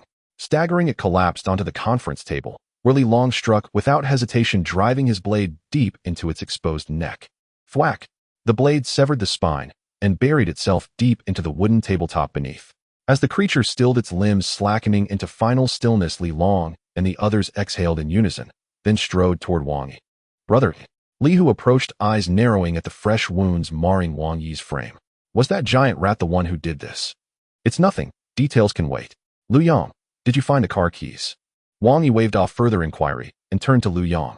Lu Yang paused thoughtfully, then stepped forward. "Brother Yi, wait a moment. This zombie was our department manager. No idea how he got here, but let me check his body. He might still have the keys." Lu Yang walked towards the zombie slumped on the table, reaching into its pockets, but finding no keys. "Oh no, where did the keys go?" Lu Yang returned with a puzzled expression after failing to find the keys. "Lu Yang, check if there are any keys in that handbag." Yang Bing pointed to a handbag next to the pile of food. "Right." Lu Yang smacked his forehead, exclaiming in frustration. "How did I not think of that? With so many keys, how could they be in my pocket?" Saying this, Lu Yang hurried to the table, picked up the handbag, unzipped it, and found a dozen shiny new keys inside. "Found them!" Lu Yang exclaimed excitedly as he walked over holding the handbag. Lu Yang's manager, who had come with his wife intending to hide in the 4S shop for a few days, hadn't expected that as soon as they arrived and placed the food they collected on the road, his wife would go downstairs to use the restroom. The manager, not paying attention, put away the car keys and waited upstairs. Suddenly, after a while, he heard his wife scream and rushed downstairs to see what was wrong. However, as he reached the door, a zombie lunged out. The manager was startled and quickly ran back, trying to close the door, but the zombie was relentless and followed him inside. After a struggle, the manager was infected and turned into a zombie, and in the chaos, the door accidentally closed, trapping the 2 zombies inside the meeting room until Lu Yang and the others arrived. Although Lu Yang and the others were puzzled, they didn't think too much about it. Now that the keys were found, all they needed to do was drive the car back, and it would be a complete success. Instructing the Li Long brothers to carry the food, the group headed downstairs. The few of them tried the keys on each car, but found that none had fuel and couldn't be driven away. Wang Yi pondered for a moment and instructed Lu Yang. "Lu Yang, go to the pickup truck outside. There's a barrel of gasoline in the back. Bring it over to fill these cars up." The gasoline was brought out by Zhang Fei earlier, as Wang Yi was worried that the new cars at the 4S shop might not have fuel, so he prepared some just in case. Got it, Igu, you really thought this through, Lu Yong replied, and went outside to get the gasoline. While they were bored in the shop, Li Hu couldn't sit still and started recounting the dangers he faced in the restroom. Wang Yi was also curious about how the Li brothers encountered the mutated rat. Igu, you don't know my brother, and I went to the restroom. My brother said he's never been to a women's restroom, insisting on going in to take a look. I thought, why not? No one is around anyway. Hearing Li Hu say this, Wang Yi and the others looked at Li Long with some strange expressions. Li Long felt a bit embarrassed too, his face flushed as he shot an annoyed glare at Li Hu, but Li Hu continued talking without paying him any mind. So we went into the women's restroom, but who knew it was just like the men's with even urinals inside. My brother went to use the toilet while I waited outside. After a while I heard a splash inside, and then my brother started yelling. I pushed the door open and saw, oh my god, a woman fell straight down from the ceiling covered in blood. My brother, without even wiping, was trembling and calling for me to help him up. By the way, brother, you still haven't wiped right. I saw you holding your legs tight while fighting the zombie earlier, not daring to take big steps. Li Long felt a bit embarrassed at his brother's words, his face turning red as he scolded Li Hu. Shut up. You're there using the toilet when suddenly a corpse drops from above staring right at you. Aren't you scared? Although Li Long was scolding, everyone present, including Wang Yi, burst into laughter at the brothers' antics. After all, who wouldn't be terrified if a corpse fell from the ceiling while they were using the toilet? Realizing he had gone too far, Li Hu quickly calmed down and said seriously, so I mustered the courage, stepped over the corpse to help my brother. Just as I lifted him, something else fell from the ceiling, landing right on that woman's face. I looked closely, and it was covered in black fur, had a long tail, green eyes, and teeth almost as long as my fingers. It looked at my brother and me as if to threaten us, growled a couple of times, and then started gnawing on that woman's face. My brother jumped straight onto the toilet bowl. Li Long added, you jumped up there too, brother, don't just say it was me. Li Hu nodded quickly, not daring to refute Li Long. After that, Igu came in, and then we went upstairs to help Lin Gu deal with the zombies. With this, Wang Yi understood the full story. The female corpse must have come to use the restroom and was bitten to death by the mutated rat. Somehow it was dragged up to the ceiling just in time for the Li brothers to enter, and the corpse along with the mutated rat fell down. This shows how strong these mutated creatures are. A little mouse after mutation could drag a corpse weighing over 100 pounds, let alone power-type beasts like wild boars or bears. Igu! Igu! Wang Yi's thoughts were interrupted by Lu Yang's shout. He looked up to see Lu Yang approaching, quickly looking anxious. Igu, when I went to get the oil, I heard a woman scream behind me. I ran over and saw 2 women rushing out of the school, followed by a few zombies. Should we save them? Wang Yi pondered for a moment after hearing Lu Yang's words. If we don't save them, these people will surely think I'm heartless for not helping. They might hold a grudge against me, which could be detrimental for leading the team in the future. Wang Yi thought this way because the apocalypse had just begun and most people still had a shred of compassion, unlike years into the apocalypse when humanity would become numb, often ignoring others' suffering. If it were later in the apocalypse, Wang Yi would definitely not go out of his way to save anyone, as it would risk the lives of his subordinates. But now humanity had not yet decayed. If Wang Yi decided not to save them, someone among them would likely develop a grudge against him. It wasn't that Wang Yi was afraid, but rather that this group was newly formed and unstable. These thoughts flashed through Wang Yi's mind as he looked at the anxious expressions of the others. He decisively said, Lin Feng, stay here and check the keys for these business vehicles, then fill them with gas. The rest of you grab your weapons. We're going to save them. Wang Yi and the others hurriedly ran to the location mentioned by Lu Yang, weapons in hand. It was the intersection of a middle school and a car dealership, surrounded by a circle of iron fences that separated the school from the outside world. A small door had been artificially created next to the fence, likely for students to conveniently pick up takeout, narrow enough for only one person to pass through. Inside the fence, the school occupied a considerable area with 3 buildings lined up in a row, all painted in orange. In the background, a few older buildings could be seen, which were likely the student dormitories. In front of the buildings lay a lawn interspersed with several green belts, creating a beautiful environment, but it would have been better without the dense horde of zombies on the lawn. The zombies were not particularly tall. The male zombies were mostly just wearing a pair of underwear, while the female zombies were dressed much better, with most in pajamas, though some were completely naked or wore blue and white uniforms. As the zombies moved, bras and panties occasionally fell off. The once clean and flat lawn was now strewn with colorful underwear left behind by the zombie horde, creating a bizarre sight. In front of the zombie group were 2 women, one tall and one short, looking at Wang Yi and the others standing outside the fence from a distance, running towards them with all their might while shouting, "Help! Hurry up and save us." Although Wang Yi and the others heard the plea from the slightly taller woman, none of them responded. Igu, is that woman scared silly? There are so many zombies behind them, yet she wants us to go in and save her. Li Hu, looking at the overwhelming horde of zombies, swallowed hard, feeling a sense of unease as he glanced at Wang Yi. Don't pay attention to what they say. When they come running overly long, and Li Hu, you each hold one side of the iron fence at this gap and widen it as much as you can. Yang Bing and Lu Yang, get ready. As soon as the zombies come close, stab at them with your knives, keeping your distance to avoid getting grabbed by the zombies. After assigning positions, Wang Yi fell silent, staring intently at the approaching horde of zombies. There were indeed a lot of zombies, roughly estimating there were nearly 200 each, one clawing and roaring as if their screams could shatter the heavens. Wang Yi was not afraid. After all, he had encountered worse situations in his past life, having seen hordes of zombies numbering in the tens of thousands, even hundreds of thousands. But Yang Bing and the others were not as composed. Facing the dense horde of zombies, they occasionally yelled, and even from behind the sturdy iron fence they were terrified, feeling weak and unsteady. Roar! The two women at the front of the zombie group, realizing that Wang Yi and the others had no intention of coming to their rescue, knew this was not the time for complaints. They focused on running as fast as they could. Suddenly, the smaller woman running behind tripped and fell onto the small path beside the lawn. The woman running ahead noticed the absence of her companion and hurriedly turned back to help her up. Ling Xian, hurry up, the zombies are coming. As she shouted, she ran towards the fallen woman. Wang Yi and the others also heard the woman's cries, feeling anxious for them. However, they were powerless, standing nearly 100 meters away from the two women outside the fence. If they rushed in to save them, they might not even reach the women before the zombies caught up, putting not only the two women at risk, but also themselves. Hurry up and get up. Li Hu, holding onto the iron fence, anxiously shouted at the two women helping each other. Ling Xian saw her teacher risking herself to come back to save her, tears streaming down her young face as she cried out, "Teacher Han, don't worry about me, just run." Ignoring Ling Xian's plea, Teacher Han swiftly reached her side, helped her up, and ran. Huff huff. Teacher, you don't have to worry about me, just go. I can't run anymore. Ling Xian said despairingly to Teacher Han. Don't say that. Hurry up, Ling Xian, I won't abandon you. The zombies are coming after us. If you don't want us both to die here, then run faster. Teacher Han had no intention of giving up on Ling Xian, encouraging her loudly as they ran together. Hearing her teacher's words, Ling Xian felt a surge of energy, ignoring the bleeding wounds on her legs, and started to run, surprisingly overtaking Teacher Han, and they regained their original speed. However, even if they ran fast, Ling Xian's earlier fall had wasted precious time. Just when they were about 20 meters away from Wang Yi and the others outside the fence, a faster male zombie was hot on their heels. Hiss!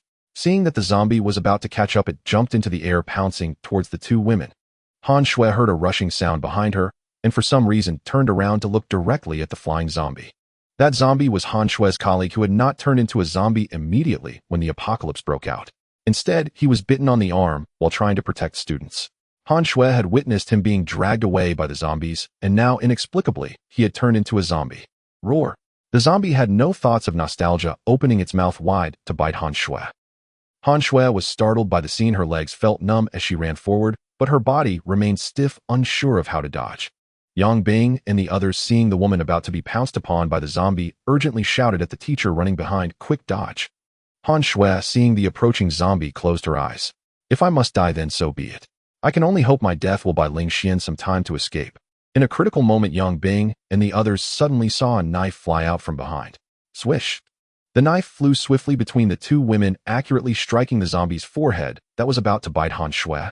The imagined pain did not come. Instead, a squelching sound was heard, followed by a sticky, foul-smelling liquid spraying onto her face. Han Shui opened her eyes to find the zombie that had lunged at her now lying on the ground, having been thrown far away by the two women. It turned out that Wang Yi, seeing the woman on the verge of being bitten by a zombie, hurriedly swung the Nepali machete at the zombie, hitting the one pouncing on Han Shui squarely. "Hurry up and run, you silly woman!" Wang Yi shouted anxiously as he saw Han Shui staring blankly at the fallen zombie. This woman is just like any other. When the zombie lunged earlier, she didn't say to stop, but now with the zombie down, she doesn't realize she should run. Wang Yi's shout broke Han Shui's stupor. Regaining her composure, she noticed a large group of zombies was about to charge again, and immediately turned and ran desperately toward the fence. "Teacher Han, hurry up and catch up." Ling Xian had already reached the gap, and looking back found that Teacher Han had fallen far behind, so she anxiously turned and shouted, "Don't worry about her for now, just get out." Yang Bing, seeing Ling Xian standing at the gap, reached out and pulled her out. At that moment, Ling Xian, focused on Teacher Han, was yanked, causing her injured leg to hit the fence, making the little girl cry out in pain. Once Ling Xian was out, she quickly leaned against the fence and shouted encouragement to the still-running Teacher Han, looking anxious as if they were holding some kind of sports event at the school. Seeing that Ling Xian had been rescued, Han Shui also started to move, sprinting towards Wang Yi and the others, while the pursuing zombies were relentless. Just as they were about to catch up, Han Shui dove headfirst into the gap, escaping danger. Thank you all. Before Han Shui could catch her breath, she quickly expressed her gratitude to Wang Yi and the others around her, then hugged Ling Xian tightly. The two women began to cry, not knowing if it was excitement from surviving or fear from the earlier terrifying scene that finally hit them. Thud. Before Wang Yi could step forward to comfort them, the arriving zombies crashed violently into the fence, causing the flimsy iron barrier to wobble dangerously. We need to leave this place quickly, we can talk later. Wang Yi decisively stated, not continuing to comfort the two women. This fence is poorly constructed. If the zombie horde slams into it a few times, it will collapse, and we could be wiped out here. Upon hearing Wang Yi's words, the others did not hesitate and hurriedly ran towards the forest shop. Ling Xian, having hurt her leg, felt no pain while fleeing, but now that she had calmed down, the wound began to throb. I can't take it anymore, my leg hurts too much. Wang Yi, noticing her distress, quickly ordered Li Hu to carry her, and the group rushed back to the forest shop. At this moment, Lin Feng had already filled up the gas tanks of several cars, ensuring they could drive back to the repair shop. Seeing Wang Yi and the group rushing back with distant zombie roars faintly echoing, he wanted to ask what was happening. Brother Yi, are these two women the ones you saved? What's going on outside? There are about 200 zombies charging this way. It's very dangerous. Wang Yi, ignoring Lin Feng's astonished expression, turned to the others and said, Li Long, you go drive the pickup and take these two women with you. Everyone else takes a business car. Got it, brother. Li Long hurriedly followed Wang Yi's instructions, starting the pickup truck, while the others each got into a business car and quickly set off. However, the two women did not follow Li Long into the car. Han Shui stood before Wang Yi as if wanting to say something. If you're going to say that there are other survivors in the school and want me to go save them, then don't say it. We already risked a lot to rescue you two. Hearing Wang Yi's words, Han Shui's expression changed, and she quickly waved her hands, saying, No, brother Yi, I wasn't trying to make you go back to save anyone from the school. Han Shui, hearing Yang Bing and the others call Wang Yi brother Yi, also followed suit. Wang Yi was somewhat puzzled. If this woman wasn't trying to save people from the school, then what did she want? If you have something to say, hurry up. I don't know how long that iron fence can hold back the zombies. Han Shui, realizing the zombies might charge through any moment, no longer hesitated and quickly stated, Brother Yi, I can drive too. I see there are still cars here that haven't left. I can help you drive one. Wang Yi looked at Han Shui, whose eyes were flickering, feeling that something was off about her compared to before. All right, if you can drive, then take one. You both get in the car. Wang Yi hesitated a bit, but if Han Shui could drive, they could take back 5 business cars this trip. Wang Yi's hand was injured, making it impossible for him to drive, and Li Long went to drive the pickup.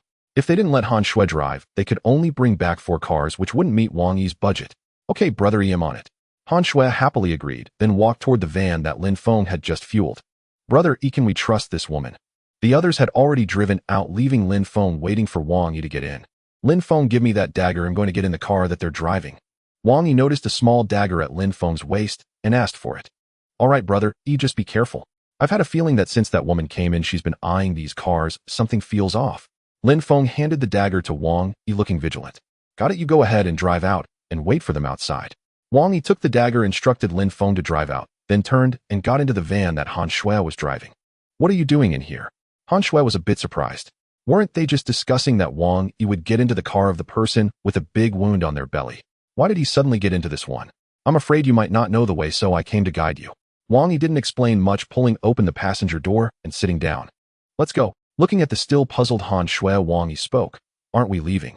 Are we waiting here to feed the zombies? Hearing Wang Yi's reprimand, Han Shui hurriedly started the car and drove it outside. At this point, Yang Bing and the others had lined up the cars, with Li Long's pickup still leading the way, followed by Li Hu, Yang Bing, Lu Yang, Lin Feng, and finally the business car that Han Shui had just driven out. Li Long, seeing everyone gathered, honked the horn several times to signal that they were about to leave. After all, although there had been danger during this trip to retrieve the cars, there had not been many casualties. Only Lin Feng had a minor scrape from a zombie, but being a power enhancer, he could resist the zombie virus assault. Wang Yi, although more seriously injured, had been wounded by a mutated rat, and as long as they returned to have Dr. Shun disinfect it, there would be no major issues. With such minor injuries, they exchanged for 5 much-needed business vehicles, making them feel victorious and immensely joyful. Li Long excitedly honked the horn twice, and upon hearing it, everyone else joined in, even Han Shui, who was also honking non-stop with a delighted expression. At this moment, Wang Yi at the back of the convoy could not stop them. Suddenly, the entire road was filled with honking. The horde of zombies that had almost dispersed within the school was re-energized by the sound and began to charge at the flimsy iron fence. Clang! With a loud crash, even those sitting in the vehicle could hear it clearly. Hurry up! Wang Yi, not caring about anything else, quickly opened the sunroof, poked his head out, and shouted at the cars in front. Although Li Long and the others were happy they hadn't lost their sense of caution. Upon hearing that loud crash, they realized that the zombies must have broken through. They quickly shifted gears and floored the accelerator, and the entire convoy shot forward like arrows, accompanied by the roar of the engines. Just as the vehicle Wang Yi was in drove away, nearly 200 zombies from the school charged to the entrance of the 4S shop, almost surrounding Wang Yi and Han Shui. Han Shui reacted quickly. Seeing the zombies closing in, she shifted gears, and the business vehicle roared to life, throwing the zombies off behind. Phew! Sitting in the passenger seat, Wang Yi watched as the dense horde of zombies in the rearview mirror gradually faded into the distance, and he couldn't help but breathe a sigh of relief. If Han Shui had reacted just a moment slower, the three of them would have surely been trapped by the zombie horde with dire consequences. The convoy gradually picked up speed, racing towards the repair shop. Wang Yi calmed his mind and examined the business vehicle that these people had risked their lives to retrieve. This vehicle was referred to as the National Miracle Car before the apocalypse. Wang Yi didn't know what model it was, and even though he had learned about it in his previous life, over 10 years had passed, and he had long forgotten. The interior space was vast, easily accommodating 5 or 6 people, and the seats were comfortable, preventing any back pain from prolonged sitting. It was truly a model designed for long-distance travel. He knocked on the car door, which felt quite solid. It seemed this National Miracle Car was not just a name.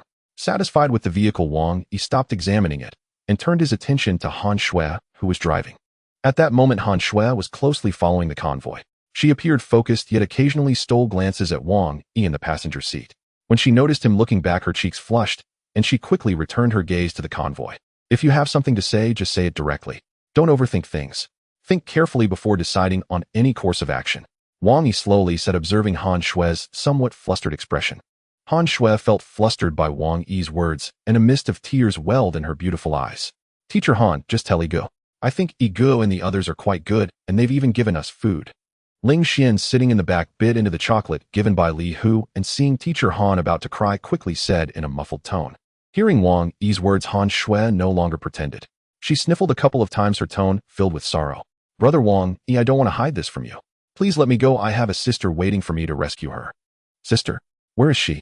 Upon hearing Han Shui's words, Wang Yi immediately understood why she had been looking at the business vehicles in the 4S shop. With a flickering gaze, it turned out she wanted to drive to rescue her sister. I am not from Jinling. I only attended university here in Jinling. Later, due to my good academic performance, I stayed on as a teaching assistant. My hometown is Huasien in southern Hunan. My parents divorced when I was in my teens. After I got into university, I came here, and my sister has been living with my aunt. At this point, Han Shui turned her tone to plead with Wang Yi. Igu, I beg you, please give me a vehicle. My sister is only 13. If I don't go find her, she definitely won't survive. As Han Shui spoke, tears streamed down her face.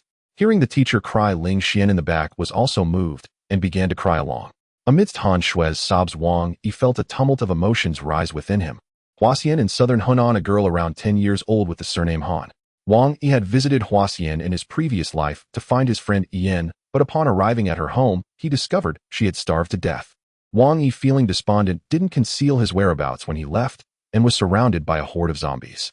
After a fierce battle, he was severely injured and escaped to a supermarket in Huasien, where he was saved by a little girl who gave him her meager food and remained hungry herself. Later, after Wang Yi healed his wounds, he took the little girl with him, who became his only family. What is your sister's name? Hurry and tell me.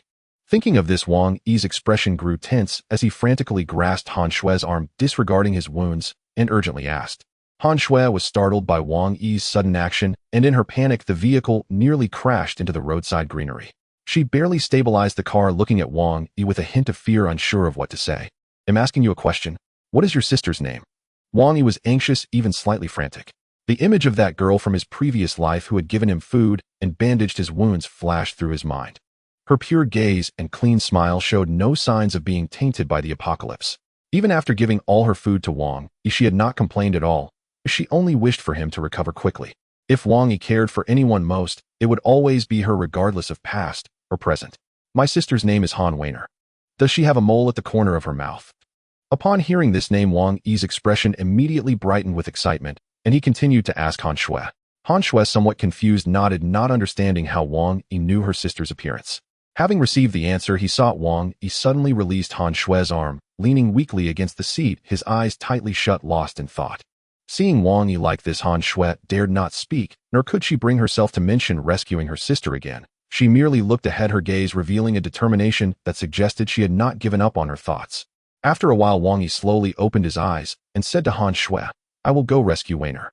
Just stay with us and rest assured, I promise you will see Weiner." Han Shui, who had initially given up on the idea of using Wang Yi to rescue her sister, was taken aback by his words. WWHYA.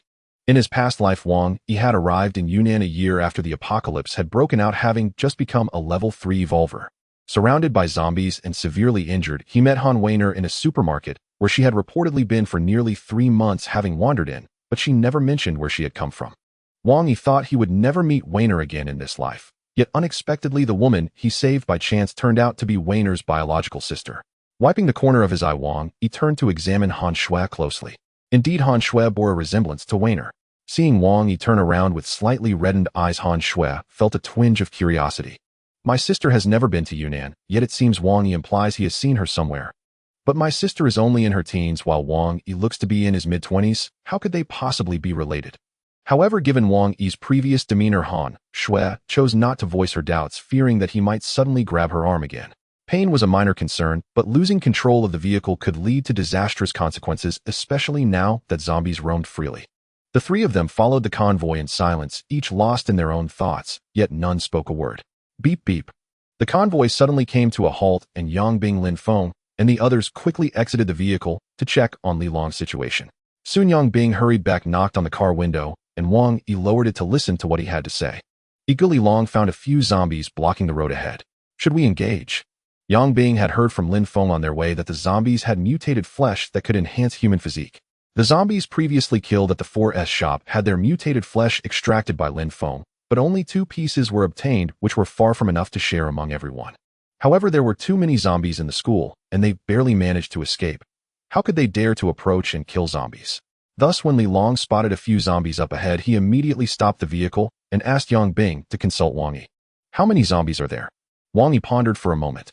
Now that everyone was aware of the existence of mutated flesh, they would surely want to enhance their physique quickly, which would greatly reduce the risks in this apocalypse. Exactly 4.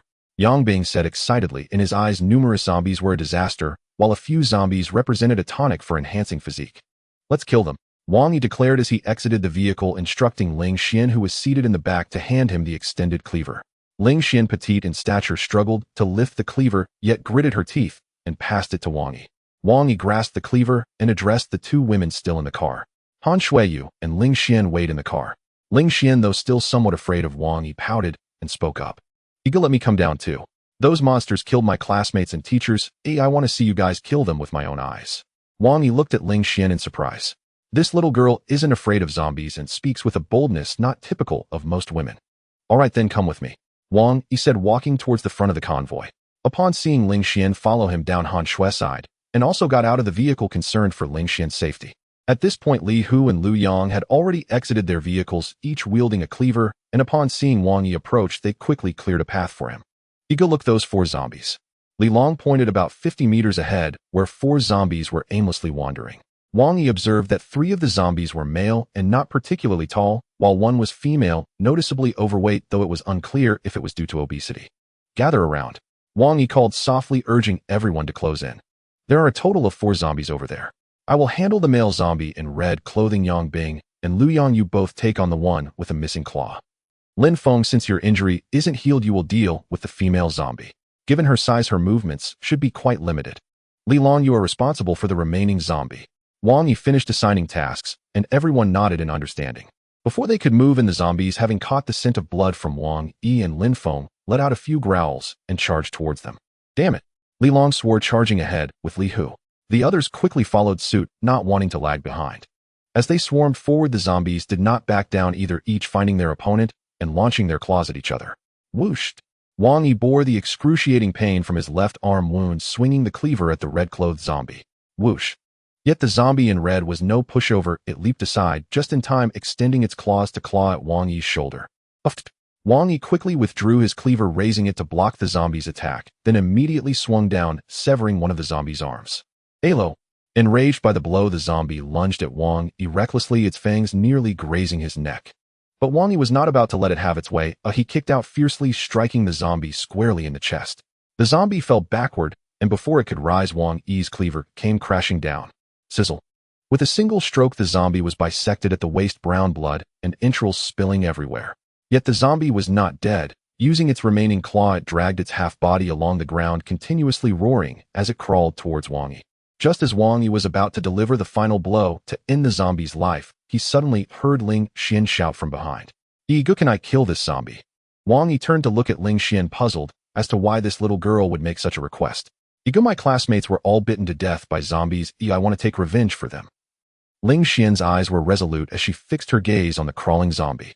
Grabbing the cleaver from Wang Yi, she aimed for the zombie's head and struck. Despite her hands trembling as she held the knife, Wang Yi bore no condescension towards her. This girl has a fierce spirit. Even Han Shui, her teacher, looked pale at this scene. She could suppress her fear and insist on killing the zombie herself. It seems she needs more training in the future. "All right, you've killed the zombie. Hand me the knife and go back to your teacher." Wang Yi called out to Ling Xian, noticing the already mangled zombie. If she kept striking, the mutated flesh might very well be destroyed. Ling Xian relaxed her hands, throwing the knife onto the ground. Contrary to Wang Yi's expectations of her cold demeanor, she jogged up to him and jumped directly into his arms. "Whoa, Yigu." The little girl cried, sniffling in Wang Yi's embrace, struggling to articulate her thoughts as her tear-streaked face pressed against his chest, quickly soaking his clothes. Okay, stop crying. You were so fierce while chopping zombies earlier, and now you're here crying." Wang Yi gently supported the little girl's slender waist, looking helpless. Just a moment ago, she was so fierce, not even blinking, while killing zombies, and now she's here seeking comfort. It seems that regardless of age, women have their quirks at heart. After crying in Wang Yi's arms for a while, Ling Xian realized it wasn't appropriate and quickly jumped down red-faced, returning to Han Shui, who was still vomiting. Wang Yi ignored her, picking up the knife and swinging it toward the zombie that was still fighting Lin Feng. Although Lin Feng was an ability user, he had only absorbed a piece of mutated flesh and was far from reaching first-level abilities. He fought the zombie relying on his fearlessness towards infection, but handling a zombie alone was still quite challenging. Taking advantage of the zombie's inattention, Wang Yi swiftly slashed off half of the female zombie's shoulder. The female zombie, staring at her claw that was originally aimed at Lin Feng, suddenly fell to the ground, momentarily confused about how her claw had disappeared. Lin Feng seized the opportunity in front of the zombie, delivering a horizontal slash that separated the zombie's head from its body. The two exchanged glances, said nothing more, and quickly joined Li Long and the others in the fight. This group already had the advantage, and with the addition of Wang Yi and Lin Feng, it didn't take long for the two zombies to be killed by their combined assault. After instructing Lin Feng to take a few people to retrieve the mutated flesh from the zombies' brains, Wang Yi staggered onto the commercial vehicle. Sitting in the car, the wounds on Wang Yi's body began to throb again. The wounds on his chest and arm were not deep, but the most painful was the gash on his neck and the punctures on his palm, remnants of the mutated rat's fangs still embedded in his flesh. At this moment, the bandage wrapped around his wound was soaked with blood droplets, forming visibly and falling onto the car. "Ah!"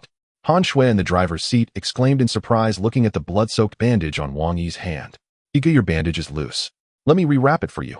Before Wang Yi could react, Han Shui grabbed his arm and started to unwrap the bandage layer by layer. "Why is your wound so severe?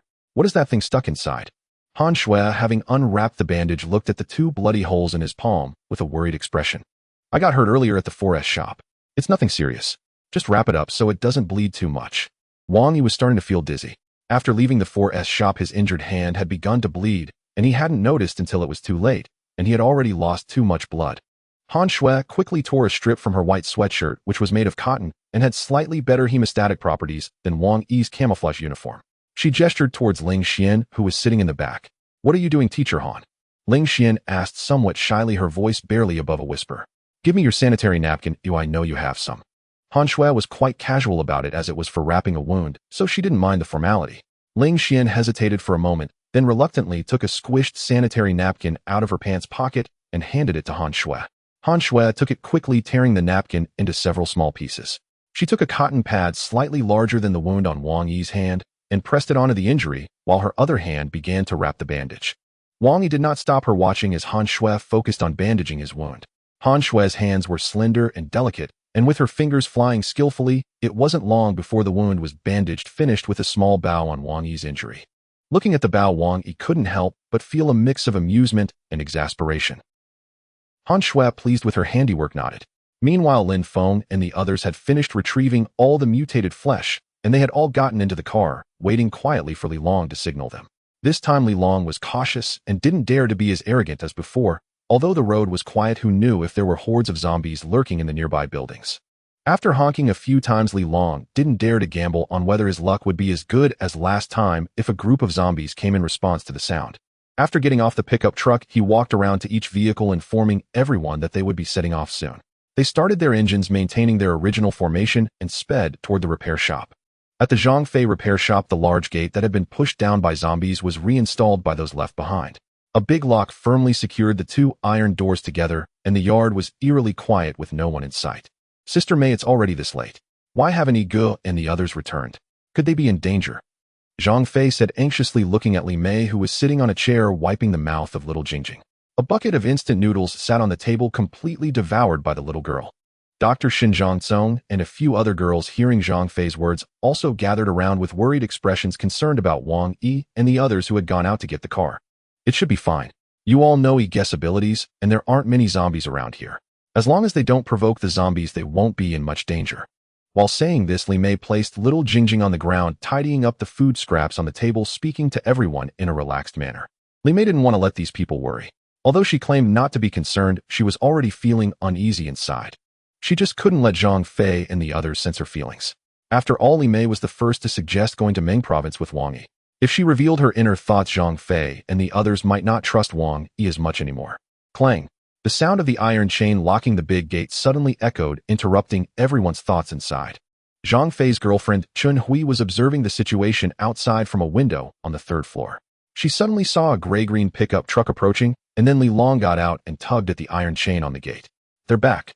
Chun Hui exclaimed excitedly, turning to shout at the others in the room. Are you back? Li Mei hurriedly walked to the window upon hearing the news, looking at Li Long, who was still knocking on the door, and said repeatedly, quick, go downstairs and open the door, let them in. Zhang Fei and the others, hearing Li Mei's instructions, rushed downstairs to greet Wang Yi and the others, leaving only Xiao Jingjing to slowly walk down the stairs, her eyes almost filled with tears from anxiety. Zhang Fei stepped forward and opened the main door, and several vehicles entered in succession. Li Mei anxiously watched as one vehicle passed by, not Wang Yi, and then another vehicle passed, still not Wang Yi. It wasn't until the last vehicle drove and that Li Mei saw Wang Yi sitting comfortably in the passenger seat, and her anxious heart finally settled. Fortunately, Zhang Fei's courtyard was spacious enough. 6 vehicles entered and just filled the yard. Yi Ge. As soon as Wang Yi got out of the car, Li Mei ran over and directly threw herself into Wang Yi's arms, unwilling to leave. All right, don't cry, I'm back now, and there's no need to worry about Zhang Fei and the others laughing at us. Wang Yi gently patted Li Mei's trembling shoulders. This woman had unknowingly come to rely on him completely. No, let me hold you a little longer. Li Mei swayed in Wang Yi's embrace, adopting a posture like a little girl. Zhang Fei and the others came over to greet Wang Yi. Observing Li Mei acting coy in Wang Yi's arms, they decided to leave on their own to chat with Yang Bing, Li Hu, and others about the dangers encountered while searching for vehicles. Lin Feng searched for a long time among the crowd, but couldn't find where his daughter had run off to, and he began to feel anxious.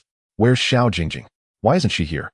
Grabbing Chen Hui, who was still following Zhang Fei, and greeting everyone, Lin Feng asked urgently, hey, I just saw Xiao Jingjing upstairs. She might not have come down yet. Don't worry, Lin Ge. Chun Hui knew that Xiao Jingjing must be upstairs. In the rush of everyone coming down earlier, no one had paid attention to her. Upon hearing this, Lin Feng's anxious heart calmed down, and he slowly walked towards the upstairs. Daddy! Just as he reached the doorway, Xiao Jingjing came running towards him. Seeing Lin Feng, the face that was previously streaked with snot and tears immediately broke into a smile as she ran a few steps and jumped into Lin Feng's embrace. Lin Feng reached out to wipe Xiao Jingjing's snot clean and gave her a big kiss on the cheek. Xiao Jingjing laughed heartily and clung to Lin Feng, unwilling to come down. After a while, Li Mei, feeling tired from holding Wang Yi, finally let go and noticed that 2 women were standing behind Wang Yi, looking at her with puzzled expressions. Previously, Li Mei had been too excited to notice the wounds on Wang Yi's body. Now that she had calmed down, she quickly grabbed Wang Yi's arm and asked anxiously, Yi Ge, how did this happen? Wang Yi, not wanting Li Mei to worry, replied lightly, it's nothing serious, just got bitten by a mutated beast, I'm fine. Mutated beast? Li Mei and Wang Yi had encountered a mutated cat before they arrived, which had been killed by Li Mei. She didn't think that mutated beasts were that powerful, so Wang Yi's wound shouldn't be too serious. I'm not asking about your wound, I'm asking who bandaged it for you. Li Mei noticed that there was a delicate bow tied on the wound, which made her somewhat unhappy. It was obvious that a woman had done it, and she immediately glanced past Wang Yi towards Han Shui and Ling Xian behind him. Wang Yi awkwardly touched his nose, thinking to himself how quickly the woman's mood changed. Just a moment ago she was crying in his arms, and upon seeing that bow her expression immediately changed.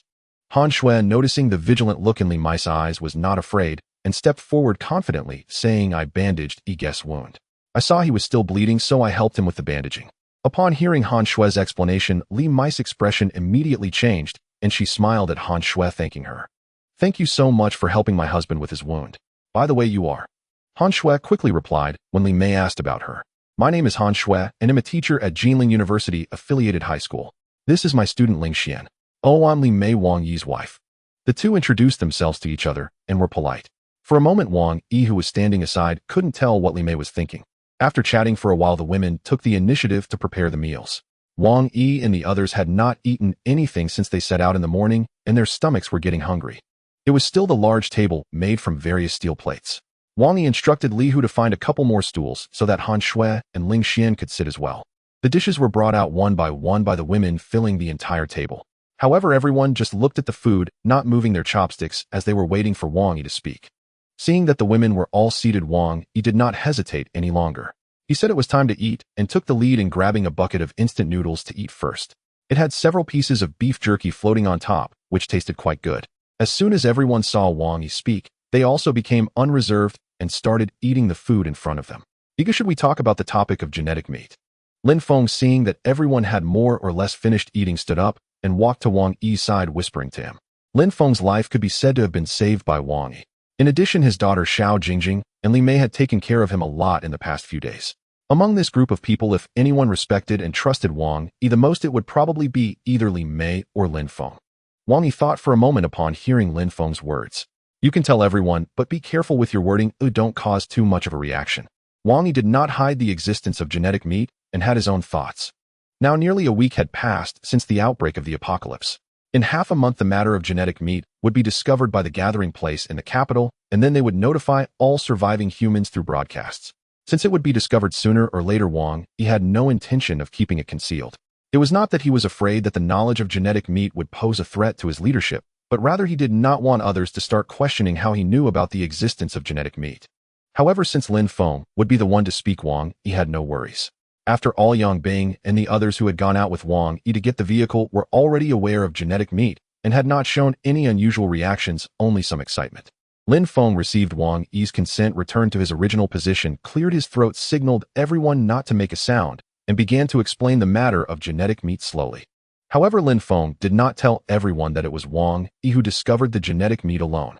Instead, he said that while Wang Yi was driving the truck, they inadvertently discovered the genetic meat while battling zombies, which could enhance human physical fitness. Zhang Fei and Zhang Tsong, who did not go out, were unaware of the existence of the transformed meat. Upon hearing Lin Feng speak of it, they were all delighted, believing it to be a stroke of fortune, with no doubts about Lin Feng's words. However, Dr. Shun's expression suddenly became absent-minded upon hearing Lin Feng's words. She quietly lowered her head, lost in thought. Wang Yi also noticed Dr. Shun's expression and thought to himself that he should pay more attention to her in the future. The dinner party concluded under Lin Feng's explanation. Everyone learned the answers they sought, which alleviated the fear of the impending apocalypse. They gathered in small groups, discussing the past, present, and future. "Hiss, bear with it. If we don't cut away the rotten flesh from this wound, it will become inflamed, and that will be troublesome." Dr. Shun held on to the rotten skin on Wang Yi's chest, which had been clawed by a mutated rat.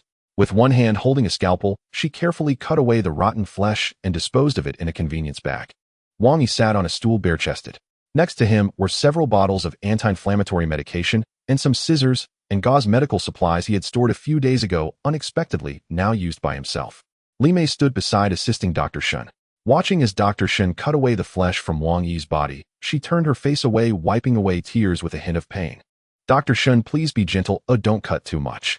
We still need to go out tomorrow to look for oil." Wang Yi watched as the flesh on his chest was gradually reduced, feeling a pang of sorrow. After all, this was genuine muscle. Losing so much would require a lot of transformed meat to replenish. Dr. Shun ignored Wang Yi's concerns and gently cut away the last piece of rotten flesh. After applying some iodine with a cotton swab and cleaning the area, she wrapped the wound with a bandage. "All right, now to treat the last wound." As Dr. Shin spoke, she unwrapped the cloth from Wang Yi's hand. What happened here? What happened to Brother Yi? Yang Bing, Zhang Fei, and others had gathered around staring in shock at the horrifying wound on Wang Yi's palm. Wang Yi's palm was pierced by 2 massive teeth, and his entire hand was stained crimson, with blood the edges of the teeth already a mix of flesh and blood. Dr. Shun frowned at Wang Yi's hand. She had expected it to be a simple scratch like the previous wounds, but this was something else entirely. This is quite serious. It's a penetrating wound. Given the current conditions, if not properly treated, it could lead to infection. The best solution would be amputation. Amputation? Before Wang Yi could speak, Li Mei exclaimed in shock from the side. Is there no other way, Dr. Shun? Why must it come to amputation? If that happens, what will Brother Yi do in the future? Tears streamed down Li Mei's cheeks as she cried, looking at Wang Yi's wound. Wang Yi, however, was not worried. He understood his own physique better than anyone else. Although the wound looked terrifying, it wasn't as serious as it seemed. He hesitated to treat it himself because he was outside at the time. Pulling out those 2 teeth would definitely cause a lot of bleeding. Moreover, excessive bleeding could affect his agility and judgment. With zombies surrounding them, any moment of inattention could lead to danger. If he were in a safe place, he would have handled the injury himself without dragging it out until now. Enough of the crying, it's not as serious as Dr. Shin says. Wang Yi comforted Li Mei. Seeing her still crying uncontrollably, he shook his head helplessly and turned to Dr. Shun. Dr. Shun, you don't need to worry about the risk of infection.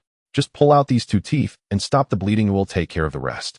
If it's just about stopping the bleeding, then that makes it much simpler. But are you sure it won't get infected? Hearing Wang Yi's words, Dr. Shun felt some doubt.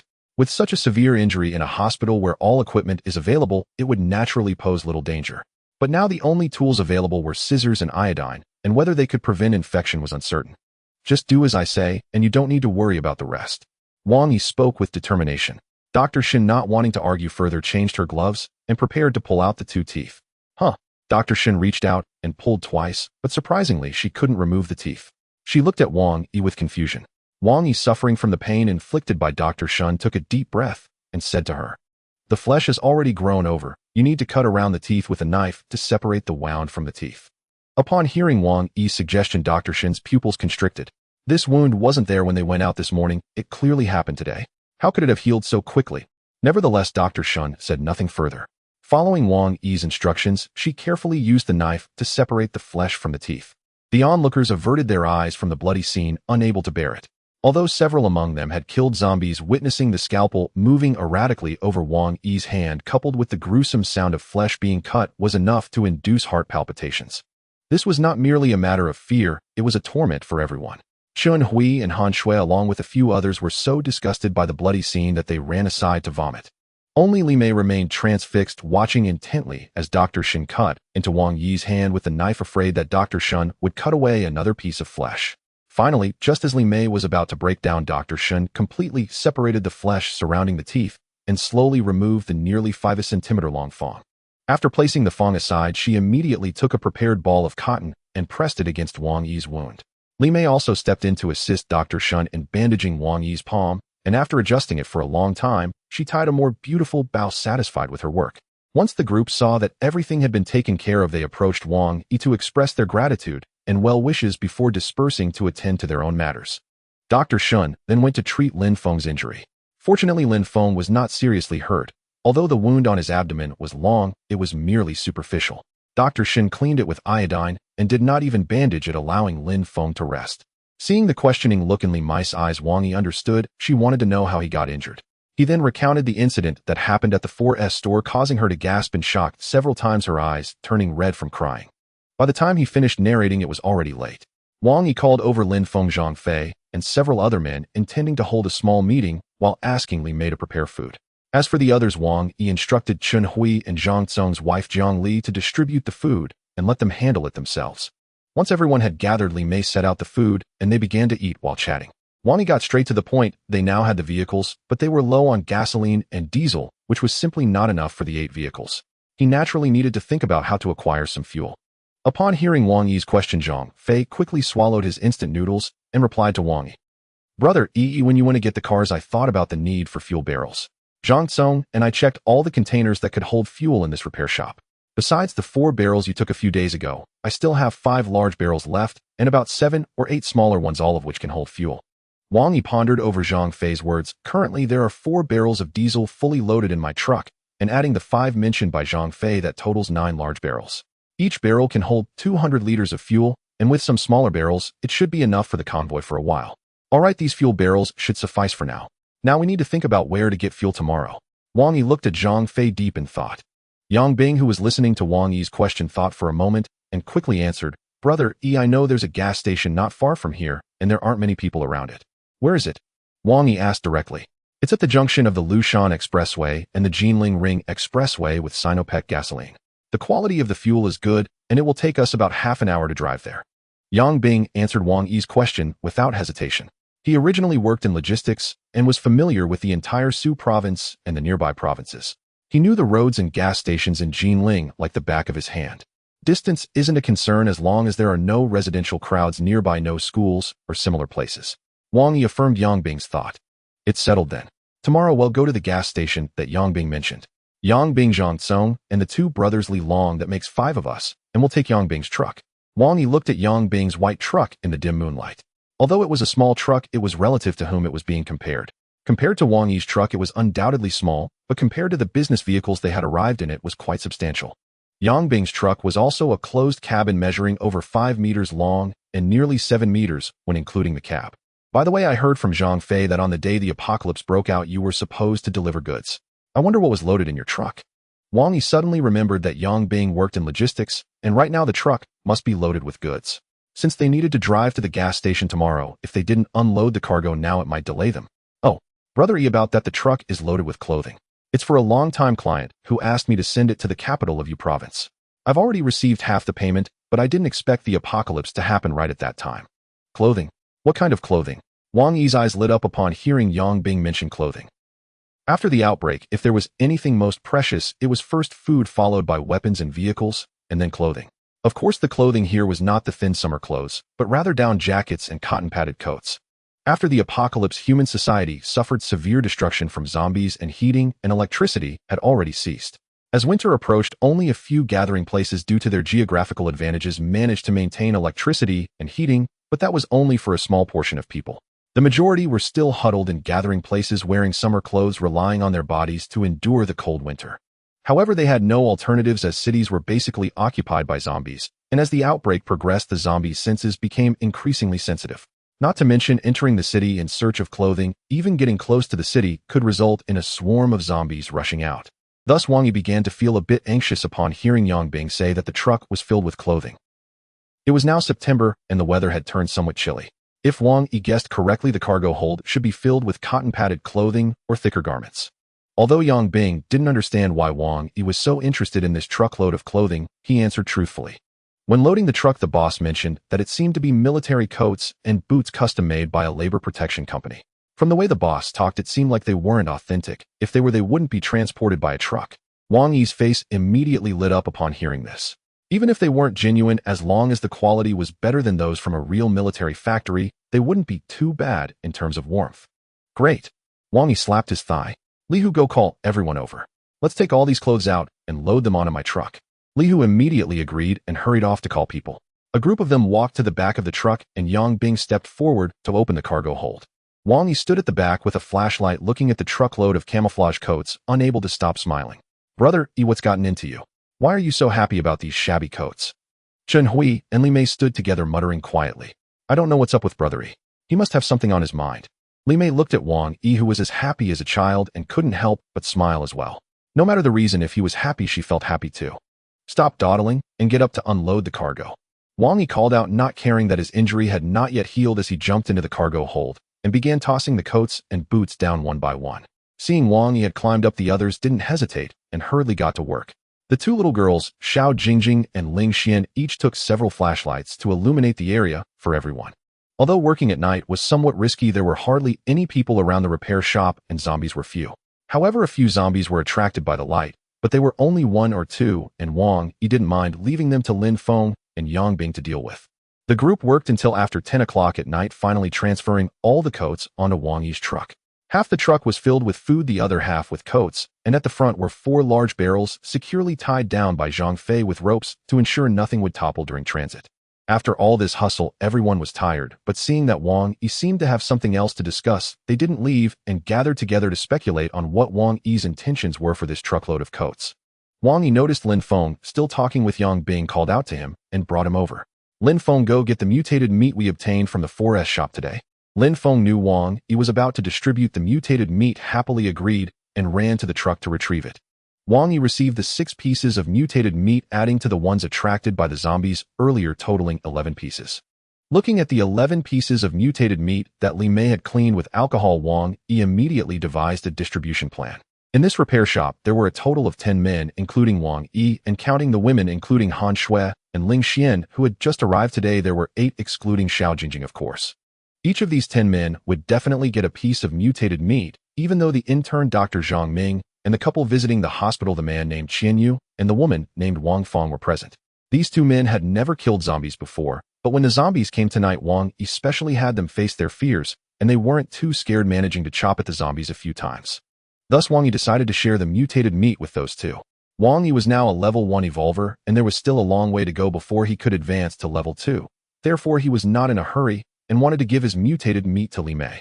As for the remaining piece of mutated meat, after much thought, Wang Yi gave everyone an unexpected answer. Ling Xian, come here. Wang Yi called out to Ling Xian, who was looking enviously at the mutated meat in Li Hu's hands. Ah, brother, did you call me? Ling Xian was a bit uncertain, pointing to her own nose with her little finger as she hesitantly walked over. This piece of mutated meat is for you, go ahead and eat it. Wang Yi handed the mutated meat to Ling Xian, ignoring the surprised expression on the young girl's face. He turned to the crowd and clapped his hands, seeing everyone look at him. Wang Yi pondered for a moment and said, the mutated meat has been distributed. Those who did not receive any should not be downhearted, as there will be many more opportunities in the future. And for those who received mutated meat, do not be too happy, because your task from now on is to protect the women and children behind you. I hope that in the future, whether you face zombies or humans, as long as they dare to harm the people behind you, you must resist with all your might and ensure that those you are protecting suffer not a scratch. Don't worry, brother. Yes, brother, we won't let you down. Zhang Fei and Lin Feng, who had eaten the mutated meat, expressed their gratitude to Wang Yi. Seeing that he had achieved the desired effect, Wang Yi did not linger, as it was already late and time to sleep. All right, everyone disperse. Get some rest. We need to go to the gas station tomorrow. Saying this, Wang Yi returned to the truck with Li Mei, and the others dispersed to find their sleeping spots. Han Shui and Ling Xian were arranged by Chun Hui to sleep on the 3rd floor with a few other women. In the truck, Wang Yi sat cross-legged on the back seat, a cigarette in his mouth, lost in thought, while Li Mei sat beside him, helping him remove his clothes. Brother, does the wound still hurt? Li Mei asked, gently looking at the wound on Wang Yi's chest as she pulled his shirt halfway down. It's all right, it doesn't hurt much now, and it's almost healed.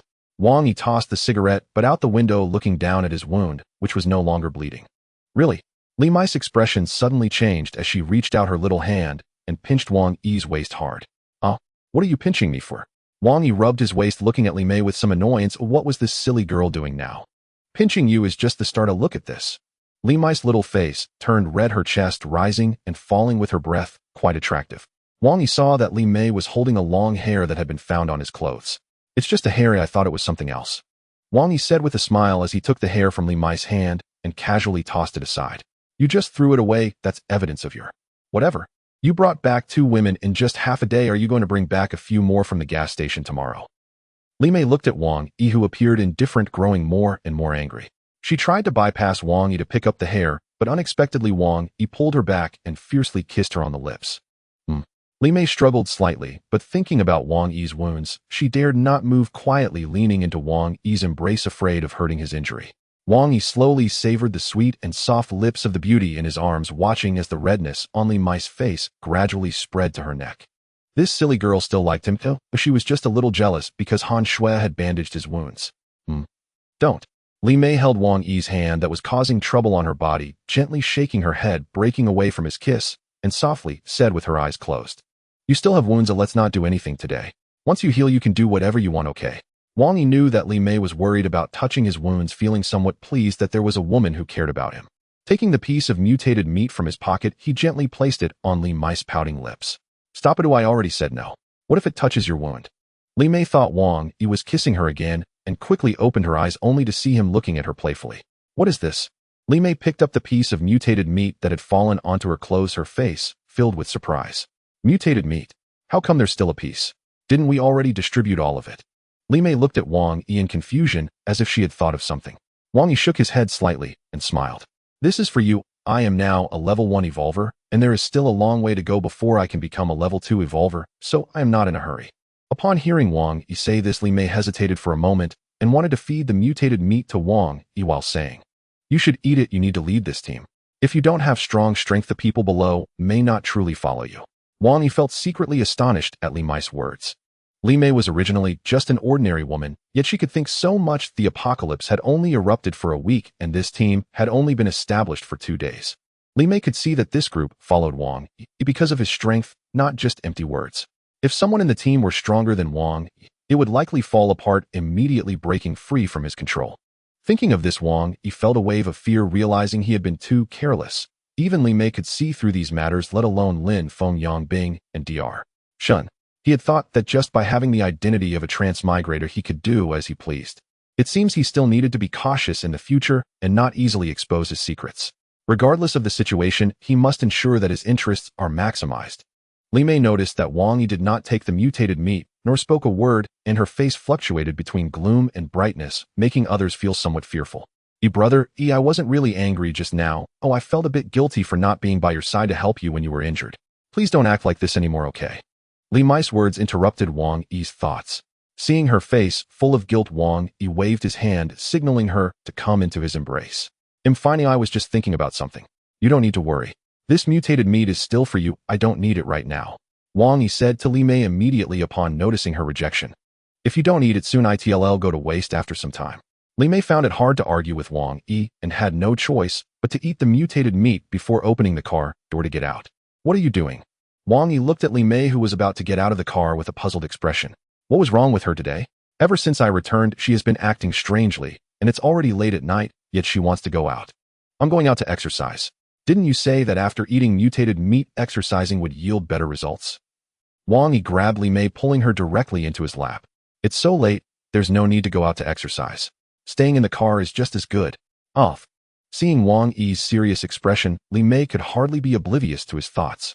However, considering that Wang Yi still had unhealed injuries, she tried to resist, slightly struggling against Wang Yi's tightly held arm. Unexpectedly, this only intensified the fire within Wang Yi. Despite the pain from the wound on his chest, Wang Yi still tightened his embrace around Li Mei's slender waist. With a surge of strength, the two switched positions, and Wang Yi fell back onto the truck bed. Oh no! Li Mei gasped in fright, instinctively punching Wang Yi's chest with her delicate fist. Her face flushed pink, realizing she could not escape tonight. She could only reach out to pull the curtains on both windows, blocking out the faint starlight. The next day around 10 in the morning, Wang Yi finally woke up, while Yangbing, Zhang Fei, and the others had already prepared everything and were waiting for him downstairs. Zhang Fei and the others watched as Wang Yi and Li Mei leisurely got out of the car, wearing mischievous smiles as they approached to greet them. Hey brother, did you sleep well last night? Hearing this, Li Mei immediately turned red, dropping a quick remark that she was going to prepare breakfast before covering her face and running off. Wang Yi, observing the teasing expressions of the group, didn't mind and spoke to Zhang Fei. Zhang Fei, you stay at the repair shop today and organize the easily damaged parts of our vehicles. Pack them up with Lu Yang and load them onto my truck. Okay, brother. Zhang Fei nodded immediately without saying much more. Wang Yi had not brought Zhang Fei along during these two outings because Zhang Fei was the owner of the repair shop and was familiar with the area. If any danger arose after Wang Yi and the others left, Zhang Fei could manage the situation. Moreover, today, he had assigned Zhang Fei an important task to take away all the usable parts from these vehicles. This way, if any vehicle got damaged on the road, they could still make repairs instead of just standing by helplessly. But brother, your truck is almost full. There's not much space left. Yang Bing reminded Wang Yi from the side. Indeed, last night, everyone had loaded a truck full of overcoats and military boots onto Wang Yi's truck, and there was not much space left now. Then it's settled. Zhang Fei, you first find all the usable parts, load as many as you can fit on the truck, and leave the rest for when we return to load onto Yang Bing's truck. Yang Bing's truck had already been loaded with 6 large oil barrels and 7 or 8 small ones. Although it sounded like a lot, it only occupied half of the truck bed. The other half was still empty. All right, brothery. Besides these parts, should I also gather some food and bottled water?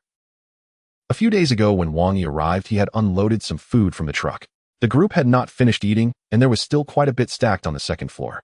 Wang Yi considered for a moment, nodded in agreement with Zhang Fei's suggestion. The apocalypse had been ongoing for nearly a week, and the zombies were getting stronger. It was time for this group to leave. After Wang Yi finished his meal, those who had confirmed going to the gas station yesterday got into the car. He gave Li Mei a few instructions, and under her worried gaze the group set off towards the gas station. This time 2 vehicles were driven. One was a truck driven by Yang Bing with Wang Yi sitting in the passenger seat. The cargo area held several oil barrels along with tools prepared by Zhang Fei such as wrenches and steel saws intended for opening the gas station's oil tanks. The other vehicle was Zhang Fei's pickup truck driven by Li Hu with Li Long and Zhang Tsong sitting inside. The cargo area was filled with the 3 people's weapons. After leaving the repair shop, Yang Bing took the lead. The route had already been planned. They went straight onto Jianxi Road, then to Lushan Expressway, driving all the way to the intersection of Lushan Expressway and Jinling Ring Road. Although there were some zombies along the way, their numbers were low. Most were directly knocked down by Yang Bing's driving. The group faced little danger, although they saw many gas stations along the roadside. However, since they were near schools or residential areas, they were not suitable for refueling, so they didn't stop for long and continued to the gas station Yang Bing mentioned.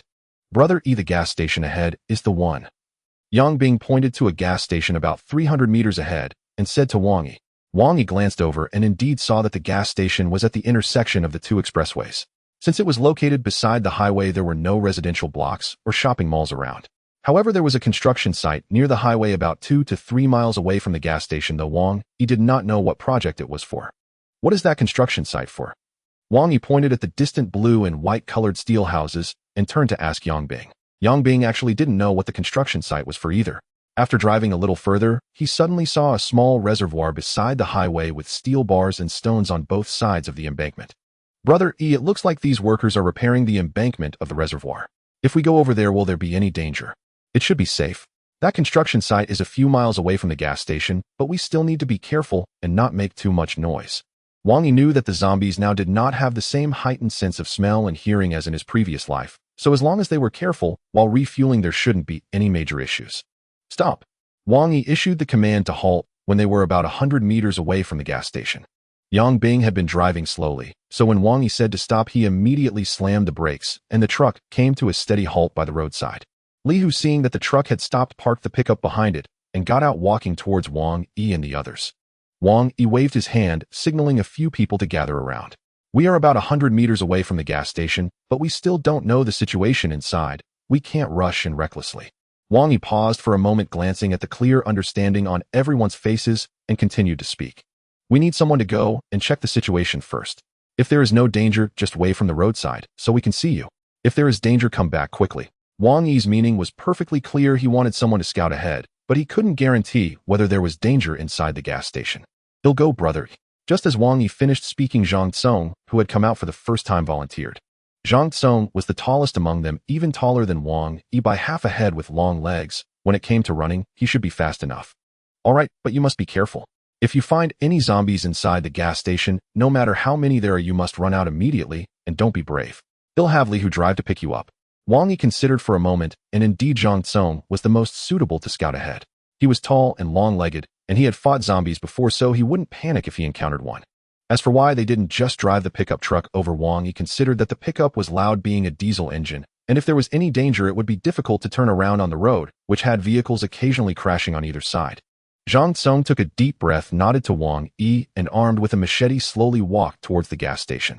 Wang Yi distributed cigarettes to everyone, then had Li Long climb onto the top of the truck, not only to keep an eye on Zhang Tsong's movements, but also to observe the surroundings, ensuring no zombies approached while they were distracted. Li Long, has Zhang Tsong come out yet? After a while, seeing that there was still no movement from the gas station, Wang Yi began to feel anxious and asked Li Long, who was still observing from the truck. I haven't seen Zhang Tsong come out, brother E. Do you think he might be in danger? Li Long was also a bit worried. It had been nearly 5 minutes since Zhang Tsong went in, and why hadn't there been any signal? Wang Yi took a sharp drag from his cigarette and threw the butt on the ground.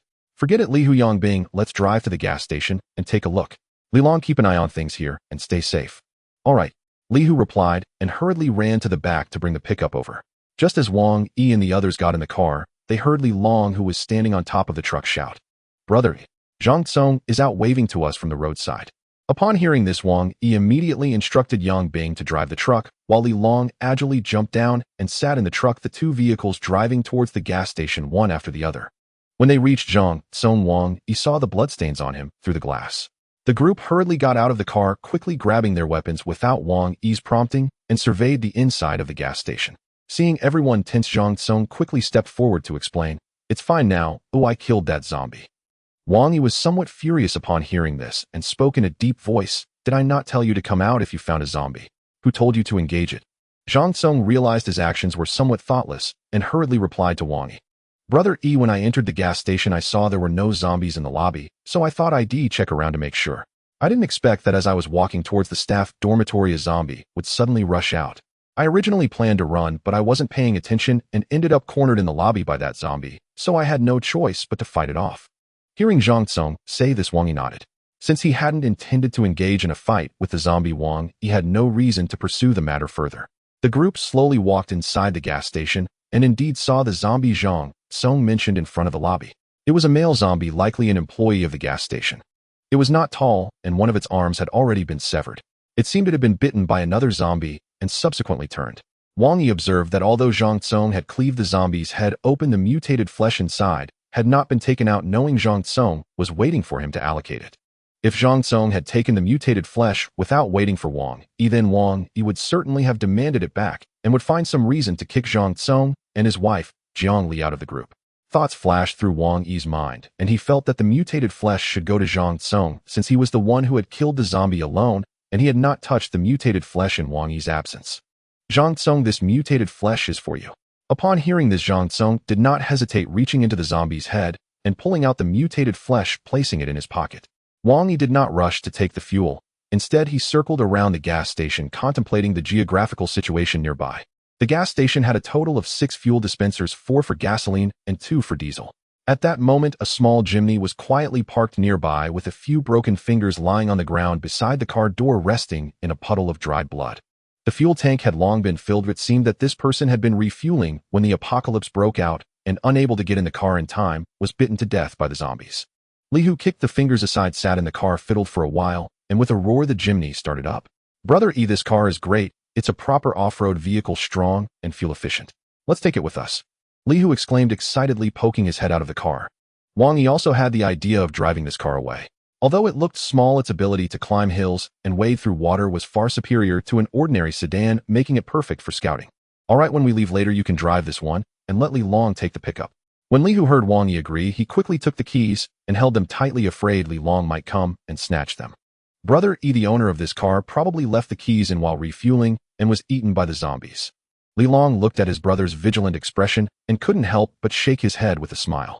How could he not know that his brother had long coveted this Jimny?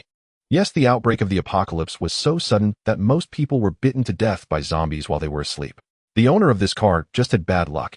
Even though he managed to drive out, he still couldn't escape this calamity. As everyone chatted, they arrived at the 2 fuel tanks of the gas station. These were 2 wells covered with thick concrete to prevent fires or extreme weather. Li Hu wielded a wrench and a crowbar, swiftly prying open the well cover of the oil tank, causing a gush of ethanol scent that overwhelmed everyone. The group donned the masks they had prepared and picked up their tools to start siphoning gasoline. These were created overnight by Zhang Fei, consisting of several stainless steel barrels with long steel rods tied on top, forming a larger version of a steel spoon. However, the well opening was too small, allowing only 2 steel barrels to be lowered at a time to scoop gasoline, making the task quite laborious, yet Wang Yi and the others had no other choice. The gas station had long been without power, relying solely on manual labor. They asked Li Hu to pry open the nearby diesel tank, and soon the group got busy. Li Long and Li Hu were siphoning gasoline, while Wang Yi and Yang Bing busied themselves with diesel. Zhang Tsung was left to carry the filled barrels to the truck, and the gang of oil thieves worked diligently until the afternoon. "Phew, this should be the last barrel, righty go." Li Long leaned on his waist, beads of sweat dripping from his chin to the ground, looking expectantly at Wang Yi. "Yes, the last barrel. Once it's filled, we can head back." Wang Yi remained unfazed, being a first-level evolved being. Turning to Yang Bing and Zhang Tsung, they were all drenched in sweat, panting heavily. As they spoke, they filled the last barrel with gasoline and hoisted it onto the truck. "Li Long, keep an eye on this. I'm taking some people to check the supermarket." Wang Yi had noticed the supermarket at the gas station when he arrived, intending to raid it for supplies after filling the oil. Although they weren't lacking food at the moment, taking advantage of opportunities was a habit he had developed over the years. Upon hearing this, everyone eagerly agreed, as they had been eating instant noodles and beef jerky daily for days, and their taste buds were tired. As the group entered the supermarket, Wang Yi looked at the shelves filled with bread and snacks, shouting, "Move it!" Yang Bing and the others eagerly sprang into action. However, they didn't touch the instant noodles, but rather took a significant amount of spicy strips and snacks like potato chips. Wang Yi observed the group of grown men indulging in children's snacks, but did not intervene. Although these snacks wouldn't fill them up, they were effective in lifting everyone's spirits. All right, that's enough. Li Hu, load those 2 boxes of bottled water onto the truck, and then we'll leave. The supermarket had little left, so Wang Yi instructed Li Hu to grab 2 boxes of water, and the group marched out. Hey, where's Li Long? Wang Yi approached the truck, but did not see Li Long. Feeling puzzled, he turned to ask Yang Bing. I don't know, Yi Go. Li Long was here when I came to drop off the snacks, but now he's gone in the blink of an eye. Yang Bing hastily set down the pile of bread he was holding and intended to check around the back of the truck. However, just as Yang Bing reached the front of the truck, a burly man with a fierce expression suddenly jumped out from the nearby greenery. The man aimed a handgun at Li Long's forehead and said menacingly, "If you dare move, you die." Wang Yi and the others who were busy at the back of the truck suddenly heard this savage voice that could not have come from either Li Long or Yang Bing. They sensed trouble and hurried toward the front. As they reached the front of the truck, they saw Yang Bing with his hands raised above his head, trembling, as he stepped back, crying, "6 brothers, please don't kill me. 2 have food, take it all, just please don't kill me." 6 of them. These men were originally detainees from a nearby police station. After the apocalypse broke out, the police could hardly manage themselves, let alone these criminals. The leader, Brother Tai, was a murderer who had resigned himself to his fate, but never expected the apocalypse to erupt, suddenly infecting most of the police officers and turning them into zombies. Yet they were lucky, though only 2 in their cell had turned into zombies. Brother Tai and his gang managed to kill them and seized the opportunity to escape, hiding for a few days until they ran out of food. Starving, they planned to go to the supermarket at the gas station to find something to eat, only to see Li Long guarding a truck full of supplies, igniting their malicious intent to kill Wang Yi and steal the truck. The few thugs were not very capable, having been imprisoned for a few days for fighting and mischief. Their personalities were already flamboyant, and seeing Yang Bing so weak only made them mock him. "Brother Tai, this kid has no backbone at all. Let's help him loosen up a bit so he doesn't cry like a wolf and attract the zombies over here. Brother Tai, make them hand over the keys to the truck, and we can spare these few lives." Ha ha ha. Impossible. Brother Tai has killed so many people these days. These guys don't look like much, but it's better to just kill them.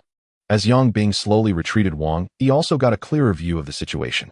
The man named Brother Tai had a gun pressed against Yang Bing's head, and behind him were 5 more men, all dressed like thugs, wielding steel pipes. One burly man held a knife against Li Long's neck with blood trickling down the blade. "Damn you." Li, who saw his brother harmed by these men, his eyes turned bloodshot, and he cursed loudly, ready to charge forward. "Don't be impulsive." Wang Yi grabbed the rushing Li Hu. "Damn it. This kid dares to come closer." The group of men saw Li Hu's furious expression, their steel pipes swaying as they shouted curses at Wang Yi and the others. "Shut up." Brother Tai, aiming the gun at Yang Bing's head, shouted back. The men immediately fell silent, clearly afraid of Brother Tai. Wang Yi tightly held onto the furious Li Hu while his mind raced to devise a plan. Although there are more of them, they appear to be mere thugs, not much of a threat, but they have a gun. As a first-level evolved being, firearms still pose a threat to me. I cannot confront them directly. Brother Tai, noticing that his underlings were too intimidated to speak, turned to Wang Yi and arrogantly said, "Which one of you is in charge? Step forward and let's talk." Wang Yi immediately adopted a weak expression, stuttering as he addressed Brother Tai. "Brother, we have the person in charge right here, and you're pointing a gun at him." Brother Tai glanced at Wang Yi's timid demeanor and looked disdainful. "These people are really pathetic. Do they not have any guts?" Brother Tai is right. These people are truly pathetic, bringing shame to us men. As Brother Tai spoke, the thugs began to humiliate Wang Yi and the others again. "All right, no more nonsense." Brother Tai pressed the gun forcefully against Yang Bing's forehead, growling. He says, "You're in charge, so tell me, where are the keys to the truck?" Fortunately, Yang Bing had been driving for many years and had the habit of taking the keys out as soon as he got out of the car. Thus, although the group saw the vehicle, they could not find the keys and were unable to drive the truck away. Yang Bing knew that Wang Yi must have some thoughts behind his words, but the group hadn't communicated before. When Tai Gu asked, Yang Bing dared not speak recklessly, fearing it would disrupt Wang Yi's strategy. "What the hell are Tai Gu is asking you a question?" A small thug with a skull tattoo on his arm rushed up and kicked Yang Bing in the stomach when he saw that Yang Bing remained silent. Damn! Yang Bing was knocked to the ground by the kick, and he immediately vomited. Yang Bing, Brother Bing, Zhang Song, and Li Hu, seeing Yang Bing being kicked down, hurriedly wanted to help him up, but were pushed back by the thug with the gun. "Brothers, please don't hit him. I know where the keys are. He left them in the supermarket." Wang Yi quickly pointed at Yang Bing, his face filled with urgency. Upon hearing that Wang Yi knew where the keys were, Tai Ji's eyes brightened, and he turned back to instruct his subordinates. "Keep an eye on these guys. I'll go get the keys from this kid. Saying this, he pulled out a handgun from his body and tossed it to the thug, who had just kicked Yangbing. Oh no, 2 guns. Wang Yi's pupils shrank as he saw Tai Gu pull out another handgun. He actually has 2 guns, no wonder he dares to go get the keys with me.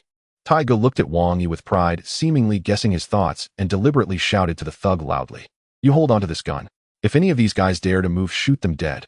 However, Tai Gu was mistaken. He thought Wang Yi wanted to divert him away by showing his gun, allowing the remaining few to resist. He didn't realize that Wang Yi's target was him. Alright kid, don't be surprised. Did you not expect me to have 2 guns? Huh? Tai Gu looked at the weak-looking Wang Yi with smug satisfaction, not worried that Wang Yi could pull any tricks. After all, Tai Gu was tall and strong, and had killed before, while Wang Yi, though not weak in stature, had a cowardly demeanor that reassured him. Tai Gu pointed the gun at Wang Yi, instructing him to walk forward. Wang Yi trembled all over and turned to Tai Gu, saying, Tai Gu, can you take me along when you leave? Just give me something to eat, and I'll do anything. Tai Gu was somewhat distracted and did not notice the murderous intent in Wang Yi's eyes, casually responding, taking you along is not impossible. Just kill these guys when we go out, and I'll take you with me. Wang Yi said nothing further. The two had already entered the supermarket, and there was no need to argue with a dead man. Hey kid, didn't you say the keys were in the supermarket? Why are you still walking further inside? Tai Gu, noticing Wang Yi continuing deeper into the supermarket, had sensed something was off. Wang Yi suddenly stopped, turned, and noticed that the people outside were already out of sight. What the hell are you doing? Where are the keys? Hurry up and hand them over. Tai Gu also sensed something was wrong and urgently pressed the gun against Wang Yi's head, his face filled with anger, the flesh on his face jiggling as he spoke.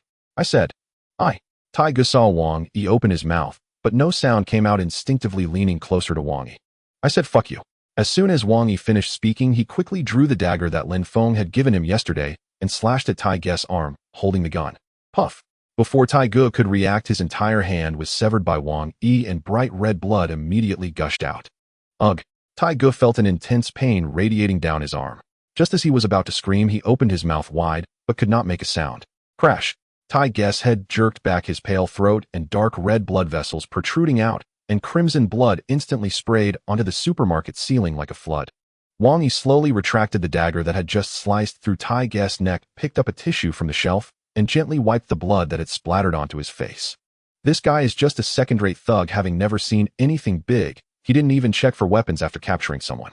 He deserves to die. After cleaning the dagger, Wang Yi tucked it into his waist and bent down to pick up Tai Ji's severed hand, which still tightly clutched a handgun. Wang Yi examined the handgun closely. It was a Type 7 pistol, relatively heavy in hand, with a 5-point star on each side of the grip. Although it looked fierce, it was just an obsolete product that probably couldn't even kill a dog from a distance. Wang Yi was not afraid of the gun in Tai Gu's hand at all. If he weren't worried about the gunshot attracting zombies, he would have killed someone and taken the gun long ago, allowing these thugs to bark like dogs. Although Wang Yi had little experience with firearms in his past life, his familiarity with guns far surpassed that of these thugs. This handgun may have little lethality and be ineffective against zombies, but it would still have some deterrent power against people. Wang Yi deftly removed the magazine. It contained a total of 7 bullets, while it could hold 9 when fully loaded. It seems that Tai Gu hasn't fired much either. The previous thugs said they had killed several people, but that was probably just to bolster their courage. Wang Yi put away his thoughts, secured the handgun, slightly bent down, and quickly walked to the window to look outside. The group of thugs was eating the food that Wang Yi and the others had brought out, and the thug with the skull tattoo was looking pleased, gently pressing the handgun against Li Hu's head, arrogantly saying, Kid, weren't you just very arrogant? Why aren't you speaking now? As he spoke, the thug slapped Li Hu across the face. Slap. Immediately a red mark appeared on Li Hu's face, and a trickle of blood seeped from the corner of his mouth. However, Li Hu did not speak. He just stared fiercely at the thug. If looks could kill, that thug would have died countless times already. The thug, seeing the fierce look in Li Hu's eyes, felt a pang of fear, and the gun pressed against Li Hu's forehead unconsciously lowered slightly. Now's the time. Observing the thug's distraction, Wang Yi did not hesitate, kicked over a nearby shelf hastily, pushed open the supermarket door, and stumbled out. Big brother Tai Gu is fighting zombies inside. Wang Yi shouted this without caring about the expressions of the thugs, losing his footing and falling to the ground as he rolled towards the thug with the gun. The thug with the gun, hearing that there were zombies inside, instinctively released Li Hu and ran a few steps towards Wang Yi. Wait, this kid is suspicious. The thug holding a knife against Li Long's neck seemed to have realized something, yelling in panic. The thug with the gun, hearing the shout, immediately halted his steps, looking warily at Wang Yi, who was lying on the ground. Unfortunately, it was too late. Wang Yi had already rolled to the side of the thug. The little thug had sensed something was off and hurriedly tried to retract his gun to aim at Wang Yi, but Wang Yi would not let him have his way. Suddenly, the body that had been rolling on the ground sprang up, and a dagger appeared in Wang Yi's hand. The little thug saw a flash of silver light before him and instinctively tried to fire, but his hand was already numb. Rip! A red line suddenly appeared on the thug's wrist, and then his hand along with the gun detached from his body like a kite, with a snapped string crashing onto the concrete ground with a thud. The thug quickly pulled back his hand, staring at his now bare arm in confusion, unable to comprehend how his hand had suddenly vanished, leaving only a bare bone. My. Wang Yi severed the thug's hand with a single stroke, and with the remaining force he slashed towards the thug's neck. Huh. The thug's wailing abruptly ceased as the remaining hand desperately clutched his severed throat, pulling down with all his might, but he could not stop the blood that gushed forth. Damn it! The thug holding the knife to Li Long's neck was shocked and angered by this terrifying scene, letting out a furious shout. Li Long knew that Wang Yi had a way to deal with these thugs, but he didn't expect it to be so ruthless. He watched as the thug's head gradually bent backward, his vacant eyes staring blankly at the sky. Brother. Filled with hatred, Li Hu had not been distracted by Wang Yi and the thug until now. Seeing that several thugs were shocked by the bloody scene, he shouted loudly and then charged at the closest thug. Li Long was awakened by his brother's shout, while the thug who was restraining him was still staring blankly at the headless corpse. Without overthinking, Li Long quickly gripped the knife blade that was against his throat, with one hand crouched down, and reached out with the other hand towards the thug's lower body. Ouch! Damn it! Before the thug could react, his lower body was firmly gripped by Li Long, a pain he had never experienced shot through him. Hey, big brother, I'm sorry. Please let go. The thug immediately began to howl, tears and snot flowing freely, and the knife in his hand was dropped as he slowly knelt down. Everybody drop your weapons. Wang Yi picked up the handgun from the ground and shouted loudly at the thugs. Hey, you bastard. Big brother, don't be impulsive. The thugs shouted in terror, and under Wang Yi's indication, they all threw their weapons to the ground. Yang Bing and Zhang Tsong also reacted quickly, rushing forward to pick up the weapons and began attacking the thugs. Damn it, big brother, don't hit the face. Yang Bing swung a steel pipe at the thug who had kicked him, while Zhang Tsong unleashed a flurry of punches and kicks on another thug, ignoring the thug's pleas for mercy. In an instant, the gas station was filled with cries of agony. Enough, stop hitting, Wang Yi shouted. The thugs had already been beaten to the ground by Yang Bing, and the others unable to resist. Hearing Wang Yi's command, everyone stopped fighting except for Li Hu, who continued to beat the thug that had injured his brother with an iron rod. I said stop. Wang Yi stepped forward and kicked Li Hu aside, saying to him, if you hate him, then kill him. Having already killed many zombies, Li Hu felt no fear at Wang Yi's command to kill. In Li Hu's eyes, there was no difference between humans and zombies. Li Hu took the bloody dagger from Wang Yi and suddenly lunged at the thug, who had already fallen and could not get up. You were so tough just now, why aren't you talking now, huh? Poochie. With each stab, Li Hu relentlessly pierced the thug's chest, not caring at all as blood splattered onto his face. Big brother, please. At first, the thug could still utter a few cries, but as Li Hu continued to swing the knife, he lost the strength to plead for mercy, his vacant eyes staring at the sky, as blood foam flowed from his mouth. Stop stabbing. He's already dead. Li Long, seeing his brother's frenzied state, quickly stepped forward, hugged Li Hu, and dragged him away from the pile of flesh. Li Hu's clothes were drenched in bright red blood. After being forcibly pulled away by his brother, he still seemed unsatisfied, glaring menacingly at the remaining thugs. The remaining thugs, seeing Li Hu looking at them with a fierce expression as if deciding whom to attack first, immediately panicked and scrambled to their feet. I will do anything you want, just don't kill me. Whoa, big brother, I'm sorry, please spare me. The thugs hurriedly pleaded, with Li Hu resembling the previous scene, but with their roles reversed. Li Hu ignored their pleas, turning to Wang Yi and said anxiously, "Ego, let me kill them, none of these people are good." Before Wang Yi could respond, seeing Li Hu's respectful demeanor towards him, the thugs quickly turned their guns towards Wang Yi and began pleading. But Wang Yi's thoughts could not be changed by mere pleas. When Tai Gu restrained Li Long and Yang Bing, Wang Yi had already made up his mind. He snatched the bloody dagger from Li Hu's hand, supported a thug who had crawled in front of him, and quietly said to him, while pointing at Li Hu, "Don't worry, I won't let him kill you." Hearing this, Li Hu's expression changed, and he was about to urge Wang Yi, but what Wang Yi said next made Li Hu and the others' hearts race. Li Long, Yang Bing, and Zhang Tsong, each of you kill all the remaining people. After saying this, Wang Yi looked down and smiled at the thug. You see, I said I wouldn't let Li Hu kill you, so he can't kill you. Despite Wang Yi feeling that he had smiled kindly, the thug still stepped back in terror, shouting about devils and wishing for a bad death. Good, this isn't right. These thugs haven't harmed us much, why not just let it go? Zhang Tsung hesitantly said to Wang Yi as he looked at the thug's miserable state. Wang Yi waved Zhang Tsung over. Zhang Tsung, look into the eyes of these people. What do you see? Though Zhang Tsung didn't understand the meaning behind Wang Yi's question, he still carefully looked into the eyes of the thugs and replied to Wang Yi. These people's eyes are filled with fear and dread. Wang Yi patted Zhang Tsung's shoulder, handed him the dagger, and whispered, these people are filled with fear, but behind that fear lies resentment and hatred. If you do not kill them when they have the opportunity in the future, they will kill you, your family, your friends, and those you wish to protect. Upon hearing this, Zhang Tsung understood Wang Yi's intention. With a complex expression, he glanced at the blood-stained dagger in his hand and rushed toward the retreating thug, disregarding his curses. With one swift motion, he slit the thug's throat and then handed the dagger to Wang Yi, standing silently behind him. Yang Bing and Li Long said nothing. They were both intelligent men and had gained a slight understanding of Wang Yi's character during their previous outing to get a vehicle. Wang Yi was someone who would disregard his own injuries to kill the powerful mutated rat. How could he hesitate over these small thugs? The two silently retrieved long knives from the back of the pickup truck, and under the resentful gazes of the two thugs, plunged the blades into their hearts. Wang Yi observed all of this in silence. In his past life, Wang Yi had seen too many regrets caused by hesitation. He had witnessed someone unable to act against their own family member turn into a zombie, ultimately being bitten to death, and another who had subdued the enemy but was killed due to excessive chatter. One should never underestimate the danger that still lurks. When you think the enemy poses no threat, the real danger has only just begun. Alo! A chorus of zombie howls echoed from outside. Wang Yi's expression changed instantly. He quickly climbed onto the cargo truck, spotting a group of zombies in camouflage clothing rushing toward the gas station at incredible speed. Hurry! Wang Yi's greatest fear had materialized. This group of zombies was drawn in by the shouts of the thugs and was rapidly approaching the gas station. Yang Bing also heard the increasingly close roars of zombies. He quickly shut the truck's rear door, dove into the driver's seat, and started the vehicle rapidly. Li Long and Zhang Tsung dashed toward the pickup truck, with Li Long being the first to drive out. You could get in my car, Li Hu shouted as he pulled the chimney next to the cargo truck. You go ahead, don't worry about me. I'll let Yang Bing's truck cover the rear.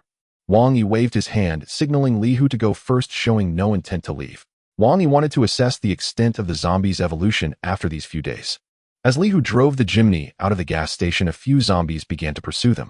Two zombies leaped and grabbed the rear bumper of the chimney, refusing to let go despite the vehicle's rapid speed. Boom!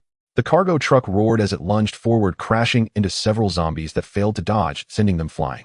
However, the zombies were not killed instantly. They shook their heads and lunged at the truck again. Wang Yi crouched slightly, maintaining his balance while observing the behavior of the zombies. Not good. In just one day, the zombies have already become this formidable. Yesterday, dealing with the zombies had not been particularly taxing, yet these few zombies, after being hit by the cargo truck, seemed unfazed, climbing back up to roar incessantly at the vehicle. Today marks the 6th day since the apocalypse began.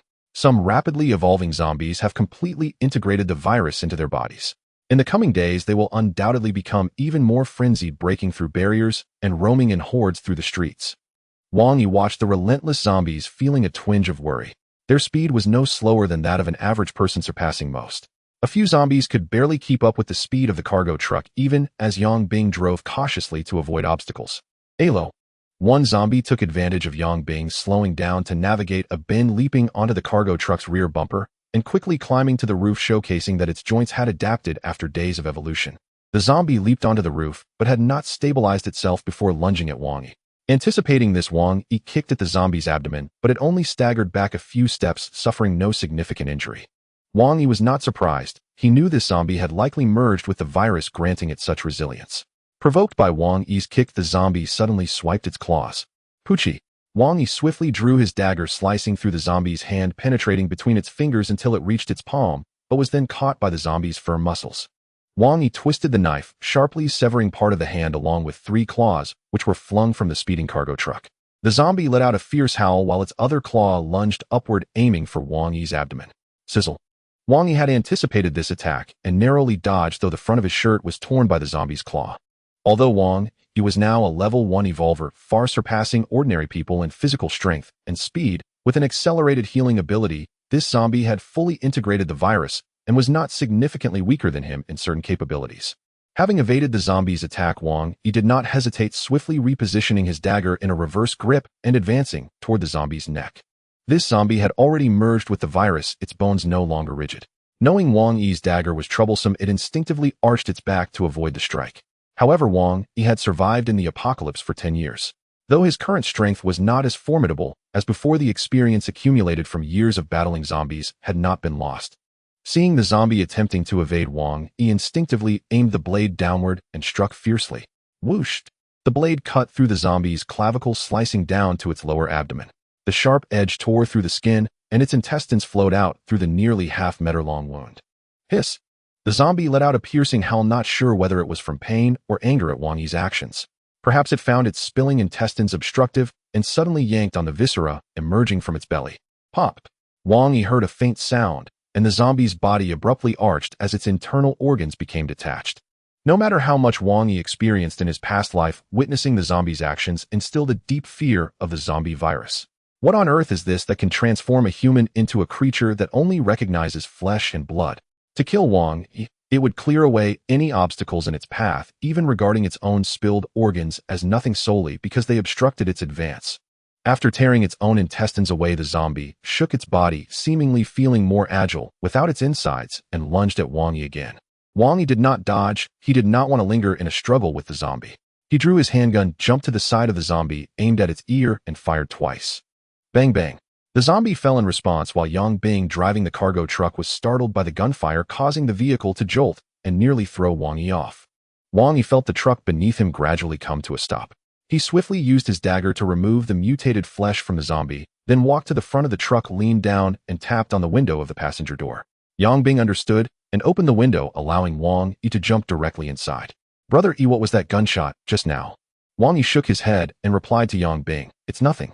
A zombie climbed up earlier, and I had to kill it. Keep driving, let's head back." Yang Bing did not ask further, and Wang Yi did not elaborate. The vehicle gradually accelerated, catching up with Li Hu and Li Long ahead. As the three cars converged, their speed immediately increased, and it did not take long for them to return to the repair shop. Why is the main gate down? As a few cars just arrived at the entrance of the repair shop, they discovered that the originally sturdy iron gate had collapsed with several pools of blood on the ground. Not good. Hurry, get out of the car and grab your weapons. Wang Yi looked at the collapsed gate, his heart racing fiercely. The people left behind must have encountered a zombie attack. I wonder how Li Mei is doing. The group quickly gathered their weapons and cautiously entered the repair shop. Brother Yi, look. Yang Bing pointed at a claw on the ground. Wang Yi focused his gaze. It was a zombie's claw, likely chopped off by someone. Suddenly, a small head popped out from the second-floor window, shouting at Wang Yi and the others. Uncle Wang Yi is back. Upon hearing the familiar voice of Xiao Jingjing, Wang Yi felt a weight lift from his heart. If Xiao Jingjing was safe, then the others must be fine too. It's Brother Yi who's back. A commotion arose from upstairs, followed by the sound of hurried footsteps as the remaining people rushed out. However, he did not see Li Mei anywhere. Wang Yi couldn't help but feel perplexed. This woman usually rushes out to greet me as soon as she hears him back. Why is she missing now? Seeing the expressions on everyone's faces was not quite right. Lin Feng was covered in wounds with a guilty look, while Zhang Fei stammered, as if he wanted to say something but didn't know how to express it. Wang Yi sensed that something was amiss and quickly asked Zhang Fei, "Where is Li Mei? Why isn't she here to greet me?" Zhang Fei hesitated under Wang Yi's gaze, but mustered the courage to say, "Brother Yi. I'm sorry, Brother Yi. Mei Jia. What happened? Why are you apologizing?" Wang Yi seemed to realize something but couldn't believe it. He grabbed Zhang Fei by the collar, urgently asking. At 185 meters tall, Zhang Fei, being held by Wang Yi, looked like a child who had done something wrong, not daring to struggle. He turned his face away, avoiding Wang Yi's bloodshot eyes, and quietly said, Mei Jia is in trouble." Hearing these 5 words from Zhang Fei felt like thunder striking Wang Yi's head. Li Mei was in trouble. How could that be? What happened to her? Where is she? Wang Yi frantically pulled on Zhang Fei, his eyes bloodshot, unable to believe this was true. Mei Jia is on the 3rd floor. She was protecting us from. Before Zhang Fei could finish, Wang Yi dropped his cleaver with a clatter, pushed Zhang Fei aside, and ran towards the staircase. "Fei Gu, what happened while we were away?" Yang Bing helped Zhang Fei up, anxiously asking. Zhang Fei rubbed his shoulder. Wang Yi had thrown him down with quite some force, and even with Zhang Fei's strong physique, he had a hard time enduring it. Zhang Fei sorted through his thoughts and slowly began to explain. "Just a moment ago, we were cleaning up items in the yard when suddenly 2 zombies ran in from outside. We didn't think much of it since there were only 2. We thought it would be good for the girls to practice a bit. But we didn't expect these 2 zombies to be incredibly strong. They broke the door open in just 2 hits, and the girls hurriedly dodged. No one noticed that Xiao Jingjing was still standing in the middle of the yard. By the time we realized it, one of the zombies had already lunged at Xiao Jingjing. We all thought Xiao Jingjing was definitely doomed, but unexpectedly, Mei Jia suddenly charged out, taking a zombie's claw Hedon and saving Xiao Jingjing. By the time we reacted and hurried to grab our weapons to fight the zombies, it was already a chaotic situation. However, those two zombies were extraordinarily resistant to damage. Even after several strikes, they still stood firm. In the end, it was Lin Feng who charged in, fighting for his life, that allowed us to barely take down those two zombies. After hearing Zhang Fei's account, everyone let out a collective sigh. So you mean Mei Jia was scratched by the zombie, but wasn't bitten to death? Then why didn't we try the mutated flesh? Didn't Brother Lin also get scratched by a zombie, but managed to avoid turning into one after eating the mutated flesh? Yang Bing recalled Lin Feng mentioning this and immediately asked Zhang Fei. We thought the same, but when we offered the mutated flesh to Mei Jia, she absolutely refused to eat it. She said Brother Yi had shown her before, claiming she was just an ordinary evolver, and that eating the mutated flesh would be useless, suggesting it should be saved for us to enhance our strength instead. As Zhang Fei spoke, he slowly squatted down, covering his face with his hands, tears streaming through his fingers. Zhang Fei, don't blame yourself. It's my fault for not keeping an eye on Xiao Jingjing. Lin Feng couldn't hold it in any longer, and he slapped himself twice hard, choking back his sobs. A group of people watched as these two towering men broke down and cried like children, and no one knew what to say. Yang Bing and Li Hu's eyes also grew moist, and Sun Chen, Hui Jiang Li, and several other women couldn't help but tear up as well. This was the first casualty in their small group since its formation, and it was of the woman they all respected the most. Wang Yi rushed upstairs in a panic, but did not see Li Mei. Instead, he heard a series of sobs coming from behind the closed door, and that was Li Mei's voice. Li Mei opened the door. Wang Yi stepped forward and knocked hard on the door twice. The weak wooden door responded with two dull thuds, interrupting Li Mei's cries. Just go, Brother Yi. Don't worry about me. Take them and leave. Li Mei's voice, tinged with a rasp, revealed her reluctance, even though it came through the door. No matter what happens to you, open the door quickly and let me in. Wang Yi was anxious. He didn't know what condition Li Mei was in or where she was hurt. No, don't. I look terrible right now. Don't come in. I beg you, just go. Li Mei's intermittent pleas, each sob sounding like a steel needle piercing Wang Yi's heart, caused him great pain. Wang Yi could no longer contain himself. Tears rolled down his face as he shouted angrily at the door. Damn it, open the door, you foolish woman. If you don't open it, I'll kick it down. Perhaps Wang Yi's tone had an effect, as a rustling sound came from inside the room, followed by the creaking of the door as Li Mei opened it. Wang Yi stared blankly at Li Mei, her once delicate and soft face now marred by a long wound, splitting it apart and revealing dark bloody flesh. Drops of black blood fell from the corner of Li Mei's mouth onto the ground. Li Mei seemed to have anticipated Wang Yi's expression, offering a gentle smile. The wound quivered slightly with the movement of her facial muscles as she turned away discreetly, wiping away her tears. Are you satisfied now? You wouldn't leave when I asked you to, and look at me now. Aren't you afraid? Li Mei spoke calmly, but her trembling shoulders betrayed her true feelings. Silly girl, let me hold you for a moment. Wang Yi stepped forward, gently resting his hand on Li Mei's shoulder. It felt electric, causing her to flinch and attempt to pull away from his grasp.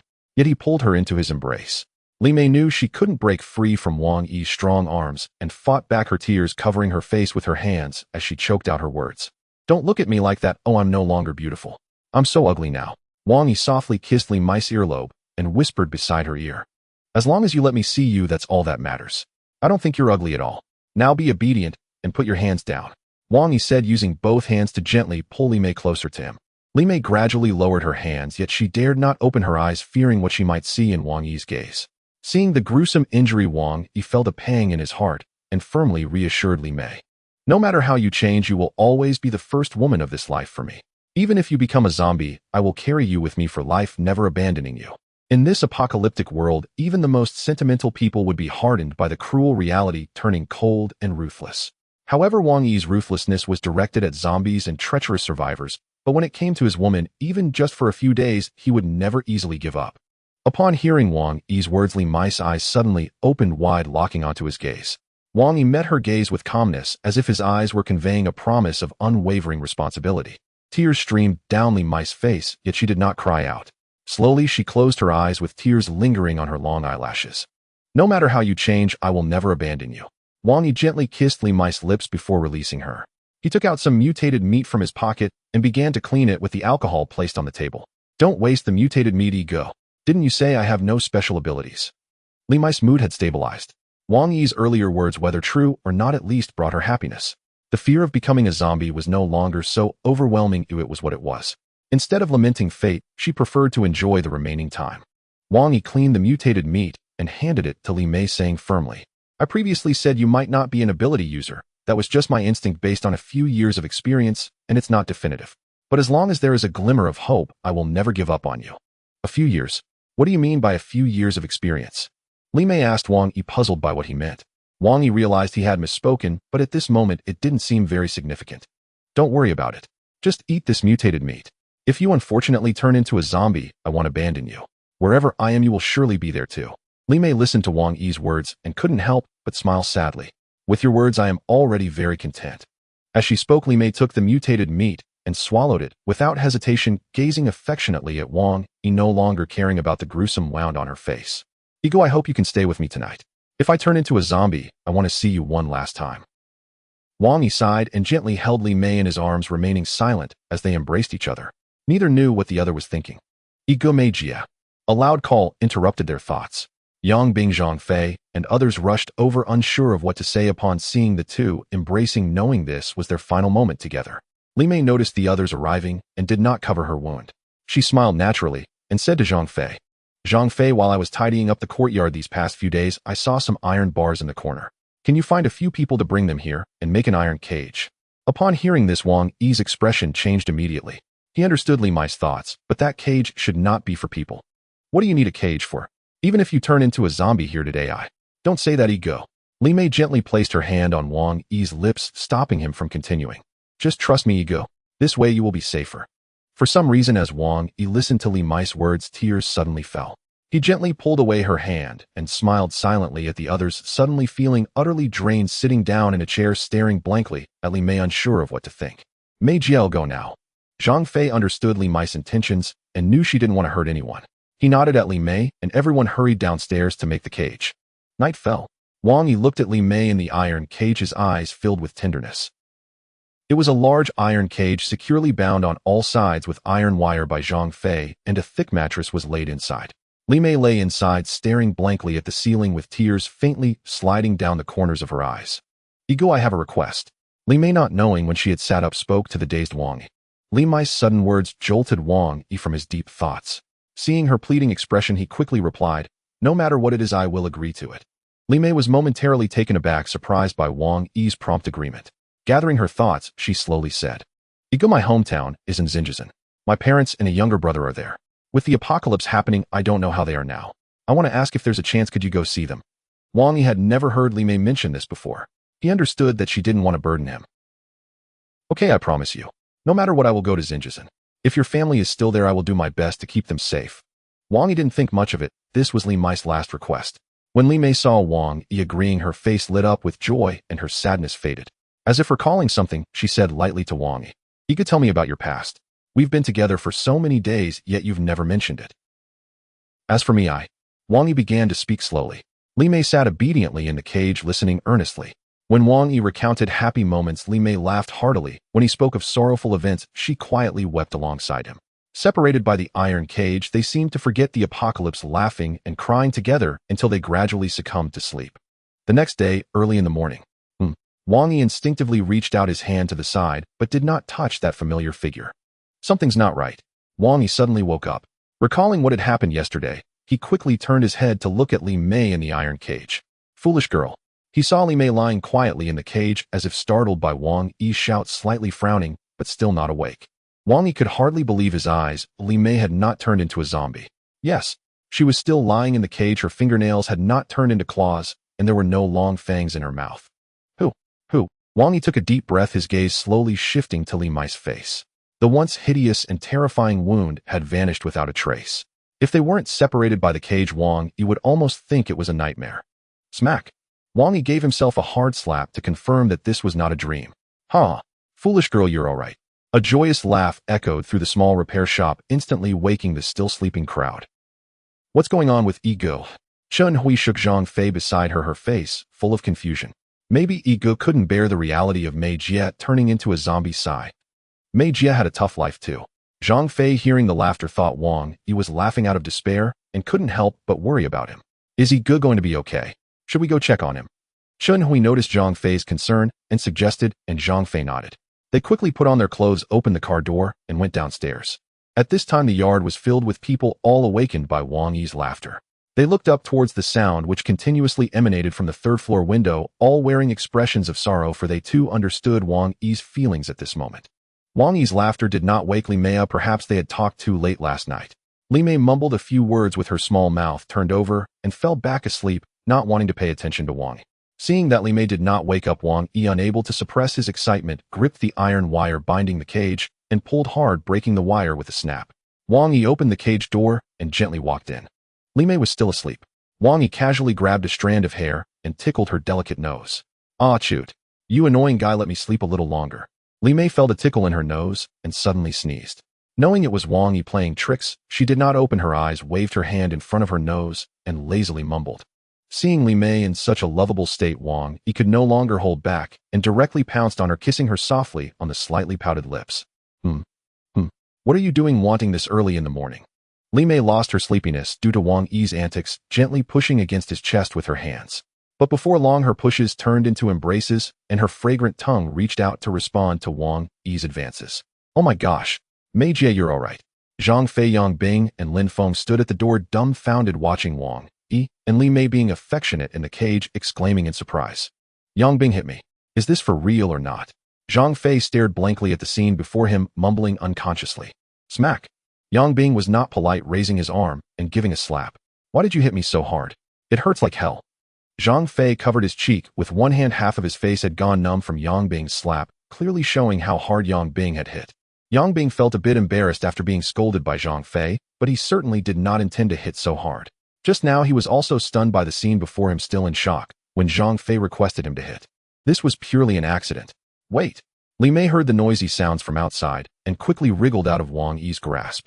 Wang Yi immediately stopped and looked at Li Mei with surprise. Li Mei seemed to understand something from Wang Yi's surprised gaze and the looks of Zhang Fei and the others outside. She raised her arms, staring blankly at her slender white hands, not claws of a dark gray color, but hands. I didn't turn into a zombie. I didn't turn into a zombie. Wang Yi smiled at Li Mei, who looked like a little girl. Yes, not only did you not turn into a zombie, but you also became an ability user. The wounds Li Mei had sustained from being clawed by zombies had completely vanished, something only a purifier could achieve. Although Wang Yi was just an ordinary evolver in his past life and had no abilities, he still had some understanding of ability users. Ability users made up only a small portion of the surviving humans with diverse powers, each unique. Wang Yi wasn't entirely sure what specific powers they had, but he had seen Li Mei's ability, which was purification. Evolvers named so by humanity in their past life, based on their abilities, had a powerful immune system that not only resisted the zombie virus, but once leveled up could externalize their immune capabilities to purify water, food, and various items contaminated by zombies. Moreover, purifiers had very strong self-recovery abilities. Just look at Li Mei, as she had such a long wound on her face yesterday, and after just one night, she returned to her original state, showcasing the tremendous power of a purifier.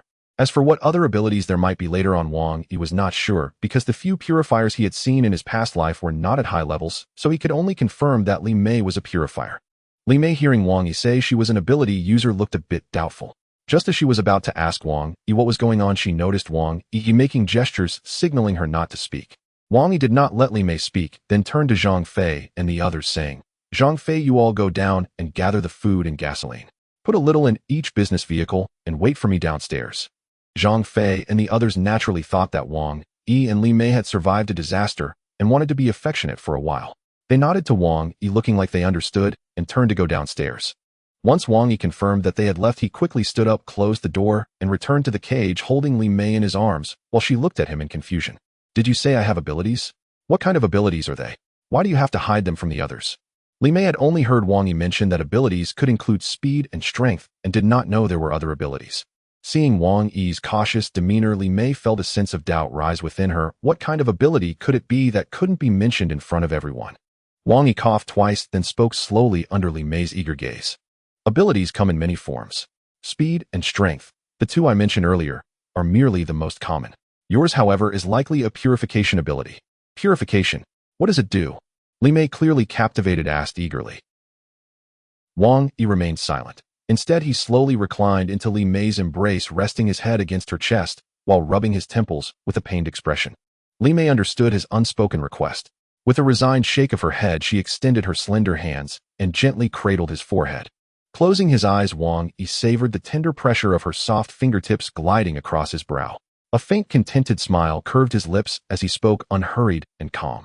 A purifier's power, aptly named, can neutralize the zombie virus whether dissolved in water or embedded in food. It dissolves utterly. Moreover, the purifier's immunity strengthens dramatically, granting resistance to all manner of external toxins, and most crucially, extraordinary regenerative capacity. If that's true, Li Mei suddenly paused, her massage, her face alight with wonder. Does it mean I'll never age? And if you can purify the virus, could we even restore those already turned into zombies? Bring them back to humanity? Wang Yi's eyes snapped open. He stared blankly at Li Mei, bewildered by the sheer audacity of her hope. What's wrong? Why are you staring at me? Is there still a scar on my face? Unaware of his inner turmoil, Li Mei assumed his gaze meant her wound hadn't fully healed, so she touched her cheek. Her skin was smooth, flawless once more. After a moment's silence, Wang Yi sighed deeply. Whether you'll age, I cannot say for certain, but those already transformed into zombies will never return. Abandon such thoughts. Zombies are no longer human. They belong to another race entirely. Li Mei sensed the sudden sharpness in his tone, but though puzzled, asked no further.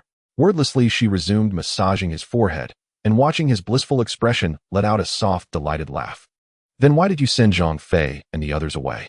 My becoming a purifier is good news. Shouldn't they share in our joy? Hearing this, Wang Yi cast a complex glance at Li Mei before lifting a hand to gently caress her cheek. Had your ability been speed or strength revealing, it would pose little risk. But purification is fundamentally different. Its significance is immense. As we journey northward, we'll inevitably pass through numerous survivor enclaves. If word spreads through careless tongues, it won't be long before your power becomes common knowledge. Then many will covet you. They'll scheme to tear you from my side. Though I fear none of them, must I live each day as a sentry guarding against thieves. Li Mei gazed at Wang Yi, love shimmering in her eyes, her lips lifting instinctively. He truly cherishes me. Then softly, fool, if they ever took me, I'd slip away and run straight back to you. She leaned down to kiss him tenderly, only for him to pull her clothes, tumbling them together. Garments fell away, breaths grew ragged, urgent. That afternoon, the auto repair yard overflowed with people, not because the yard was small, but because vehicles of every size filled its expanse. Some sat atop roofs, others huddled near walls. All eyes fixed upon Wang Yi, standing at the center of the crowd.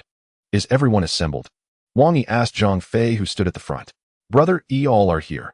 Even Xiao Jingjing, carried in by Lin Feng. Zhang Fei replied without hesitation. 19 souls total within this yard, including 9 women, counting Xiao Jingjing. Good. Since all are present, I'll speak briefly. Wang Yi cleared his throat, drawing every gaze toward him. 7 days have passed since the apocalypse erupted. You've surely witnessed how zombies grow stronger daily. Yesterday afternoon, just 2 of them toppled that iron gate and wounded Li Mei. Fortunately, Li Mei has awakened as a speed awakened, one who stirred our fears yet emerged unharmed. Wang Yi swept his gaze across the assembly. Their expressions held only astonishment, no suspicion. His story had been accepted without question. Zombies evolve faster than anticipated, leaving even me unprepared. We've secured sufficient fuel and provisions for now. Therefore we depart today. Stunned murmurs rippled through the crowd. Zhang Fei stepped forward, voice laced with concern. Brother Yi, must we leave today? It's already past 2 o'clock. Darkness falls soon. Traveling then would be perilous. Brother Yi, must we leave today? It's already past 2 o'clock. Darkness falls soon. Traveling then would be perilous. Before Wang Yi could reply, Yang Bing interjected, answering Zhang Fei directly. Brother Yi fears for our safety. As zombies grow stronger, no one knows what tomorrow holds. Each extra day we linger multiplies our danger. Wang Yi watched Yang Bing address the group and gave a subtle approving nod. This was no consultation. It was declaration. Their consent mattered not. His will would prevail. Yet Yang Bing's advocacy spared him the burden of persuasion. Li Hu and his brother, along with Zhang Tsong and others, voiced no objection. They simply nodded, having witnessed Wang Yi's ruthlessness. In this wasteland, survival demanded allegiance to such a man, and thriving demanded it even more. Zhang Fei harbored no opposition, only pragmatic doubt about timing. After Yang Bing's explanation, he grasped Wang Yi's intent and spoke up. Brother Yi, I understand now. Let us depart immediately. Wang Yi shook his head slightly. Zhang Fei, I recall your shop has a diesel generator. Bring it when we leave. Zhang Fei scratched his head, baffled. Brother Yi, why haul a generator? It's heavy, bulky, takes up precious space. Wang Yi smiled faintly. It serves a purpose. You'll see soon enough. Also bring your welding gear, cutting tools, rebar, steel plates. Take as much as possible. It serves a purpose. You'll see soon enough. Also bring your welding gear, cutting tools, rebar, steel plates. Take as much as possible. Ignoring Zhang Fei's confusion, Wang Yi raised his voice to the crowd, dismissed. Gather your belongings. Departure in 2 hours. Although Zhang Fei was puzzled, he followed Wang Yi's instructions, and along with Li Long and others lifted the generator onto Wang Yi's truck. Wang Yi's truck was already filled with coats and various food items, but fortunately there was still some space to fit the generator. As for the steel bars and plates, Zhang Fei initially planned to place them in Yang Bing's truck, but upon opening the cabin door, he found it packed with oil barrels and various snacks and drinks, even more full than Wang Yi's truck. With no other choice, he had to place the steel bars and plates on top of Wang Yi's truck bed and secure them with iron wire to ensure they wouldn't fall. Several women were also busy tidying up pots, bowls, and other items, and now that there were more vehicles, these small items wouldn't be a problem. Even Xiao Jingjing had managed to find a plush bear from somewhere, crying and pleading with Lin Feng to take the toy bear along. Naturally, Lin Feng disagreed, as the bear was nearly half a person's height and would take up valuable space in the truck.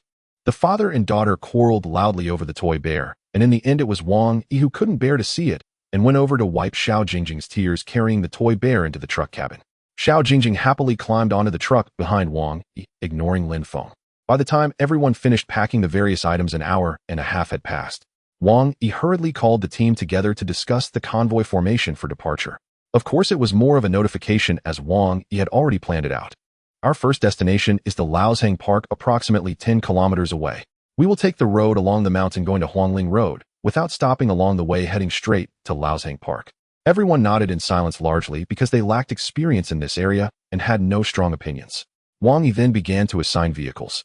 Li Hu and Lu Yongyu too will drive the Jimny, leading the convoy as the first team to scout the road ahead, but don't go too far. If any danger arises, we need to be able to support you. Wang Yi instructed the two, handing Li Hu a handgun that he had taken from Tai Go. Seeing that Li Hu didn't understand the meaning, Wang Yi explained. This handgun is for you. If you encounter danger and can't retreat in time, fire a warning shot. There's no need to shoot at zombies. That's pointless. Li Hu gladly accepted the handgun. After all, men are always interested in such things, but he didn't know how to use it, staring blankly at Wang Yi with a gleam of curiosity in his eyes. Wang Yi understood Li Hu's intention and briefly taught him a few basics, especially reminding him not to point the gun at people. The operation of the handgun was simple, and Li Hu was no fool. He learned within a few minutes, called out to Lu Yang, and excitedly got into the Jimny. Wang Yi then addressed the remaining group. I will drive the truck, followed by Zhang Tsong, Dr. Shun, and Han Shui, who will drive the business vehicle. This will be the second team. The third team will have Yang Bing driving the truck at the front, followed by Chen Hui and Li Long, who will drive the business vehicle. Finally, Zhang Fei and Lin Feng will be in the pickup truck at the rear of the convoy. You must always pay attention to the situation of the entire convoy. If any unexpected incident occurs, signal promptly. Do not fear attracting zombies. Wang Yi's personnel distribution was somewhat overly scattered. The entire team consisted of 19 people, yet there were 9 vehicles. Excluding Xiao Jingjing, it was basically 2 people per vehicle. If any unforeseen circumstances arose during the convoy's journey, it would be extremely dangerous for the entire team. However, Wang Yi did not want to abandon any vehicle. After the outbreak of the apocalypse, most of the vehicles on the road were damaged, and it was difficult to find any that were intact. If they abandoned several now, they would not have such good luck in finding vehicles later. After Wang Yi finished speaking, everyone nodded in understanding. Brother Yi, I've made the small flags you asked for. Li Mei came out of the room holding a pile of colorful small flags and placed them on the engine cover of the business vehicle. Wang Yi pointed at the colorful flags and spoke to those who had not been assigned vehicles. There are green and red flags here. While the convoy is driving, you will sit in the passenger seat, constantly observing the surroundings and the condition of the vehicles behind. If you find a vehicle lagging behind, wave the green flag. If there are a few zombies nearby, wave the red flag. If there are many zombies, wave both flags. Got it, brother. Understood. Several of them responded in unison, took the flags, and got into their respective vehicles. Seeing that everyone was ready, Wang Yi also got into his truck, but realized Li Mei had run off somewhere. However, Wang Yi wasn't worried. There were no zombies around, and Li Mei should have gone upstairs to fetch something. After waiting quietly for a while, he saw Li Mei come out looking mysterious. After getting into the car, she acted as if nothing had happened. Wang Yi didn't think to ask, just secretly wondered what strange idea this silly girl had. Li Hu, clear the way. Wang Yi opened the window and shouted to the already roaring Jimny. Li Hu rushed out first, and after they drove about 200 meters ahead, Wang Yi also started the truck and drove out of the repair shop. The others followed suit, and several vehicles set off towards Laozhang Park. Beep beep. 2 honks echoed throughout the convoy. What's going on? Who told them to honk? Hearing the honking, Wang Yi slammed on the brakes, bringing the truck to a steady stop on the road. Fortunately, the business vehicle behind was far enough from the truck to avoid a collision.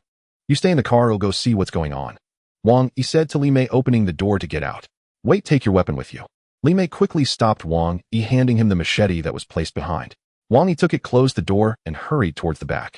On the way, Zhang Tsong and Dr. Shen also got out. Zhang Tsong, seeing Wang Yi holding the long knife and looking anxious, quickly grabbed his weapon and followed closely behind Wang Yi. What happened? Wang Yi ran to the front of the business vehicle driven by Chun Hui and saw Zhang Fei and Yang Bing crawling under the chassis, seemingly working on something. Brother, it was me who honked. The vehicle suddenly lost power while driving. I was so anxious that I forgot to wave the flag, Chun Hui said, timidly looking at the furious Wang Yi. Seeing her like this, Wang Yi didn't want to pursue it further and instructed her not to honk again next time. He squatted down to observe Zhang Fei and Yang Bing, who were busy working. The two worked under the car for not long when Yang Bing emerged, seeing Wang Yi's inquiring expression, and quickly said, Brother, there's nothing wrong with this car, it's just that the wire connecting the sensor suddenly broke, causing the car to lose power. Zhang Fei is fixing it now, and it will be fine soon. Wang Yi looked at the brand new Baojuan, and he felt a surge of anger within, thinking, this is a new car, how can it be so fragile? Roar. A roar interrupted Wang Yi's thoughts. Following the sound, he saw two zombies suddenly charge out from the greenery by the roadside. One of them was gnawing on a string of intestines, apparently having been feasting moments ago when it was drawn by the horn sound. Although Chun Hui had seen her fair share of zombies, she was still a woman. Upon seeing the sudden appearance of these creatures, whether they were zombies or something else, she instinctively let out a scream before her mind began processing. Lin Fengyu and Yang Bing deal with one zombie, I'll take care of the rest. The two hurriedly drew their weapons at Wang Yi's command and charged at the first zombie that approached. Brother, Zhang Fei lay under the car hearing the zombie's howls. He was about to crawl out when Wang Yi kicked him back in. Hurry up and fix your car, you don't need to deal with this zombie. Wang Yi finished speaking, grabbed his cleaver, and swung it at another zombie. Over the past few days, the zombies had become significantly stronger. From the fight yesterday with the zombie on the truck, it was clear that after being stabbed in the hand by Wang Yi's dagger, it could only advance to its palm before being eliminated by Wang Yi's gun. At that time, Wang Yi was using a dagger which was too small for him to exert full strength. But today, Wang Yi wielded a genuine large cleaver. He had Zhang Fei make 10 of these cleavers, which, though not very sharp, weighed over 20 pounds. While they might not be effective against other foes, they were perfect for dealing with zombies. Sizzle. The zombie likely thought it had become much stronger, overflowing with confidence. When it saw Wang Yi swing his cleaver, it didn't dodge, but instead swiped its claws directly at him. But Wang Yi was no easy target. As a first-level evolved being coupled with the heavy blade in his hand, he immediately severed the zombie's arm at the root with one strike, then swiftly turned and slashed at the zombie's neck. Having already lost one arm, the zombie realized Wang Yi was formidable and quickly retreated, dodging Wang Yi's strike. Seeing that his first slash had missed, Wang Yi stepped forward and swung again. This time the zombie had no way to evade. A deep gash opened in its abdomen, and its innards threatened to spill out. However, Wang Yi didn't want to witness that disgusting scene again. With consecutive slashes, he decapitated the zombie, its head rolling to the side. Yang Bing and Lin Feng were still engaged in combat with the other zombie. Wang Yi did not hesitate, and taking advantage of the zombie's distraction, circled behind it and swung his cleaver down at the top of its head. Unexpectedly, the zombie dodged quickly, as if it knew Wang Yi had circled behind, leaping to the side to evade the trio's attack. Zombies were not devoid of intelligence. They were not just mindless killing machines. After being infected by the virus, their movements were indeed slower than those of normal humans.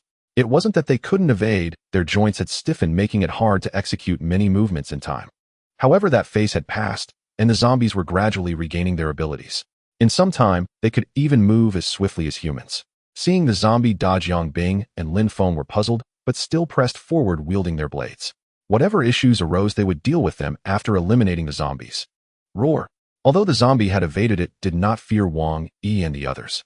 When Lin Feng swung his blade, the zombie met him head-on with a claw. Clang.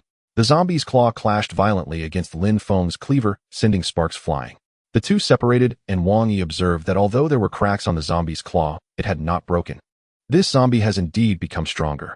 Just a few days ago, my cleaver could sever a zombie's claw, but now it only has slight cracks. Lin Feng didn't think too much about it. After a failed strike, he charged at the zombie again, relying on his immunity to the virus to fight evenly with the creature. Yang Bing was eager to join the fray, but the battle between the two was too intense for him to interject. Wang Yi was not worried. Lin Feng was a strength-based evolved being. Although he had not yet reached the first level, he should have no trouble dealing with an ordinary zombie.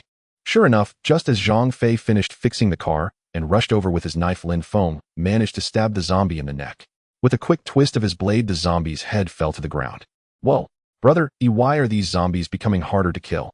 A few days ago it wasn't this exhausting. Today, we've been fighting for so long. Lin Feng plopped down onto the ground, gasping for breath, utterly exhausted. Although the term zombie has corpse in its name, at the end of the day, they are still animals possessing a form of intelligence.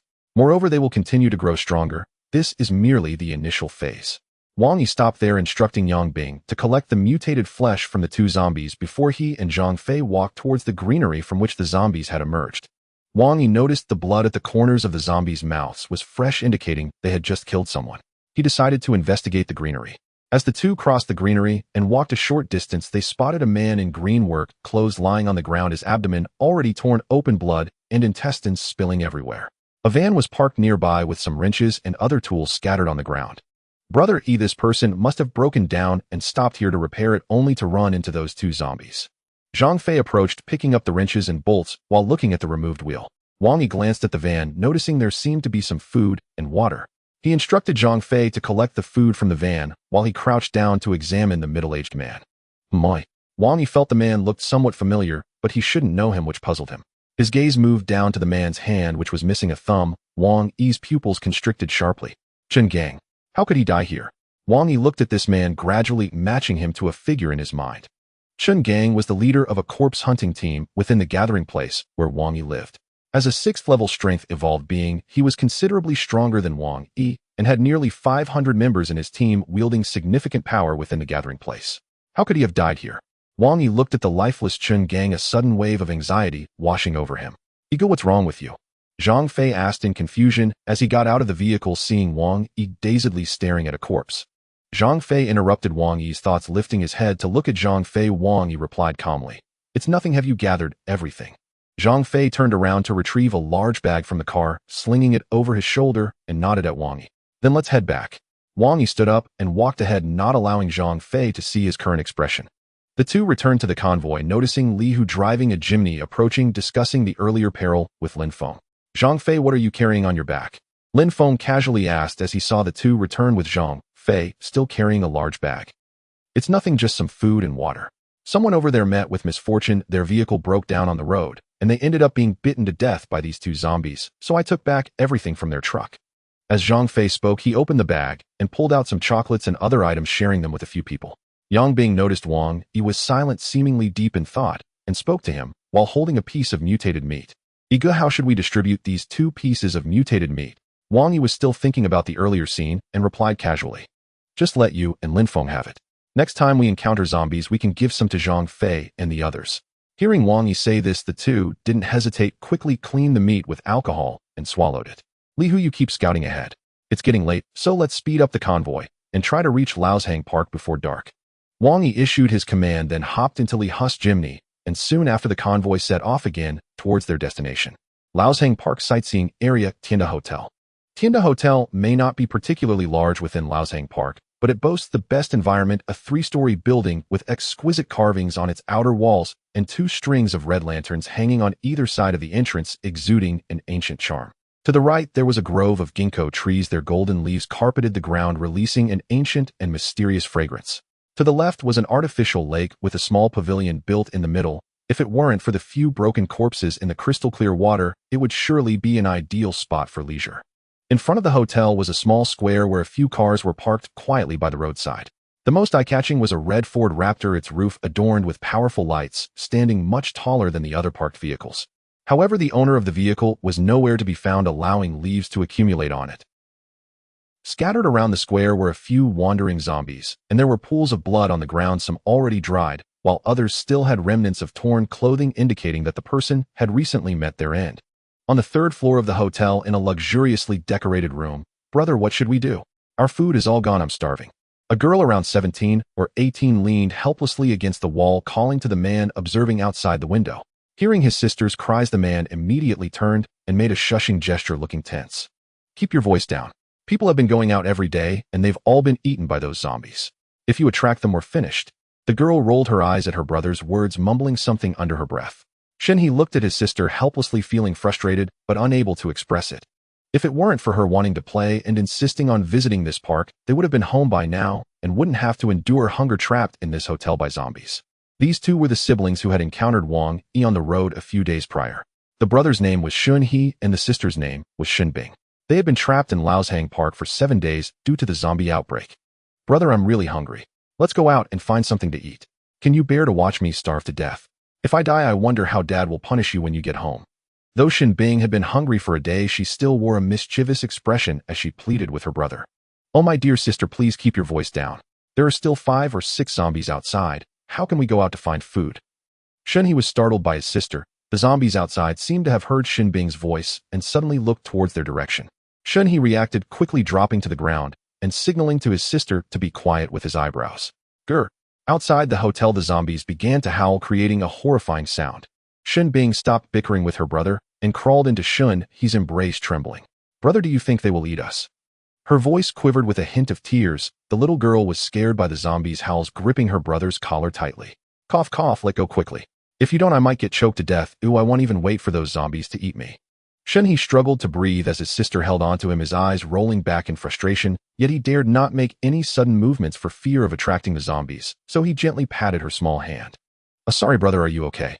Shin Bing quickly released her grip around her brother's neck, looking awkward. Brother, listen. Shin Bing pointed outside, eager to explain to her brother. Brother, the noise outside seems to have lessened. Do you think the group of zombies has left? Shin He listened closely and confirmed that there was indeed little sound outside. He hurriedly leaned to the window, peeking out. By now the sky had darkened, but it was still light enough to see. Shin He noticed several zombies staggering away as if chasing after something. Sister, those zombies seem to have left for some reason. Let's wait a bit longer. If they don't return, we can go down to find something to eat. Shin He glanced back at his sister, who nodded, then turned his attention back outside, waiting for the zombies to leave completely. Hurry faster. Zhang Fei and Lu Yang were moving quickly through the ginkgo grove, occasionally stabbing open several bags and tossing them to the ground filled with used sanitary napkins from Qinhui. Behind them, 6 screaming zombies were relentlessly pursuing their pace, moving quickly through the forest. Fu Fei-ge were almost at the spot where we agreed to meet Yi-ge. Lu Yang panted heavily, urging Zhang Fei. Wang Yi looked at the lifeless Chun gang, a sudden wave of anxiety washing over him. Yi-ge, what's wrong with you? Zhang Fei asked in confusion as he got out of the vehicle, seeing Wang Yi dazedly staring at a corpse. Zhang Fei interrupted Wang Yi's thoughts, lifting his head to look at Zhang Fei. Wang Yi replied calmly, It's nothing. Have you gathered everything? Zhang Fei turned around to retrieve a large bag from the car, slinging it over his shoulder, and nodded at Wang Yi. Then let's head back. Wang Yi stood up and walked ahead, not allowing Zhang Fei to see his current expression. The two returned to the convoy, noticing Li Hu driving a Jimny approaching, discussing the earlier peril with Lin Feng. Zhang Fei, what are you carrying on your back? Lin Feng casually asked as he saw the two return with Zhang Fei still carrying a large bag. It's nothing, just some food and water.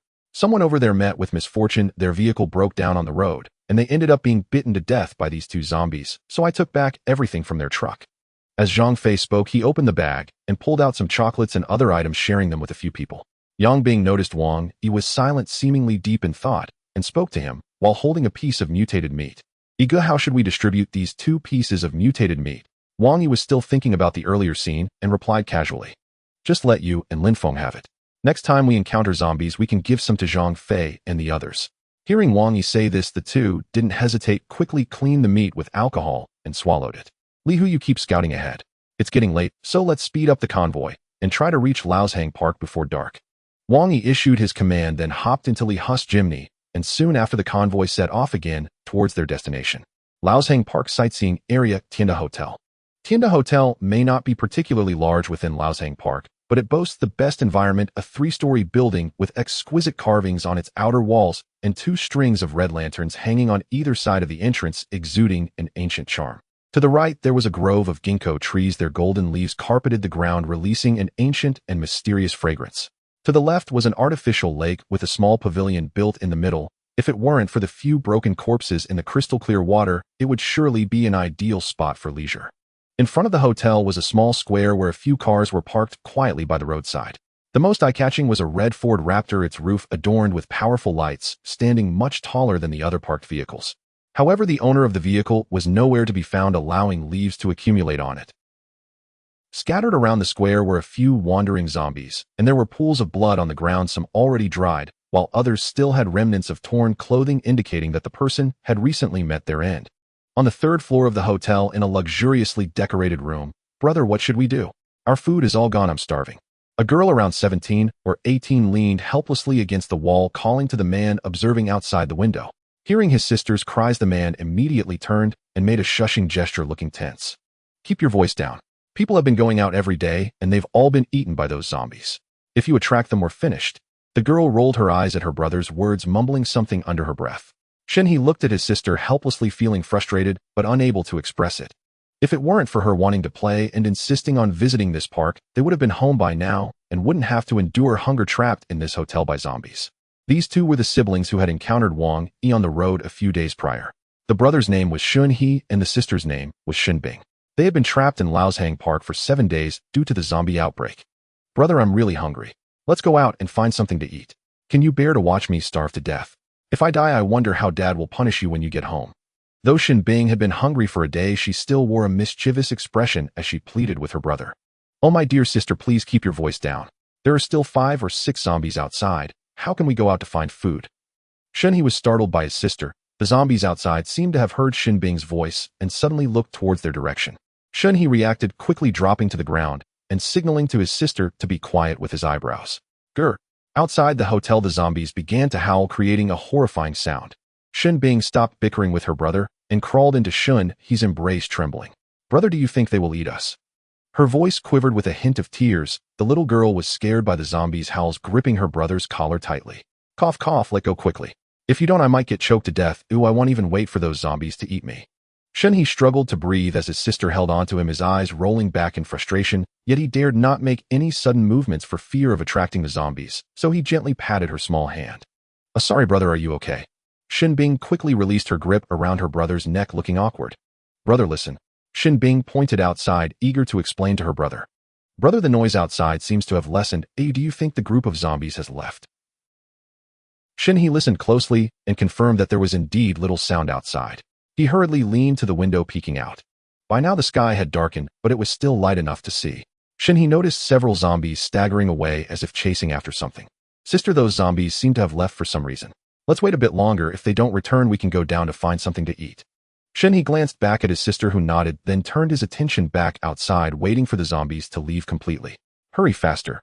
Zhang Fei and Liu Yang were moving quickly through the ginkgo grove, occasionally stabbing open several bags and tossing them to the ground filled with used sanitary napkins from Qinhui.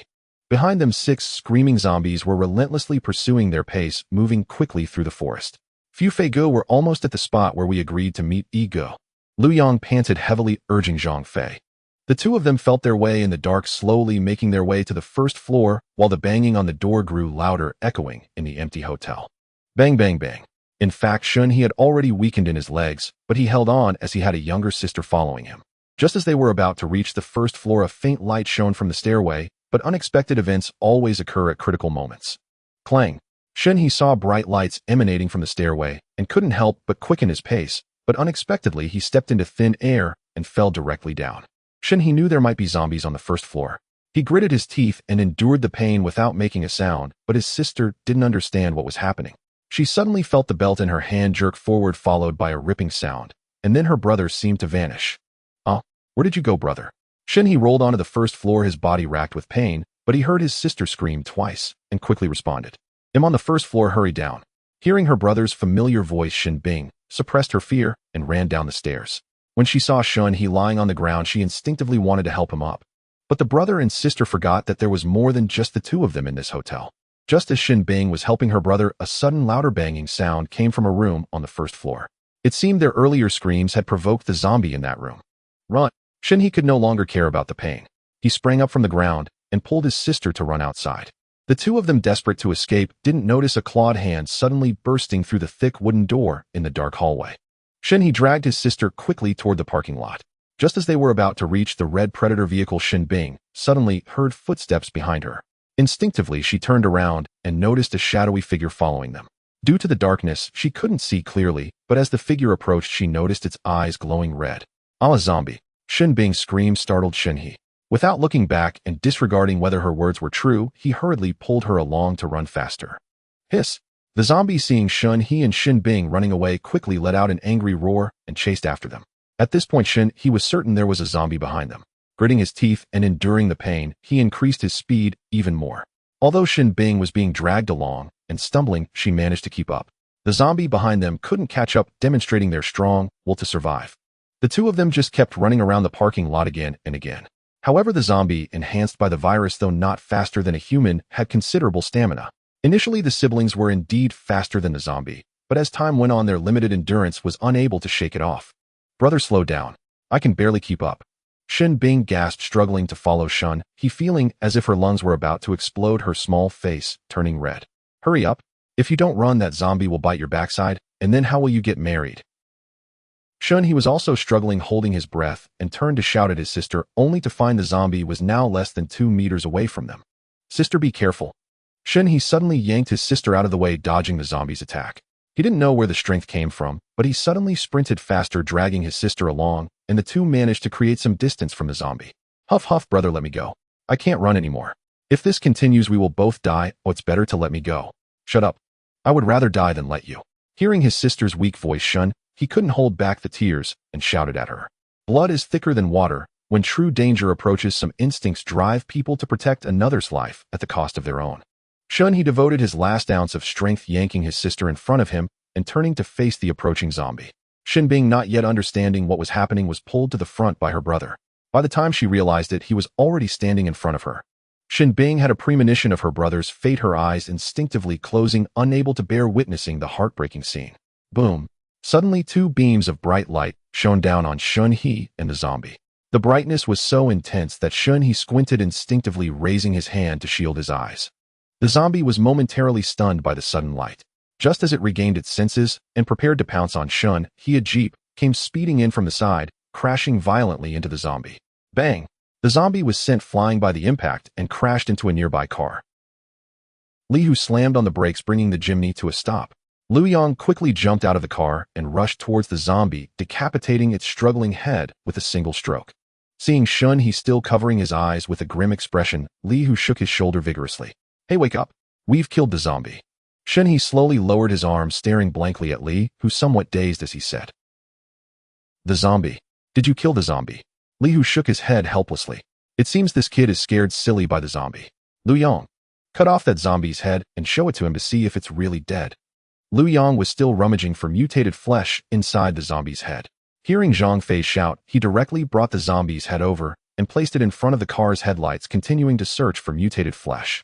See this? The zombie's head is right here. Do you think it can still live? Li Hu said with a hint of pride. Just as he was about to boast further, he suddenly saw flashes of headlights passing by. Li Hu knew that Wang Yi and the others had arrived. He paid no attention to Shun He anymore, quickly jogged a few steps to the car, took out a flashlight, and waved it 3 times at the convoy. Seeing Wang Yi's truck's headlights change to low beams, Li Hu called out to Lu Yong, and the two stood by the roadside directing Wang Yi. Shin Bing had already reacted, but seeing Li Hu and Lu Yang's fierce expressions, she didn't dare to speak up. Brother, who are these people? Let's observe first. I suspect they are refugees passing by here. They happened to come across this place. After Shun He spoke, he naturally positioned himself in front of his sister, watching the few vehicles cautiously as they slowly passed by, the blinding lights illuminating both of them, making them feel as if they were on stage, the center of everyone's attention. Several cars came to a slow stop, leaving only a business vehicle with its headlights illuminating the way for everyone to disembark. Li Hu, what's the situation with these 2 people? Yeah, as soon as I arrived, I saw this man being chased by a zombie, so I hurriedly drove my car to smash the zombie and rescued them both. After Li Hu finished speaking, Lu Yong was about to hand the mutated meat in his hand to Wang Yi. Wang Yi subtly shook his head, signaling Lu Yong to remain silent, and walked over to the 2 individuals to see who Li Hu had saved. Shin He stood at the front of the convoy and noticed a burly man approaching him, accompanied by several others wielding long knives. He felt uncertain about their intentions and instinctively stepped back a few paces. Oh, it's you. I thought it was someone else. As Wang Yi drew closer, Shin Bing recognized him in the light and called out loudly. Shin He looked at his sister with a puzzled expression. It seems she knows this person, but how come I've never heard her mention having friends in Jinling? Wang Yi was about to ask how these 2 had arrived here, but suddenly heard the little girl say she seemed to know him. Could she be a friend from his past life? However, he had no recollection of this girl. Although 10 years had passed, and he might not remember some events occurring now, Wang Yi truly had no impression of this girl at all. Do you know me? Wang Yi pointed to his own nose, looking at Shin Bing with confusion. I know you. You're the one who bought a lot of telescopes and maps just days before the apocalypse broke out. Shin Bing, still just a girl of 18 or 19, spoke in a crisp voice like a yellow oriole emerging from the valley, melodious and enchanting, making everyone feel that her voice was sweet. Wang Yi gazed at the girl's innocent appearance, and coupled with the striking red vehicle, he suddenly recalled the day he nearly veered off the road while driving a Jetta, almost colliding with a red vehicle. If this girl knows about the supplies he prepared before the apocalypse, any careless slip could lead to unnecessary trouble. We can't let them leave. If they talk, it could bring unnecessary troubles to ourselves. Wang Yi's eyes flickered as he glanced at Bing, who thought he was still upset about that day. Hey, it doesn't have to be like this. Although my brother was the one who almost hit you that day, it was also because you nearly crashed into us first. Don't be so petty. Bing pouted, casting a somewhat resentful glance at Wang Yi. Oh, that's not it. Wang Yi shook his head. Although he had been quite angry about that incident at the time, a few days had passed, and he had already put it behind him. After all, nothing serious happened, and he wasn't a petty person. Seeing that Wang Yi bore no grudge, Bing quickly pulled her brother's hand away and began chattering away at Wang Yi. My brother and I originally planned to head straight home, but who knew he insisted on going to this broken park? We hadn't been here for 2 days before these monsters appeared, and we've been hiding in the room ever since. I haven't eaten anything in a long time. As she spoke, Bing looked at Wang Yi with a pitiful expression, gently rubbing her belly, making one wonder if she were pregnant with Wang Yi's child. Wang Yi listened to the girl's words and understood that the two were not a couple, but rather siblings. Seeing her pitiful demeanor, he quickly asked Li Mei to fetch some food from the car for them. Watching the two devour the food, Wang Yi inquired, "Since you've been here all this time, do you know how many zombies are in this hotel?" He quickly swallowed the bite of bread in his mouth upon hearing Wang Yi's question and replied, "My sister and I have been trapped in this hotel since the day the apocalypse broke out. The zombies you killed earlier were probably those that returned from watching the sunrise that morning." Seeing Wang Yi nod, he took a bite of bread and continued, "No one has come out of the hotel for the past few days. Starting from the third day, 2 or 3 people would come out each day, but they were all bitten by zombies outside. The reason we didn't run out is that my sister brought a lot of snacks, allowing us to hold on until now." After he finished speaking, Wang Yi felt that there shouldn't be many zombies left in the hotel, but he still instructed Lin Feng to take Yang Bing, Li Hu, and Lu Yang to check how many rooms there were. If there were only a few zombies, they would clear them out immediately. The rest could be dealt with tomorrow. The group went through each room and indeed found 2 zombies, but they were separated, so it didn't take much effort to deal with them. After the cleanup, they hurried down, and Yang Bing approached Wang Yi, saying, "Yaj, there are quite a few rooms in this hotel. Just on the 3rd floor, there are 15 rooms. We found 2 zombies in total." Yang Bing began to hand the mutated meat to Wang Yi, but was stopped by a glance from Wang Yi, who then spoke to everyone. "The hotel has been cleared. Everyone will stay on the 3rd floor with 2 people in each room. Now let's bring the supplies upstairs. Jiang Li and Chun Hui, you two take a few people to prepare dinner. We'll eat in the lobby on the 1st floor in an hour." After Wang Yi finished speaking and saw everyone busying themselves, he said to the Shin siblings, who still seemed uncertain about what to do, "You should also stay on the 3rd floor. If you're hungry, come over for dinner tonight." In fact, Wang Yi's meaning was quite clear. The siblings had already eaten plenty of bread and hot dogs, so how could they possibly be hungry? He grabbed Bing, who had just wanted to agree.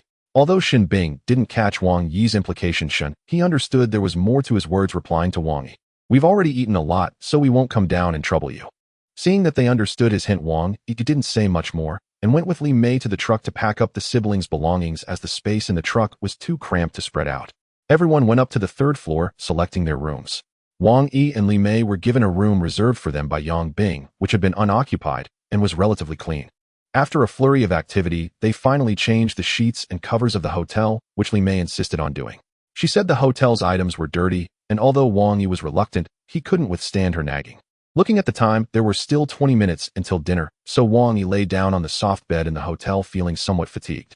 Li Mei noticed Wang Yi enjoying himself and lay down next to him, falling into his embrace. "Yaj, you seem a bit off today." Li Mei gently scratched Wang Yi's chest with her small hand. Seeing that Wang Yi remained unmoved, her slender leg hooked around his waist. Wang Yi immediately wrapped his arm around Li Mei, moving his hand up and down. He sighed, but didn't know how to express his worries to her. Some things even the closest people couldn't easily speak of. Wang Yi remained silent, and Li Mei did not ask further, simply attributing Wang Yi's fatigue to the tiring days they had experienced. The two embraced, quietly savoring their hard-won moment together. Before long, a knock on the door was heard, followed by Ling Xian's voice from outside. "Jia dinner is ready on the 1st floor. Everyone else has already gone down and is waiting for you two to join them." "Got it, we'll be right down," Wang Yi replied. He and Li Mei tidied up a bit before opening the door and stepping outside.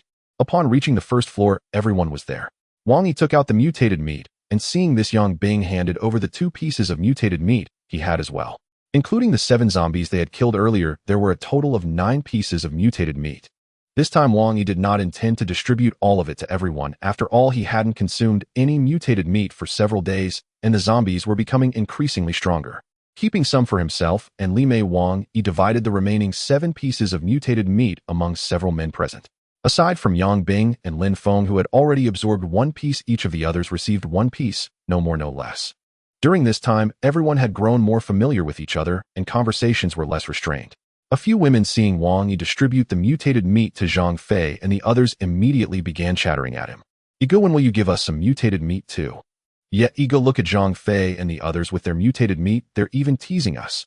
Seeing a group of women glaring at him, Wang Yi understood they just wanted to liven up the atmosphere and make everyone happy. They didn't truly harbor any grievances against him. However, Wang Yi had already considered this beforehand. Among the team, there were only 10 men capable of combat, while the remaining women, except for Li Mei, were largely unable to fight zombies. Some of them even showed fear when confronted with zombies. Like Chun Hui today, her first reaction upon encountering a zombie was to scream, after which she stood frozen, unsure of what to do. Wang Yi had originally planned to train the women in the team to combat zombies once things stabilized a bit, but seeing their current state, they seemed ready. Noticing that all the women were looking at him, Wang Yi cleared his throat and spoke slowly. "Since you all want mutated meat, it's not impossible, but fighting zombies is extremely dangerous. One wrong move could cost you your life." The women did not fully comprehend Wang Yi's words, but only Li Mei, seeing the mischievous smile on his face, felt a slight heaviness in her heart, knowing he had some scheme in mind. Indeed, Wang Yi's next words caused the faces of the women present, and even Zhang Fei and the others, to change dramatically. Although fighting zombies is dangerous, there are not many who can fight in the team right now. Therefore, I have decided that all women except for Xiao Jingjing will go out with me in batches tomorrow to look for zombies. I hope you all prepare yourselves mentally." "What? No way." Upon hearing Wang Yi's decision, the group of women erupted in a flurry of discussions. Jiang Li suddenly stood up and anxiously asked Wang, "Ego, are you saying we have to fight zombies and kill them?" Wang Yi smiled slightly, appearing harmless. "I did say you need to fight zombies tomorrow, but whether you kill the zombies or they kill you, I cannot say for certain." At Wang Yi's words, the women abruptly stopped their chatter, staring blankly at him, their expressions complex. "Ego, how about I just sit this one out?" These women tremble in fear at the sight of zombies. How could they possibly fight them? Yang Bing's words carried weight as he understood Wang Yi's intent. In this apocalypse, with zombies rampant regardless of gender, if one continues to rely on others without improving oneself, they will eventually be eliminated by this harsh world. Thus, Yang Bing strongly supported Wang Yi's plan. Hearing some women oppose it, he stood up to provoke them. Wang Yi glanced at Yang Bing in surprise, initially thinking he was merely calm in the face of an emergency, but was impressed by how perceptive Yang Bing was, directly guessing Wang Yi's intentions and even helping him persuade the women. Unfortunately, these women were each quite clever. Hearing Yang Bing belittle them, they remained silent, each picking up their food as if they hadn't heard Wang Yi and Yang Bing's earlier conversation, chatting while eating. Regardless, Wang Yi's resolve was firm and not something anyone could change. "Han Shui Dr. Shinling Xian and Xiaoqing Yu 4 will go out with me tomorrow. Prepare yourselves mentally, the rest can continue eating." After saying this, Wang Yi did not look at the women's expressions, but sat down to eat. Seeing Wang Yi's firm stance, the women quickly turned their gazes to Li Mei, but Li Mei felt powerless to change Wang Yi's mind and could only pretend not to see, focusing on eating her instant noodles. Those not called by Wang Yi, like Chen Hui and Jiang Li, looked at Dr. Shun and the others with glee. Wang Yi took a bite of his instant noodles and continued speaking. "I will take the rest of you out the day after tomorrow, so don't harbor any unrealistic hopes." Once this was said, Chen Hui and the others ceased their gleeful expressions. They understood that Wang Yi's intentions were for their sake, but regardless, overcoming their fear of zombies would be quite challenging. But then again, they had initiated the topic by complaining about not receiving any mutated meat. Dinner concluded in this quiet atmosphere. Wang Yi instructed Zhang Fei to lock the hotel entrance with wire. Even if zombies attempted to sneak in at night, the noise would alert them. Furthermore, with Li Hu and Lu Yang sleeping in the car, Wang Yi was not worried about any accidents. Once everything was tidied up, it was nearly 10 o'clock at night. Wang Yi and Li Mei casually wiped their faces with wet towels and laid down on the bed. After a round of passion, Li Mei half lay on Wang Yi, one beautiful leg gently resting on his abdomen, her hand drawing circles on his chest. "Ego, it seems we're not far from my hometown now." Li Mei's beautiful eyes sparkled as she looked at Wang Yi, trying to read something from his expression. Wang Yi, well aware of her meaning, gently nodded and said, "We will pass through Xinjiang. You need not worry, as long as your parents are alive, I will rescue them." This felt like a transaction between the two, Li Mei becoming Wang Yi's woman in exchange for Wang Yi saving her parents. However, having experienced so much, their feelings were strong, and they did not dwell on such matters. Hearing Wang Yi say this made Li Mei happy, and she kissed him on the cheek. Wang Yi, unable to resist the allure, wrapped his arms around Li Mei's slender waist. Li Mei was obedient and compliant here, although they had just finished. As long as this man beneath her was pleased, she was more than willing. After a long while, with a heavy exhale, Wang Yi and Li Mei concluded their battle. Li Mei felt utterly exhausted, collapsing onto Wang Yi's chest and unwilling to leave for a long time. Both were drenched in sweat, but the hotel had long run out of water. Li Mei had no choice but to open a bottle of mineral water, pouring it onto a towel to wipe down their bodies. I'm feeling sleepy. Could you blow out the candle? The candle quietly burned, drips of wax occasionally sliding down, casting a faint glow in the dark room. With a single breath from Wang Yi, the room was suddenly plunged into darkness. Li Mei clutched Wang Yi's arm, tightly, falling into a peaceful sleep. However, Wang Yi, listening to the rhythmic sound of her breathing, found himself unable to sleep, tossing and turning as he pondered the events of the past few days. Starting from the mutated rat, the mutated beasts of his past life were discovered by human survivors only over a month after the apocalypse erupted, and their numbers were scarce. Some powerful strongholds even hunted the mutated beasts for food. Yet this time, only 4 days had passed since the apocalypse began, and Wang Yi had already encountered that mutated rat, which was gravely injured. If it weren't for his physical condition reaching level 1, the wound might not have healed so smoothly. Moreover, there was the corpse discovered today. Wang Yi confirmed multiple times that it was Chun Gang from the stronghold in his past life. Until Wang Yi's death, Chun Gang had safely remained in the stronghold, and he had never heard of any danger befalling him. Yet today he was unexpectedly found on the road. If it weren't for that severed finger, Wang Yi would have thought he was Chun Gang's brother. Wang Yi's mind flashed with these anomalies, realizing he hardly understood this apocalypse.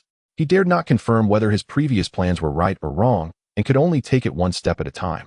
Wang Yi drifted into a hazy dream. In the darkness, he saw the mutated rat flash. By then, Chun Gang brutally killed on the road, and Yin, who had starved to death at home, as well as his brother, who wept for him amidst the corpses. And there was the enchanting Li Mei smiling sweetly at him in the dream, but her gentle face suddenly shattered, morphing into a grotesque zombie that lunged at Wang Yi. Ugh! Wang Yi was startled by the scene, unable to help but scream. Li Mei was jolted awake by Wang Yi's sudden shout. She got up, drew back the curtains, and discovered the outside world was already bright. Seeing the man on the bed in agony, she hurriedly jumped onto the bed and tightly embraced Wang Yi. Wake up. Li Mei was nearly in tears. No matter how she called Wang Yi, he showed no signs of awareness, just convulsing in her embrace, lamenting. Huff huff. What is happening to me? Wang Yi's extremely hoarse voice sounded as he slowly opened his eyes, his body gradually regaining control, feeling his throat swollen and unbearable, as if an eternity had passed. You finally woke up. Yes, you've been screaming since 7 this morning. It's already 10. Upon hearing these familiar voices, Wang Yi slowly looked around and saw Zhang Fei, Lin Feng, Yang Bing, and others surrounding him, each face filled with concern. Walla, you finally woke up. Since this morning you've been like that. I've been so worried. Before Wang Yi could understand what was happening, a figure suddenly leaped toward him. Wang Yi embraced the graceful figure, but confirmed she was not a zombie. He said to the sobbing Li Mei in his arms, "Bring me some water. Why is my throat so sore?" Li Mei quickly got out of bed, picked up the mineral water from the floor, twisted off the cap, and handed it to Wang Yi. Gulp gulp. Only after nearly finishing the entire bottle of water did Wang Yi feel his throat improve slightly. Noticing the others were still waiting in the room, he took a moment to collect himself and spoke to Zhang Fei, who was closest. Zhang Fei, gather everyone, including the brother and sister you saved yesterday, and have them wait for me in the lobby on the first floor. Zhang Fei immediately nodded, looking at Wang Yi with concern. What about what happened earlier? Wang Yi shook his head, saying he merely had a nightmare and was fine, then sent everyone away. He asked Li Mei to boil some instant noodles, and after hastily eating, he took Li Mei, whose eyes were still a bit swollen, downstairs. Is everything alright, Igoa? When the others saw the two come down, they hurriedly approached to greet them. Wang Yi waved his hand, signaling for everyone to be quiet. Everyone, there's no need to worry. I merely had a nightmare, and am fine now. Wang Yi didn't elaborate, as he couldn't casually disclose those concerns. Changing the subject, he began discussing today's arrangements. Today we will split into 2 groups. One group will be led by me, going out to search for zombies. Li Mei, Li Hu, Zhang Tsong, Lu Yang, and the 4 people named last night, a total of 9 people. The remaining group will be led by Zhang Fei and Lin Feng, staying behind in the hotel. I have tasks for you, and the others should return upstairs and wait for notification. After assigning the groups, Wang Yi called Zhang Fei and Lin Feng over to discuss his thoughts with them. Zhang Fei, didn't I ask you to bring the generator and welding machine yesterday?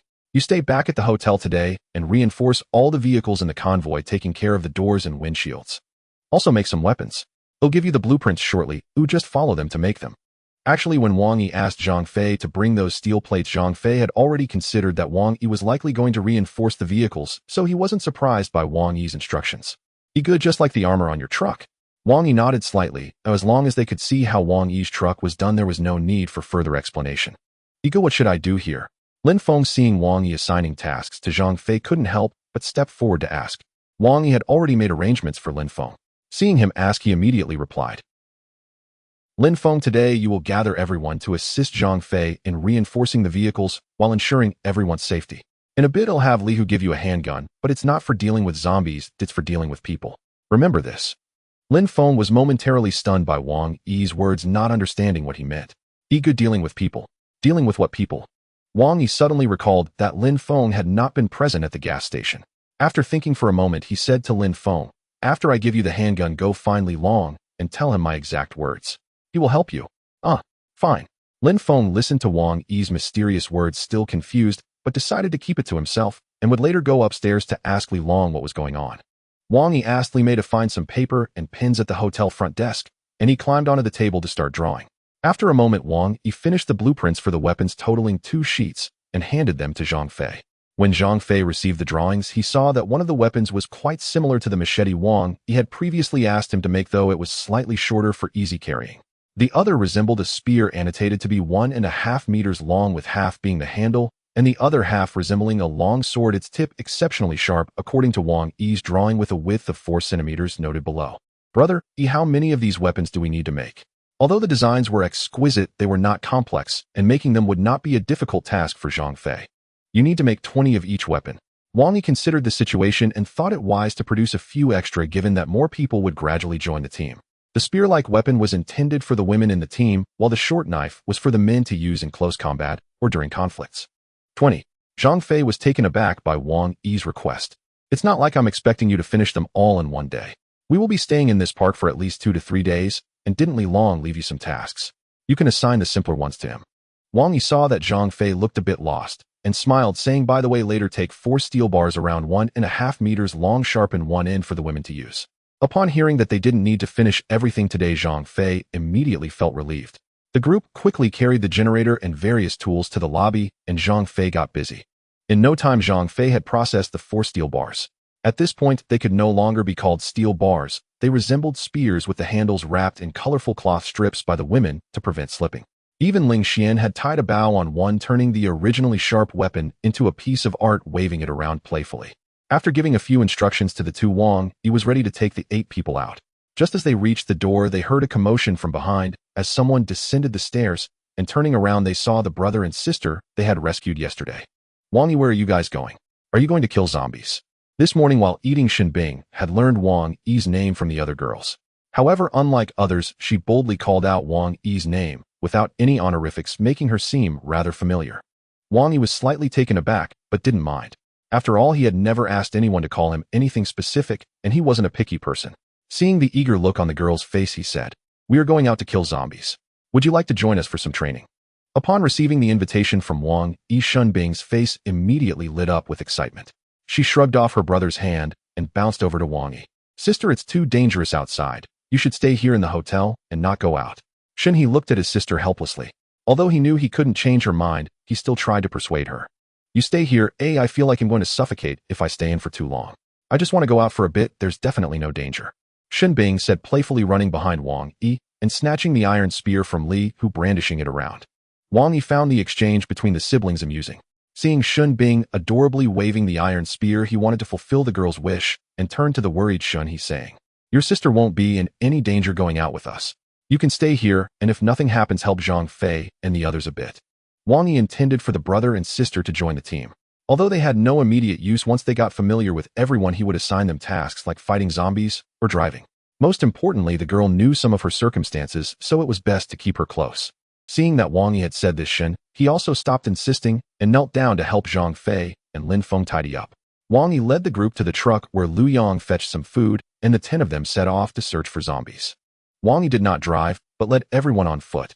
This time he only planned to scout the nearby area and wouldn't venture too far from the Tienda Hotel.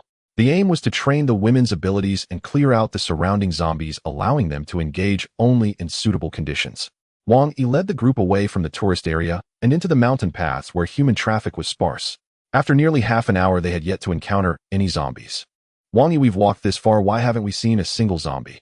Xin Bing chattered along the way, seemingly unafraid, running back and forth in the group, behaving very differently from the other girls. Ugh. Just as Xin Bing complained, they heard a howl from a distance, and she immediately hid behind Wang Yi, trembling with fear. Don't speak, there are zombies nearby. Upon hearing the howl, Wang Yi determined it was not far from them, and immediately instructed Li Hu to distribute the iron spears to the girls. The group cautiously moved towards the direction of the howl. The group reached an artificial lake, and the zombies' howls grew louder. Wang Yi immediately asked Li Hu, Li Mei, and Lu Yang to stay behind to protect the girls. He then took Zhang Tsong and ran towards the artificial lake, aiming to confirm how many zombies were there. Min Stone Lake, located in the middle of Laoshanshan Park, is more of a slightly larger water pool than an actual lake meant for visitors to fish and relax. Both sides of the lake are lined with bamboo forests with a small path leading directly to the lakeshore, while the opposite side features a row of small houses selling tea and drinks. This once picturesque Min Stone Lake was now the scene of a tragedy. Help!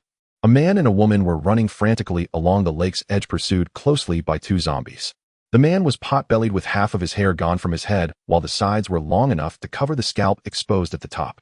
It was peculiar how, despite running so vigorously, the hair covering his head didn't fall apart. The woman had a seductive appearance, though that was before encountering the zombies. With dark purple eyeshadow smeared by tears, she looked like a panda. She wore a professional outfit and a multicolored white shirt stained in an unknown manner. Her lower half was even worse, with her flesh-colored stockings riddled with holes, and her high heels were nowhere to be found, replaced by a pair of unknown sneakers that made a loud sound as she ran. Yet despite this, the woman still tossed the plump man behind her. Zhang Tsong and Wang Yi crouched behind a bush, watching this perilous scene unfold, with Zhang Tsong contemplating whether to save them. Let's assess the situation first.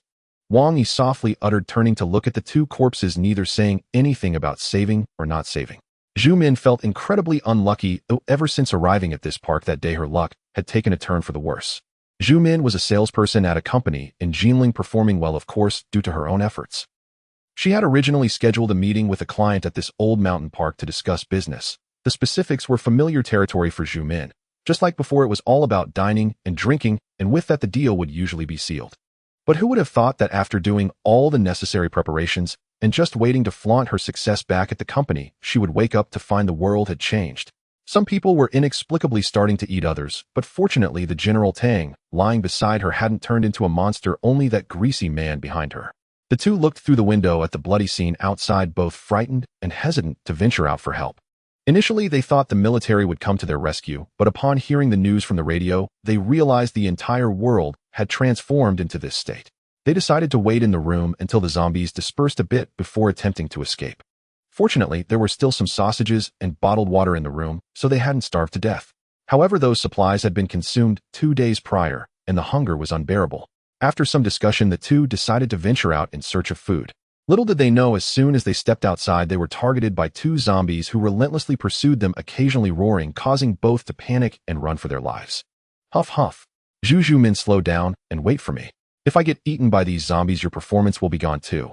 The greasy man gasped behind her, shouting at Zhu Min, who was running ahead. Upon hearing this, Zhu Min tilted her head slightly, saw the zombies closing in, and let out a frightened cry, her legs moving even faster. Am I stupid to wait for you? The world has ended. Who cares about your dirty money? Huff huff. The greasy man was angered by Zhu Min's retort and began to curse back at her. You filthy bitch, just wait until I get out if I don't find 10 or 8 of them. Act. Suddenly, the pursuing zombie let out a loud roar, startling General Tang, who shrank back and fell silent, hastily running forward. Zhu Min didn't have time to pay him any mind, clutching her skirt tightly as she ran quickly. Igu, if we don't go save them now, they'll be caught by the zombies. Zhang Tsong looked at the two who were about to be chased down by zombies and urgently said to Wang Yi. But how could he know what Wang Yi was thinking? After thinking for a moment, Wang Yi said to Zhang Tsong, you go and call Li Mei and Li Hu over here. Zhang Tsong understood Wang Yi was planning to save them, nodded in agreement, and hurried back.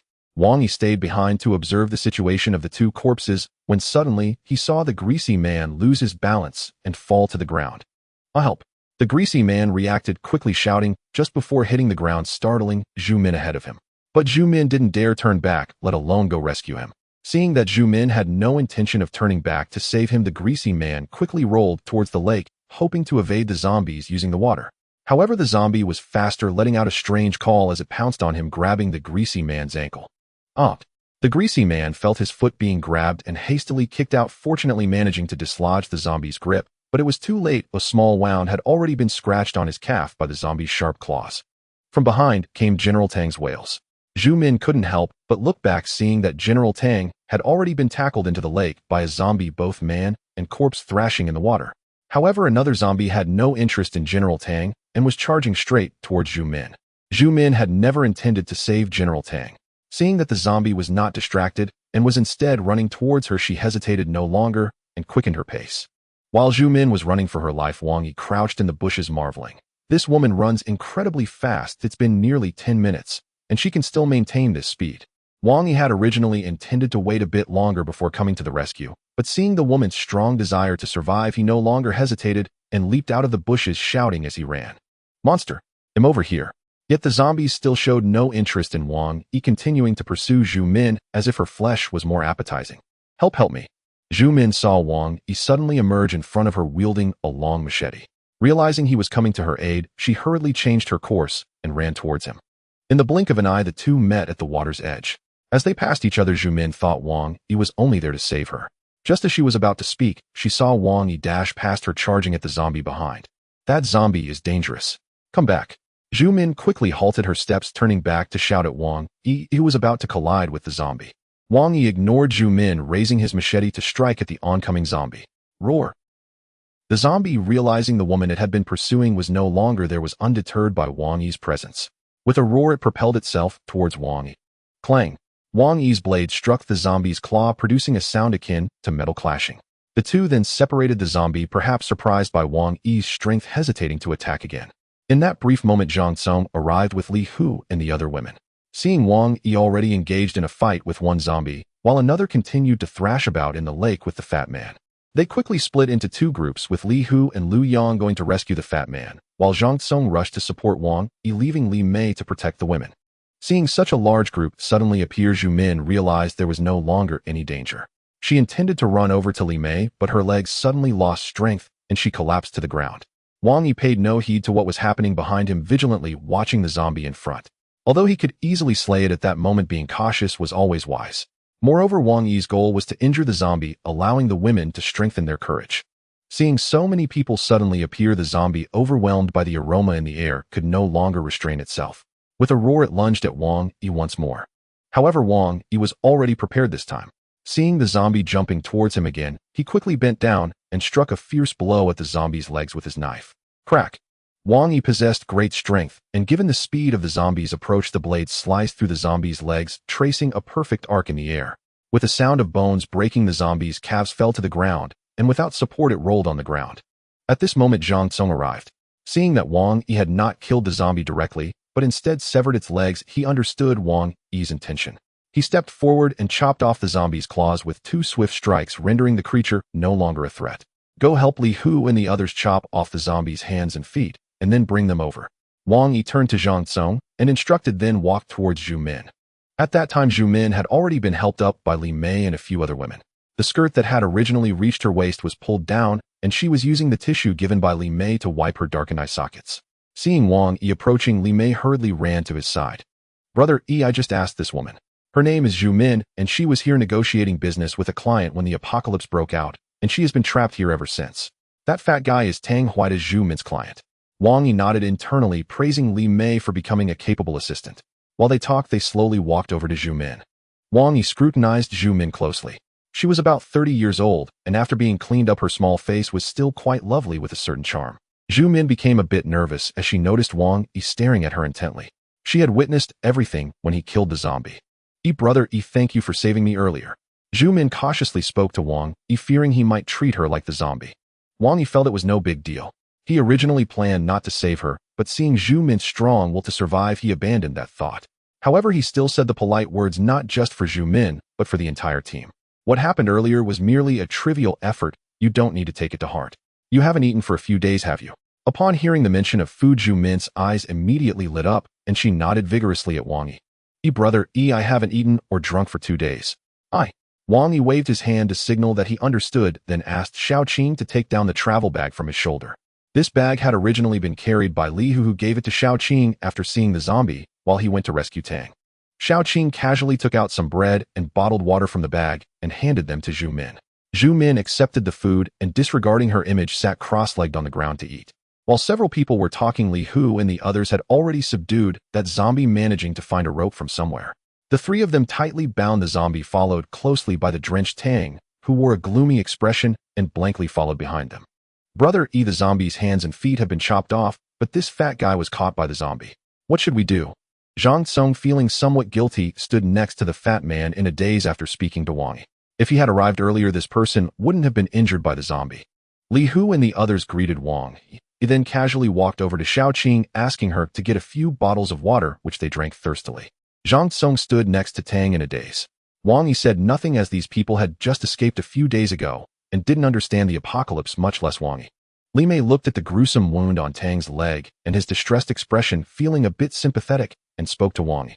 Brother E, how about we use the foundation? Cough. Wang Yi directly interrupted with a cough, then turned to call Li Hu aside. Brother E, what's the matter? Li Hu looked confused, not knowing what Wang Yi wanted to discuss with him privately. You will give that Tang some food later to keep him with us, but don't let him get too close. Keep an eye on him, and when he turns into a zombie, extract the foundation meat. Li Hu was not surprised, how ever since that day at the gas station he knew Wang Yi was ruthless. This fact reassured Li Hu, as he felt safe following someone like him. Li Hu nodded and said to Wang Yi, don't worry, brother E, I know what to do. Wang Yi patted Li Hu's shoulder, gave him the dagger he carried, and reminded him to be careful before they returned to the crowd. Everyone looked at Wang Yi with confusion, not knowing what the two had just discussed, but Wang Yi's expression remained unchanged, showing no signs of guilt. After all, in Wang Yi's view, this was the most correct choice in the apocalypse. Even if it was a waste to give Tang the foundation meat, what did it matter if he was an ability user? Moreover, Wang Yi had done much worse in his past life. Kindness and malice had lost their definition for him long ago. Only interests that aligned with his own mattered, and that was what he pursued. Li Hu silently took out bread, beef jerky, and other items from the bag and walked over to hand them to Tang. Tang knew he had little time left side, and without saying thank you, accepted the food and began to eat frantically. Alright everyone, don't overthink it. These two zombies no longer have the ability to attack. Which of you women will take the first shot? Off. Brother E.I. The moment the women heard Wang Yi telling them to kill the zombies, their attention shifted to the two zombies lying on the ground, howling, each wearing a distressed expression, unsure of what to do. Seeing the women holding iron spears, looking confused, Wang Yi shook his head and pointed at Han Shui, who was closest to him. Han Shui, you go first. Kill the zombie in the red clothes with the iron spear. Han Shui hurriedly shook her head, wanting to step back, but the other women, seeing that Wang Yi hadn't asked them to kill the zombie, unitedly pushed Han Shui to the front. Brother E, I can't kill zombies. Han Shui had no choice but to steel herself and walk to Wang Yi, her voice as small as a mosquito. Wang Yi looked at her pitiful state. Though he felt sympathy, it did not waver his resolve. What? Don't you want to save your sister? If you can't even kill a zombie, how will you save her? Wang Yi sternly scolded Han Shui, causing her to tremble, nearly dropping the iron spear to the ground. What are you shouting for? You're using your sister as a threat against me. I never said I wouldn't go. Oh. Han Shui had already readied herself, but upon hearing the zombie's sudden shout, the courage she had so painstakingly mustered crumbled away. Sigh. I wonder how Weiner is doing. Is she eating? Or is she being attacked by zombies? Wang Yi spoke in a tone that seemed to be self-reflective, as if he wanted someone to hear him, while he sighed at Han Shui. Weiner. Han Shui suddenly recalled her sister's image. A pang of pain surged in her heart. For some reason, she felt an intense hatred towards the zombie in front of her, and with that she gripped the iron spear tightly and fiercely lunged at the howling zombie. Thud! The spear pierced the zombie's neck, causing it to stop screaming. A stream of blood and foam erupted from its mouth, likely damaging its vocal cords. Han Shui came to her senses, looking at the horrific state of the zombie in front of her. She quickly released the iron spear and whimpered hastily, running aside to vomit. It's better, much stronger than before.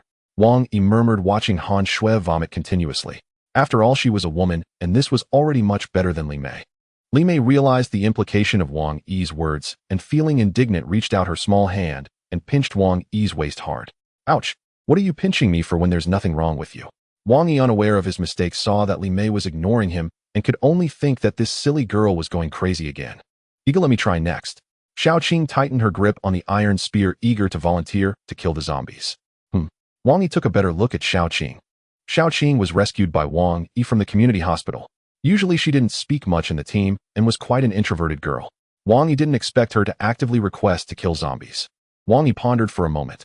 Since she volunteered, he thought it would be good to let her try. Xiaoqing, go ahead, but remember to attack the zombie's head to ensure it dies completely. After Wang Yi finished speaking, he saw Xiaoqing nod determinedly, then she jogged over, aiming the iron spear at the zombie's eye socket and stabbed it in. She then shook it vigorously a few times, and the zombie twitched before falling silent. Good. Wang Yi couldn't help but applaud Xiaoqing's fierce method. Xiaoqing then pulled out the iron spear and shyly walked up to Wang Yi. Ego, I studied medicine before, so I'm not very afraid of these bloody things. Wang Yi suddenly remembered that Xiaoqing was indeed a medical intern at the hospital. She must have studied human anatomy quite a bit, otherwise she wouldn't be so calm while killing zombies. You did well. You can step down now. I'll ask Li Mei to find you tonight. Upon hearing this, Xiaoqing excitedly nodded. Other than dealing with mutated flesh, Ego probably had no other tasks. From the very beginning of forming the team, Wang Yi had intended to judge based on merit. Since Xiaoqing had performed well, he wouldn't be stingy. After letting Xiaoqing return Wang Yi then turned his gaze to the remaining few women. Shen Bing directly lowered her head, lacking even the courage to meet Wang Yi's eyes, in stark contrast to when she hadn't noticed the zombies. However, Ling Xian, who had already killed zombies at the 4S shop, didn't feel intimidated. With a strong sense of righteousness, she stepped forward. Just as she was about to speak, Wang Yi bypassed her and looked at Dr. Shun, who was still lost in thought. Dr. Shin, you see Xiaoqing. Hearing her name called by Wang Yi, Dr. Shin snapped back to reality, realizing there was no escaping. In truth, she was not afraid of zombies. She had always been a doctor, often healing others, which had cultivated her gentle demeanor over the years. Now, with Wang Yi asking her to kill zombies, although they could no longer be considered human, Dr. Shin still felt somewhat awkward. However, looking at Wang Yi's determined gaze, she steeled herself and walked up to the zombie. Huh.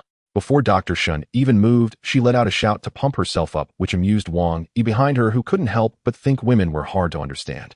After her shout, Dr. Shun no longer hesitated. She took the iron spear aimed for the zombie's eye socket and stabbed it in. Just like Xiaoqing, she only pulled out the spear once the zombie had fallen silent. Expressionless, she walked back and directly tossed the iron spear to Lu Yang, standing to the side, without saying another word. Wang Yi ignored Dr. Shun's odd behavior, noticing Ling Xian looking dejected beside him. He didn't mind her too much. This wild girl was not necessarily a good thing. Seeing that the two zombies had already died, Shen Bing was no longer afraid. She snatched the iron spear from Lu Yang's hand and jogged over to poke at the zombie's corpse. Wang Yi looked at Shen Bing's antics and smiled helplessly. He turned to Zhu Min, who was still eating. Now that the zombies are dead, if you want to follow us, you must listen to my orders, otherwise. I will listen, I will follow you guys. Before Wang Yi could finish, Zhu Min interjected eagerly.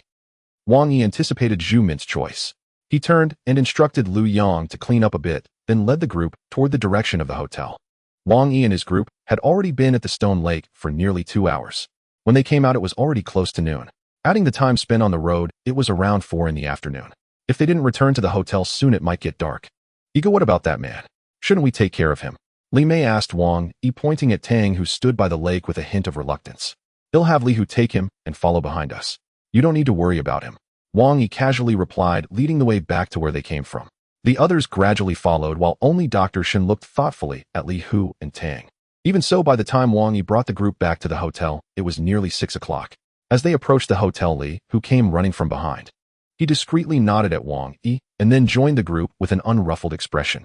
At this moment, the Tianda Hotel, if one got closer, could hear the clanging sound of a diesel generator running. The steps outside the main door had been built into a slope with bricks and dirt by Zhang Fei and the others, facilitating vehicle access.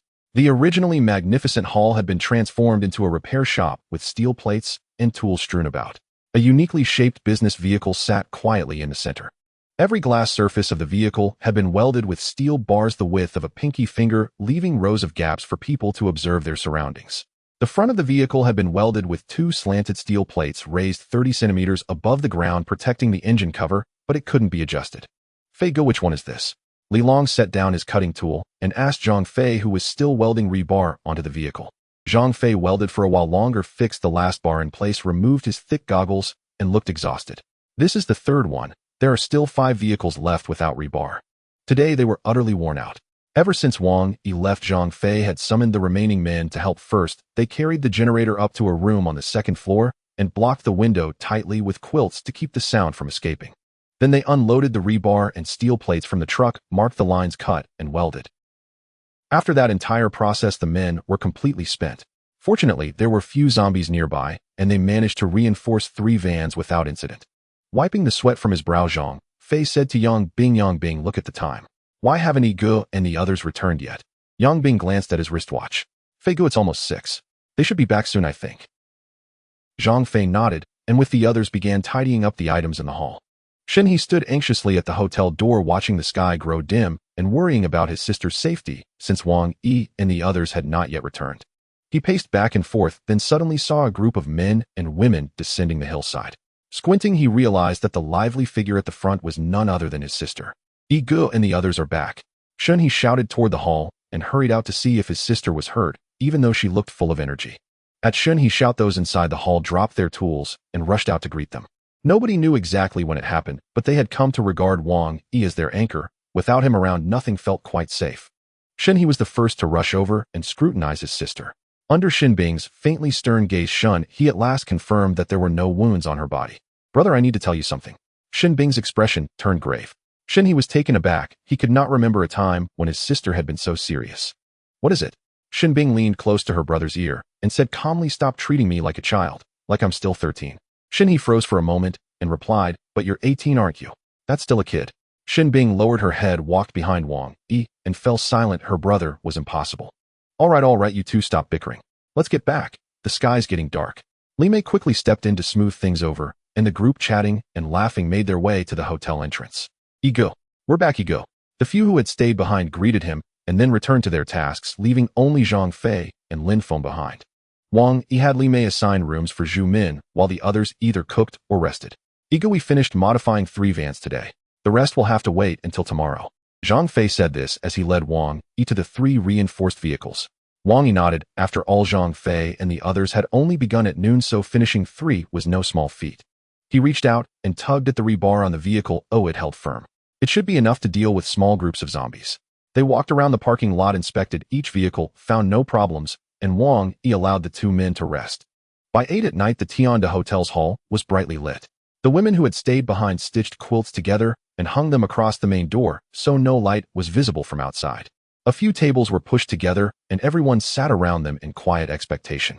Wang Yi and Li Mei descended the stairs, saw everyone gathered, casually announced that dinner was served, and they sat to eat. After dinner was free time. As long as no one left the hotel or made a racket, Wang Yi was too lazy to enforce any rules. Seeing Li Mei happily chatting with the other women, Wang Yi returned to his room alone, lit a few candles, and by the flickering light spread out a map to sketch and plan their route. A knock at the door interrupted Wang Yi's thoughts. Come in, he called, and Li Hu and Lu Yang pushed the door open and entered. Yi Ge, here are the 3 pieces of ji hua rou, they said, coming straight to the point and handing the meat to Wang Yi. Wang Yi considered for a moment and then told them, each of you take 1 piece of ji hua rou. Give the remaining 1 to Li Mei and have her deliver it to Shaoqing. Understood, Yi Ge. Thank you, Yi Ge. The 2 men, elated, chatted with Wang Yi for a short while before hurrying downstairs. Wang Yi did not concern himself. The 2 had proven dependable, especially Li Hu's conduct in recent days had earned Wang Yi's approval. Shortly after they left, another knock sounded at the door. Knock, knock. Come in. This time it was Dr. Shen. As soon as he entered, his voice reached Wang Yi's ears. Wang Yi, tell me the truth. Did you order Li Hu to kill that Mr. Tang? Watching Dr. Shen's unstable expression, Wang Yi set down his pen and replied calmly. I did not tell Li Hu to kill Mr. Tang. I told him to kill a zombie. Do you have any other questions? Dr. Shen was struck dumb by Wang Yi's retort, drew a deep breath with eyes closed, and shot back another accusation. You knew he had been wounded by a zombie. Why didn't you use ji hua rou to save him? Wang Yi shook his head and said, ji hua rou does not work for everyone. 2 people in our group have already been saved by it. That is more blessing than we could expect. Seeing Dr. Shen still wearing a cold expression, Wang Yi continued. If I gave him the ji hua rou and he still turned into a zombie, would that not mean I squandered a precious piece? Then someone in my team might miss out on it and be slightly weaker for it. So weak perhaps that when facing zombies they could be killed because that piece of meat was wasted. Wang Yi stepped closer to Dr. Shen and, looking into his dazed face, said, if the person who missed the ji hua rou is killed by zombies, you are the murderer. That string of words cut to the bone and reduced Dr. Shen to tears. Bubit, that's not how it was. You're twisting things. Dr. Shen staggered back, tears streaming down his cheeks. You are the killer. Wang Yi shook his head with a smile. I am more than just a murderer. One day you will understand me. Watching Dr. Shen run out crying, Wang Yi felt a twinge of regret in his heart, realizing that he had been too anxious, allowing these people to grasp the brutal reality of the apocalypse too soon. After closing the door, Wang Yi cleared his mind of these thoughts and began to study the map again, for this was the most important task at hand. Knock, knock, knock. Another round of knocking sounded, and Wang Yi felt a surge of anger. How could this be never-ending? Before Wang Yi could get up to open the door, it was pushed open, and a smiling Li Mei walked in. Seeing Wang Yi's angry face, she teased him. "Oh dear, what happened to you, brother? Who made you so angry?" Wang Yi looked at Li Mei approaching him, and unexpectedly his anger subsided significantly, realizing that he probably wouldn't be able to study the route anymore tonight. He sat directly on the bed, patting his lap, signaling Li Mei to come over. With both arms wrapped around Li Mei, Wang Yi finally felt his heart calm down. "Brother Yi, I saw Dr. Shin running out of your room in tears. You didn't do anything to her, did you?" Li Mei looked at Wang Yi with some wariness, deeply suspicious that he might have done something wrong. Although Dr. Shin was nearly 38, she had an aura that was quite different, not at all inferior to Li Mei. "What nonsense are you thinking? What could I possibly do to her? She just came to ask me about what happened today." Wang Yi sighed, unsure how to explain to Li Mei. If anyone in this world understood Wang Yi the most, it would be Li Mei. After all, he had taught her so much. Influenced by him, Li Mei understood his thoughts, but she didn't want to voice them. Seeing Wang Yi's conflicted expression, Li Mei felt a pang of sympathy and softly comforted him. "You just think too much. Some things are beyond anyone's control. You merely nudge things along a bit. You can't blame yourself or anyone else. It's just a joke played by this world. You are so carefree about it. Fine, I won't think about it anymore. Let's take it one step at a time," Wang Yi said, hugging Li Mei tighter, his hands starting to move slowly.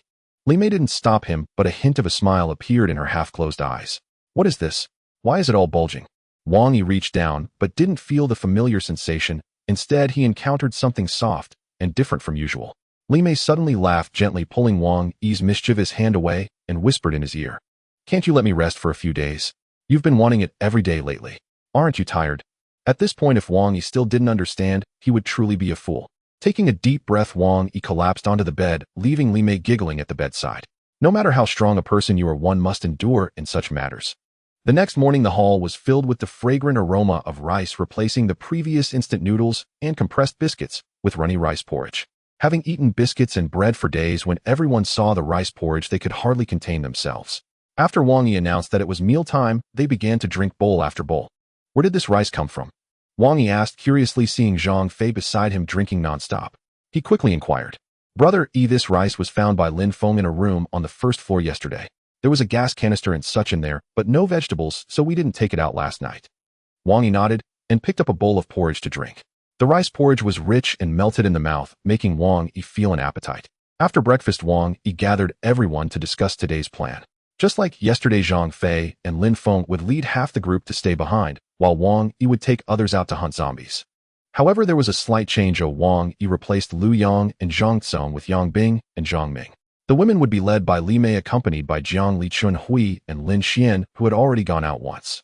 Seeing Wang Yi planning to take Chunhui out to hunt zombies, Zhang Fei became nervous and hesitantly approached Wang Yi, expressing his concern. "Brother Yi, Chunhui has never killed a zombie before. Will it be dangerous for her to go out this time?" Before Wang Yi could respond, Chunhui, standing beside him, became upset and angrily pulled Zhang Fei's ear. "I already said I'm not afraid of zombies. I don't want to stay in the group, just cooking and doing laundry every day." Seeing Zhang Fei still wanting to argue, Chunhui quickly spoke up. "Besides, I have brother Yi and sister Mei with me, so I won't be in danger. You just wait here calmly." Zhang Fei's expression was pained at this moment. Chunhui had a point, and he didn't intend to stop her. However, her grip on his ear indeed hurt, yet she wouldn't let him speak. "All right, let go of my hand. I didn't say I disagreed with you going ew, I just want you to be cautious." Zhang Fei patted Chunhui's little hand, grinning through the pain. Seeing Zhang Fei's pained expression, Chunhui quickly released his ear, sticking out her tongue, feeling a bit embarrassed. Zhang Fei, you and Lin Feng must pay attention to the safety of the personnel left behind. Try to stay close and not venture too far. Wang Yi saw that the two had stopped arguing and knew it was time to set off, reminding Zhang Fei. They both nodded and returned to the hotel with everyone to prepare the vehicles. Originally, Wang Yi planned to just wander around nearby as he did yesterday, and if he didn't encounter any zombies, that would be fine. However, during breakfast, everyone was unusually satisfied with the rice porridge, and even Wang Yi drank several bowls. Seeing that everyone was tired of eating instant noodles for days, Wang Yi decided to change the plan temporarily, wanting to go to a nearby restaurant or service area to find some rice or flour to improve their meals. After all, Wang Yi had been reborn once and naturally wished to live a better life. Otherwise, what would be the point? Yang Bing had already prepared the weapons and food, and seeing Wang Yi in deep thought, he asked curiously, "Brother Yi, where are we going today?" Wang Yi pondered for a moment and then asked the others. Does anyone know if there are any restaurants nearby? Today our main task is to go out and search for rice flour or vegetables to improve everyone's meals. As soon as Wang Yi asked, everyone shook their heads, but Zhang Ming seemed to have thought of something and said excitedly, Brother Yi, I've been to this Laoshang Park before and I'm somewhat familiar with it. I remember there's a villa not far from here. There aren't many people nearby, and there should be food there, but I don't know how many zombies are inside the villa. A villa? How far is it from here? Upon hearing there was a villa nearby, Wang Yi quickly asked. Zhang Ming thought for a moment and replied, We should be on this side of the youth forest now. That villa is in the ecological area, and it would take about half an hour to drive there. Wang Yi pondered for a moment and ultimately decided to go to that mountain villa.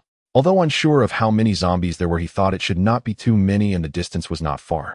A group of people drove two modified vans guided by Zhang Ming heading towards the mountain villa. This old mountain park was originally a forest park. Wang Yi and the others were walking along a narrow path flanked by clusters of large trees. A gentle breeze blew, causing golden leaves to fall, creating a unique beauty amidst the apocalypse, as if they were in a dreamlike world. Such beautiful scenery eased everyone's fear of the apocalypse. Li Mei unknowingly pulled out a CD and inserted it into the car's radio. If it weren't for those detestable zombies, the journey would have been quite pleasant. As the convoy entered a bamboo forest, the sharp-eyed Li Mei noticed something. Ego, look, there are two zombies over there, she said, pointing towards the bamboo forest ahead from the passenger seat.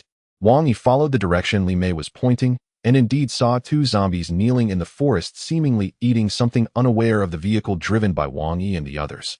Signal the back to stop here. We shouldn't move forward yet, Wang Yi instructed, and slowly parked the car, turning to ask Zhang Ming, who was sitting in the back.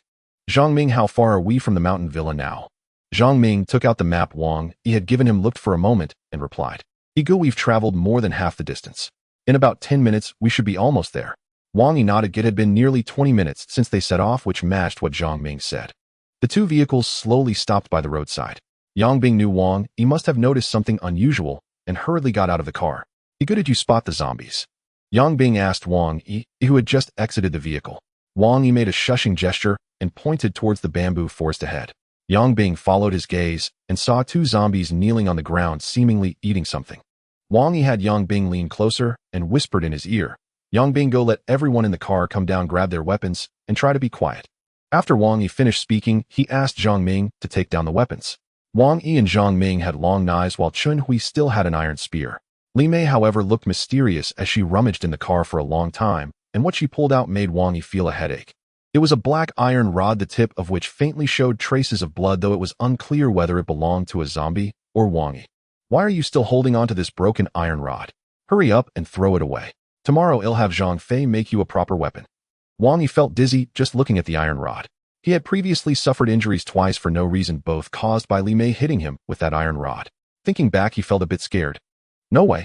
I'm going to use this iron rod from now on. If you dare throw it away, don't expect to sleep in my bed again. Li Mei tightly gripped the iron rod, looking as if she was ready to live or die with it, baring her teeth at Wang Yi. Fine, I won't interfere.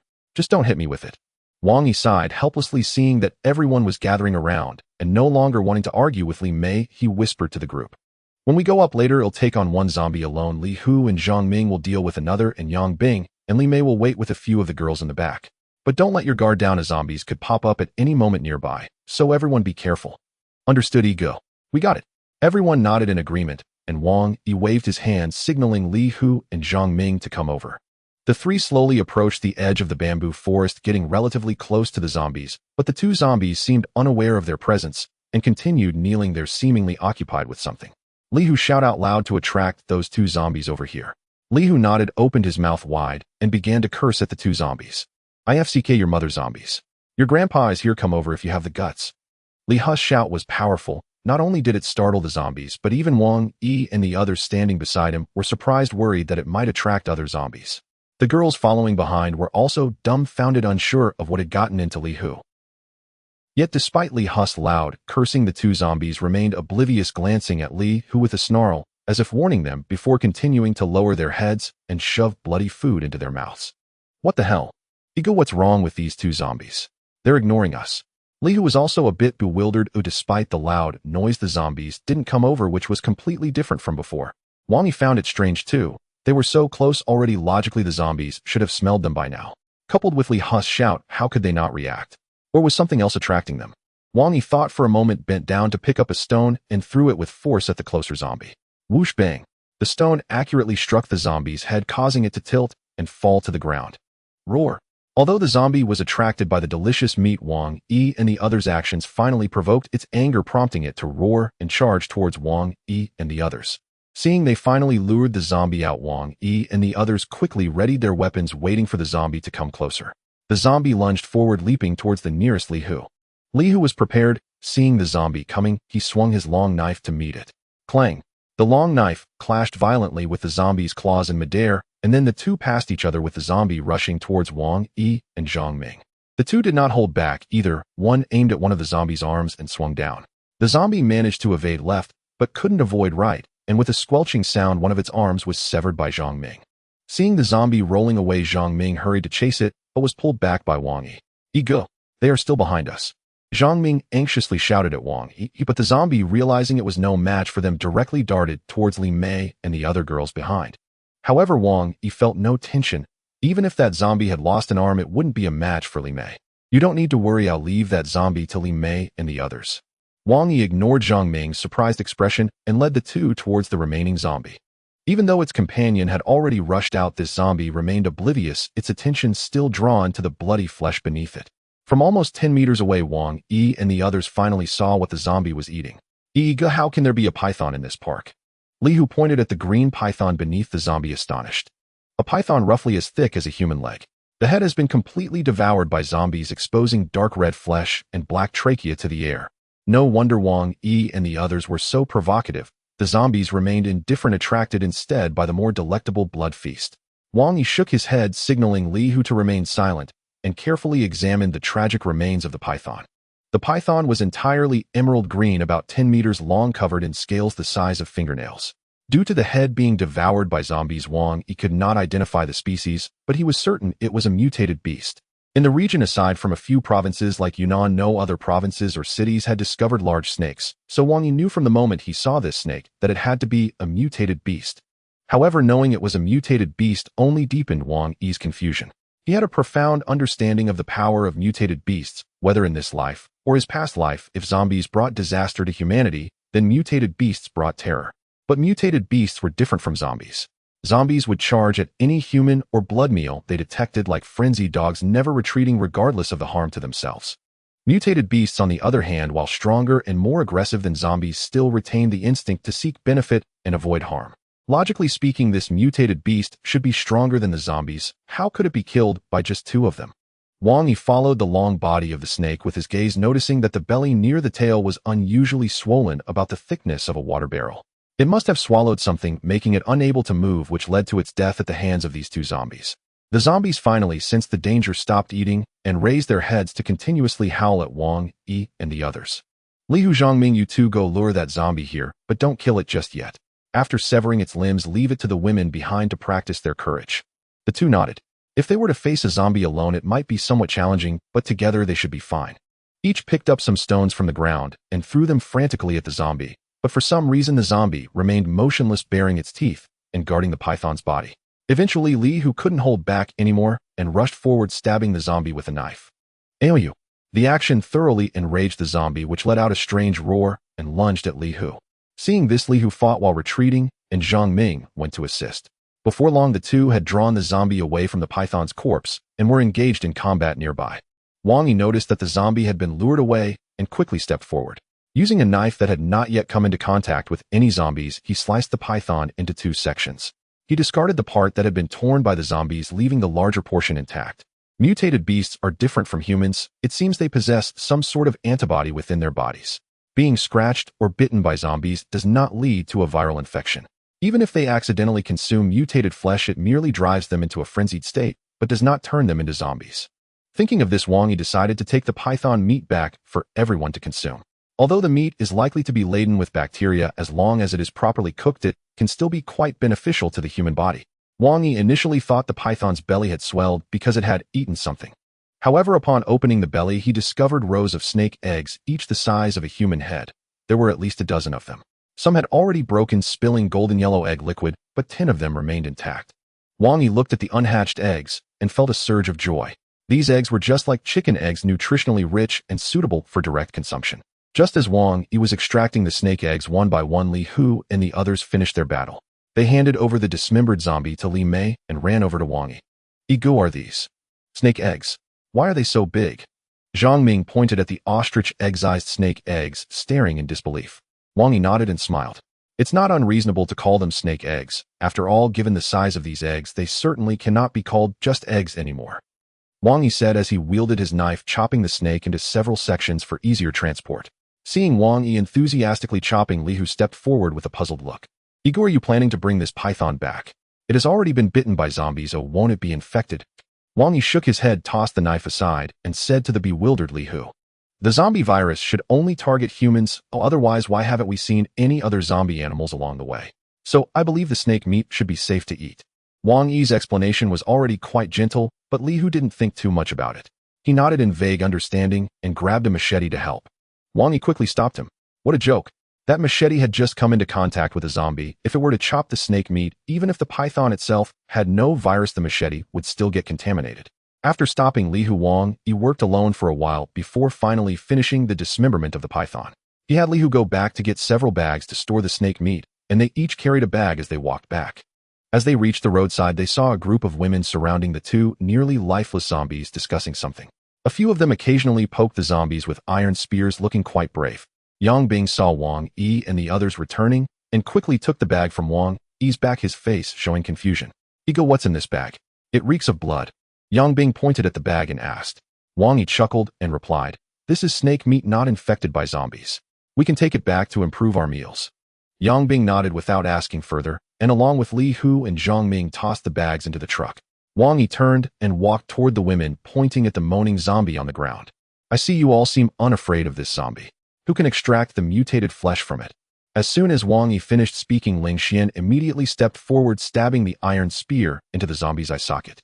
The zombie twitched a few times before going still. "Ego, can I borrow your machete for a moment?" Ling Xian stretched out her small hand, looking at Wang Yi with all innocence, her demeanor contrasting sharply with her earlier ruthlessness. Wang Yi casually handed the machete to Ling Xian. She took it, swung it twice, and then split the zombie's head open. Reaching into the puddle of brain matter, she extracted the mutated flesh. "Ego, look." Ling Xian held the mutated flesh in front of Wang Yi, as if showing off. Well done. This mutated flesh is yours." Wang Yi had long wanted to nurture Ling Xian. This little girl was unyielding when it came to killing zombies. Although she sometimes liked to compete, overall she was quite good. "Thank you, Ego," Ling Xian exclaimed happily. Unexpectedly, she suddenly jumped into Wang Yi's arms and kissed him on the cheek. Before Wang Yi could react, Ling Xian broke free from his embrace, her cheeks flushed as she ran to the car. No one else thought much of it. Ling Xian was just a young girl, likely caught up in the moment without any deeper intentions. However, Li Mei observed this scene keenly. Being a clever woman, she suppressed her anger and planned to ask Wang Yi what was going on when they returned. Once Wang Yi regained his composure, he found it nothing serious and instructed everyone to get in the car, continuing swiftly towards their destination. Qingyuan Villa, located in the Laozhang Park ecological zone, was referred to as a villa, but it was essentially just a slightly larger hotel surrounded by a wooden fence. Beside it stood a row of wooden houses intricately designed, which would have been a scenic view in normal times. But now it was different, as several large holes appeared in the walls of those wooden houses and bloodstains were faintly visible from the outside, giving off an eerie and terrifying vibe. In the middle of the yard was a small fishing lake surrounded by short willow trees for shade. The water of the lake had been stained red with blood, and several severed hands with skin and bone exposed floated silently on the crimson surface. At the center stood a 4-story small building surrounded by elliptical flower beds filled with torn and blood-stained clothing. The small building was presumably a dining or entertainment area, but it was devoid of the usual hustle and bustle. All the windows on the first floor were shattered and glass shards littered the ground, while scattered fingers and bones lay close to the flower beds. It was like a hell on earth. At that moment, in a small grove outside the villa, Zhang Ming was speaking to Wang Yi. "Yiguqing Yuan Villa is just ahead. I was here a few months ago. The first floor of that small building is a restaurant, but I'm not sure how many zombies are inside." Wang Yi nodded, diligently memorizing the nearby terrain, and then the two returned to the convoy parked not far away. "Iga, how's the situation over there?" Yang Bing saw the two return and hurriedly asked. Wang Yi thought for a moment and said uncertainly, "That villa is quite large, about twice the size of Tianda Hotel. I estimate there might be more zombies inside." Li Mei, hearing this, said with a worried expression, "Should we go back, Igo?" We might be in danger. Wang Yi shook his head. After all, they had come all this way, and returning empty-handed was not his style. In a moment, Yang Bing will drive the car into the grove, and let those 3 girls stay in the car, and not come down easily. Li Hu, take out a piece of the snake meat and throw it at the door when we go over to see if there are any zombies. Understood, Ego. The two replied, and immediately set about following Wang Yi's instructions. Before long, Li Hu ran over carrying a plastic bag containing a piece of snake meat, while Yang Bing readied his weapon, and the group approached Qingyuan Villa through the grove. The group crouched in the grass, and Li Hu cautiously moved to the entrance of the villa, as instructed by Wang Yi. He tore the plastic bag open and quickly ran back. Not long after, a series of howls erupted from inside the villa, followed by several zombies rushing out, pouncing on the snake meat. Ego, there are a total of 9 zombies. I'm afraid we can't handle them. Li Hu looked at the zombies fighting over the snake meat, feeling slightly worried. Wang Yi nodded and said to Li Hu, give me the handgun. Without hesitation, Li Hu took out the handgun from his pocket and handed it to Wang Yi. Wang Yi ejected the magazine. It contained a total of 5 bullets, which he had previously taken from a small thug, while the handgun with 7 bullets was still with Lin Feng. 5 bullets should be enough. Wang Yi murmured, then chambered a round and aimed at the eye socket of the nearest zombie. Bang! The loud noise startled the zombies for a moment, but they remained attracted to the tempting snake meat, showing no concern for their fallen companion. Ego, is the snake meat really that enticing to zombies? Yang Bing watched the unmoving zombies, completely overturning his previous understanding of them. Wang Yi shook his head and replied, I don't know why either, and fell silent. In fact, scholars had studied this phenomenon in the past. The reason zombies enjoyed killing was not merely to destroy humanity, but rather to eliminate all creatures on Earth that depended on oxygen. All creatures that absorbed oxygen became targets for zombies, but due to the frail nature of humans combined with their inability to survive in deep mountains like animals and their tendency to gather in crowds, humans often clustered together in tens of thousands, while animals possessing strong territorial instincts mostly lived solitary lives, which naturally failed to satisfy the zombies' appetite. Thus, zombies had to focus on the easier prey, humans, creating a false appearance. Moreover, this was also the early stage of the apocalypse. Although zombies had regained some cognitive abilities, they only knew basic dodging. If Wang Yi attempted to eliminate zombies in this manner after some time, it would be akin to digging his own grave. However, Wang Yi would not share this with Li Hu and the others, not even with Li Mei. He said no more and immediately aimed at the second zombie. Bang! Just like the previous one, the gunshot echoed, and the zombie fell. Ego, have you fired a gun before? Why have I never heard you mention it? Li Mei looked at Wang Yi, who had just taken down a zombie with a single shot, filled with confusion.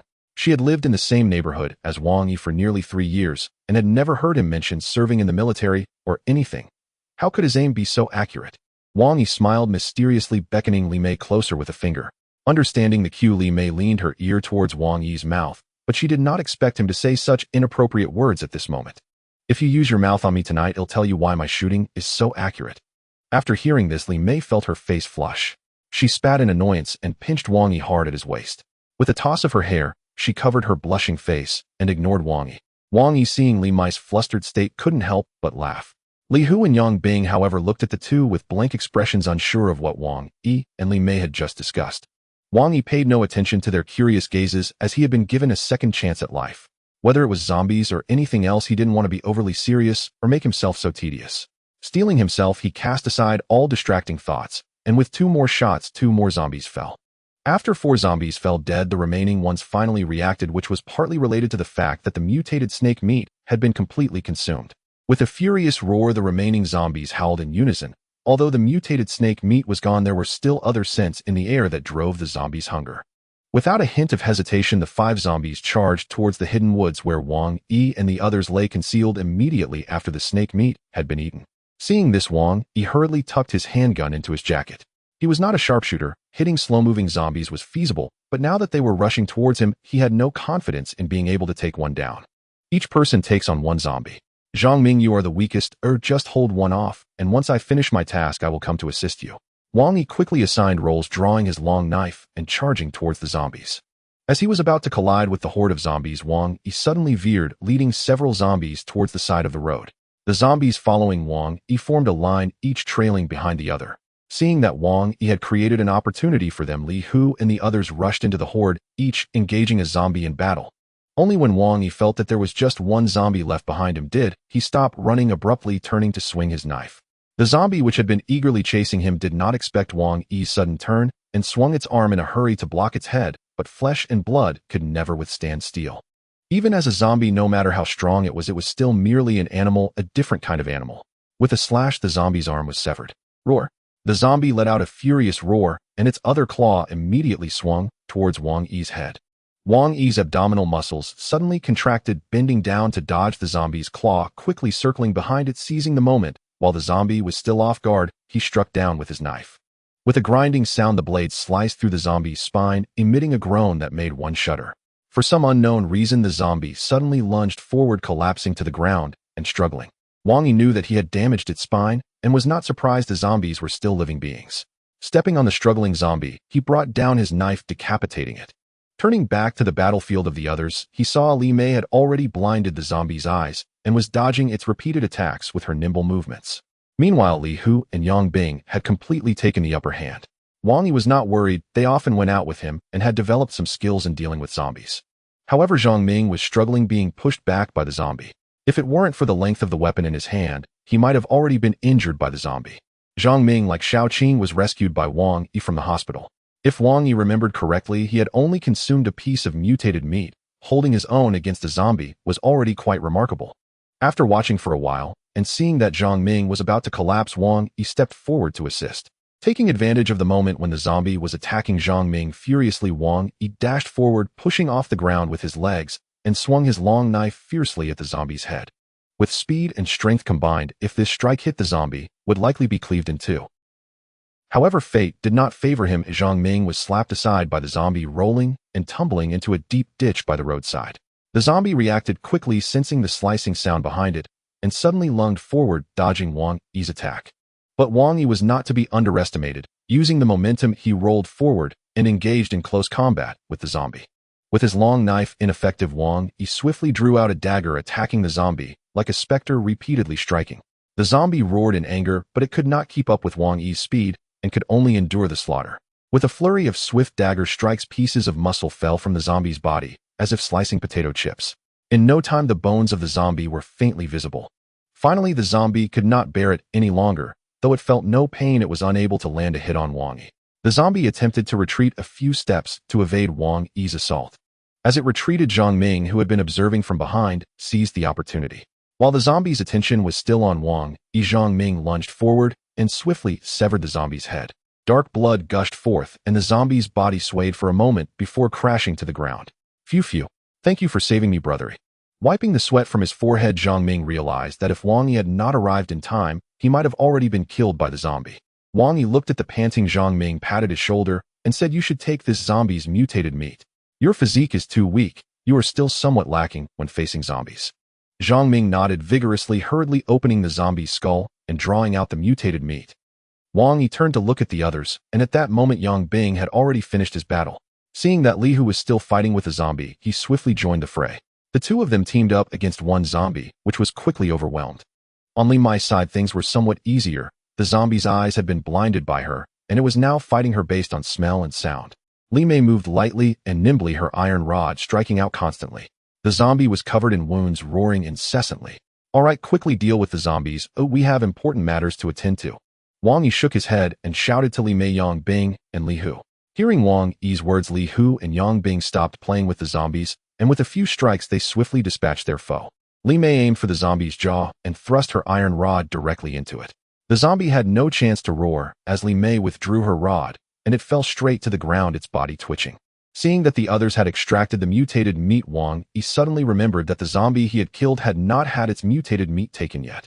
He quickly instructed Zhang Ming, "Go retrieve the mutated meat from that zombie in the bamboo forest." As Zhang Ming went to retrieve the mutated meat, Li Hu, Yang Bing, and the others approached. "Brother Yi, now that we've dealt with the zombies, should we drive in or go on foot?" Wang Yi thought for a moment and felt that driving would be better. As Zhang Ming had said, the estate was quite large. Although they had drawn out many zombies, it was uncertain if there would be more inside. It was better to be cautious. The group returned to the grove where they had parked, handed over the mutated meat to the women for safekeeping, and then drove into the Qingyuan estate. As soon as they entered the main gate, Li Mei and Zhang Ming gasped in shock. The estate was in utter disarray, with the pond facing the vehicles stained red with blood, and several severed limbs bobbed on the water's surface. As Wang Yi entered the villa, his eyes were drawn to the wooden house on one side, specifically to the hole above it. There should still be zombies here, so everyone should be careful when getting off the car. Don't let the zombies take advantage of us. Wang Yi pondered for a moment and spoke to the group. They nodded in agreement, and Yang Bing drove the car to the hotel entrance. Each person took their weapons and cautiously entered the hotel. The hotel lobby was of average size and not particularly luxurious. However, the simple decor gave a comfortable feeling. Zhang Ming walked at the front, followed closely by Wang Yi and Li Mei, while Li Hu and Yang Bing brought up the rear, occasionally glancing around at their surroundings. Brother Yi, if we go through this corridor, we should reach the kitchen of the hotel, Zhang Ming said as he took the lead into the corridor. At the end of the corridor was a thick iron door which was unlocked. Zhang Ming did not pay much attention and opened the door before Wang Yi could speak. Bang! Roar! As soon as the iron door opened, a furious roar suddenly erupted from inside. The roar echoed in the narrow corridor, leaving the group momentarily stunned. Before Zhang Ming could react, a zombie suddenly lunged out from behind the door, aiming to bite his face. Be careful! Wang Yi quickly snapped back to reality, seeing the zombie revealing its fangs. He grabbed Zhang Ming and yanked him back with force. The zombie's fangs grazed Zhang Ming's nose, but fortunately he was not harmed. The two quickly dodged back, just as Li Mei happened to come by. Seeing the zombie suddenly appear before her, she instinctively threw the iron rod she was holding. Whooshed! Wang Yi heard a whooshing sound behind him, knowing that it was definitely Li Mei's foolishness throwing that iron rod again. He quickly pressed down on Zhang Ming's head, and the two of them dropped to the ground. Wang Yi hated that iron rod to his core. If it weren't for Li Mei's insistence, he would have thrown it away long ago.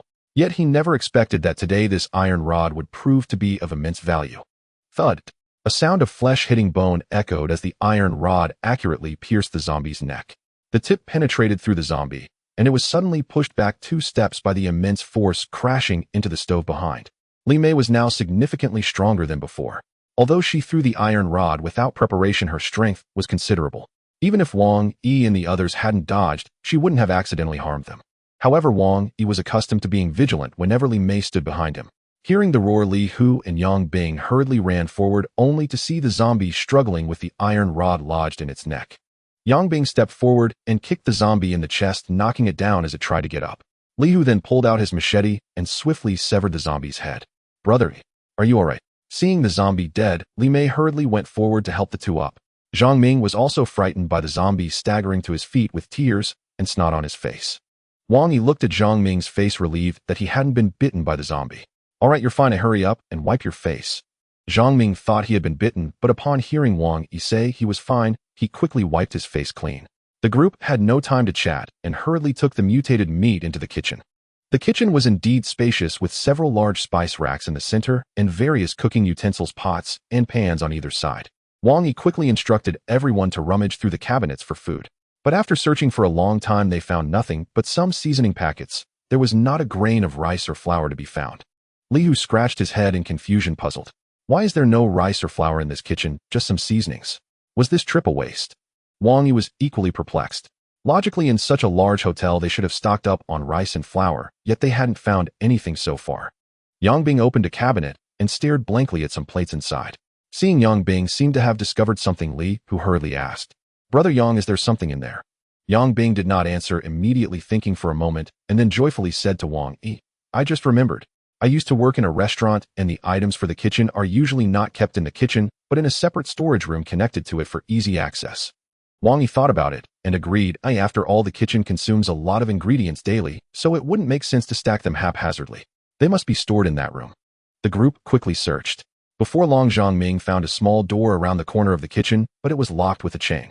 Li Hu saw the door was locked, and without hesitation swung his machete to chop the lock in half. The group pushed the door open, revealing a room about 20 square meters filled with various foods and fruits. Brother Yi, look. There are preserved vegetables and eggs here. Li Hu pointed at the bags of preserved vegetables, his face filled with excitement. They had been eating instant noodles and biscuits for days. Although they could withstand hunger, the lack of nutrition and variety made them sick of it. Wang Yi stepped forward, picked up an apple, and examined it in his hand. Although it had been some time since the apocalypse began, the items here showed no signs of rotting or mold due to proper storage. After taking a couple of bites of the apple, Wang Yi turned to the group and said, There's quite a bit of food here. We definitely can't take it all in one trip. Let's take a bag of rice and some of this fruit and vegetables back to give the team some variety, and we can come back for the rest this afternoon. All right, brother. Understood. The group agreed and began moving the food to the car. Li Hu carried a bag of rice while Yang Bing and Zhang Ming took preserved vegetables and fruits. Even Li Mei grabbed some seasonings. As everyone was gathering their things, Wang Yi casually picked up an iron spatula used for cooking, weighing it in his hand. It felt solid. He passed the spatula through 2 door handles, applying force with both hands to bend it, effectively using it to secure the door shut. Li Long looked at Wang Yi locking the door with the spatula, confused. "Brother Yi, that spatula can't possibly stop a thief." Wang Yi smiled and replied, "This isn't meant to keep people out, it's to keep zombies out. If we leave and a zombie accidentally stumbles in here and ruins the food inside, all our efforts would be in vain." "That makes sense. Brother Yi, you really think of everything." Li Hu thought for a moment and felt that Wang Yi was right, giving him a light pat on the back. The group quickly exited. Time was of the essence, and if they delayed, they would miss lunch. The car roared to life and slowly drove out of the villa. About an hour after the car left, several sneaky figures began to circle around from the back of the villa. A few people drove back to the small grove where the 3 women had hidden. Seeing that the women were still safe in the car, Wang Yi felt somewhat relieved. The convoy returned the same way. This time they came back loaded, having gathered a considerable amount of various vegetables and fruits. Everyone was in good spirits, chatting and laughing along the way, and they returned safely to the Tienda Hotel without any incidents. Zhang Fei and the others did not expect Wang Yi to return so quickly. It was not until Wang Yi drove to the entrance that they reacted and rushed out to welcome him. "Brother Yi, how did it go? Did you encounter any dangers?" Zhang Fei asked anxiously as his girlfriend, Chun Hui, was still in the car. Wang Yi smiled lightly, knowing well Zhang Fei's thoughts. "Chun Hui is fine, she's still safely waiting in the car. Don't worry." Hearing Wang Yi's words, Zhang Fei slowly exhaled. Since Chun Hui had gone out, he hadn't felt at ease. Yang Bing drove steadily. Although he was a bit slower than Wang Yi, he did not lag much. After Wang Yi got out and chatted with Zhang Fei for a few moments, Yang Bing followed suit. Zhang Fei. Chun Hui got out of the car and rushed to Zhang Fei, throwing herself into his arms, and they began discussing the events of their outing. Wang Yi watched the affectionate couple, shaking his head helplessly. He instructed those who remained behind to unload the supplies from the car and went with Lin Feng to check on the vehicles they had modified today. "Brother Yi, we modified 2 vehicles this morning. One is Yang Bing's truck, and the other is that pickup." Wang Yi nodded. Although only 2 vehicles were modified in the morning, one of them was Yang Bing's pickup, which was much more complicated and time-consuming to modify compared to the business vehicle. As they spoke, they walked to the 2 vehicles. Yang Bing's truck looked the same as before, with reinforced windows and side railings added, while the steel shovel at the front was not much smaller than that on Wang Yi's truck. This was also Wang Yi's request. The truck had considerable power and load capacity, and Wang Yi wanted it to be able to traverse roads like his own truck, ready to withstand any unforeseen circumstances. Turning his gaze to the pickup, he noticed that its modifications were slightly different from the others. In addition to the reinforced windows and the steel shovel at the front, Zhang Fei had welded sharp steel bars onto the sides and rear. The steel bars avoided the rear door of the pickup, ensuring that no one would be accidentally harmed while getting in and out, resembling a peacock displaying its feathers, securely protecting the rear of the vehicle. Whose idea was this? Wang Yi pointed at the oddly shaped pickup and turned to ask Lin Feng, his facial muscles twitching as he suppressed a laugh. Seeing Wang Yi like this, Lin Feng could also hardly contain himself and replied with a smile, "Haha, brother Yi, this was Zhang Fei's idea. He insisted that the pickup needed extra protection at the rear for safety." Zhang Fei, who was talking to Chun Hui, suddenly heard the laughter and realized Lin Feng was mocking him again. He quickly let go of Chun Hui and awkwardly ran over. Glaring at the still laughing Lin Feng, Zhang Fei awkwardly said to Wang Yi, "Brother Yi, I just thought that since the truck might be rear-end, it should be made safer. I definitely didn't waste any materials. There are still plenty of steel bars left." Seeing Zhang Fei's serious expression, Wang Yi didn't know what to say. After all, this could be considered an innovation. Even in Wang Yi's past life, he had never seen a modified vehicle like this. "Your idea is good, but considering the current speed of zombies, they probably wouldn't be able to catch up to a car anyway." After chatting for a while, Wang Yi returned upstairs to lie down for a bit. Perhaps he was indeed tired today, as he fell into a drowsy sleep. Knock, knock, knock. "Brother Yi, dinner is ready." A series of knocking sounds woke Wang Yi, and he responded absent-mindedly while starting to get dressed. When he opened the door, he found that the person was still standing outside. Why are you still here?" Wang Yi looked at Zhu Min, who appeared somewhat awkward at the door. Seeing Wang Yi staring at her, Zhu Min felt a bit nervous. Even though she had prepared many things to say beforehand, under Wang Yi's gaze, she completely forgot what she wanted to say. Brother Yi, what do you want to do?" Wang Yi interrupted, feeling somewhat repulsed. He narrowed his eyes, looking at Zhu Min, who seemed unsure of what to express. After all, she had only joined the team yesterday and dared to make requests of him. Zhu Min seemed to sense Wang Yi's feelings, hurriedly waved her hands, forgetting her demeanor as a strong woman in the workplace, and stuttered, "It's just that. Brother Yi, I have nothing to do here. Could you let me join you all when you go out?" I want to train in killing zombies too. Wang Yi looked at the nervous woman before him who had lost the disheveled look from yesterday. She was naturally charming and had found a sports hoodie to wear with her slightly curled long hair, cascading over her shoulders. Though her appearance was decent, Wang Yi felt that she carried a certain aura, a somewhat worldly aura. At that moment, Wang Yi was moved by her desire to survive, which is why he decided to save her. Even though he didn't particularly like women like her, he couldn't say anything against it. After contemplating, Wang Yi thought since she had taken the initiative to ask, it wouldn't hurt to agree. After all, she had already joined the group, and if he led the team based on personal preferences, it would surely not endure for long. With this in mind, Wang Yi gently nodded and said to the anxious Zhu Min, "You can join us in killing zombies, but you must listen to me and not act on your own." Zhu Min nodded eagerly. In truth, she was not very interested in killing zombies. She was far more interested in Wang Yi himself. From her conversations with the others the previous night, she already knew Wang Yi was the leader of the group. As a woman and a shrewd one at that, she naturally sought to find ways to get closer to Wang Yi and elevate her status within the team. It wasn't about gaining anything specific, but rather wanting to live a little better in this apocalyptic world. Wang Yi did not speak further, with Zhu Min closing the door behind him as he went downstairs, while Zhu Min followed closely behind, her expression calm. By the time they reached downstairs, everyone was already seated, quietly waiting for Wang Yi. Li Mei watched Zhu Min following Wang Yi and couldn't shake the feeling that something was off, although both of them appeared perfectly normal. Shaking her head secretly, Li Mei just thought she was being overly sensitive. Today's meal was exceptionally lavish, a far cry from the previous instant noodles with biscuits. The large table was filled with several dishes of snake meat, all thanks to Yang Bing's culinary skills. Instant noodles had been replaced with fragrant rice and biscuits had been substituted with fruit platters. Although the fruits looked a bit wilted, they were still a vast improvement over the biscuits. Taking his seat at the main table, Wang Yi looked at everyone who was swallowing hard and didn't wait long. With a shout of "Let's eat," everyone began to get busy. By the time they finished their meal, it was already around 1 in the afternoon. Wang Yi collected all the mutated meat and distributed 1 piece to each of the 8 people who went out, leaving 4 pieces, which he gave to Zhang, Fei Li Long, Lin Feng, and Han Shui. After distributing the mutated meat, Wang Yi and Zhang Fei along with Yang Bing discussed and unloaded all the fuel barrels from Yang Bing's truck. "Brother, you mentioned there is still a lot of food over there. Should I go with you to help carry some things?" Zhang Fei had been stuck in the hotel for the past 2 days, surrounded by various machines. He was already annoyed, and while unloading the goods, he subtly expressed his thoughts to Wang Yi. Wang Yi placed the fuel barrels on the ground and looked at Zhang Fei, who had a pleading expression. He shook his head and said, "It's not that I don't want you to go, but you have more important matters to attend to. We can only stay here for 1 more day, and we must set off the day after tomorrow. If the vehicle isn't modified, the dangers on the road will greatly increase." Hearing Wang Yi's words, Zhang Fei understood the importance of modifying the vehicle and no longer insisted on going out. Once everyone had unloaded the goods, Wang Yi confirmed the personnel for this trip. Yang Bing and Li Hu would still accompany Wang Yi, and with Lin Feng and Zhang Ming they were nearly ready. Since they needed to carry food, Wang Yi chose mostly men for the team. Except for Zhu Min, although this trip wasn't about fighting zombies, they could still encounter them, so Wang Yi called her along, as having 1 more person wouldn't hurt. Li Mei, however, was left behind at the hotel. Although she was somewhat reluctant, there was no choice, as she was one of the only 2 ability users in the team. Yang Bing and Zhang Ming drove the truck to lead the way, followed by Lin Feng in the business vehicle. Wang Yi sat in the passenger seat, while Zhu Min wisely took the back seat. Along the way, they encountered a zombie.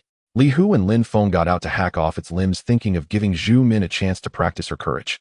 However, the woman stubbornly refused to get out of the car, gripping the door tightly, with a terrified expression, completely contrasting her earlier words to Wang Yi. Wang Yi tried to persuade her a few times, but seeing her still unwilling to get out, he decided to let it go. He had given her the opportunity, and it was her own choice to forfeit it. This small interruption didn't delay them for long. After retrieving the mutated meat, they continued on their journey. In no time, they arrived at Qingyuan Villa. After parking the 2 vehicles, Wang Yi and the others got out and walked toward the hotel. "Brother Yi, someone has been here." As they reached the kitchen, they discovered that the door which Wang Yi had locked had been opened. Upon closer inspection, they found that more than half of the various food items were gone. "Damn it! Who took all this stuff while we were away?" Li Hu had a bad temper. Seeing that more than half of the hard-earned supplies were gone, his anger flared, and he couldn't help but curse loudly. "All right, keep your voice down. There might still be zombies around here." Yang Bing had just advised Li Hu when, as if on cue, the sounds of zombies howling reached their ears. "Hiss! Brother, there are zombies nearby." Li Hu immediately became tense and said to Wang Yi, forgetting about cursing, "Let's go out and see what the situation is."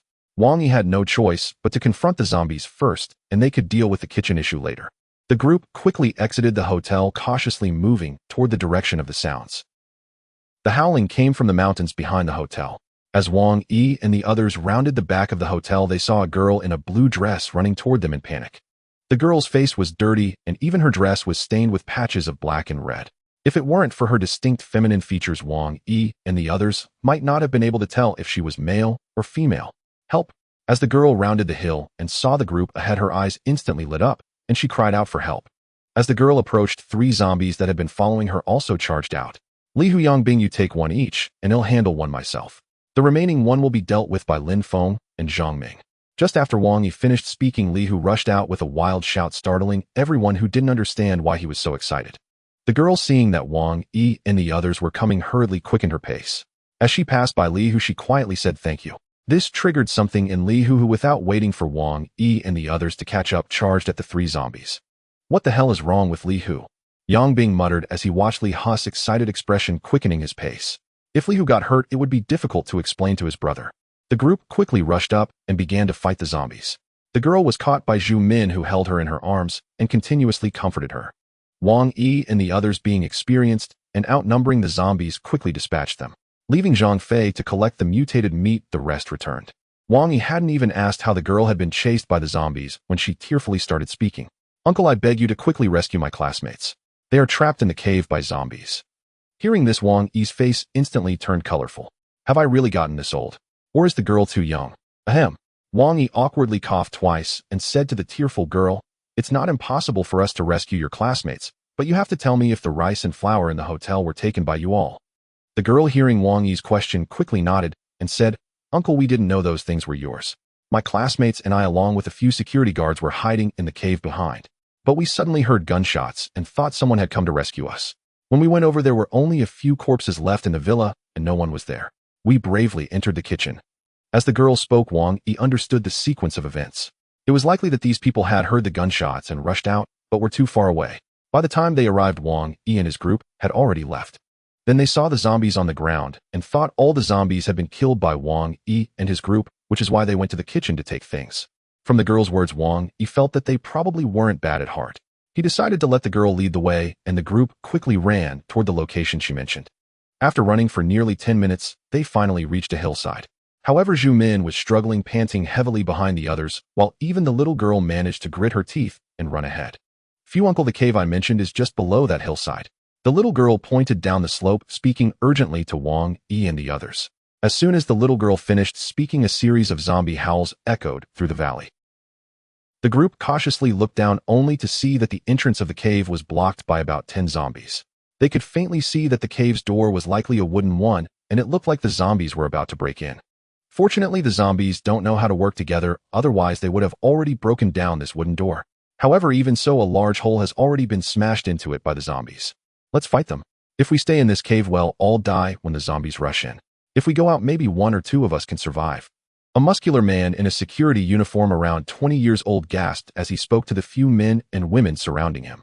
There were more than 10 people in the cave, half of whom were dressed in security uniforms, while the others were dressed in sports attire, clearly young students. All right, let's listen to Brother Wei. We'll charge out, and who lives or dies will depend on luck. The boy in the black sports outfit looked around 18 or 19, but spoke decisively. Everyone took a deep breath, gripping their weapons tightly. Most of the security guards were armed with steel pipes, while the students had a variety of weapons, including cooking knives, batons, and even a girl holding a flower vase with both hands. Everyone listen to me. When I count to 3, we charge out. The security guard named Wei Ping said with determination. Okay. We're following your lead, Brother Ping. Seeing everyone nod, Wei Ping no longer hesitated. 1, 2, 3. As soon as he finished speaking, the few people near the wooden door slammed into it. The door, unable to withstand the impact, collapsed outward with a loud crash. The few zombies outside were about to continue banging on the door when they suddenly saw it fall toward them, unable to dodge in time, and were directly knocked down by the wooden door. Before the zombies could react, the more than 10 people inside the cave roared and charged out. Not good. Wang Yi thought to himself as he watched them rush out. Quick, go down and save those people. Wang Yi shouted to Li Hu and the others as he was the first to rush down the hillside. It wasn't that Wang Yi was overly compassionate and wanted to save those strangers, but on the way here, he had heard the girl say that they had been hiding in the cave since the outbreak of the apocalypse. Although they endured hunger every day and often fought off a small number of zombies, nothing too serious had ever happened. Hearing this, Wang Yi thought these people weren't bad and had the intention of bringing them into his group. Seeing Wang Yi rush down, the others quickly followed, shouting to attract the zombies' attention. "Brother Ping, look. Someone is coming to save us." Wei Ping dodged a zombie's claw and saw a few people rushing down the hillside, instantly feeling more assured. Although they weren't as strong as the zombies, they had the advantage in numbers.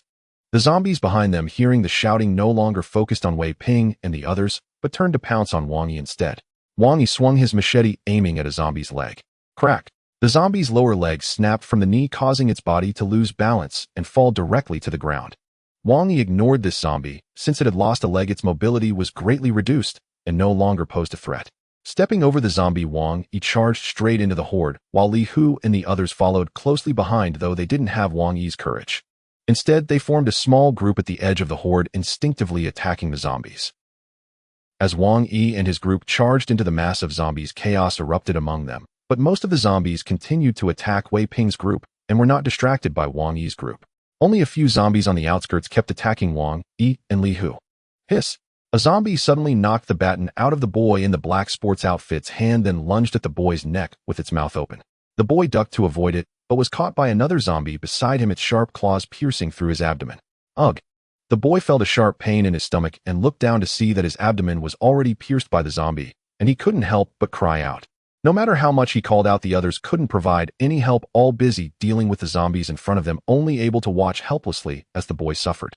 The zombie seemed annoyed by the boy's cries, suddenly twisting its claws and pulling them out of the boy's abdomen, taking the bloody intestines and various organs in its hands. As the bloodied scene unfolded, the stench of blood drove the zombie horde into a frenzy, intensifying their attacks on everyone. Seeing that the group had suffered casualties, Wang Yi felt anxious. He swung his machete down on a zombie charging at him and rushed toward the zombies attacking the others. The zombies Li Hu and the others were attacking had mostly been severed of limbs by Wang Yi's strikes, so they could manage. Wei Ping dodged a zombie's attack, but failed to notice that a zombie's claw was reaching for his neck from behind. "Watch out!" Just as Wang Yi rushed over, he saw Wei Ping about to be grabbed by the zombie and shouted urgently. Wei Ping reacted quickly. Hearing Wang Yi shout, he instinctively crouched and rolled towards Wang Yi. The zombie's claw swiped through the air, barely grazing Wei Ping's hair. Wang Yi used his legs to push off the ground, leaping over Wei Ping, and swung his machete toward the zombie's head. The zombie was caught off guard and could only raise its arm in a futile attempt to block Wang Yi's strike. Thud! Wang Yi's machete cut through the zombie's arm, but the momentum continued, striking the zombie's head. Since the zombie's arm cushioned the blow, the strike did not completely crush its head, but got stuck in the bone atop its skull. Seeing his first strike fail, Wang Yi quickly raised his leg and kicked the zombie down. Wang Yi did not continue to attack the fallen zombies, but instead retracted his machete and charged towards the other zombies. In no time, Li Hu and the others had eliminated the zombies surrounding them and ran towards Wang Yi. At this point, there were only a few zombies left, 3 or 4 of which were still intact.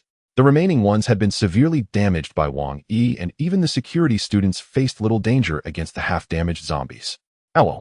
With the last zombie's wail, all the zombies had been annihilated. Wang Yi and his companions were largely unharmed, except for Lin Feng, who had a scratch on his back from a zombie's claw. However, several of the student security personnel had died. There were originally 12 of them when they charged out, but now only 8 remained standing: 4 security guards, 4 students, and a little girl, with Zhu Min totaling just 9. As the battle concluded, Wei Ping and the others looked at their fallen companions, silent and tearful, for these individuals had just been fine moments ago, and within such a short time some were dead and others injured. "Let's put their bodies in the cave," Wei Ping said to the group, taking the lead as he stumbled while lifting a companion whose head had been severed, making his way towards the cave. The others quickly wiped their tears, each lifting a body to follow Wei Ping into the cave. Wang Yi and his companions also stepped forward to help, and by the time everyone finished, it was nearly 4 o'clock in the afternoon. Through their conversations during this time, Wei Ping and the others expressed their desire to follow Wang Yi. After a moment of consideration, Wang Yi readily agreed. Wang Yi had come with this intention in mind, and the performance of these individuals had indeed impressed him. As for the security personnel, and even the 18 or 19-year-old students, they showed no fear in the face of zombies. This was likely due to the lack of a retreat, but regardless, they at least had the courage to fight. All 4 security guards were veterans. Their strong physiques and indomitable spirits instilled by the military allowed them to face zombies without fear. "By the way, Wei Ping, where did you move those food supplies?" Wang Yi had thought that the rice and flour had been stored in the cave, but upon lifting the bodies, he found no food inside. Wei Ping no longer mourned for his tragically fallen companions. After all the dead were dead, and those who lived had to strive to live better. Feeling a bit embarrassed at Wang Yi's question, Wei Ping replied, "Brother Yi, those food supplies were actually moved upstairs to the hotel." Upstairs? Upon hearing this, Wang Yi became puzzled. Since Wei Ping and the others had been surviving in the cave, why hadn't they brought the supplies over? Seeing Wang Yi's confusion, Wei Ping hurriedly explained. "It's like this, Brother Yi. After you all left for a while, we dared to go out to check since we were worried about more zombies, so we were particularly cautious. It was only when we reached the hotel entrance and found the bodies of a few zombies that we felt relieved. Then we went to the kitchen and saw that while you had opened the warehouse door, you hadn't taken any food. I guessed you would come back, so I put the food upstairs to prevent it from being ruined by zombies. After that, we went back to call those staying in the cave to come over, but we unexpectedly encountered zombies halfway and were scattered. Aside from Jia, who you saved, Brother Yi, the rest of us fled back to the cave, where we were blocked by zombies." At this point, Wang Yi understood. These people had wanted to wait for him to return, but unexpectedly ran into zombies. "Since the food is upstairs, let's go then. If we wait any longer, it will be difficult once night falls." Wang Yi instructed, then asked Li Hu and Zhang Ming to clean up, and the group retraced their steps back to the hotel. As soon as the group arrived at the hotel, Li Hu and Zhang Ming caught up from behind, their pockets bulging. They discreetly nodded to Wang Yi before joining the group. In truth, Wang Yi did not intend to hide this from Wei Ping and the others. Rather, he thought that since they had just joined the team, learning about the genetically modified meat might lead to other thoughts. Wang Yi planned to disclose it only after leaving Su province to limit their potential desire to leave the team, since most of them were locals. Upon reaching the second floor of the hotel, Wei Ping led Wang Yi and the others to a room near the corner where they found the rice and flour. Wang Yi looked at the piles of rice and flour, feeling immensely pleased. This trip had yielded great rewards. Not only had they found food, but they also increased their team size. And among Wei Ping's 9 companions, only 2 were girls, while the rest were young men who had fought against zombies, requiring little guidance from Wang Yi. "Brother Yi, I'll go downstairs to turn the truck around for easier loading of these supplies." Yang Bing requested Wang Yi's permission before heading downstairs to drive the truck. Meanwhile, the remaining individuals under Wang Yi's instructions carried down various food items like rice, flour, and dried vegetables, loading them onto the truck. By the time they finished moving all the food from upstairs and the kitchen, the sky had already darkened. Wang Yi then asked Zhu Min to bring all the spices from the kitchen to the truck, and only then did they all get in the vehicle and set off on their return journey. Since they had only brought 2 vehicles this time, but had added 9 more people, Wang Yi instructed Wei Ping and the others to climb into the truck bed, while only Zhang Ming and Li Hu, who was driving, sat in the business vehicle. "Brother Yi, this time we managed to get quite a bit of genetically modified meat. I have 8 pieces here," Li Hu said, proudly patting his bulging pocket while driving. "Zhang Ming, how much genetically modified meat do you have?" Wang Yi turned to ask Zhang Ming, who was sitting in the back seat. Zhang Ming promptly replied, "Brother Yi, I only have 7 pieces, not as many as Li Hu." Thinking about it, if the genetically modified meat were to be distributed later upon returning, it would inevitably raise suspicions among the group. It would be better to allocate it now while there was still time and have Li Hu and Zhang Ming deliver it. With that in mind, Wang Yi began to distribute the genetically modified meat. Currently, he had a total of 15 pieces of genetically modified meat. If he did not distribute any to Wei Ping and the others after giving 1 piece to each of the male team members, 4 pieces would remain. Apart from 1 for Li Mei, Wang Yi intended to give the remaining 3 pieces to Dr. Shenling Xian and Chen Hui. He chose to give 1 to Chen Hui due to his connection with Zhang Fei. After all, Chen Hui had only eaten 1 piece of genetically modified meat so far. Although she wouldn't dare to mention it to Wang Yi, she must have complained to Zhang Fei privately. Wang Yi knew Zhang Fei wouldn't have any issues regarding this matter, but as the leader of the team, he had to eliminate any factors that could disturb harmony. Ling Xian, that young girl, had earned Wang Yi's admiration. Her fearlessness in confronting zombies and her willingness to engage them in hand-to-hand combat made her a promising candidate for cultivation. As for Dr. Shen, Wang Yi's feelings toward her were more complicated. First, she possessed unwavering convictions. Whether facing the apocalypse or hordes of zombies, her resolve remained unshaken by external pressures. Second, Dr. Shen harbored deep skepticism about Wang Yi. He knew this well. Ever since he'd revealed the existence of biomutated flesh to her, she'd regarded him with suspicion, and the incident involving Director Tang, regardless of Wang Yi's true intentions, had provoked her profound aversion. Yet Wang Yi dared not utter harsh words, for Dr. Shen played an indispensable role within the team. Minor injuries and ailments among members were invariably treated by her. Thus, weighing all factors, Wang Yi resolved to allocate a portion of the biomutated flesh to Dr. Shen to maintain morale and cohesion. Once we return, Wang Yi instructed Li Hu and Zhang Ming. These 15 portions of biomutated flesh will be distributed, 1 to each man in the team, excluding Wei Ping and his group rescued today. The remainder shall be entrusted to Li Mei, who will distribute them among the women. Li Hu paused slightly at Wang Yi's order and asked puzzled, Brother Yi, shall we also give one portion to Shun Yi? Wang Yi nodded. Over the past 2 days, Zhang Fei had mentioned that Shun He had voluntarily assisted with vehicle modifications. She had scarcely rested, and her conduct had been commendable. Understood, Brother Yi. Li Hu, seeing Wang Yi's nod, asked no further questions and focused intently on driving. The 2 vehicles pressed onward, finally arriving at the hotel just before dusk.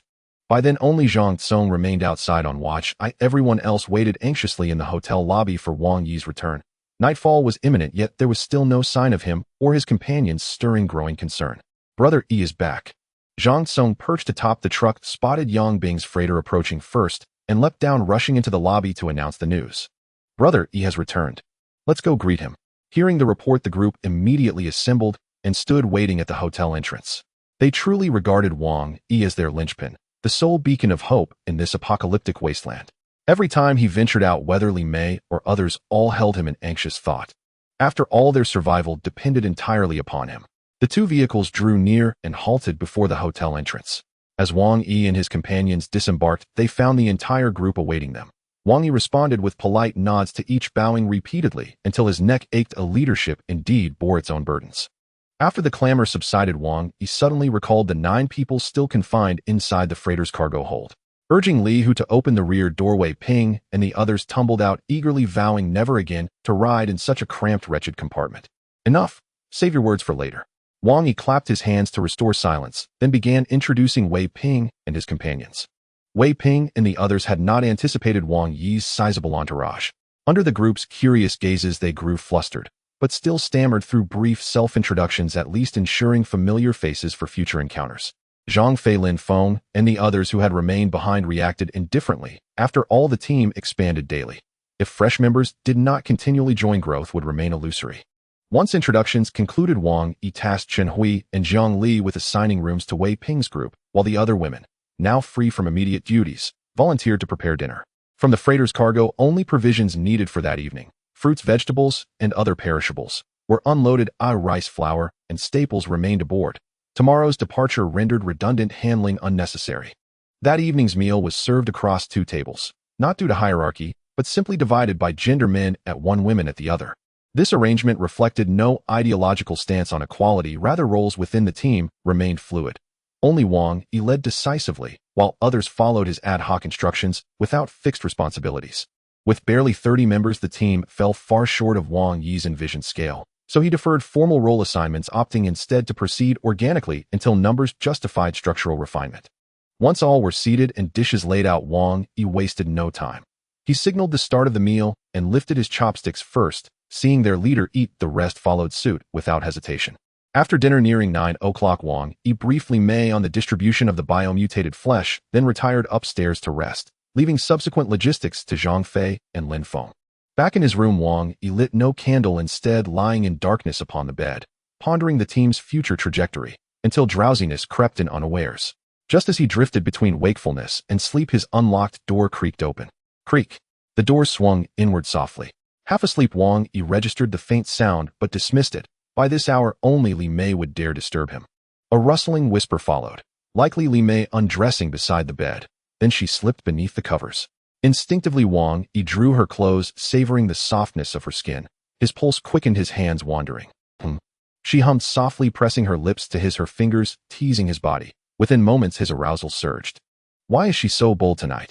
A flicker of clarity pierced his haze. Something felt amiss, but her relentless caresses blurred his senses once more.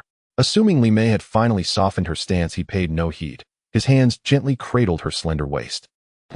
A breathy murmur escaped her lips. As warmth enveloped him below, cold dread flooded his chest. No, this isn't right. Li Mei is menstruating. She wouldn't be here. This isn't Li Mei. A chill sweat broke across his brow. Unbeknownst to him, a stranger had slipped into his chamber and now lay entwined in his bed. Who is she, and why seek me thus? At that thought, his arousal collapsed. His hands shot up, shoving her away with sudden force. She gasped in confusion, sensation vanishing, then tumbled sideways onto the edge of the bed, nearly toppling to the floor. Who are you? Wang Yi sprang upright like a leaping carp, snatched the flashlight from the nightstand, and trained its beam directly upon her. It's you. Brother, you seem quite tired today, so I thought. Zhu Min sat on the edge of the bed, nervously covering herself with the blanket, looking up at the already standing Wang Yi, stammering as she spoke. Wang Yi looked at the naked woman before him, unsure of what to do, yet he understood her thoughts. Clinging to the strong for better survival in the apocalypse was something Wang Yi had seen often in his past life. He just never expected it would happen to him. Sighing, Wang Yi slowly crouched down, lighting the candle on the cabinet and placing the flashlight aside. Zhu Min felt a bit flustered. She had originally planned to attach herself to Wang Yi for better survival in this team, but she didn't expect him to be so alert. Trembling continuously, Zhu Min was afraid that an angry Wang Yi would harm her, causing the blanket covering her to slip off the bed. Wang Yi helplessly shook his head, reaching out to tuck the blanket back around her, locking eyes with her as he said, "Why are you doing this? Be honest with me." Seeing that Wang Yi was not angry, Zhu Min paused for a moment, her eyes slowly moistening, and with a hint of a sob she said, "Brother Yi, when I went out with you today, I had made up my mind to kill zombies, but I don't know why I felt scared upon seeing them. Even when you all cut off their hands and feet, I still felt scared. I don't know what's wrong with me. I can't break through the barrier in my heart. I'm afraid that if I can't kill zombies, I'll be of no use to you all. I'm scared you'll abandon me. I also didn't think it through in the moment." Suddenly, Zhu Min lifted the blanket, exposing her graceful form to Wang Yi's gaze, grasping his arm and pressing it firmly against her chest. "Brother Yi, I beg you, please don't abandon me. I'll do anything you want, I'm begging you." Zhu Min was crying at this moment, deeply saddened, and Wang Yi could tell she was sincere. Gently withdrawing his hand from that soft place, Wang Yi lifted Zhu Min's delicate chin, looking at this woman who was crying like a teardrop, and sighed. After all, she probably didn't want to be like this. "I have never thought about giving up on you. Although you're afraid to kill zombies, you can do other things. Cooking, washing clothes. There will always be things you can do. If you look down on yourself, then I really won't let you stay in this team." Wang Yi tried to keep his tone gentle. This woman couldn't withstand any more hardship. "But I really am scared, Brother Yi." Wang Yi reached out to cover Zhu Min's lips, slowly shaking his head. "Remember, this is an apocalypse. Relying on others is never as good as relying on yourself." Zhu Min lowered her head, not daring to meet Wang Yi's gaze, trying hard not to cry out, her frail shoulders trembling. Wang Yi did not disturb her. She needed to use her tears to regain her dignity. After a while, Zhu Min slowly raised her head, no longer avoiding Wang Yi's gaze. "Thank you, Brother Yi, I know what to do now." Zhu Min wiped away her tears, stood up, picked up the clothes thrown on the floor, putting them on one by one, and after pushing open the door, she seemed to remember something and turned to look at Wang Yi. "Brother Yi, if I no longer belittle myself and survive on my own in this apocalypse, will you still reject me in the future?" Wang Yi looked at Zhu Min, who had a sincere expression, and shook his head. "If you rely on yourself to survive in this apocalypse, then you won't need me." Zhu Min smiled gently, turned around, and walked out. She got the answer she wanted. Wang Yi watched as Zhu Min left, leaning weakly against the headboard, contemplating what had just happened, secretly thinking that Zhu Min was no ordinary person. After a while, the door was opened again, but this time it was not anyone else. "Brother Yi, here's your mutated meat." "Ew, I've already eaten mine." Li Mei took out the mutated meat from her pocket, gently placed it in her mouth, and climbed onto the bed in an extremely seductive manner. Her entire body pressed against Wang Yi's, she closed her eyes, seeking Wang Yi's lips, passing the mutated meat over. Stop sticking your tongue out all the time." Li Mei gently punched Wang Yi's chest, leaning back on the bed as she slowly began to undress. Wang Yi had just been stirred up by Zhu Min and was trying hard to remind himself that Zhu Min was too scheming to be touched. If it were any other woman in the team, Wang Yi might have already jumped at the chance, and it wouldn't have been easy to let her walk out of the room. Now, looking at Li Mei's graceful figure, Wang Yi could no longer restrain himself. Before Li Mei could fully undress, he grabbed her, and they began to roll around on the bed. "Wait a moment." Li Mei seemed to have noticed something, suddenly pulling back the blanket, grabbing the flashlight from the cabinet, and shining it on the bedsheet. "Why is this wet?" Li Mei looked at Wang Yi, whose expression was unnatural, her eyes filled with suspicion. Cough, cough, how did the bedsheet get wet? "Was it you?" Wang Yi hurriedly tried to push Li Mei onto him. After all, if this silly girl found out, he wouldn't dare to guarantee what extreme action she might take. Li Mei did not answer, her eyes fixed on Wang Yi as if she didn't know whether she was wet or not. Just as Wang Yi was about to break, Li Mei suddenly burst out laughing, gently patting Wang Yi's shoulder, teasingly saying, "If you really can't hold it and you can use other methods. You're quite grown up, can't you do it yourself?" How embarrassing. Wang Yi's expression suddenly became rich and colorful, unsure of what to say at this moment. "Ahihi, yes, I was too. That. I won't do it like that again next time." "And you want a next time?" Li Mei looked at Wang Yi, who was embarrassed, helplessly sitting on his lap, her head slowly lowering. The next morning, sunlight streamed through the thin curtains, shining on the still sleeping Wang Yi. Knock, knock, knock. A series of knocks sounded. "Brother Yi, come down for breakfast." Outside, Ling Xian's crisp voice came through. Wang Yi replied, waking Li Mei, and the two casually tidied up before heading downstairs for breakfast. Breakfast had become exceptionally lavish with thick rice porridge mixed with diced meat, and each person getting an egg, which was the standard. Brother E, now all the vehicles in the team have been modified except for Shun He's Raptor, which has not been modified yet. Zhang Fei pointed to the red Raptor parked by the roadside, speaking to Wang Yi and the others. I think that Raptor doesn't need modification. It has great horsepower, and the body is sturdy, much better than our business vehicle. Yang Bing casually remarked, stepping forward to kick the Raptor, but the vehicle didn't even leave a mark. It's worth noting that Yang Bing had been consuming mutated meat these days and was about to reach level 1. Of course my car has been modified. It has added steel plates inside. Shenny said confidently. When he bought the car it had already been modified by him. If it came to sturdiness, those few business vehicles would really not be a match. In fact, Wang Yi also felt that there was no need to modify this vehicle. Firstly, it was sturdy, and secondly, its large body meant that modifying it would require a lot of steel. It was better to leave it as is, at least it looked more aesthetically pleasing. By the way, Zhang Fei, how many of the weapons I asked you to make are done? Wang Yi suddenly remembered the 2 weapons he had asked Zhang Fei to create a couple of days ago, but had not had the time to ask about, and Zhang Fei had not brought it up either. Zhang Fei felt a bit embarrassed, scratching his head as he replied. Brother E, I've finished all of the shorter machetes, but I've only made 3 of that spear-like weapon. The requirements for that one are too high. Unlike the machetes, you can just grind the edges a bit. Wang Yi thought this was reasonable. When he had asked Zhang Fei to make them, he didn't expect too much. After all, that weapon required forging, which was a different concept from the machetes. It's fine. Being able to make 3 is already good. When you're done, hand these 3 weapons over to Xiaoqing, Ling Xian, and who else? Zhang Fei noticed Wang Yi hesitating and could not help but ask curiously. Wang Yi thought for a moment. Excluding Li Mei among the women in the team besides Xiaoqing and Ling Xian, there really was no one who could actively kill zombies. Of course, if Wang Yi gave an order, they would still obey. And Zhu Min. Wang Yi suddenly remembered Zhu Min's appearance from last night and wanted to help her a bit to see how she would fare. A brother E, Zhu Min didn't perform well yesterday. Isn't it a bit of a waste to give her this weapon? Yang Bing immediately reminded Wang Yi about what Zhu Min was like when he heard that he wanted to give her a weapon. Everyone had seen it. It's fine to just give her the weapon. When you take it to her, say it's from me and don't worry about anything else. With Wang Yi saying this, Zhang Fei and Yang Bing could only nod in agreement, but they wondered in their hearts if Zhu Min had developed some kind of relationship with brother E, given how much he was taking care of her. However, everyone understood that some things were best left unsaid. If they mentioned it to a certain woman, it would create difficulties for brother E. By the way, brother E, how should we distribute those shorter machetes? Zhang Fei thought that since the spears had been distributed, the next to distribute should be the machetes. Of those 20 machetes, take out 7 and give them to Wei Ping and the others. The rest should stay in the vehicle for backup.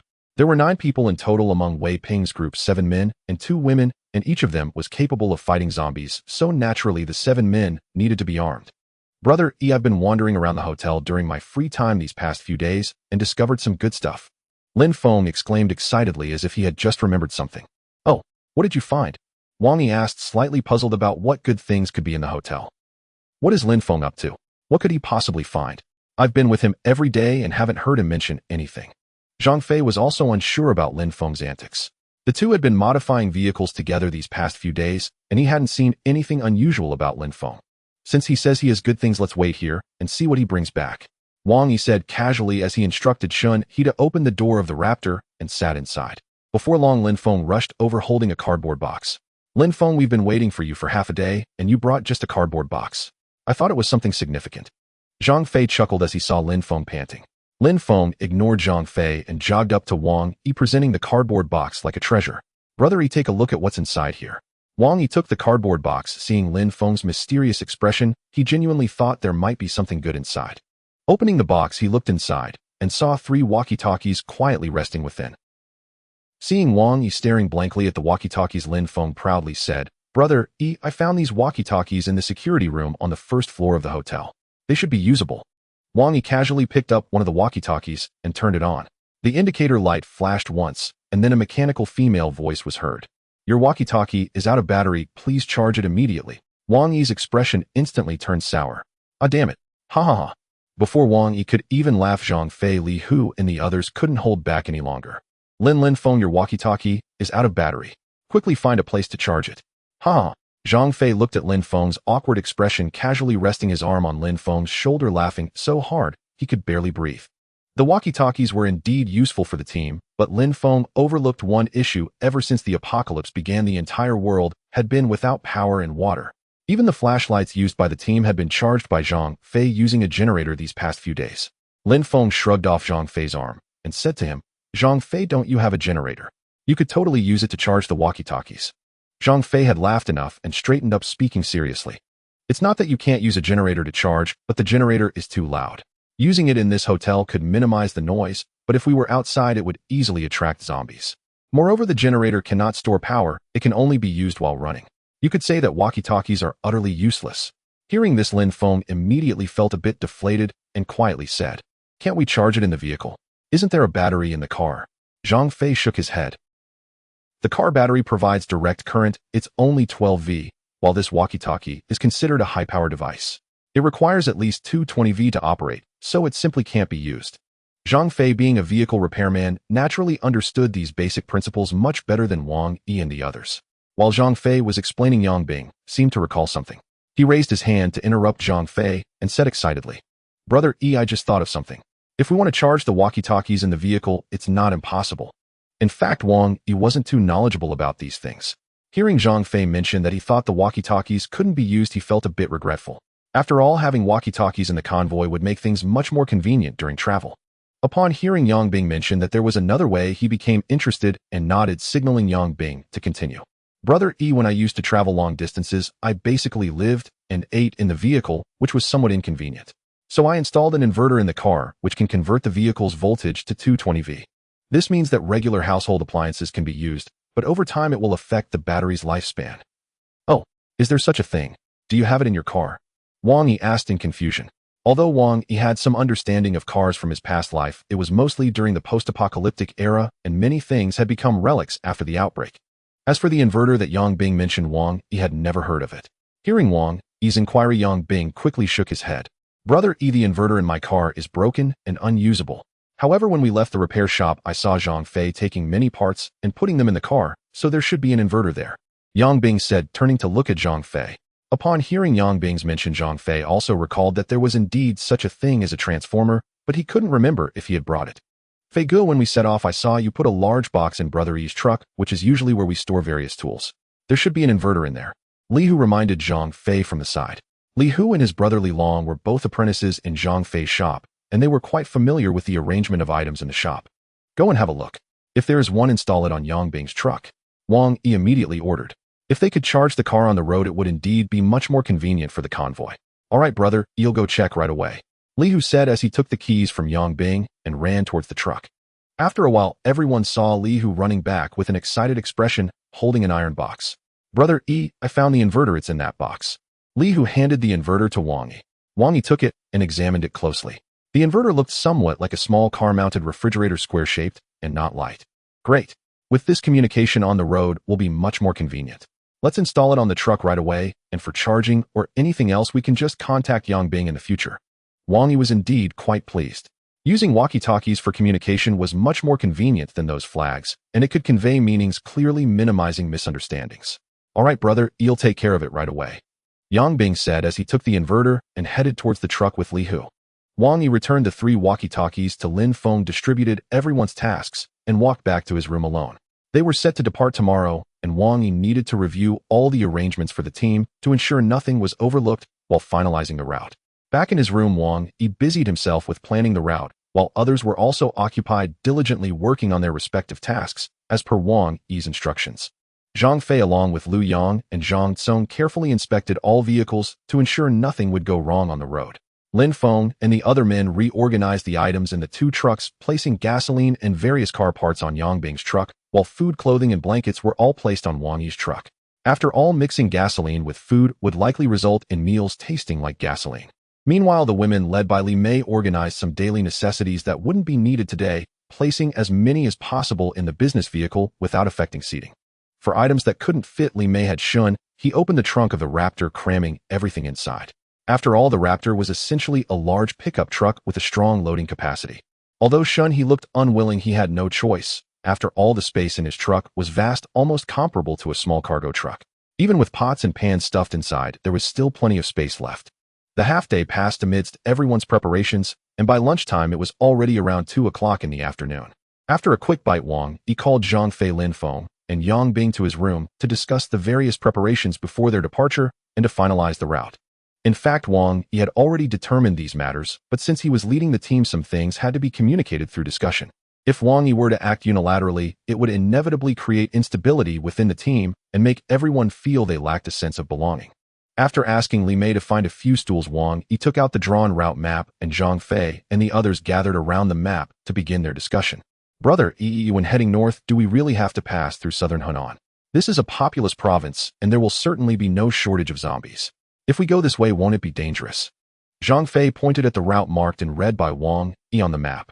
This red line starts from Jinling, following the border between Huizhou and Jiangxi provinces to the Weishan Lake area in Shandong province. This section of the road is relatively straight, but once they reach Weishan Lake, the red line takes a turn towards southern Hunan. One should know that southern Hunan is a populous province. During the outbreak of zombies, the best course of action would be to avoid southern Hunan. Yet Wang Yi's route goes right through it, and naturally Zhang Fei and the others felt puzzled. Wang Yi had long anticipated that this route would provoke a backlash from everyone, but he already had a legitimate reason prepared, and he began to explain slowly. We absolutely must go to southern Hunan. I had a friend who was in the food business there. At the very start of the outbreak, I spoke to him on the phone, and he had a lot of food that could serve as our supply along the way. Wang Yi said, pointing at the location of Hui County in southern Hunan on the map where Yiyan was located. My friend is right here on the border of southern Hunan adjacent to Yi province.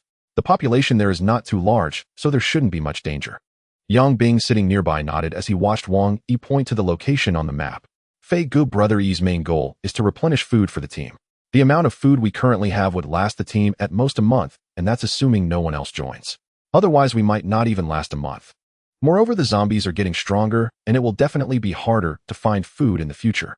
If Brother Yi's friend has a large supply of food in that county, we really have to go there. After listening to Wang Yi and Yang Bing, Zhang Fei pondered for a moment and understood the implications of Wang Yi's approach. Indeed, if the team ran out of food later on, it wouldn't be as easy to find as it was now. Zhang Fei no longer dwelled on this issue and continued to study the route attentively. Seeing that everyone was intensely focused on the discussion, Wang Yi felt a sense of approval in his heart. This was a true demonstration of them genuinely caring for the team. By the way, Brother Yi, what does the checkmark you marked at Weishan Lake mean? Yang Bing pointed at the map of Weishan Lake, where the red line passed through a county in front of it, and next to it was a large checkmark drawn by Wang Yi in red.